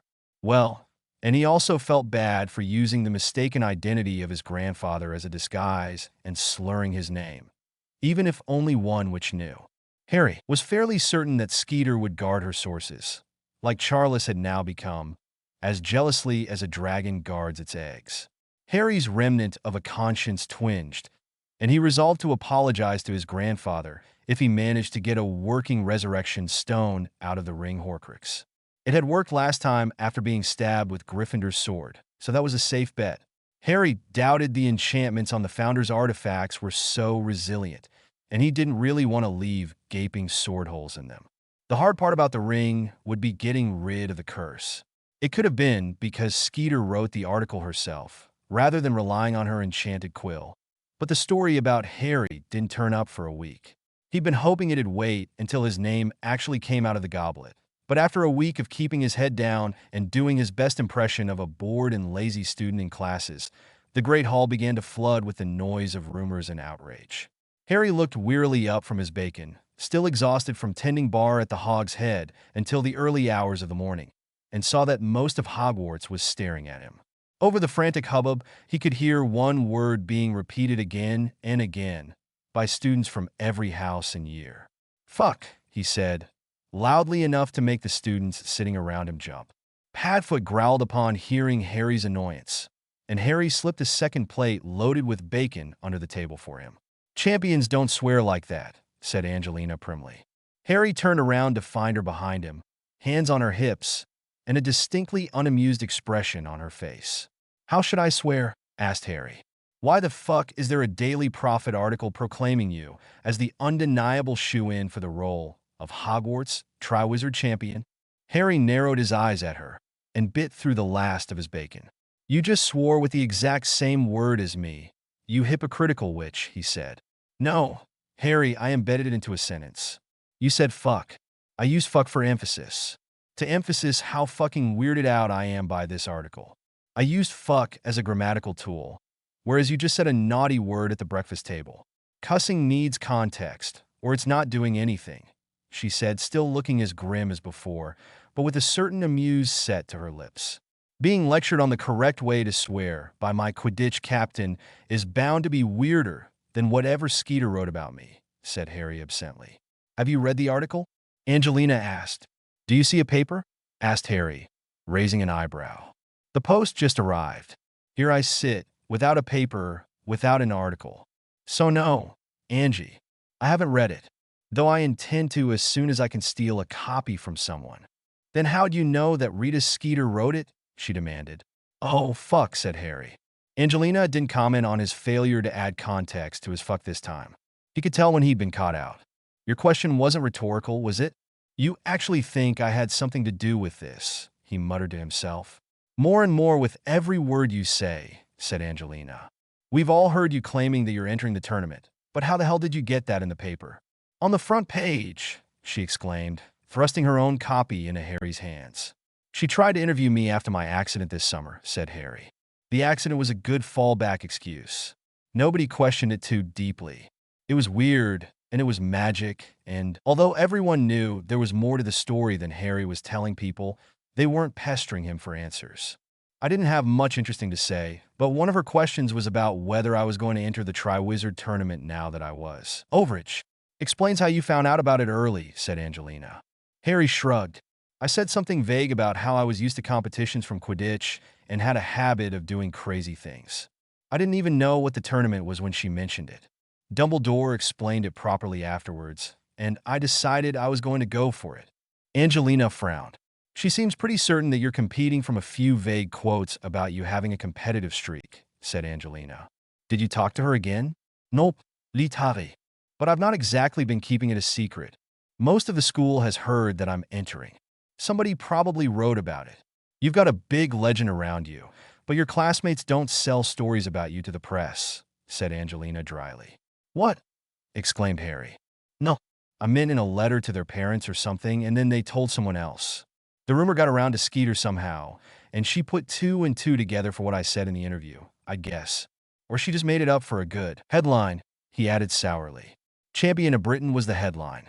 She went on about how your future is shaping up to be as heroic as your past. Harry sighed and flipped to the next page, deciding to read whatever Skeeter had written when he didn't have somebody hovering over his shoulder and watching how he reacted. It was easier being heroic as a baby. "All I had to do was sit there and wait for Voldemort's spell to backfire," he said bitterly. "Adult heroism comes with so much baggage," he said in disgust. "You're talking like you remember it," said Neville quietly. Harry gave Neville a startled glance, having forgotten who he was sitting with. "I suppose I do remember it," mused Harry. I didn't always, but the Dementors woke up my worst memory. My parents dying, calling my name, and then that flash of green light. Neville shuddered. That's a lot like my worst memory, he mumbled. Harry only just caught what the other boy said, and realization snapped into place.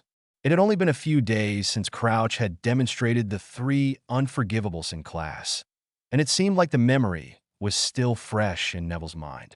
I know it's an awful memory, but I'm glad I have it, confided Harry. Before I met the Dementors, I didn't remember my parents' voices.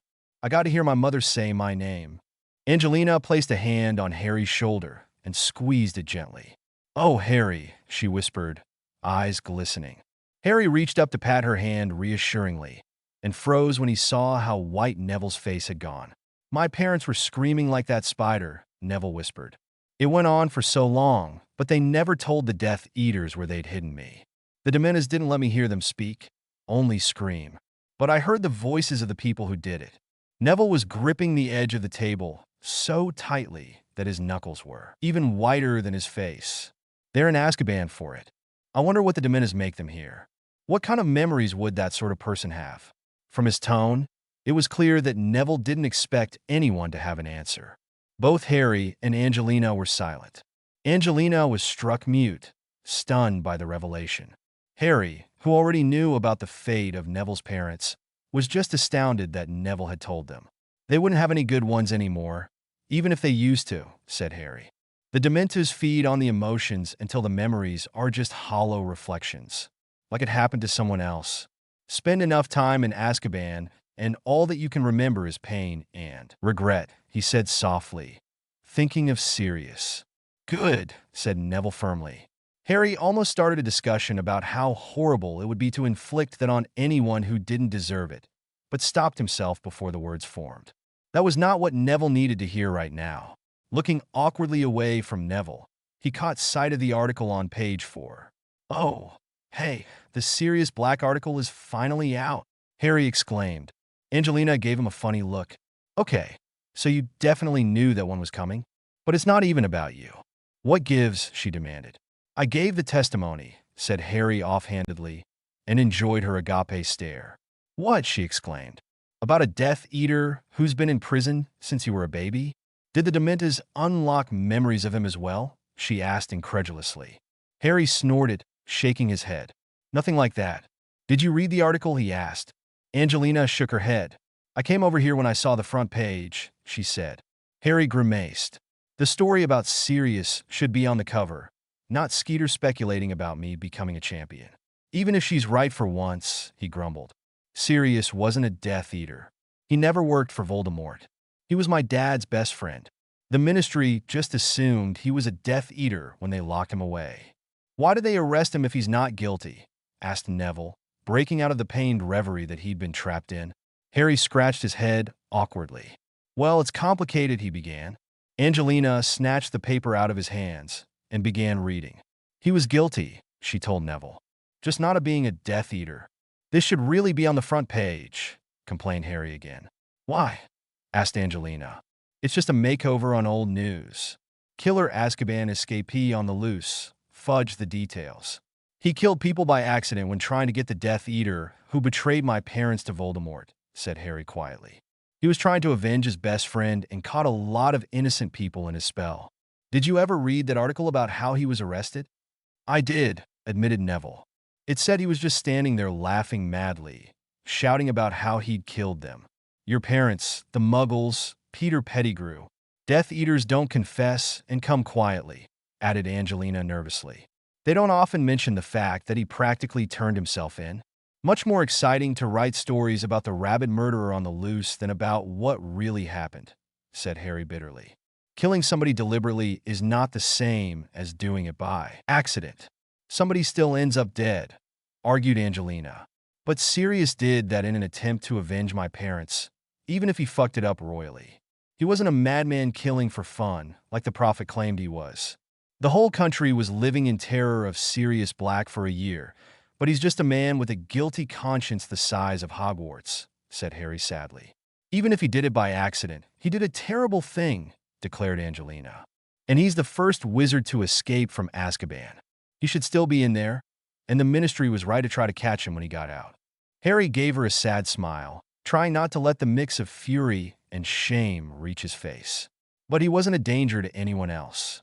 There was no need to terrify the country and slur the name of a man who's probably already tearing himself apart because of what he'd done, he said. There was no need to set 100 Dementors around Hogwarts. A team of hit wizards should have tracked him instead of surrounding a school with soul-sucking monsters. The Dementors were awful, said Neville, shivering. If this article had come out last year, do you think we wouldn't have had to deal with them? Harry began to answer, but cut himself off halfway through telling Neville that they definitely have avoided that particular burden. Maybe. He's the only wizard to have escaped Azkaban. The Ministry was frightened. When people get frightened, they get stupid. But we're getting off the subject, said Angelina, causing both Harry and Neville to look up at her in confusion. You said that you were the one who gave the testimony for this article. Harry, how did you know all this? He told me, said Harry simply. Angelina stared at him in disbelief. But he could have been lying. Everyone knew he was coming to kill you, and he could have said anything to make you let your guard down. So he could attack you when you put your wand down. Why would you believe him? She demanded in frustration. The way that he wasn't attacking me was my first clue, said Harry dryly. The way that he continued not to attack me was the second. And the way that he risked his life to save me from a werewolf made me pretty sure he was telling the truth. Professor Lupin? Asked Neville, sounding forlorn. Harry understood the sentiment. Remus lessons have been a lot more enjoyable than being barked at by a grizzled Exer, and didn't bring up any childhood traumas. Well, except for Ron's Boggett turning into a spider, but even that had earned some laughs. So the deranged serial killer saved you from the best defense against the dark arts teacher we've ever had? Asked Angelina skeptically. It was a werewolf, not Professor Lupin. Even if the werewolf turns into Professor Lupin on the full moon and viciously grades essays, said Harry sardonically. When it's the full moon, Professor Lupin isn't there anymore. Something else takes his place. Snape covered some of my defense classes too, Harry, said Angelina wryly. And then she let out a long sigh. I wish he could have stayed. But I didn't know he attacked you, so I suppose he had no choice, she said. He was trying to protect me from Sirius, but finding out the truth took a while. He wasn't supposed to be with me that night, but because he was trying to protect me, the werewolf almost killed me, said Harry. Ironica? But nobody really knew about that. It was just because the news got out that he was a werewolf that he had to quit. Dumbledore wanted him to stay, but Professor Lupin didn't want to cause trouble for him. Angelina watched Harry in silence for a long time, assessing him with a look that made him feel incredibly uncomfortable. You're still in touch with him, aren't you? She guessed. Harry quickly shushed her, but she waved him off with a flap of her hands. Oh, please. Anyone sitting close enough to hear could have guessed. I don't really fancy being interrogated about where he's hiding, said Harry. Not telling anybody is probably a crime, even when you take into account the real facts. And I've heard enough about Azkaban to make me never want to visit for anything more than a long weekend. Since nobody's ever escaped, I don't think the Wisegamot ever bothered to write a law about hiding escaped fugitives, said Neville helpfully. Harry stared glumly at his pumpkin juice. I read up on his trial, he said. Sirius should have been out after 10 years. They only left him there because of the idea that he was a Death Eater. But murder gets you life in Azkaban, said Neville, looking worried. Manslaughter doesn't, even if they're two sides of the same coin. And apparently the deaths don't add up. It's not 12 dead muggles, it's one incident. One dead witch or wizard gets you life, but kill as many muggles as you like and your sentence is up in 10. That's not fair, said Angeline, frowning. Either part of it. Killing muggles is still killing. Yeah, said Harry morosely. But even if it's fucked up, that's the law. He's legally finished his sentence for what happened, and they should have let him out. If he'd been in Azkaban when the news came out, they'd have released him, but since he had to break out of there to tell someone to tell me what happened, he trailed off. They want to haul him back in for escaping, finished Angelina. Harry nodded and pushed his plate away. His appetite had gone. The article doesn't say whether he'll be thrown back in Azkaban, or if they just want to find out how he escaped so they can beef up security, only that he's now wanted for questioning instead of kiss on sight. He embarrassed the Ministry, said Angelina. I wouldn't be surprised if they put him back in out of spite for everything they did last year because of his escape. Underneath the table, Padfoot whined suddenly and placed his head in Harry's lap. Harry gave Padfoot a sad look and then began to scratch him behind his ears. There's no law which lets them do that, but I don't think they'd care if they thought it'd be the way to come out looking good, said Harry. Politicians are vindictive and narcissistic in equal measures. But you've always known that, haven't you, Padfoot? He asked. Padfoot growled softly but briefly. I didn't know your dog was under the table, exclaimed Neville in surprise. Harry looked up at the other boy and flashed him a grin. He's not very fond of dog food, so I sneak him into meals. I don't know if it's actually against the rules, but I don't want to find out if it is, so he hides under the table with his plate, said Harry. Neville smiled at that and lifted the tablecloth to duck his head under and look at Padfoot. He immediately jumped back up again, giving Harry a startled look. You actually did give him a plate, he exclaimed. Well, even a dog doesn't need to eat straight off the floor, said Angelina sensibly. But why did you give him cutlery? Insisted Neville. And a napkin? Harry shrugged. He'll never be allowed to sit at the table if he won't learn to use them properly. Until then, he's confined to eating breakfast on the floor. Padfoot whined, and Angelina laughed. He'll never be able to hold anything in those big old paws, she said affectionately. Maybe he could hold a fork in his mouth, but then how would he use it? Pick things up or eat them, but not both. I'm sure that he'll learn how to do it eventually. He's a smart dog. I expect he'll be sitting at the table beside me for our Christmas dinner, said Harry. Padfoot batted Harry's knee playfully, and Harry added a few more sausages to Padfoot's plate. A moment later, when he was sure that nobody was looking, he slid Angelina's copy of the Prophet under the table, too. It was still open to the page with Sirius' article. He reads, too? Asked Angelina conversationally. You were looking in the other direction, Harry accused her. She rolled her eyes. I look back, she said flatly. He's no Hermione, but Padfoot's a good reader for a dog, said Harry. A happy bark of confirmation came from under the table, and Neville laughed. Harry saw Angelina fighting the smile which was forming on her own face, too, and laughed at her stubborn refusal to encourage his behavior. Even Krups and Kneazles can't read, she said weakly. But Padfoot isn't a Krupp or a Kneazle, so that's okay, said Harry. She punched him in the shoulder and flopped down onto the bench beside him. Since students had breakfast at whatever time suited them, the tables were usually a lot emptier than at lunch and dinner. You're incorrigible, she said in mock exasperation. I don't think you could read that word, said Harry, putting on an air of mock thoughtfulness. But maybe with some practice he'll be able to read which weekly without a dictionary. Padfoot butted his head against Harry's leg, growling threateningly. Angelina flinched, but Harry just laughed, knowing it was just him reacting to the jibe in the only way he could while in Padfoot's form. Quidditch practice after dinner. Don't miss this one, or Padfoot's flying reserve seeker to get McLaggen used to our formations, she said. If I miss practice, I'll probably be with Padfoot, said Harry. But I'll be there so long as I don't get a detention for wearing lily-scented perfume to double potions. Angelina gave him an odd look and then opened her mouth. Harry guessed that she was going to ask if he was actually going to wear perfume to potions, but then she snapped her mouth shut. He could almost see the moment she decided that he was actually going to do it. The way she rolled her eyes was a clue. Why would that get you a detention? She asked, carefully refraining from asking why. Harry smirked, knowing that she deliberately held back from asking that particular question for fear of how insane the answer would be. Because it would be me doing it, said Harry truthfully, although not without omitting some significant details. Right. Snape hates you even more than the rest of us combined. Carry on acting weird around him, and he'll use you as a potion. Ingredient, she scoffed. Neville nodded in silent agreement and fear. Hey, wasn't your mom called Lily? Asked Angelina suddenly. That's right, said Harry. I saw some Lily perfume, and it reminded me of her, so I bought it on a whim. Stupid idea, really.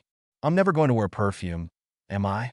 But I figured that since I had it, I may as well wear some for my favorite professor. Angelina gave him a long look, and then put a hand on his arm, smiling in a twisted parody of benevolent acceptance. Harry immediately began to feel nervous. There's no need to make up stories, Harry. It's okay to have a crush on your teacher. But I don't think any amount of perfume will help you seduce Snape, mocked Angelina. He certainly feels strongly about you, maybe even strongly enough to risk his job, but I think you've got the wrong emotion there. Neville choked noisily. He hadn't even been eating anything. Harry handed him his goblet of pumpkin juice, which was gratefully accepted. Don't worry, Padfoot would bite me if I ever decided that seducing Snape was a good idea, said Harry, rolling his eyes. But you'd be surprised how much hatred can be an aphrodisiac, he added. Not with Snape, but if you hate somebody enough, there's a certain passion. It just needs the right moment and something to spark it into existence. Like perfume, suggested Neville innocently. Don't have hate fecks with Snape, Harry, warned Angelina. You've been weirder than usual this year, but there's a limit. That's not on my to-do list, Angie. Besides, hate fecks requires attraction as well as animosity. Just hating somebody isn't enough. You have to hate somebody hot and then have her hate you back until something snaps, said Harry idly. You sound like you're speaking from experience, she observed. Did you rehearse that just so you could subtly suggest that you've been getting some action? Harry laughed. I never claimed to be speaking from experience, he said, although he absolutely was. I think the champion story about me is enough for today without spreading wild rumors about my fex life. Most students would have said their love life, not their fex life, said Angelina. Harry gave her an appraising look. She was either very observant or a pain in his arse who picked apart little details. It'd serve her well as a Quidditch captain, but would begin to get really annoying if she kept it up all the time. Sounds like you've already made up your mind about mine, said Harry in exasperation. Just commenting on what I see in front of me, she said innocently. I didn't suggest a thing. Except for Harry seducing Snape, commented Neville. If the idea wasn't so ridiculous that it amused Harry, he felt like he'd be completely revolted. As it was, he just let it go without saying anything. He knew that attempting to deny it would only encourage further teasing, and this was not something he wanted to become a running joke. As soon as it stopped being funny, he knew that his gag reflex would kick in with a vengeance. Still, he wasn't going to be outmaneuvered and embarrassed by a teenage girl's teasing. So Harry launched into action. As great as it would be to see Snape sacked for sleeping with a student, I'm not brave enough to make that kind of sacrifice, said Harry. But it's a good idea, Angie. Maybe one of the Slytherin's 7th years would work. Do you think we'll need to brew a love potion for Snape as well? Or just for our sacrificial lamb? For all I know, Snape's already having an affair with the head girl. She's a Slytherin, gets top marks in potions. Sometimes he even greets her in the corridors when they pass, said Angelina. I don't think that saying hello to somebody is a sign that they're having an affair, said Neville. Even if Snape would never normally be civil, even towards Slytherins. He might hate us, but he looks down on them as just another bunch of brats most of the time. Neville paused, giving it some thought. Actually, him casually greeting a student in the corridors is weird. Really weird, he said. But I can't see the head girl making a move on Snape, and he doesn't seem like the type to know how to get a girl, mused Angelina. What a wasted opportunity. We could have gone to McGonagall about it, and finally be free. It's like you weren't even listening to me, complained Harry. The other two both looked at him questioningly. I asked you whether you thought we'd need a love potion for him, or just for the girl. We make our opportunity. Sounds like they just need a teensy dose to get them started, right? Harry, you know we were joking, right? Asked Neville nervously. I wasn't, said Angelina. Snape's almost nice to Ariane, and she works so hard to impress her teachers. Maybe one in particular? Did you know that love potions don't work on two people who already like each other? She suggested. You're still not telling me whether I should brew 1 or 2 potions, retorted Harry. In fact, it seems like you're trying to suggest I don't need to, in a ham-fist attempt to stop me from carrying out this wicked scheme. To which, I should remind you, you are both accessories in the eyes of the law, should we get caught. The guilty look on Angelina's face disappeared as quickly as it had appeared. Harry marveled at her little deception. I don't know what I'm more surprised by. Your willingness to believe I'd dose a student with love potions to get at Snape, or your underhanded attempt to stop me, said Harry, smiling with no small amount of malice. Maybe I should give you the Snapey love potion, since you think so little of me. That wouldn't raise my opinion of your possible sanity, said Angelina dryly. And it would probably get both of us expelled for attacking a teacher rather than Snape getting the sack. I doubt he'd take the bait if you dosed me, and he'd know if you got him with a love potion. Potions master, remember? How about you, Neville? offered Harry. Neville stammered breathlessly and turned blue in horror. Angelina slapped Harry on the back of the head. "Don't be mean. You'll give him nightmares," she ordered. "So, does that mean we're sticking with the head girl?" asked Harry. Angelina groaned and kicked him hard in the shin. "No love potions. I'm not going to third-party date rape somebody." "But you seem so sure that they have a connection," wheedled Harry. "It'd be terrible if that went to waste. Maybe just a few drops in her goblet, to give her the confidence to act on what she wants deep down." Angelina glared at Harry, but then finally relented. "Damn it, you've got me curious about whether anything would happen. But I'm not giving anybody a love potion." "That's just wrong," she said, grimacing. "Love potions make feelings that aren't real. They don't enhance what's there." "Oh well, that's a shame," said Harry in feigned disappointment. Inwardly, he was jubilant at how successful he'd been at getting them away from the topic of him seducing Snape. That was one rumor he really didn't want to start floating around, even in jest. "All right," said Angeline, startling Harry, who'd begun to relax. "I'll compromise. No love potions, but we can give her something to boost her confidence a bit. Maybe encourage her to act out something she'd never normally do." "Fire whiskey?" asked Harry dubiously. "No, querida Angelina. Mortified. Getting somebody plastered and shoving them in Snape's bed when they don't know which way is up is just as bad as a love potion." "I agree," said Harry. Angelina looked at him suspiciously. And her being drunk would be incredibly obvious. He'd just give her a sobering potion or send her back to her dorms to sleep it off. The man's creepy as all hell, but he's not, a creep. "I was thinking an ego elixir.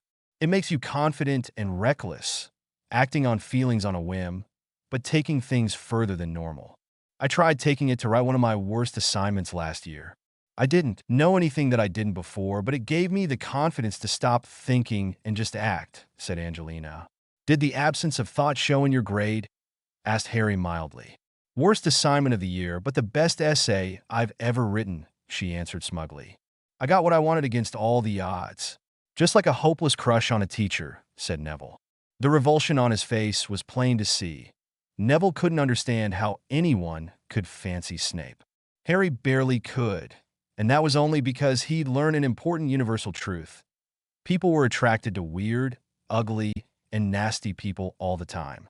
Snape was only really nasty, although he'd never be considered normal or to be good-looking. Harry hadn't planned on anything like this happening when he'd traveled back in time. The lily perfume to mess with Snape was one of a number of minor things he'd planned, building a foundation upon which Snape could reassess Harry Potter as an ally and stop seeing James Potter. But this scheme, which really belonged to Angelina right now, could prove to be a wonderful shortcut if it worked out. Snape had always been one of the hardest people to plan to manipulate. This could be Harry's opportunity to hit harder and faster than he'd planned. He grinned wickedly. "By that smile, I take it you're in?" asked Angelina. "So this is officially your project now, isn't it?" quipped Harry. "I suppose so," she said after a moment of speculation. "Although the initial idea was yours, so you get the blame if we get caught. Neville, you in?" Neville looked taken aback at being included, afraid and eager, all at once. He mumbled incoherently. "If I'm taking the blame for Angie, I can take the blame for you as well," offered Harry.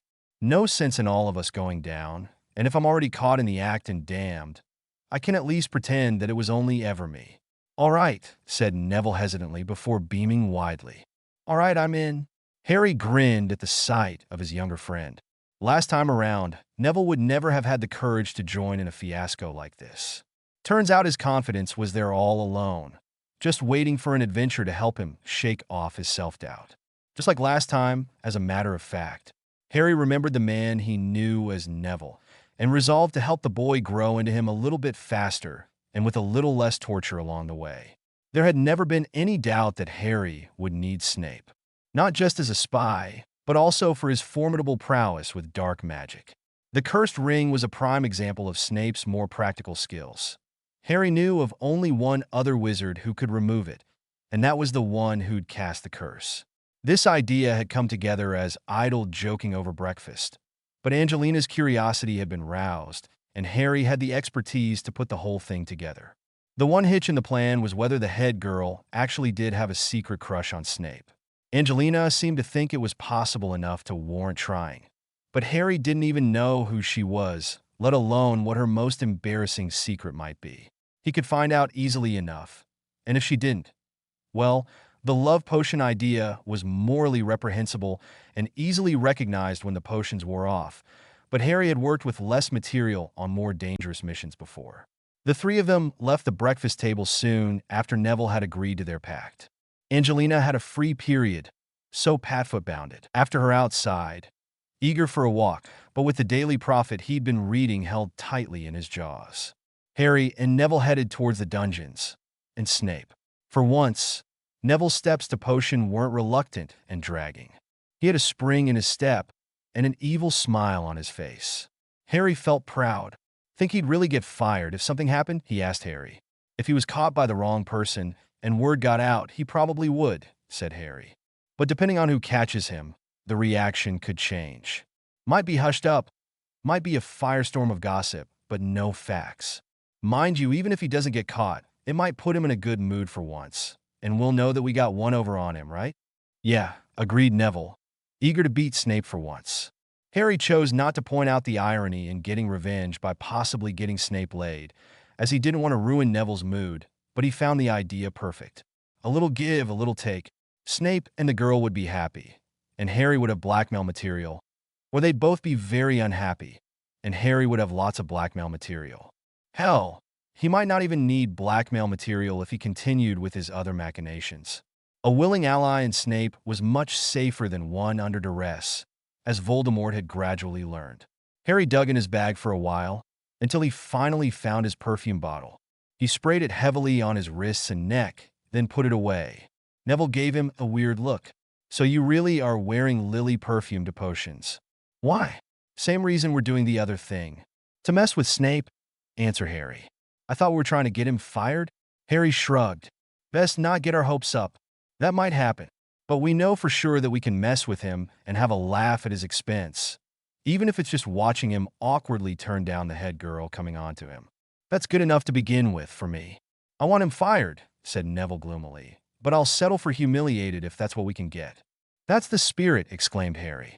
A small mob of Gryffindors came around the corner at that moment. Their classmates for double potions. Fellow souls suffering torture in the Hogwarts dungeons. What's the spirit? Asked Ron. Neville's not afraid of Snape anymore, said Harry. Neville looked puzzled, and then looked at Harry wonderingly. I guess I feel kind of like I'm not. Why is that? He asked. Harry grinned. Because you know that in the end, you're going to beat him in this game, he said. Neville grinned in reply. Classes aren't a game, Harry, cried Hermione, rushing over to him from the far side of the mob. They seem like a game for you, he teased. Is it fun because it's easy, or is it easy because it's fun? Hermione sniffed. If you just applied yourself harder and actually studied, you might enjoy classes a bit more too, she snapped. That's probably true, admitted Harry, surprising Hermione. Come on, we don't want to be late, he said, forestalling any further lecturing, despite the fact that they were still early. The class started innocuously enough. Harry zoned out, only paying enough attention to stir his potion and repeat, I don't know, and sorry, sir, at regular intervals when Snape came swooping by.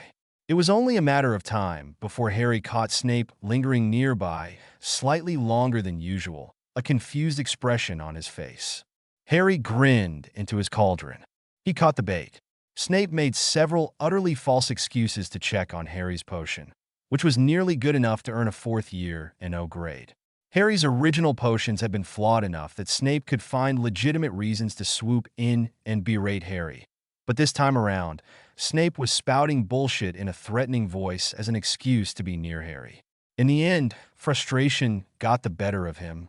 Harry had been wondering if he'd figure it out himself, give Harry a detention and demand a confession, or brood about it. He hadn't expected Snape to simply ask. Potter, he snapped. Harry looked up glibly. Since correcting the flaws I pointed out earlier, your potion has become almost usable, but it seems to be emitting completely the wrong odor. What extra ingredient did you add? I just followed the instructions, sir, said Harry, gesturing at the blackboard. That's not possible, snarled Snape, marching over to Harry's cauldron. No amount of mist-stirring can cause this particular potion to emit a floral scent. You've added a wrong ingredient, displaying the astoundingly resilient inability to follow basic instructions. Malfoy laughed from the other side of the room, but Harry ignored what he was sure was the wittiest insult imaginable, just as Snape did. Somehow it has not ruined your potion, only changed its odor. From this we can infer a change in the final potion's properties.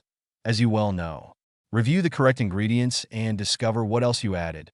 And when, in addition to today's homework, write 6 inches on how it has altered your potion and the effects you expect that your deviant brew will possess. Be sure to compare the new effects to the results of the potion when properly brewed, demanded Snape. Well, that was unexpected. But Harry supposed that an odd smell appearing in a potion's lab wasn't entirely implausible. Actually, sir, it's not my potion, said Harry. What are you blathering about, Potter? The flowery smell.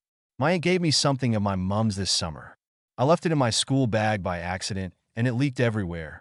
Sorry, Professor, he said meekly, looking at Snape sheepishly, like a teenage boy who'd accidentally spilled a flowery perfume in class. Hook, line, and sinker. Lilies, Snape said quietly. None of the other students could hear them, save for Hermione, who Harry had partnered with. She gave Harry a startled look. My aunt said that their parents gave Mum a bottle of the same perfume every birthday. She kept some as a keepsake and gave me one of them. Sorry about the smell, sir, said Harry, trying to look guilty. She always hated that tradition, said Snape quietly.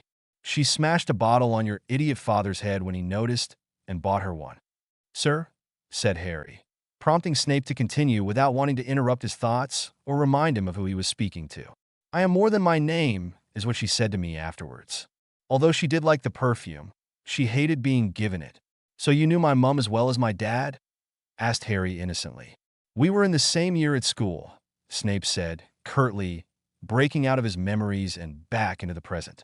He looked set to march away as fast as he could without appearing to flee, so Harry interrupted his withdrawal with a question. Aunt Petunia mentioned a wizard who lived nearby when they were kids, said Harry. Was that you, Professor?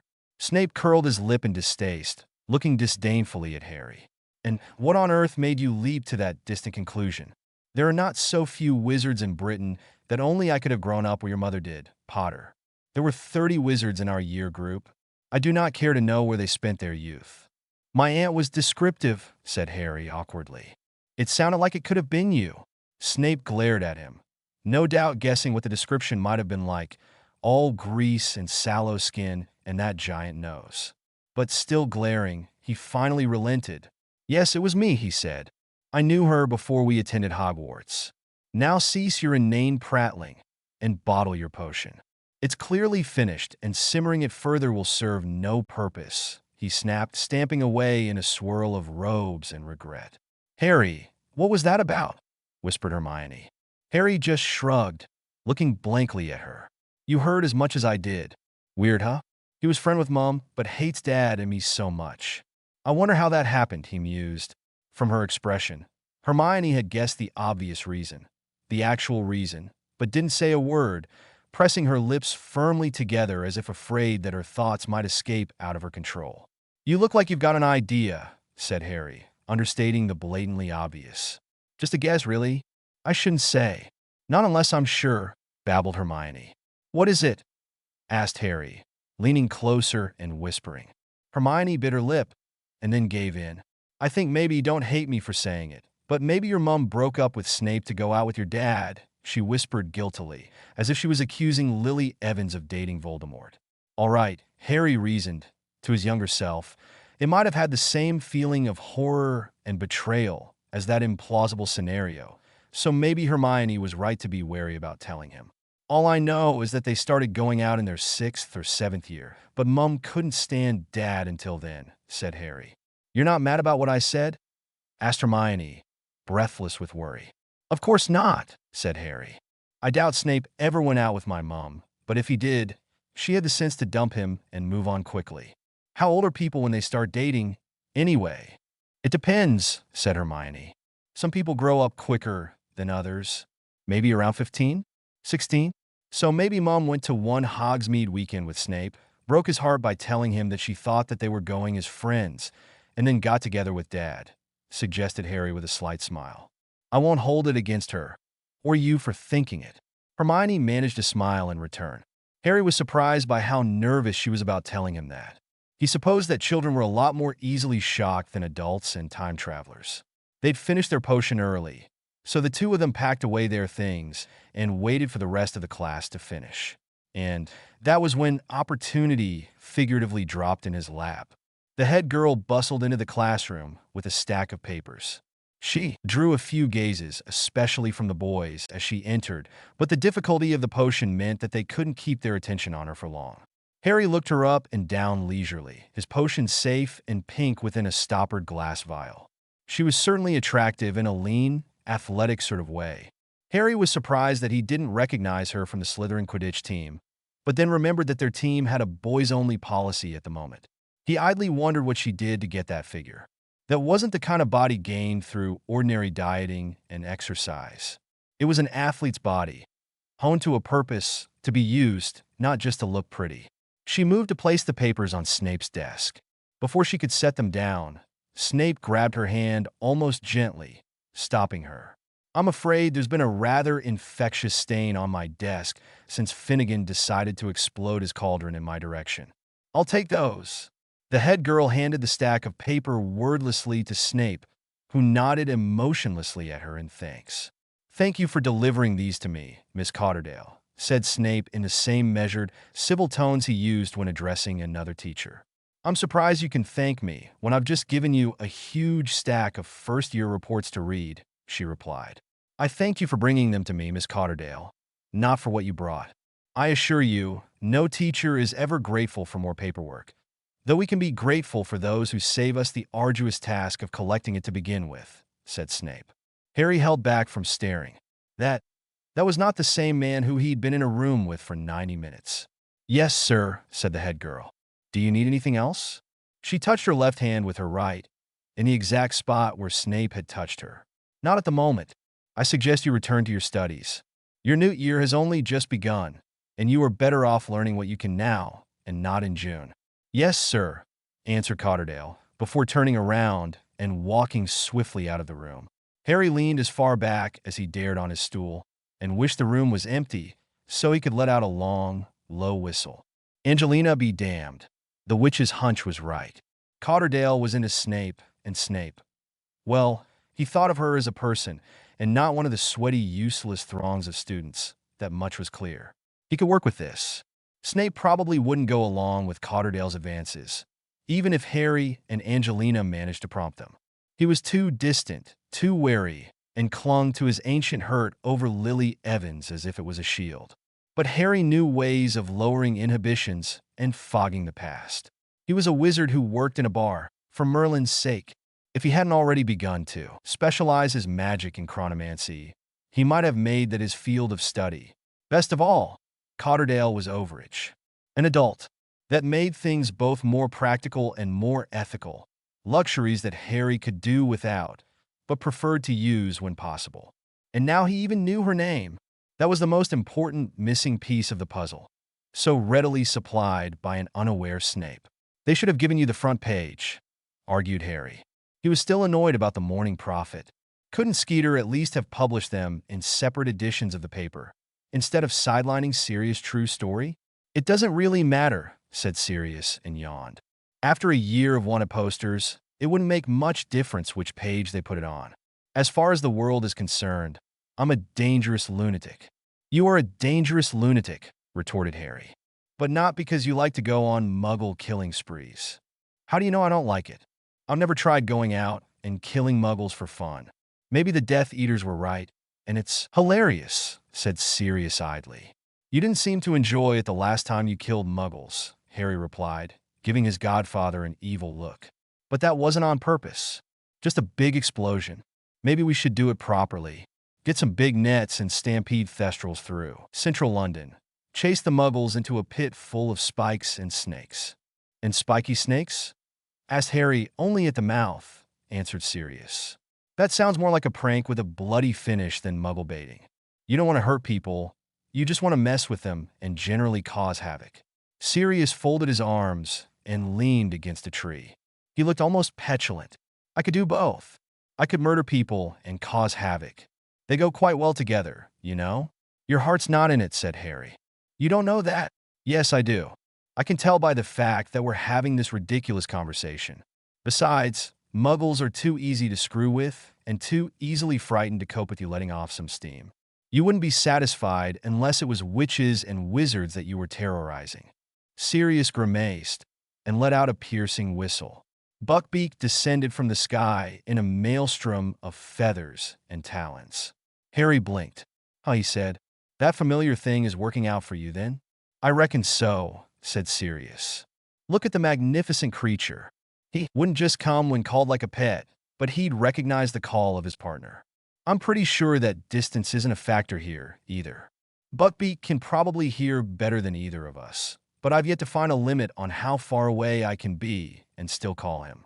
Harry bowed to the hippogriff, and Buckbeak bowed immediately in return. Good, good. Show some respect to the House of Black, man and beast alike, cackled Sirius. Harry looked at him oddly, but Sirius didn't stop laughing. I'm not bowing to a mangy old dog who sleeps on my dorm floor, so get that thought out of your head, he said firmly. How about a quick grovel? Plea for mercy and benediction? Anything? Pleaded Sirius. Grovel, repeated Harry incredulously. Mercy? Who do you think you are? King of the Hippogriffs? Is that a thing? Asked Sirius. No, said Harry firmly. Sirius opened his mouth.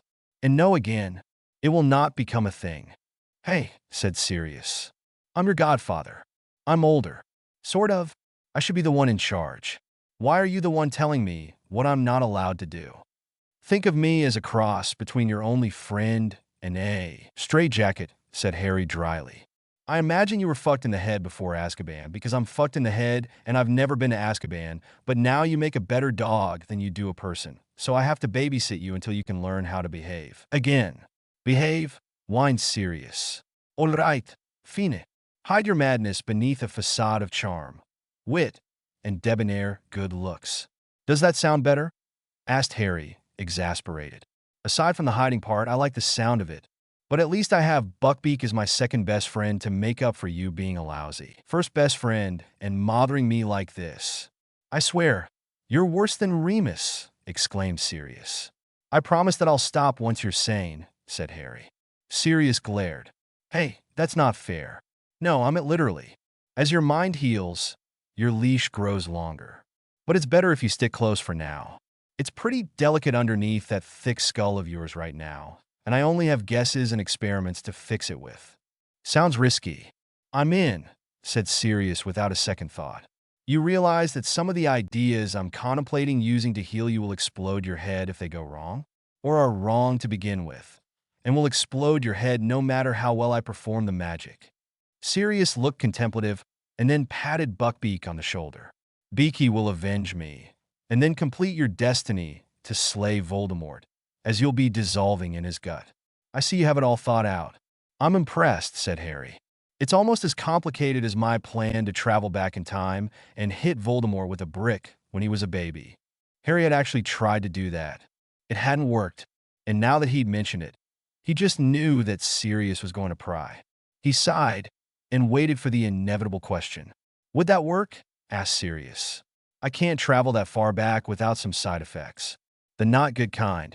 There was a chance I could have fixed them by completing the ritual, but I decided to go back to the present instead of risking everything on a long maybe. What sort of side effects were so bad? You'd be stuck there, said Sirius, hazarding a guess. Being stuck there would have been a fair price to pay. No, it wasn't that. When I went back that time, I had a failsafe, like a bungee rope tied around my soul, waiting to pull me back. I turned up in the right time and place, but I had no body. I was a ghost. Harry shuddered at the memory. That had been one awful experience. Seriously, a ghost? You're not just talking astral projection, are you? Said Sirius. No, not ascending. An actual ghost, because I had no living body. My soul thought I was dead, so the only way I could exist on the mortal plane was as a ghost. It works the same way if I go too far into the future after I die. Well, shit, said Sirius. I can see how that would make hefting a brick problematic, and be a bitch to deal with for eternity. I had a theory that I might be able to form a body if I broke the tether that let me return, as if it was holding me back from fully materializing. There was a chance it would work. A good chance? Asked Sirius softly. As far as I could work it out, I had maybe a 1 in 50 chance of succeeding, but almost a 50% chance of being able to use my chronomancy as a ghost, return to a time when I was alive, and retake my body, explained Harry. I nearly did it. It was a chance to stop everything before it began. Why didn't you? Asked Sirius. Harry hesitated. Small, I know that it wasn't the danger that put you off. You're like your dad. Like me. We like facing impossible odds. Being a ghost made me experience things differently. Everything which seemed so important before suddenly became immaterial and insubstantial, like everything except for me was the ghost. I was there for an hour. I almost stopped caring about everything I was trying to accomplish. A self-applied diminish spell. Huh, said Sirius, raising an eyebrow. Damn well felt like it, said Harry. If I'd become a ghost, I doubt I'd have had the strength of will to return. I'd have the ability, but I just wouldn't care. Harry shivered again. I can accept failure. Not easily, but I can understand that Voldemort might be too powerful for me to beat. I can't accept myself not trying. I can't understand a world in which I don't fight him until he's gone or I am. It's good that you can accept the fact that he's got a good chance of winning, even with your chronomancy, said Sirius offhandedly. A lot of people never got that the first time, but your dad knew from the start. Sometimes you fight even when you know you're going to lose because you have something precious to leave behind. And I'm just so precious, aren't I? Said Harry sarcastically. You can accept losing to your worst enemy, but refuse to lose to yourself. That's a precious form of conviction, Harry. Don't ever lose it. I did. Harry's voice was flat, and his eyes were closed. He hated thinking of that time, of the muted colors and hollow feelings. He'd damn well pass on when he died, not cling to the earth as a ghost. You were dead. Get over it, said Sirius, as seriously as Harry had ever heard him be. I did, said Harry, and opened his eyes. Buckbeak pushed his head into Harry's chest and made an indeterminate noise of affection and comfort. Harry smiled and buried his hands in the hippogriff's feathers. They were warm, alive. It sucked that badly? Asked Sirius. Harry nodded. Itching. Good thing I have no intention of sticking around as a ghost. It'd be so boring, floating about unable to do anything. Dying seems far more interesting. Anything could happen, he enthused, with slightly more cheer than most people would be comfortable with when discussing dying. You're not looking for your next great adventure already, are you? Asked Harry, only partially joking. Nah, said Sirius and grinned. I thought about it in Azkaban, but now I've got you and Buckbeak in the forest. He laid a palm on the trunk of the nearest tree. Funny how much you miss trees. I never gave any thought to why wands were made of wood before. Azkaban. I just thought it was the most convenient thing for pointing and waving a stick. But it's more than that, isn't it? There's more magic in these trees than any other forest in Britain, said Harry. But all trees have their own magic.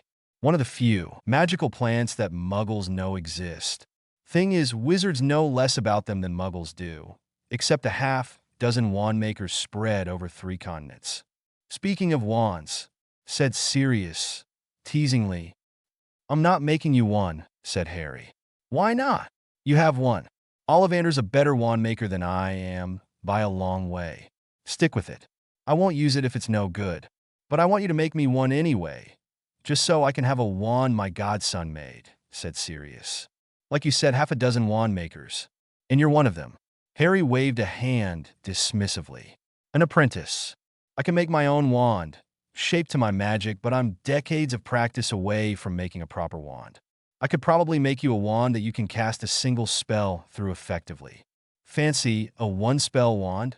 He asked, sneering at his own lack of ability compared to professional wand makers. That'd be great, said Sirius sincerely. What?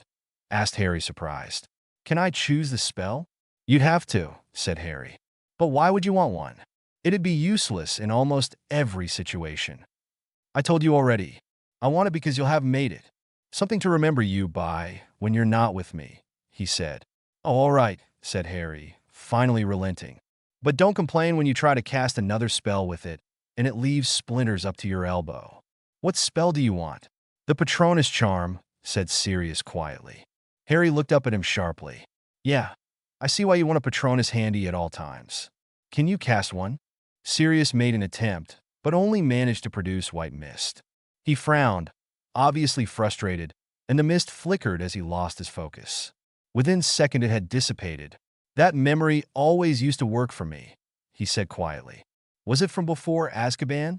Sirius looked at Harry, remembering their earlier talks about the damage to his mind. He grimaced, then turned away, staring into the forest. Sirius, began Harry. Expecto Patronum, declared Sirius confidently, turning around to face Harry, smiling widely. This time a distinct shape shot forth from his wand, coalescing into a familiar figure. The Patronus circled them several times, and then landed in front of its twin. The silver Buckbeak bowed. Buckbeak bowed back. Sirius released the spell. Not bad, said Harry. Sirius, however, was looking at his wand and frowning. It always used to be my Animagus form. Not that I mind. Buckbeak is way cooler than a clone of myself. But the memory I used was flying to freedom on Buckbeak's back. Do you think that they change depending on the memory you use? Harry laughed, loud and bright. Sorry, Sirius. You have no idea how wrong that is. The Patronus comes from your soul as a whole, not a specific memory. You've changed as a person since you first cast this charm, he said. I guess that's another vote for Hippogriff Familiar, isn't it? Asked Sirius, with the sound of victory in his voice. Or a symbol of a life-changing moment, said Harry. Sirius pouted. But you're probably right. They're not mutually exclusive. The opposite, actually. So when do I get my new wand? Asked Sirius eagerly. I'll make it sometime this month, said Harry vaguely. I'll have to figure out what to use first, and it's not high on my list of priorities. What is? Asked Sirius. What? Your list, he prompted. What's at the top of your little list of priorities? Mostly waiting, actually, Harry admitted grudgingly. But only until the Triwizard Tournament starts. I can't move openly until then.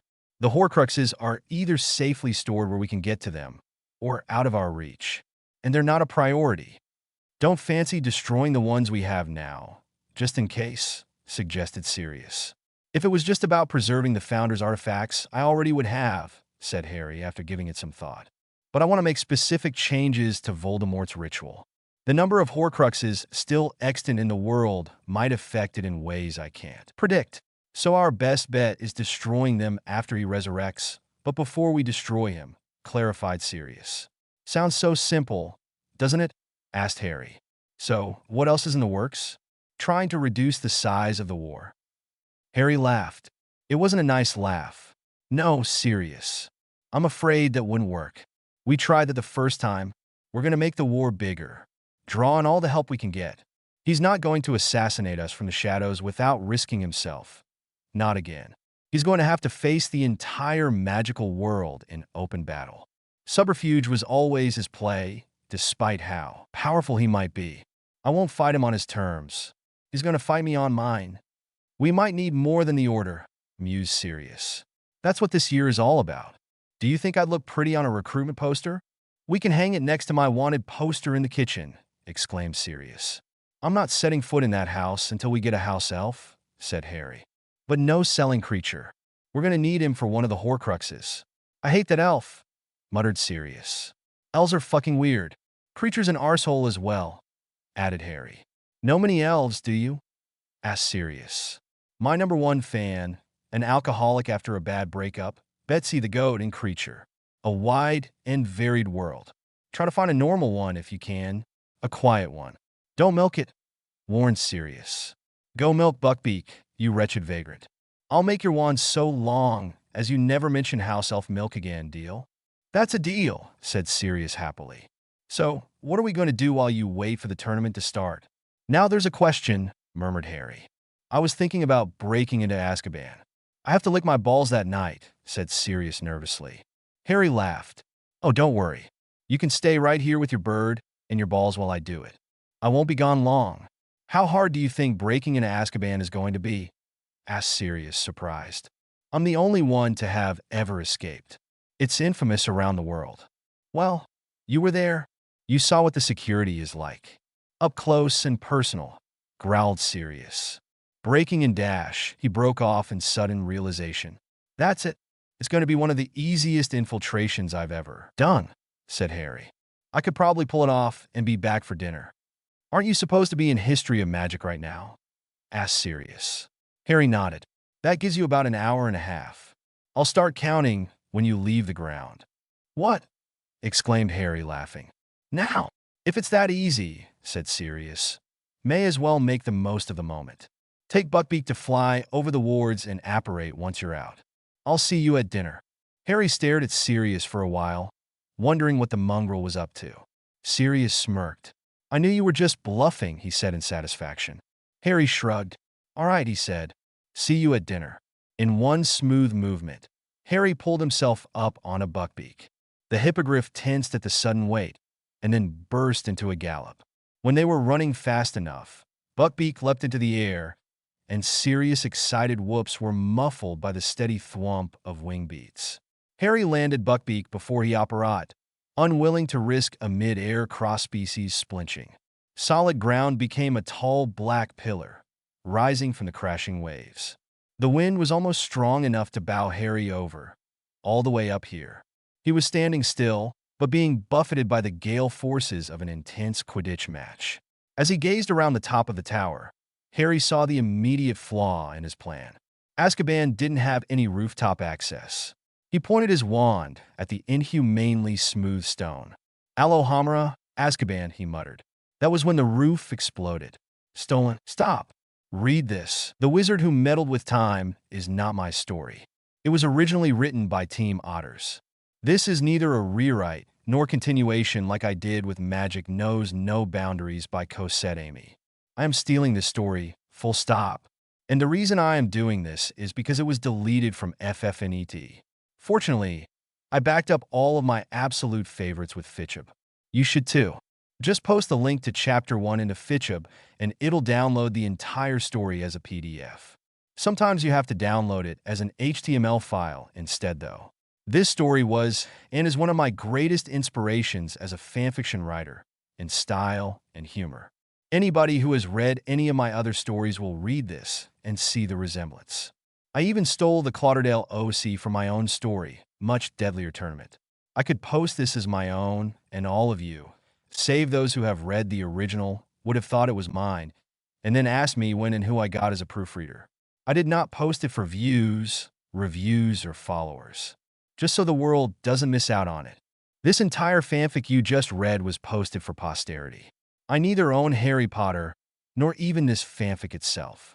And before you ask, other stories that inspired my writing style and sense of humor are as follows, from most influential to least. 1.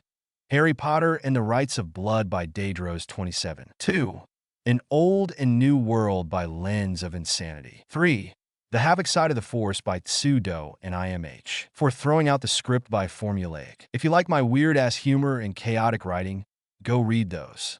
I've been asked before, not to insinuate any of them should be held responsible for my atrocious writings. Most of the above are superior to me. For now. Of course, if a patron demands it, I'll pick up this story and continue it. But I already have a ton on my plate,